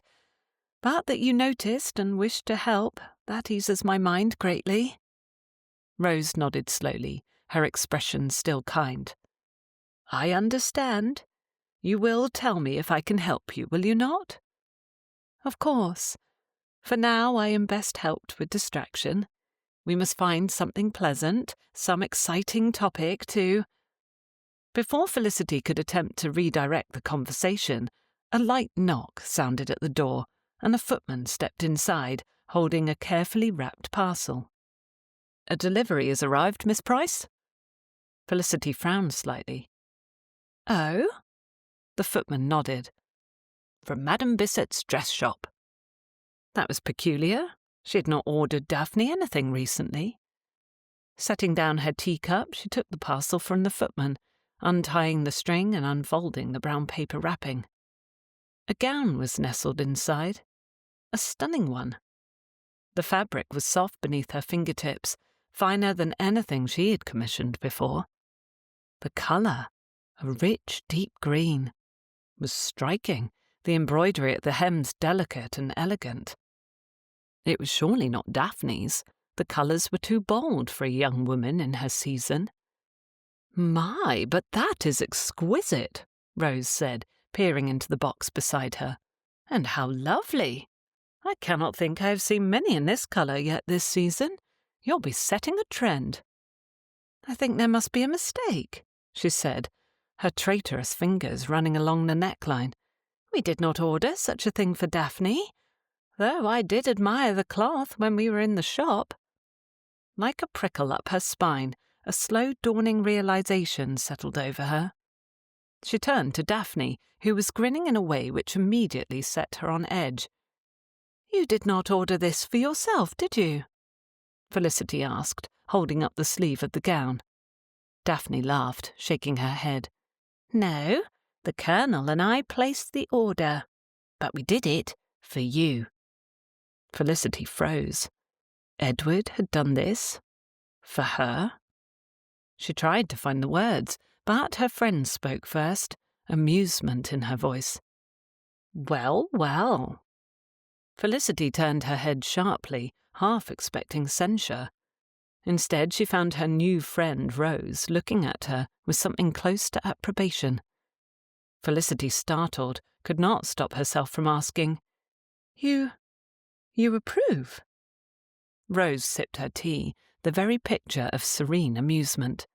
My dear, she said, setting down her cup with a delicate clink, we cannot control when the right person comes into our life, or how, but we should certainly seize the chance for happiness when they do. She reached out to take Felicity's hand, where it rested on the soft fabric of the beautiful gown. If this is what you fretted over, you ought not. I think he is a fine gentleman, and you will look stunning in green. This may be your moment, Felicity. Seize it. Felicity's breath caught. Seize the chance for happiness. She looked down at the gown, running her fingers along the buttons in the back, heart pounding. Edward had never considered himself a man prone to romantic notions. He had spent most of his life focused on duty, first to his family, then to Pamela, then to his regiment, then to his household, and now to Daphne. Duty was what defined him. He had told himself in the quieter moments that he was content with that whatever other men sought in marriage, in love, in companionship, was not something meant for him, especially not since his spectacularly terrible youthful mistake. And then had come Felicity Price. She had upended his life in every way imaginable, challenged him, infuriated him, and somehow, without his consent, had become a fixture of his world. And now, standing at the foot of the staircase, waiting to escort the ladies to the theatre, Edward was utterly undone. He knew it. He knew himself a hopeless cause. Word had come through the servants that the gown from the modiste had arrived earlier that afternoon, but neither Daphne nor Felicity had said a word about it at dinner. Both of them had been rather quiet, actually, preoccupied by their thoughts, which had left Edward somewhat nervous. Had she not liked the gift? He had nearly asked, but decided it best to let her broach the subject. What if she had found it too personal? Daphne had reassured him that since it was from both of them, there was nothing inappropriate about it, and the idea of Felicity in a beautiful gown had appealed to him. But if it had been a mistake, he would certainly apologize and— "Oh, Edward, there you are!" Felicity's voice came from above, and he glanced up the stairs with a half-formed apology ready on his lips. There it stayed, until he swallowed down his fear. Unexpected wonder filled him in its stead as Felicity descended the stairs at an unhurried pace, her gloved hand resting lightly along the banister. She had donned the deep green gown, and she looked so enchanting, so lovely in that colour, that he stood absolutely stunned before her. The dress was a shade so rich and striking that it should have been entirely too bold, yet on her it was perfection, making her brown eyes stand out and sparkle in a way that would surely turn heads. The gown fit her like a dream, the neckline modest yet devastating, the embroidery fine and elegant. She did not merely wear the gown, she sparkled in the entire room. Felicity was incredible. "Captain," he breathed. Edward had always thought her handsome in the way one admired a woman with striking intelligence and strong opinions. But this was something else entirely. This was the moment he knew, irrevocably, that his heart was hers, that it had been for some time, and that it always would be. Felicity stepped onto the second-to-last stair and looked at him, her dark eyes warm and a small, knowing smile on her lips. Before he could find his voice, she spoke. "Daphne has just informed me she has a headache," she said, tilting her head as she studied him. Daphne, his ward, her niece, yes, she was supposed to come downstairs too.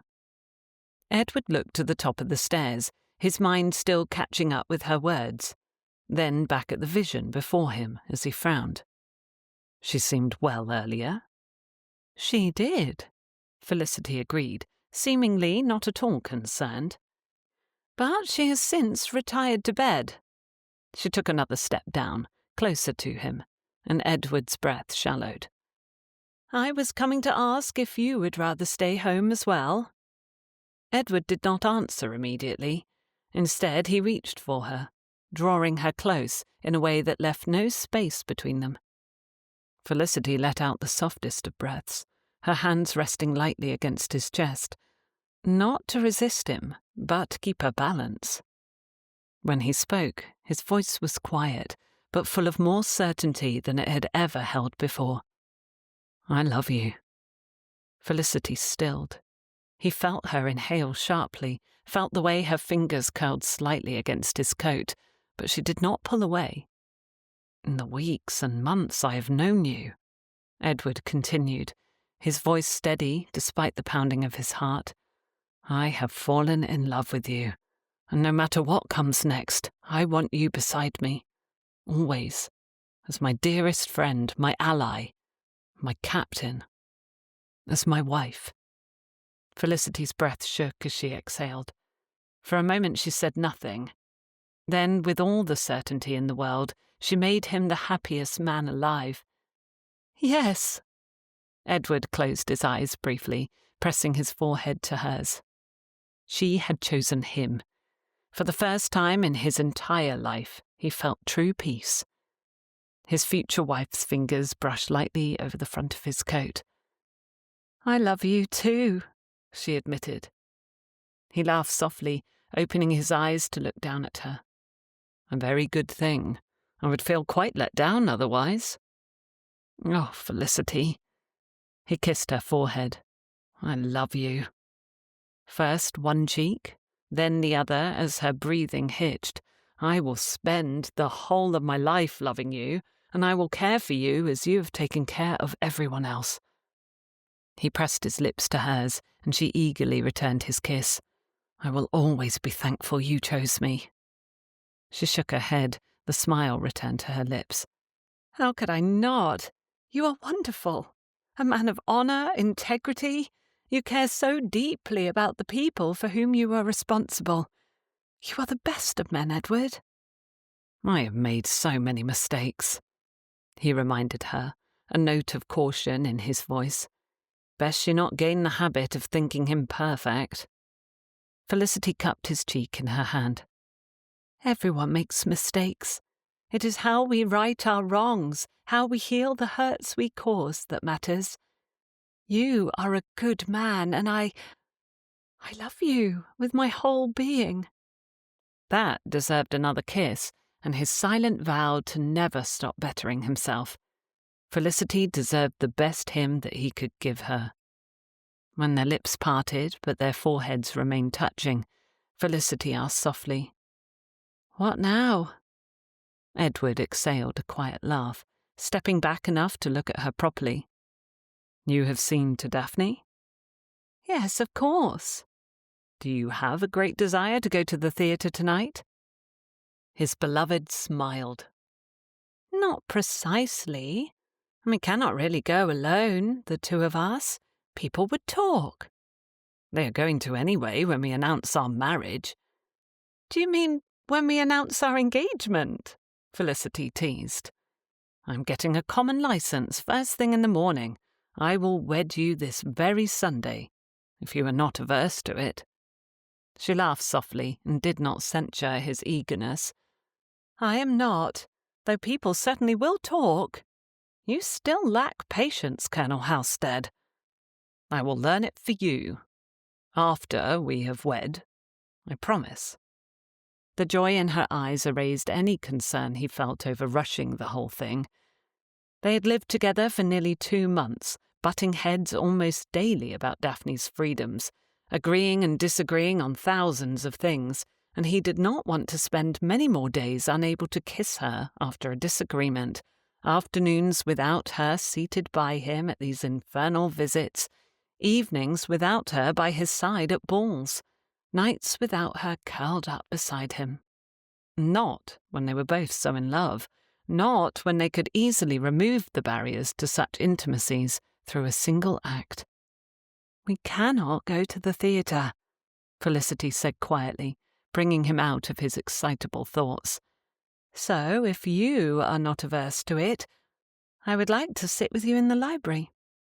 He arched a brow. The library? You seemed little impressed with it when I showed it to you last.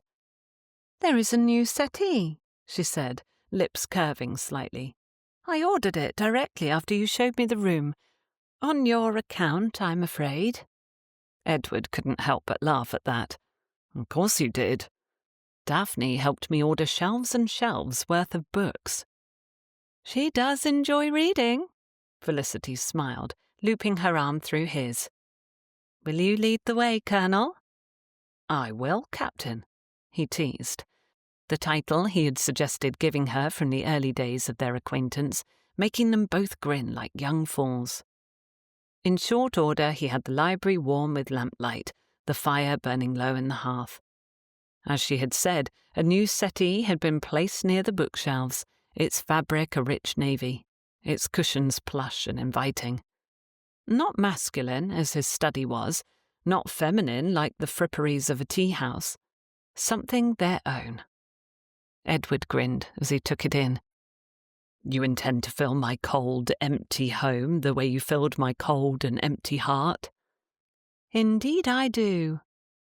Without hesitation, Felicity sat, curling her legs up beside her, settling comfortably, as if this were already her home. And really, it was. Edward watched her, something deep and profound settling in his chest. She was his home now. She was already an essential part of his life. She had been since the moment she walked into it. Felicity suddenly laughed, tucking a stray curl behind her ear. He arched a brow, amused. What is so funny? She looked up at him, eyes glinting with mischief. Mrs. Norman, she revealed, grinning. Rose, she has given me leave to call her. Edward came closer to the settee. What about her? She's suspected something between us ever since the picnic in Hyde Park, Felicity admitted, leaning back against the cushions, and I very much hope she will come to the wedding. She held her hand out to him, and he took it. Their hands intertwined as their lives had been, and now always would remain. Edward's chest warmed. So do I, he murmured, settling beside her. And as the fire crackled, as Felicity leaned against him, he knew this was where she belonged. With him, now. Always. Chapter 22. Felicity had never been nervous about many things in her life. She had stood firm against society's judgments, helped her brother raise Daphne with unyielding devotion, riled against her own brother's will when it came to her niece's choice of guardian, and challenged Edward Halstead at every turn without a second thought. And yet this morning she was nervous. She sat at the breakfast table, hands clasped in her lap, willing herself to feel at ease. She was engaged. Engaged to be married. It should not feel so strange to say it, to think it, but it was. Even as happiness bubbled up inside of her, it was also new. Edward was sitting at the head of the table, immediately to her left, spreading butter onto his toast with his usual military efficiency, as if nothing monumental had happened between them the night before. But something had, and now they had to tell Daphne. Felicity inhaled slowly, reaching for her teacup. Do you think she will be happy for me? For us? Edward glanced up at her, brow slightly furrowed, as if confused by the question. She tapped a finger against her saucer. It could upset her, you know. She has always expected me to be there for her. I always told her I would. What if she feels I am abandoning her? Or that I care for you more than I do her? Or... Edward set his toast down deliberately. Felicity? She glanced at him, fear evidently written all across her expression, for her future husband leaned forward slightly, lowering his voice. Daphne is not going to be upset. My darling, Daphne is not going to be surprised. She has spent the last several weeks attempting to play matchmaker. Felicity's mouth dropped open. She has not. The man's lips twitched. She has, with all the subtlety of a cavalry charge. Her mouth immediately fell open to argue, but she stopped. She would have noticed such a thing, surely. No one knew Daphne as she did. If the young woman had attempted such manipulation, it would have been obvious. Except looking back, she recalled a few oddly pointed comments, the knowing glances, the way Daphne had encouraged the two of them to spend time together. Her face grew warm. Edward, observing her closely, smirked. Ah, there it is, the blush I love so well. Felicity gave him a look of reproof, but before she could respond, Daphne entered the breakfast room. She was bright-eyed, perfectly composed, and looking not at all like a young woman recovering from an evening of a discomforting headache. She settled in her chair. Good morning, Colonel. Aunt Felicity. Folding his arms, Edward leaned back in his seat. Daphne? How is your headache? Daphne, already reaching for the teapot, paused. For a moment she looked genuinely confused. Then her eyes lit with understanding. She set the teapot down, lifting her chin in almost a perfect replica of her aunt. I am fine, of course, she said simply. Felicity nearly choked on her tea. Edward let out a low, amused exhale, shaking his head slightly.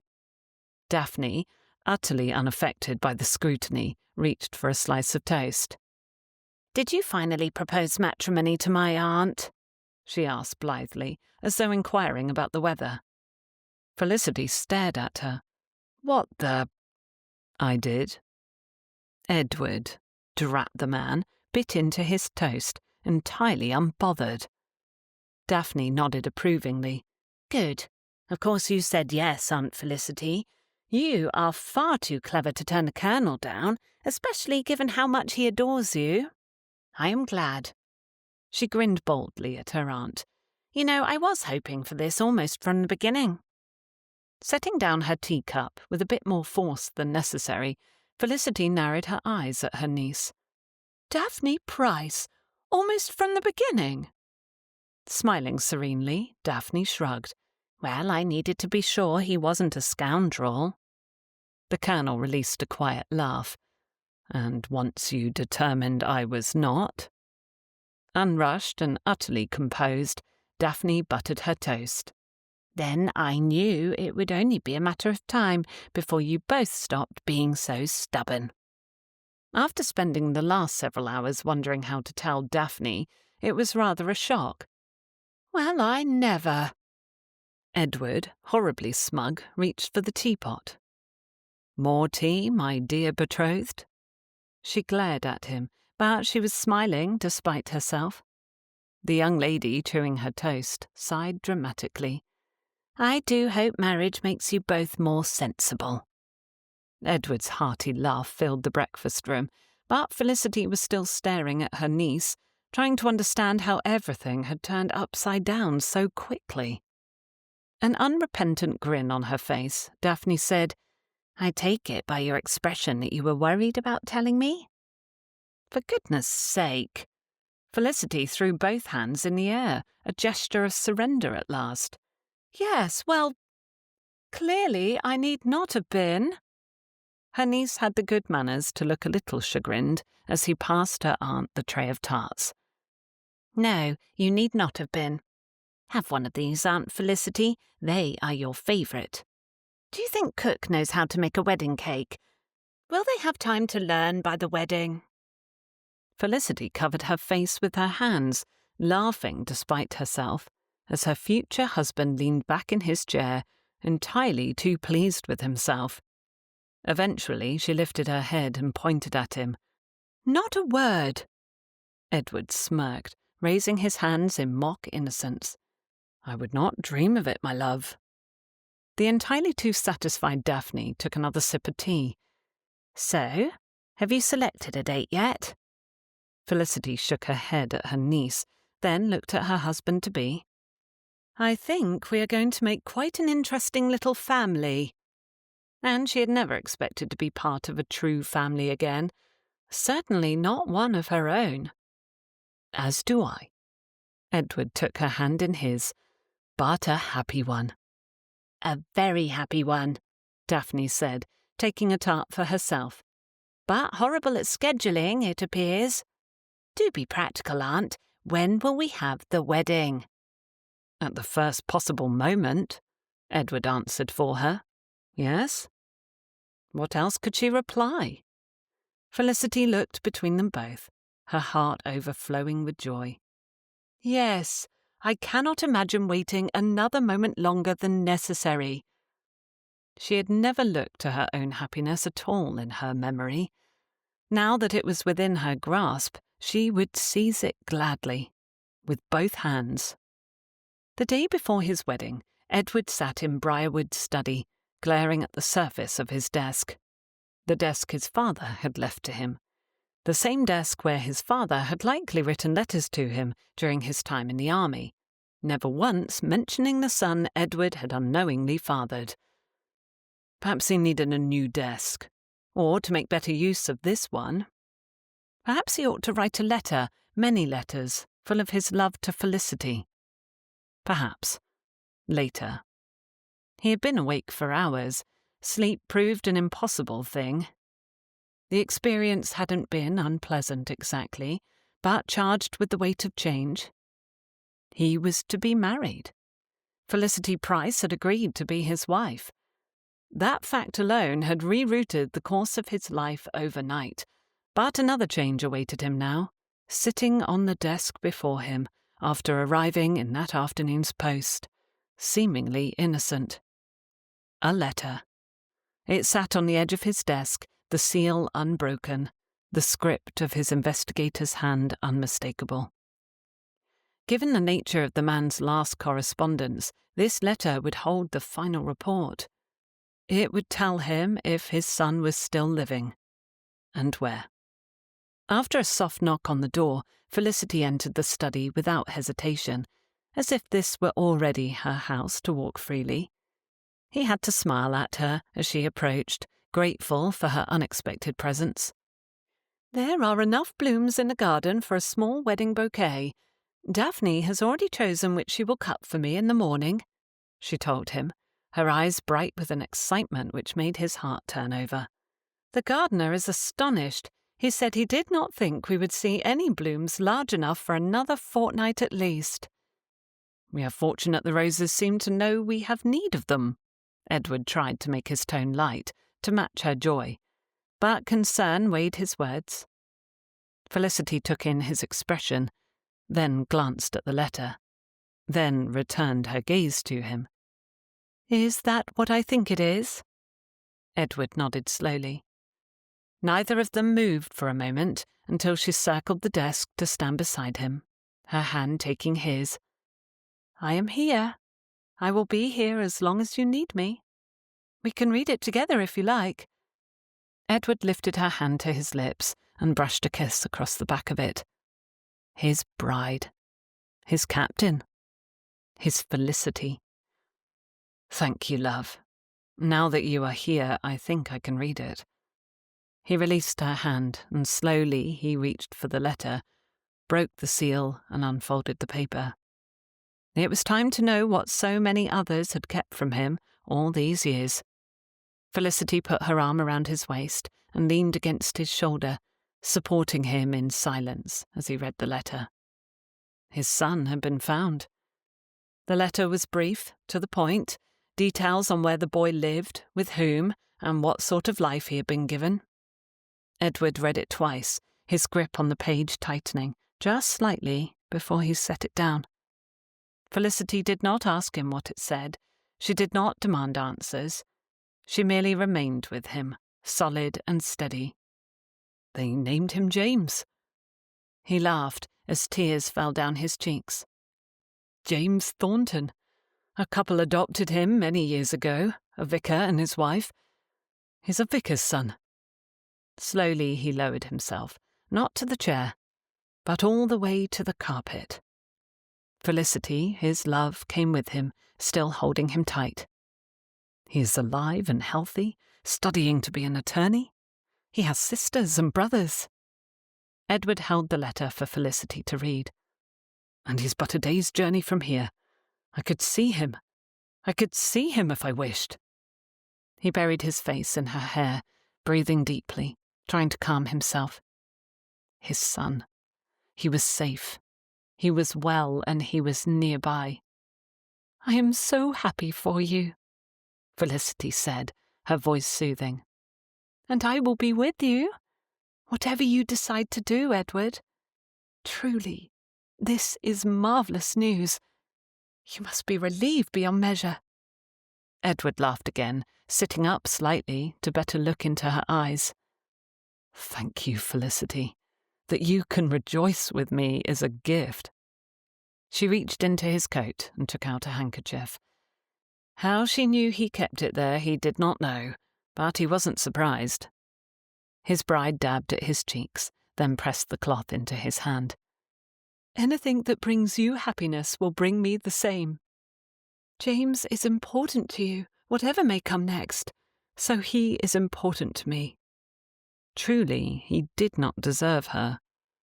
Thank you." He looked at the letter again, then folded it carefully. "I will first take this letter to Lord Blackstone."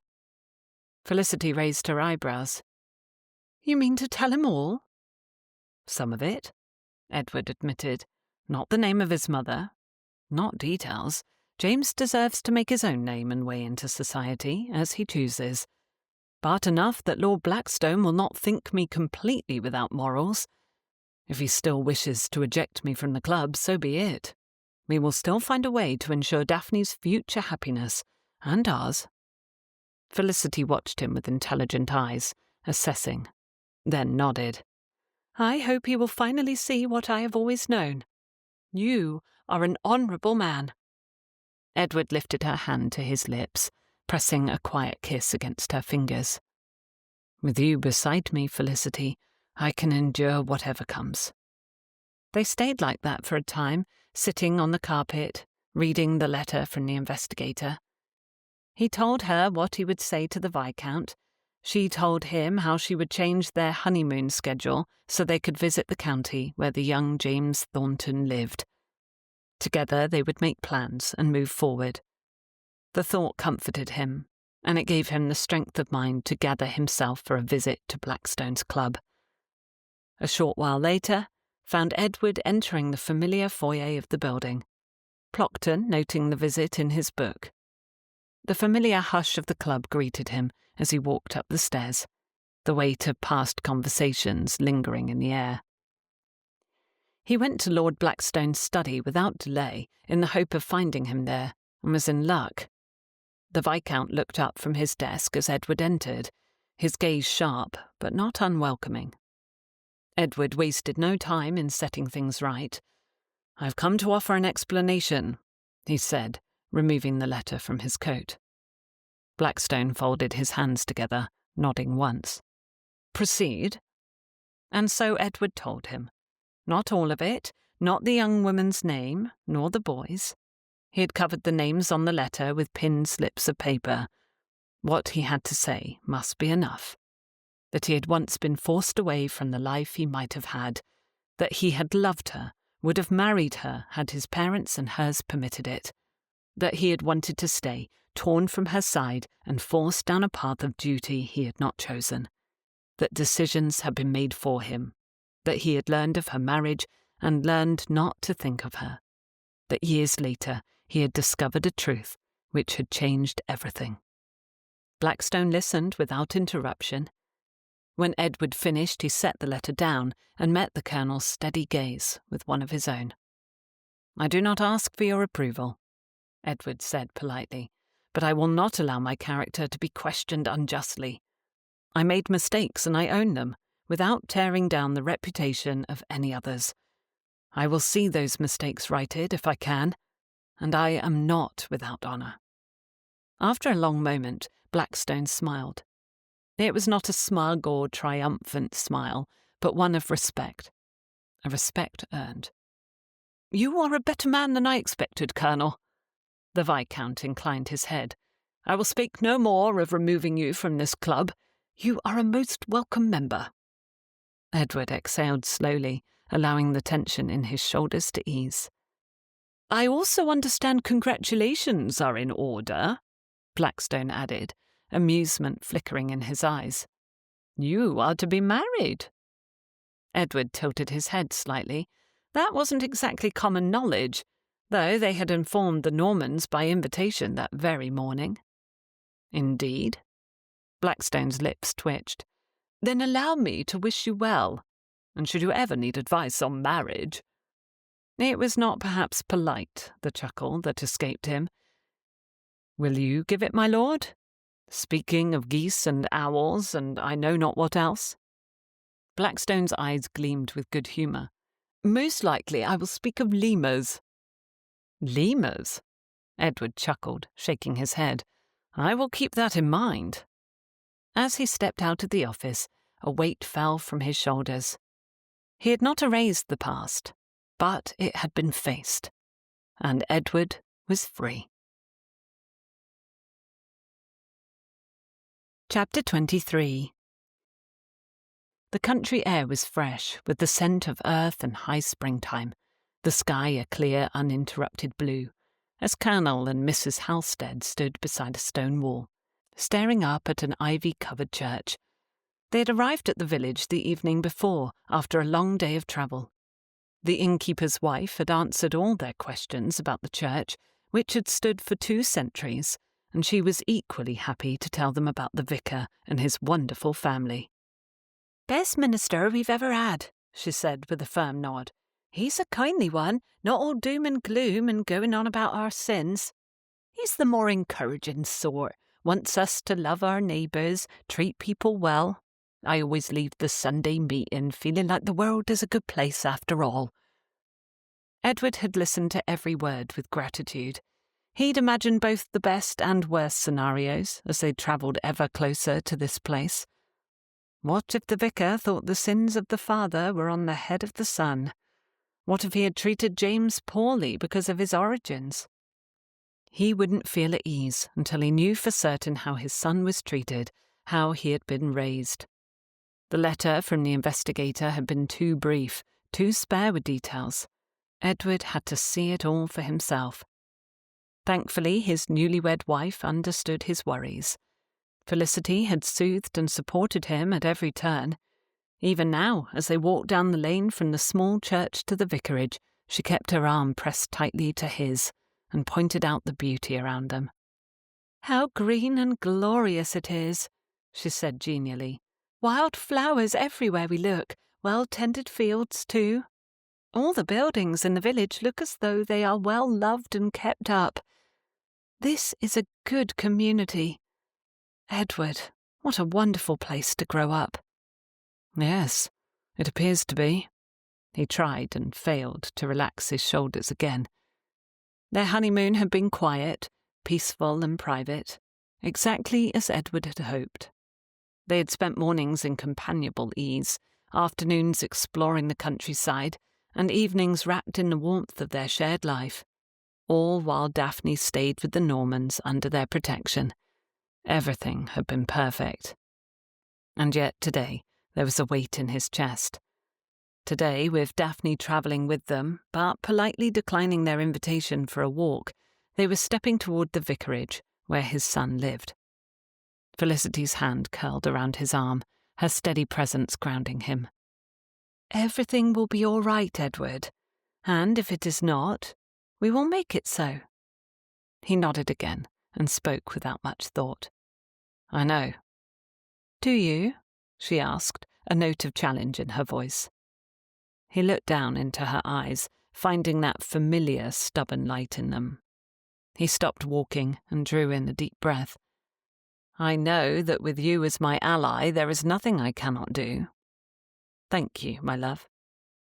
She searched his eyes for a long moment, then smiled. She stood on her toes and leaned upward, pressing a soft kiss to his cheek. "I love you, and you are worthy of being loved. Never forget that, Edward." "Never," he promised.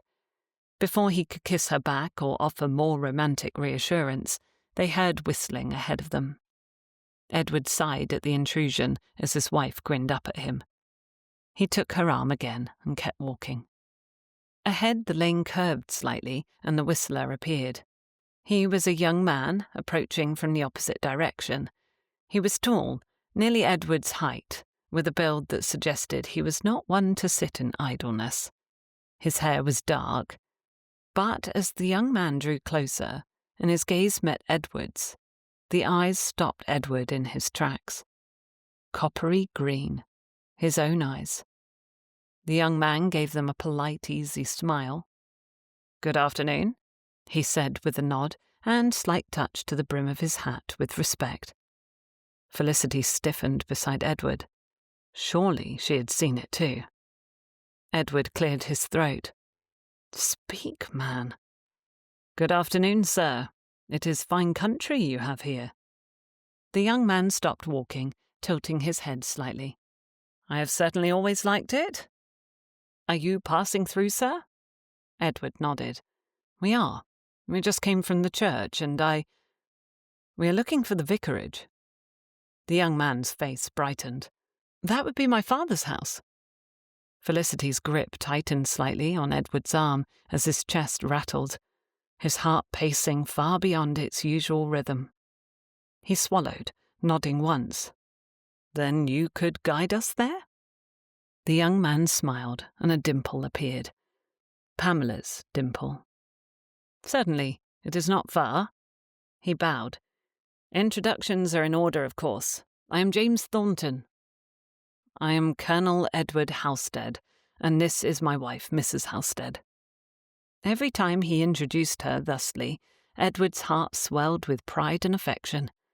And now? Now it was all the more potent. His wife was meeting his son.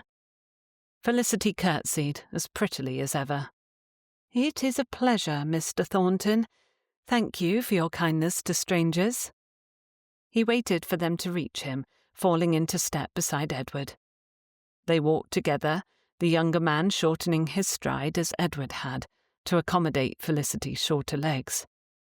Felicity asked, her voice clear and certain, "Do you work with your father?" The young man shook his head. "No, Mrs. Halstead. I help the parish when I can, naturally, but I am apprenticed to an attorney in London." Edward glanced at him sharply. The young man caught the look and grinned. "It is good work," he said. "I had thought of the church, of course, and have a great respect for it. But I have a mind for the law, and my father has always believed that one serves best where one's talents lie." Edward's chest tightened. "My father." Felicity spoke when he could not. "Your father sounds like a wise man." James's expression softened with fondness. "He is." Edward forced his voice to remain even. "And what will you do? After your apprenticeship, I mean." The young man hesitated, then smiled wryly. "Well, it will take a great deal of time, as I am earning my way, so I suppose when I finally complete my studies, where I will go will depend on where I am most needed." Edward's throat felt too tight. How did one speak? How did one breathe? "We have come from London to tour the countryside," his wife said quietly. "It has been a lovely journey thus far." They rounded the next bend, where a modest but well-kept stone cottage came into view. The young man gestured toward the house. "Here we are." A man knelt in the garden, pulling weeds near a small rose bush. He was older than Edward by at least a decade, kind-faced, his hands dirt-streaked from tending the soil. "Father," James called. Edward's chest tightened as the vicar rose to his feet, dusting his hands off on his trousers before looking up. The moment his gaze landed on Edward, something shifted in his expression. At first there was a moment of confusion, and then somehow recognition. The vicar's gaze flickered briefly to Felicity, then back to Edward. "I send you off to fetch the post, and instead you deliver me guests. Was there ever so fine a son?" the vicar asked, smiling broadly as he came forward. "I am Roger Thornton, the vicar of this parish." "Father, this is Colonel Halstead and his wife, Mrs. Halstead," James said. "They were admiring the church and have now come to admire its vicar." His tone had a teasing quality to it, and an affectionate one. "They came all the way from London." "Welcome," the young man's father said warmly. "You have come a long way to admire churches and vicars." Edward saw the caution in the other man's eyes, and perhaps he did not imagine the sadness there too. "We are touring the countryside with our niece, who is resting at the inn. London is somewhat crowded and exhausting this time of year." He looked down at Felicity, then up at the vicar. "My wife and I would like to know more about the village and community. The kind people at the inn suggested we speak with you." James chuckled. "Father is a great lover of history. You came to the right place." The vicar nodded, giving his son an affectionate smile. "Thank you, James. Now, will you please finish taking those letters to the post? I wish them to go out on the next mail coach." The young man nodded, excusing himself with a polite nod to Edward and Felicity, before striding down the lane, whistling cheerfully again. The moment he was out of earshot, the vicar turned to Edward. "Forgive me, sir, but I speak plainly when I meet a gentleman with just the same eyes as my son. I do not know what circumstances led my son coming into my life. he said, tone growing firm as he met Edward's gaze without judgment, or if you intend to take him out of it now. But I will say that I am grateful, eternally so, for every minute of being that boy's father. There were tears in his eyes, and his voice shook as he continued. He and his sisters have been my greatest joy. They were my late wife's as well. Nothing in this world will ever change how much I love him. Edward's eyes filled with tears, and he reached out to put his hand on the vicar's shoulder, a touch reserved for only those men held close to his heart through kinship or battle. Sir, I thank you. Thank you for loving him. I did not even know his existence a secret, kept from me for so long, but you were there. Thank you. It was not a brilliant speech, nor entirely clear, but the vicar stepped forward and embraced Edward as though they were brothers. Edward returned the gesture and found he did not feel the least ashamed by the tears rolling down his cheeks. When they parted, he looked first at Felicity to find her wiping her eyes with a handkerchief, then at the vicar, who was trying to find his own linen square. Edward handed over his, not touching the wet trails on his own face.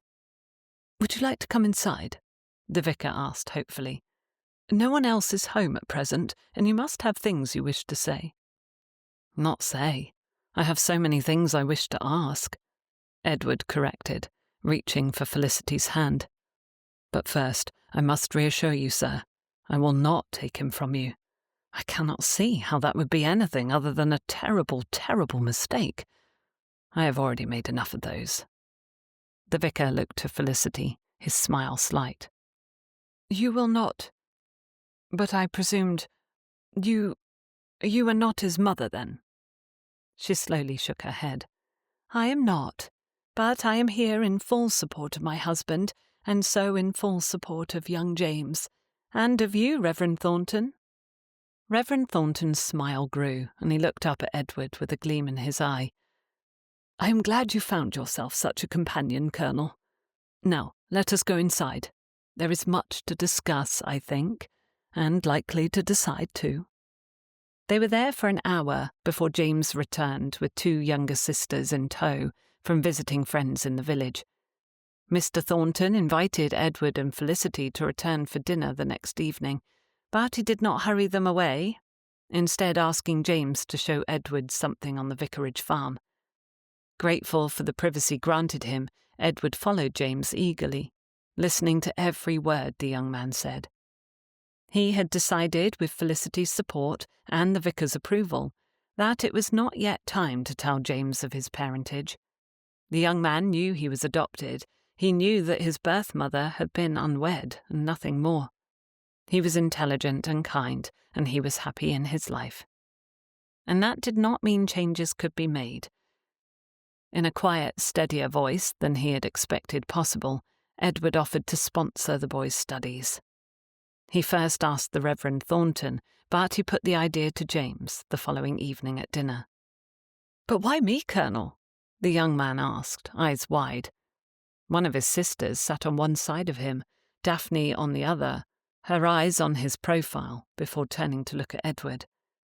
"You strike me as someone who will make the most of your education," Edward said, his heart full that he could make this gesture. "I have no doubt you will help many in your career. Sponsoring you will be an honour. And in return, I only ask that you let me host you at my home near London from time to time, or write to me of your progress." "Yes, Colonel, of course." James looked to his father. "If you approve, Father." The vicar chuckled, then inclined his head. "I approve. Your mother would too.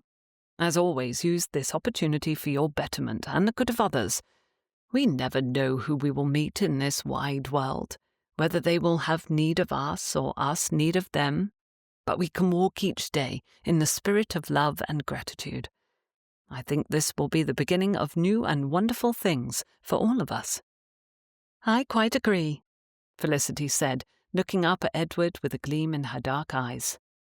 "It is a marvellous beginning."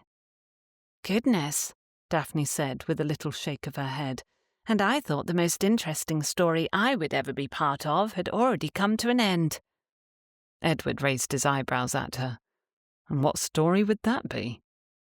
Oh, yours, of course, Uncle Edward and Aunt Felicity. The best stories end with weddings, you know, smiled his niece by marriage. I thought we settled yours rather nicely.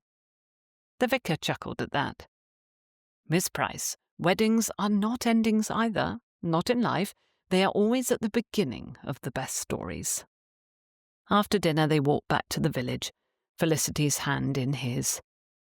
This is a rather marvellous beginning, is it not? And I had thought I was close to the end, that my story had been told. I would be the spinster aunt forever, coming around at holidays to spoil Daphne's children. She laughed softly. Edward looked down at her, his heart full, his future no longer a vast empty thing. He lifted her hand to his lips, as he so loved to do. You can still spoil any of her future children, he pointed out helpfully, as Daphne walked ahead of them, talking animatedly with James, who had volunteered to accompany them on their return to the inn. But I have hope you will not mind being a wife instead of a spinster. I will not mind in the least. She raised her beautiful dark eyes to his. Nor will I mind being both an aunt and perhaps some day a mother. There in the twilight of a country lane, with his wife beside him, their niece and his son ahead of him, and a future full of hope before him, Edward Halstead knew he had found peace at last.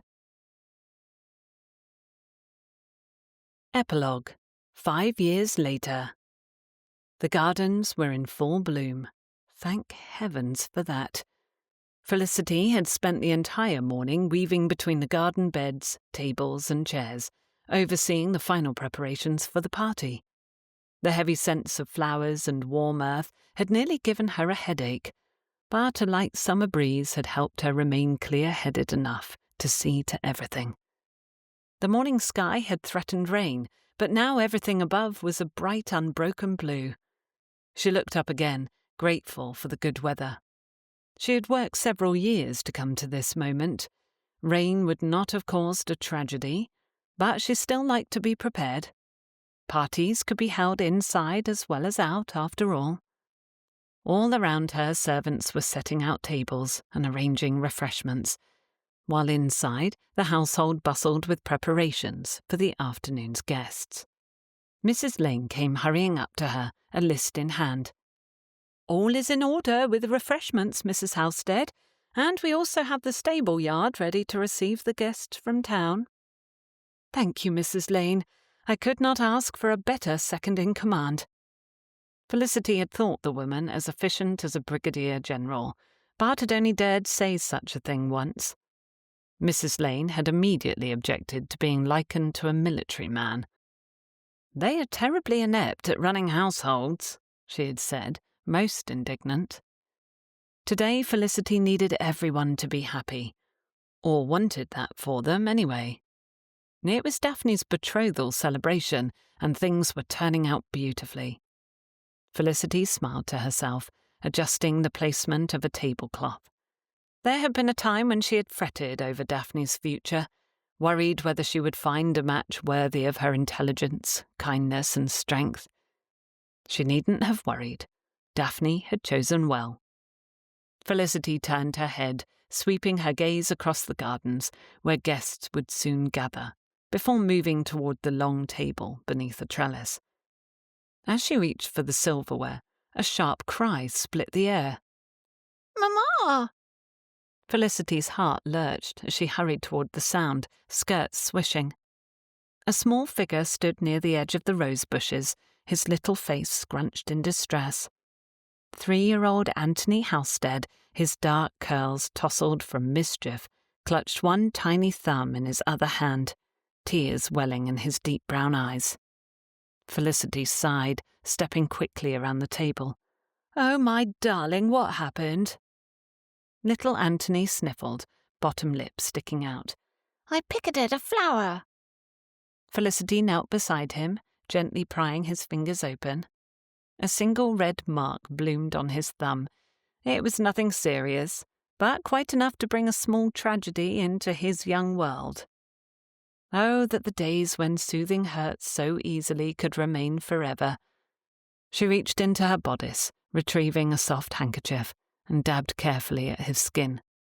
You mustn't grab the roses, my love. They are beautiful, but they bite. Anthony's lip trembled. It hurts. Yes, but it will stop soon. Here. Felicity kissed his tiny thumb, then smoothed back his unruly curls. The tears stopped instantly as her son beamed up at her. Then he bent down and immediately, doing what he had just been warned not to do, picked up the flower, which had caused the mischief. Careful this time of the thorn. For you, Mamma. Oh, darling, it is lovely. Thank you. A deep, exasperated voice interrupted Felicity's raptures. I only turned away for a moment, Felicity, but I cannot find. Edward appeared at the garden entrance, somewhat harried, his coat missing and his cravat slightly askew. His words stopped, and he huffed upon seeing the little boy holding his mother's hand. Our son escaped again. Felicity arched a brow at him. Escaped, or outmanoeuvred his father? Edward bent down and plucked Anthony up with ease, settling him against his side. Are you terrorizing your mother again, pup? Anthony grinned, clinging to his father's lapel. I picketed a flower. Edward kissed the top of his son's curls, eyeing the rose Felicity held. Ah, and how did that adventure end? Anthony frowned dramatically. It bit me. Felicity laughed and held her hand up for Edward to take, relying on his steady strength to get to her feet again. It was indeed an awkward thing of late, she reflected as she smoothed a hand over her rounded stomach. You must sit down, Aunt Felicity. She turned to see Daphne coming quickly down the garden path with a cushion in hand and a frown across her brow. This is utterly ridiculous. You need to let everyone else do the work for once. Felicity sighed, reluctantly accepting the inevitable. I am not an invalid. You are 8 months along, Edward countered, guiding her toward a shaded bench. Humour our niece. Uncle Edward, you are as concerned as I am about her overworking herself. Daphne followed them, settling a hand on a hip as she flapped the cushion in her aunt's direction. Why am I the only one with any sense today? Felicity settled onto the cushion, muttering about overbearing family under her breath, but Edward simply smirked. Anthony climbed up beside her, snuggling into her side with the complete trust of a child who knew he was adored. But as Felicity put her arm around him, her son wriggled upright, pointing excitedly. James is here! And indeed, the familiar figure of James Thornton was entering the garden. James was taller now, broader, his dark hair catching the sunlight as he strode forward. His eyes, Edward's eyes, were bright with happiness as he approached. Apologies for the delay, James said, somewhat sheepishly, his smile warm as he turned toward Daphne. Without hesitation, he bent and pressed a kiss to her cheek. Daphne blushed, but did not shy away, instead jutting out her chin to present her cheek. You are lucky you were so agreeable, or I would be quite put out with you. You may kiss me again. Felicity's whole body relaxed as she watched the exchange, the reminder of her niece's heart kept safely by a trustworthy gentleman, making some of her anxieties fade. James turned to Edward, embracing him without hesitation. Father? The truth had not shocked the young man a few years previous, when Edward had finally told him of his parentage, and James, with infinite kindness, had not hesitated to forgive his absence and embrace Edward wholeheartedly. It helped, of course, that the father who raised him had been present to offer his guidance and love over the last few years too. Edward's throat bobbed as he returned the embrace, his grip firm, steady. James pulled back, turning to his stepmother next, as his grin turned boyish. And Mamma Felicity. Felicity had no chance to respond before James embraced her too, careful of her growing belly. "You are late, James," she scolded lightly. James grinned as he stepped away from her. "You know how London is. I was waylaid by an old friend of the family." "Stop your wriggling, pup. You will wrinkle your mother's gown."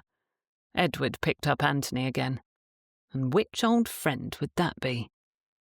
"Lord Blackstone," James said brightly. "He sends his regards, by the way, though we will be here within the hour to give them in person. He has promised us a betrothal gift, Daphne." Edward chuckled. "If it has fur or feathers, that means he is especially fond of you." Anthony, hanging on to Edward with one arm around his neck, held out his bandaged thumb, waving it in front of himself. "I picketed a flower," he informed James seriously. James took hold of Anthony's thumb, examining the grave injury with a solemn nod. "Picked a fight with one, more like. Did you win, brother?" Anthony sighed, ever the dramatist. "No." James patted his shoulder. "We all must learn about thorns eventually." Daphne asked after James's sisters and father, the vicar, and he promised they were getting dressed in the house at that very moment. The two of them were soon discussing the other party guests, and Daphne led him toward the garden entry, while reminding him of their plans. His sisters appeared, and soon laughter rippled through the garden, warm and full of love. Felicity, watching them all, fell to contentment so deep it stole her breath. She had once thought herself destined to be alone, a woman at the edges of society, moving through life as an observer, unimportant. Now she was at the very heart of a family. She glanced at Edward, who was already watching her. He put Anthony down and pointed him toward James and Felicity, then settled on the bench beside her before lifting her hand, brushing a kiss over her fingers. She smiled and moved his hand to where their second child together grew, at precisely the right moment for Edward to feel the baby turn, adjusting, trying to get comfortable, most likely, in an ever-tightening home. "Are you well, my love?" Edward asked softly. "Yes, I am well." Felicity laid her head on his shoulder and knew, without a doubt, that this was everything she had ever wanted, everything she never dared to dream of. And Felicity would spend the rest of her life quite happily with the people she loved around her. If you enjoyed Edward and Felicity's story, make certain you pick up the next book in the Bachelors of Blackstone series, A Trial of His Affections, by author Mindy Burbridge-Strunk. What's it about? Well, Miles Yardley has spent years admiring the girl next door, only to find himself in an impossible predicament. Grace Jenkins knows she can't marry for love, but that doesn't mean she can afford to fail to wed at all. Each book in this series will have a gentleman banned from the other clubs of London, sometimes for good reason, sometimes for seemingly no reason. But all of them now have something to prove. This has been A Bachelor's Lessons in Love, Bachelors of Blackstones, written by Sally Britton, narrated by Vicki-Jo. Copyright 2025 by Sally Britton. Production copyright by Sally Britton. Hi, I'm Sally Britton, and you just finished listening to A Bachelor's Lessons in Love. It's part of a series called The Bachelors of Blackstones, but all of these books can be enjoyed as standalones, in case you weren't aware of that. The other authors in the series did an amazing job with their books, so I highly, highly recommend you find them and check them out. Goodness, I do not have a whole lot to say about this book. It was a lot of fun to write, I can say that, and it was so much fun to work with the other authors as we were coming up with the club for our gentlemen, Blackstones. The ridiculous taxidermy was inspired by one of our ladies who thought it would be absolutely ridiculous to have a gentleman in charge of a club who thought all taxidermied animals had died natural deaths. It might seem a little grim, but it was and is still, in some circles, considered an art form to have exotic animals on display. So that was one of the more ridiculous things that we came up with together. But as for my characters, Edward and Felicity were so much fun to write. It's been interesting to read some of the reviews as they've come in on the ebook and paperback version of this book. A lot of people are not very happy with Felicity, so I'd like to take a moment to kind of defend her. I really enjoyed writing her, and I did not write her to be an unkind or uncaring person.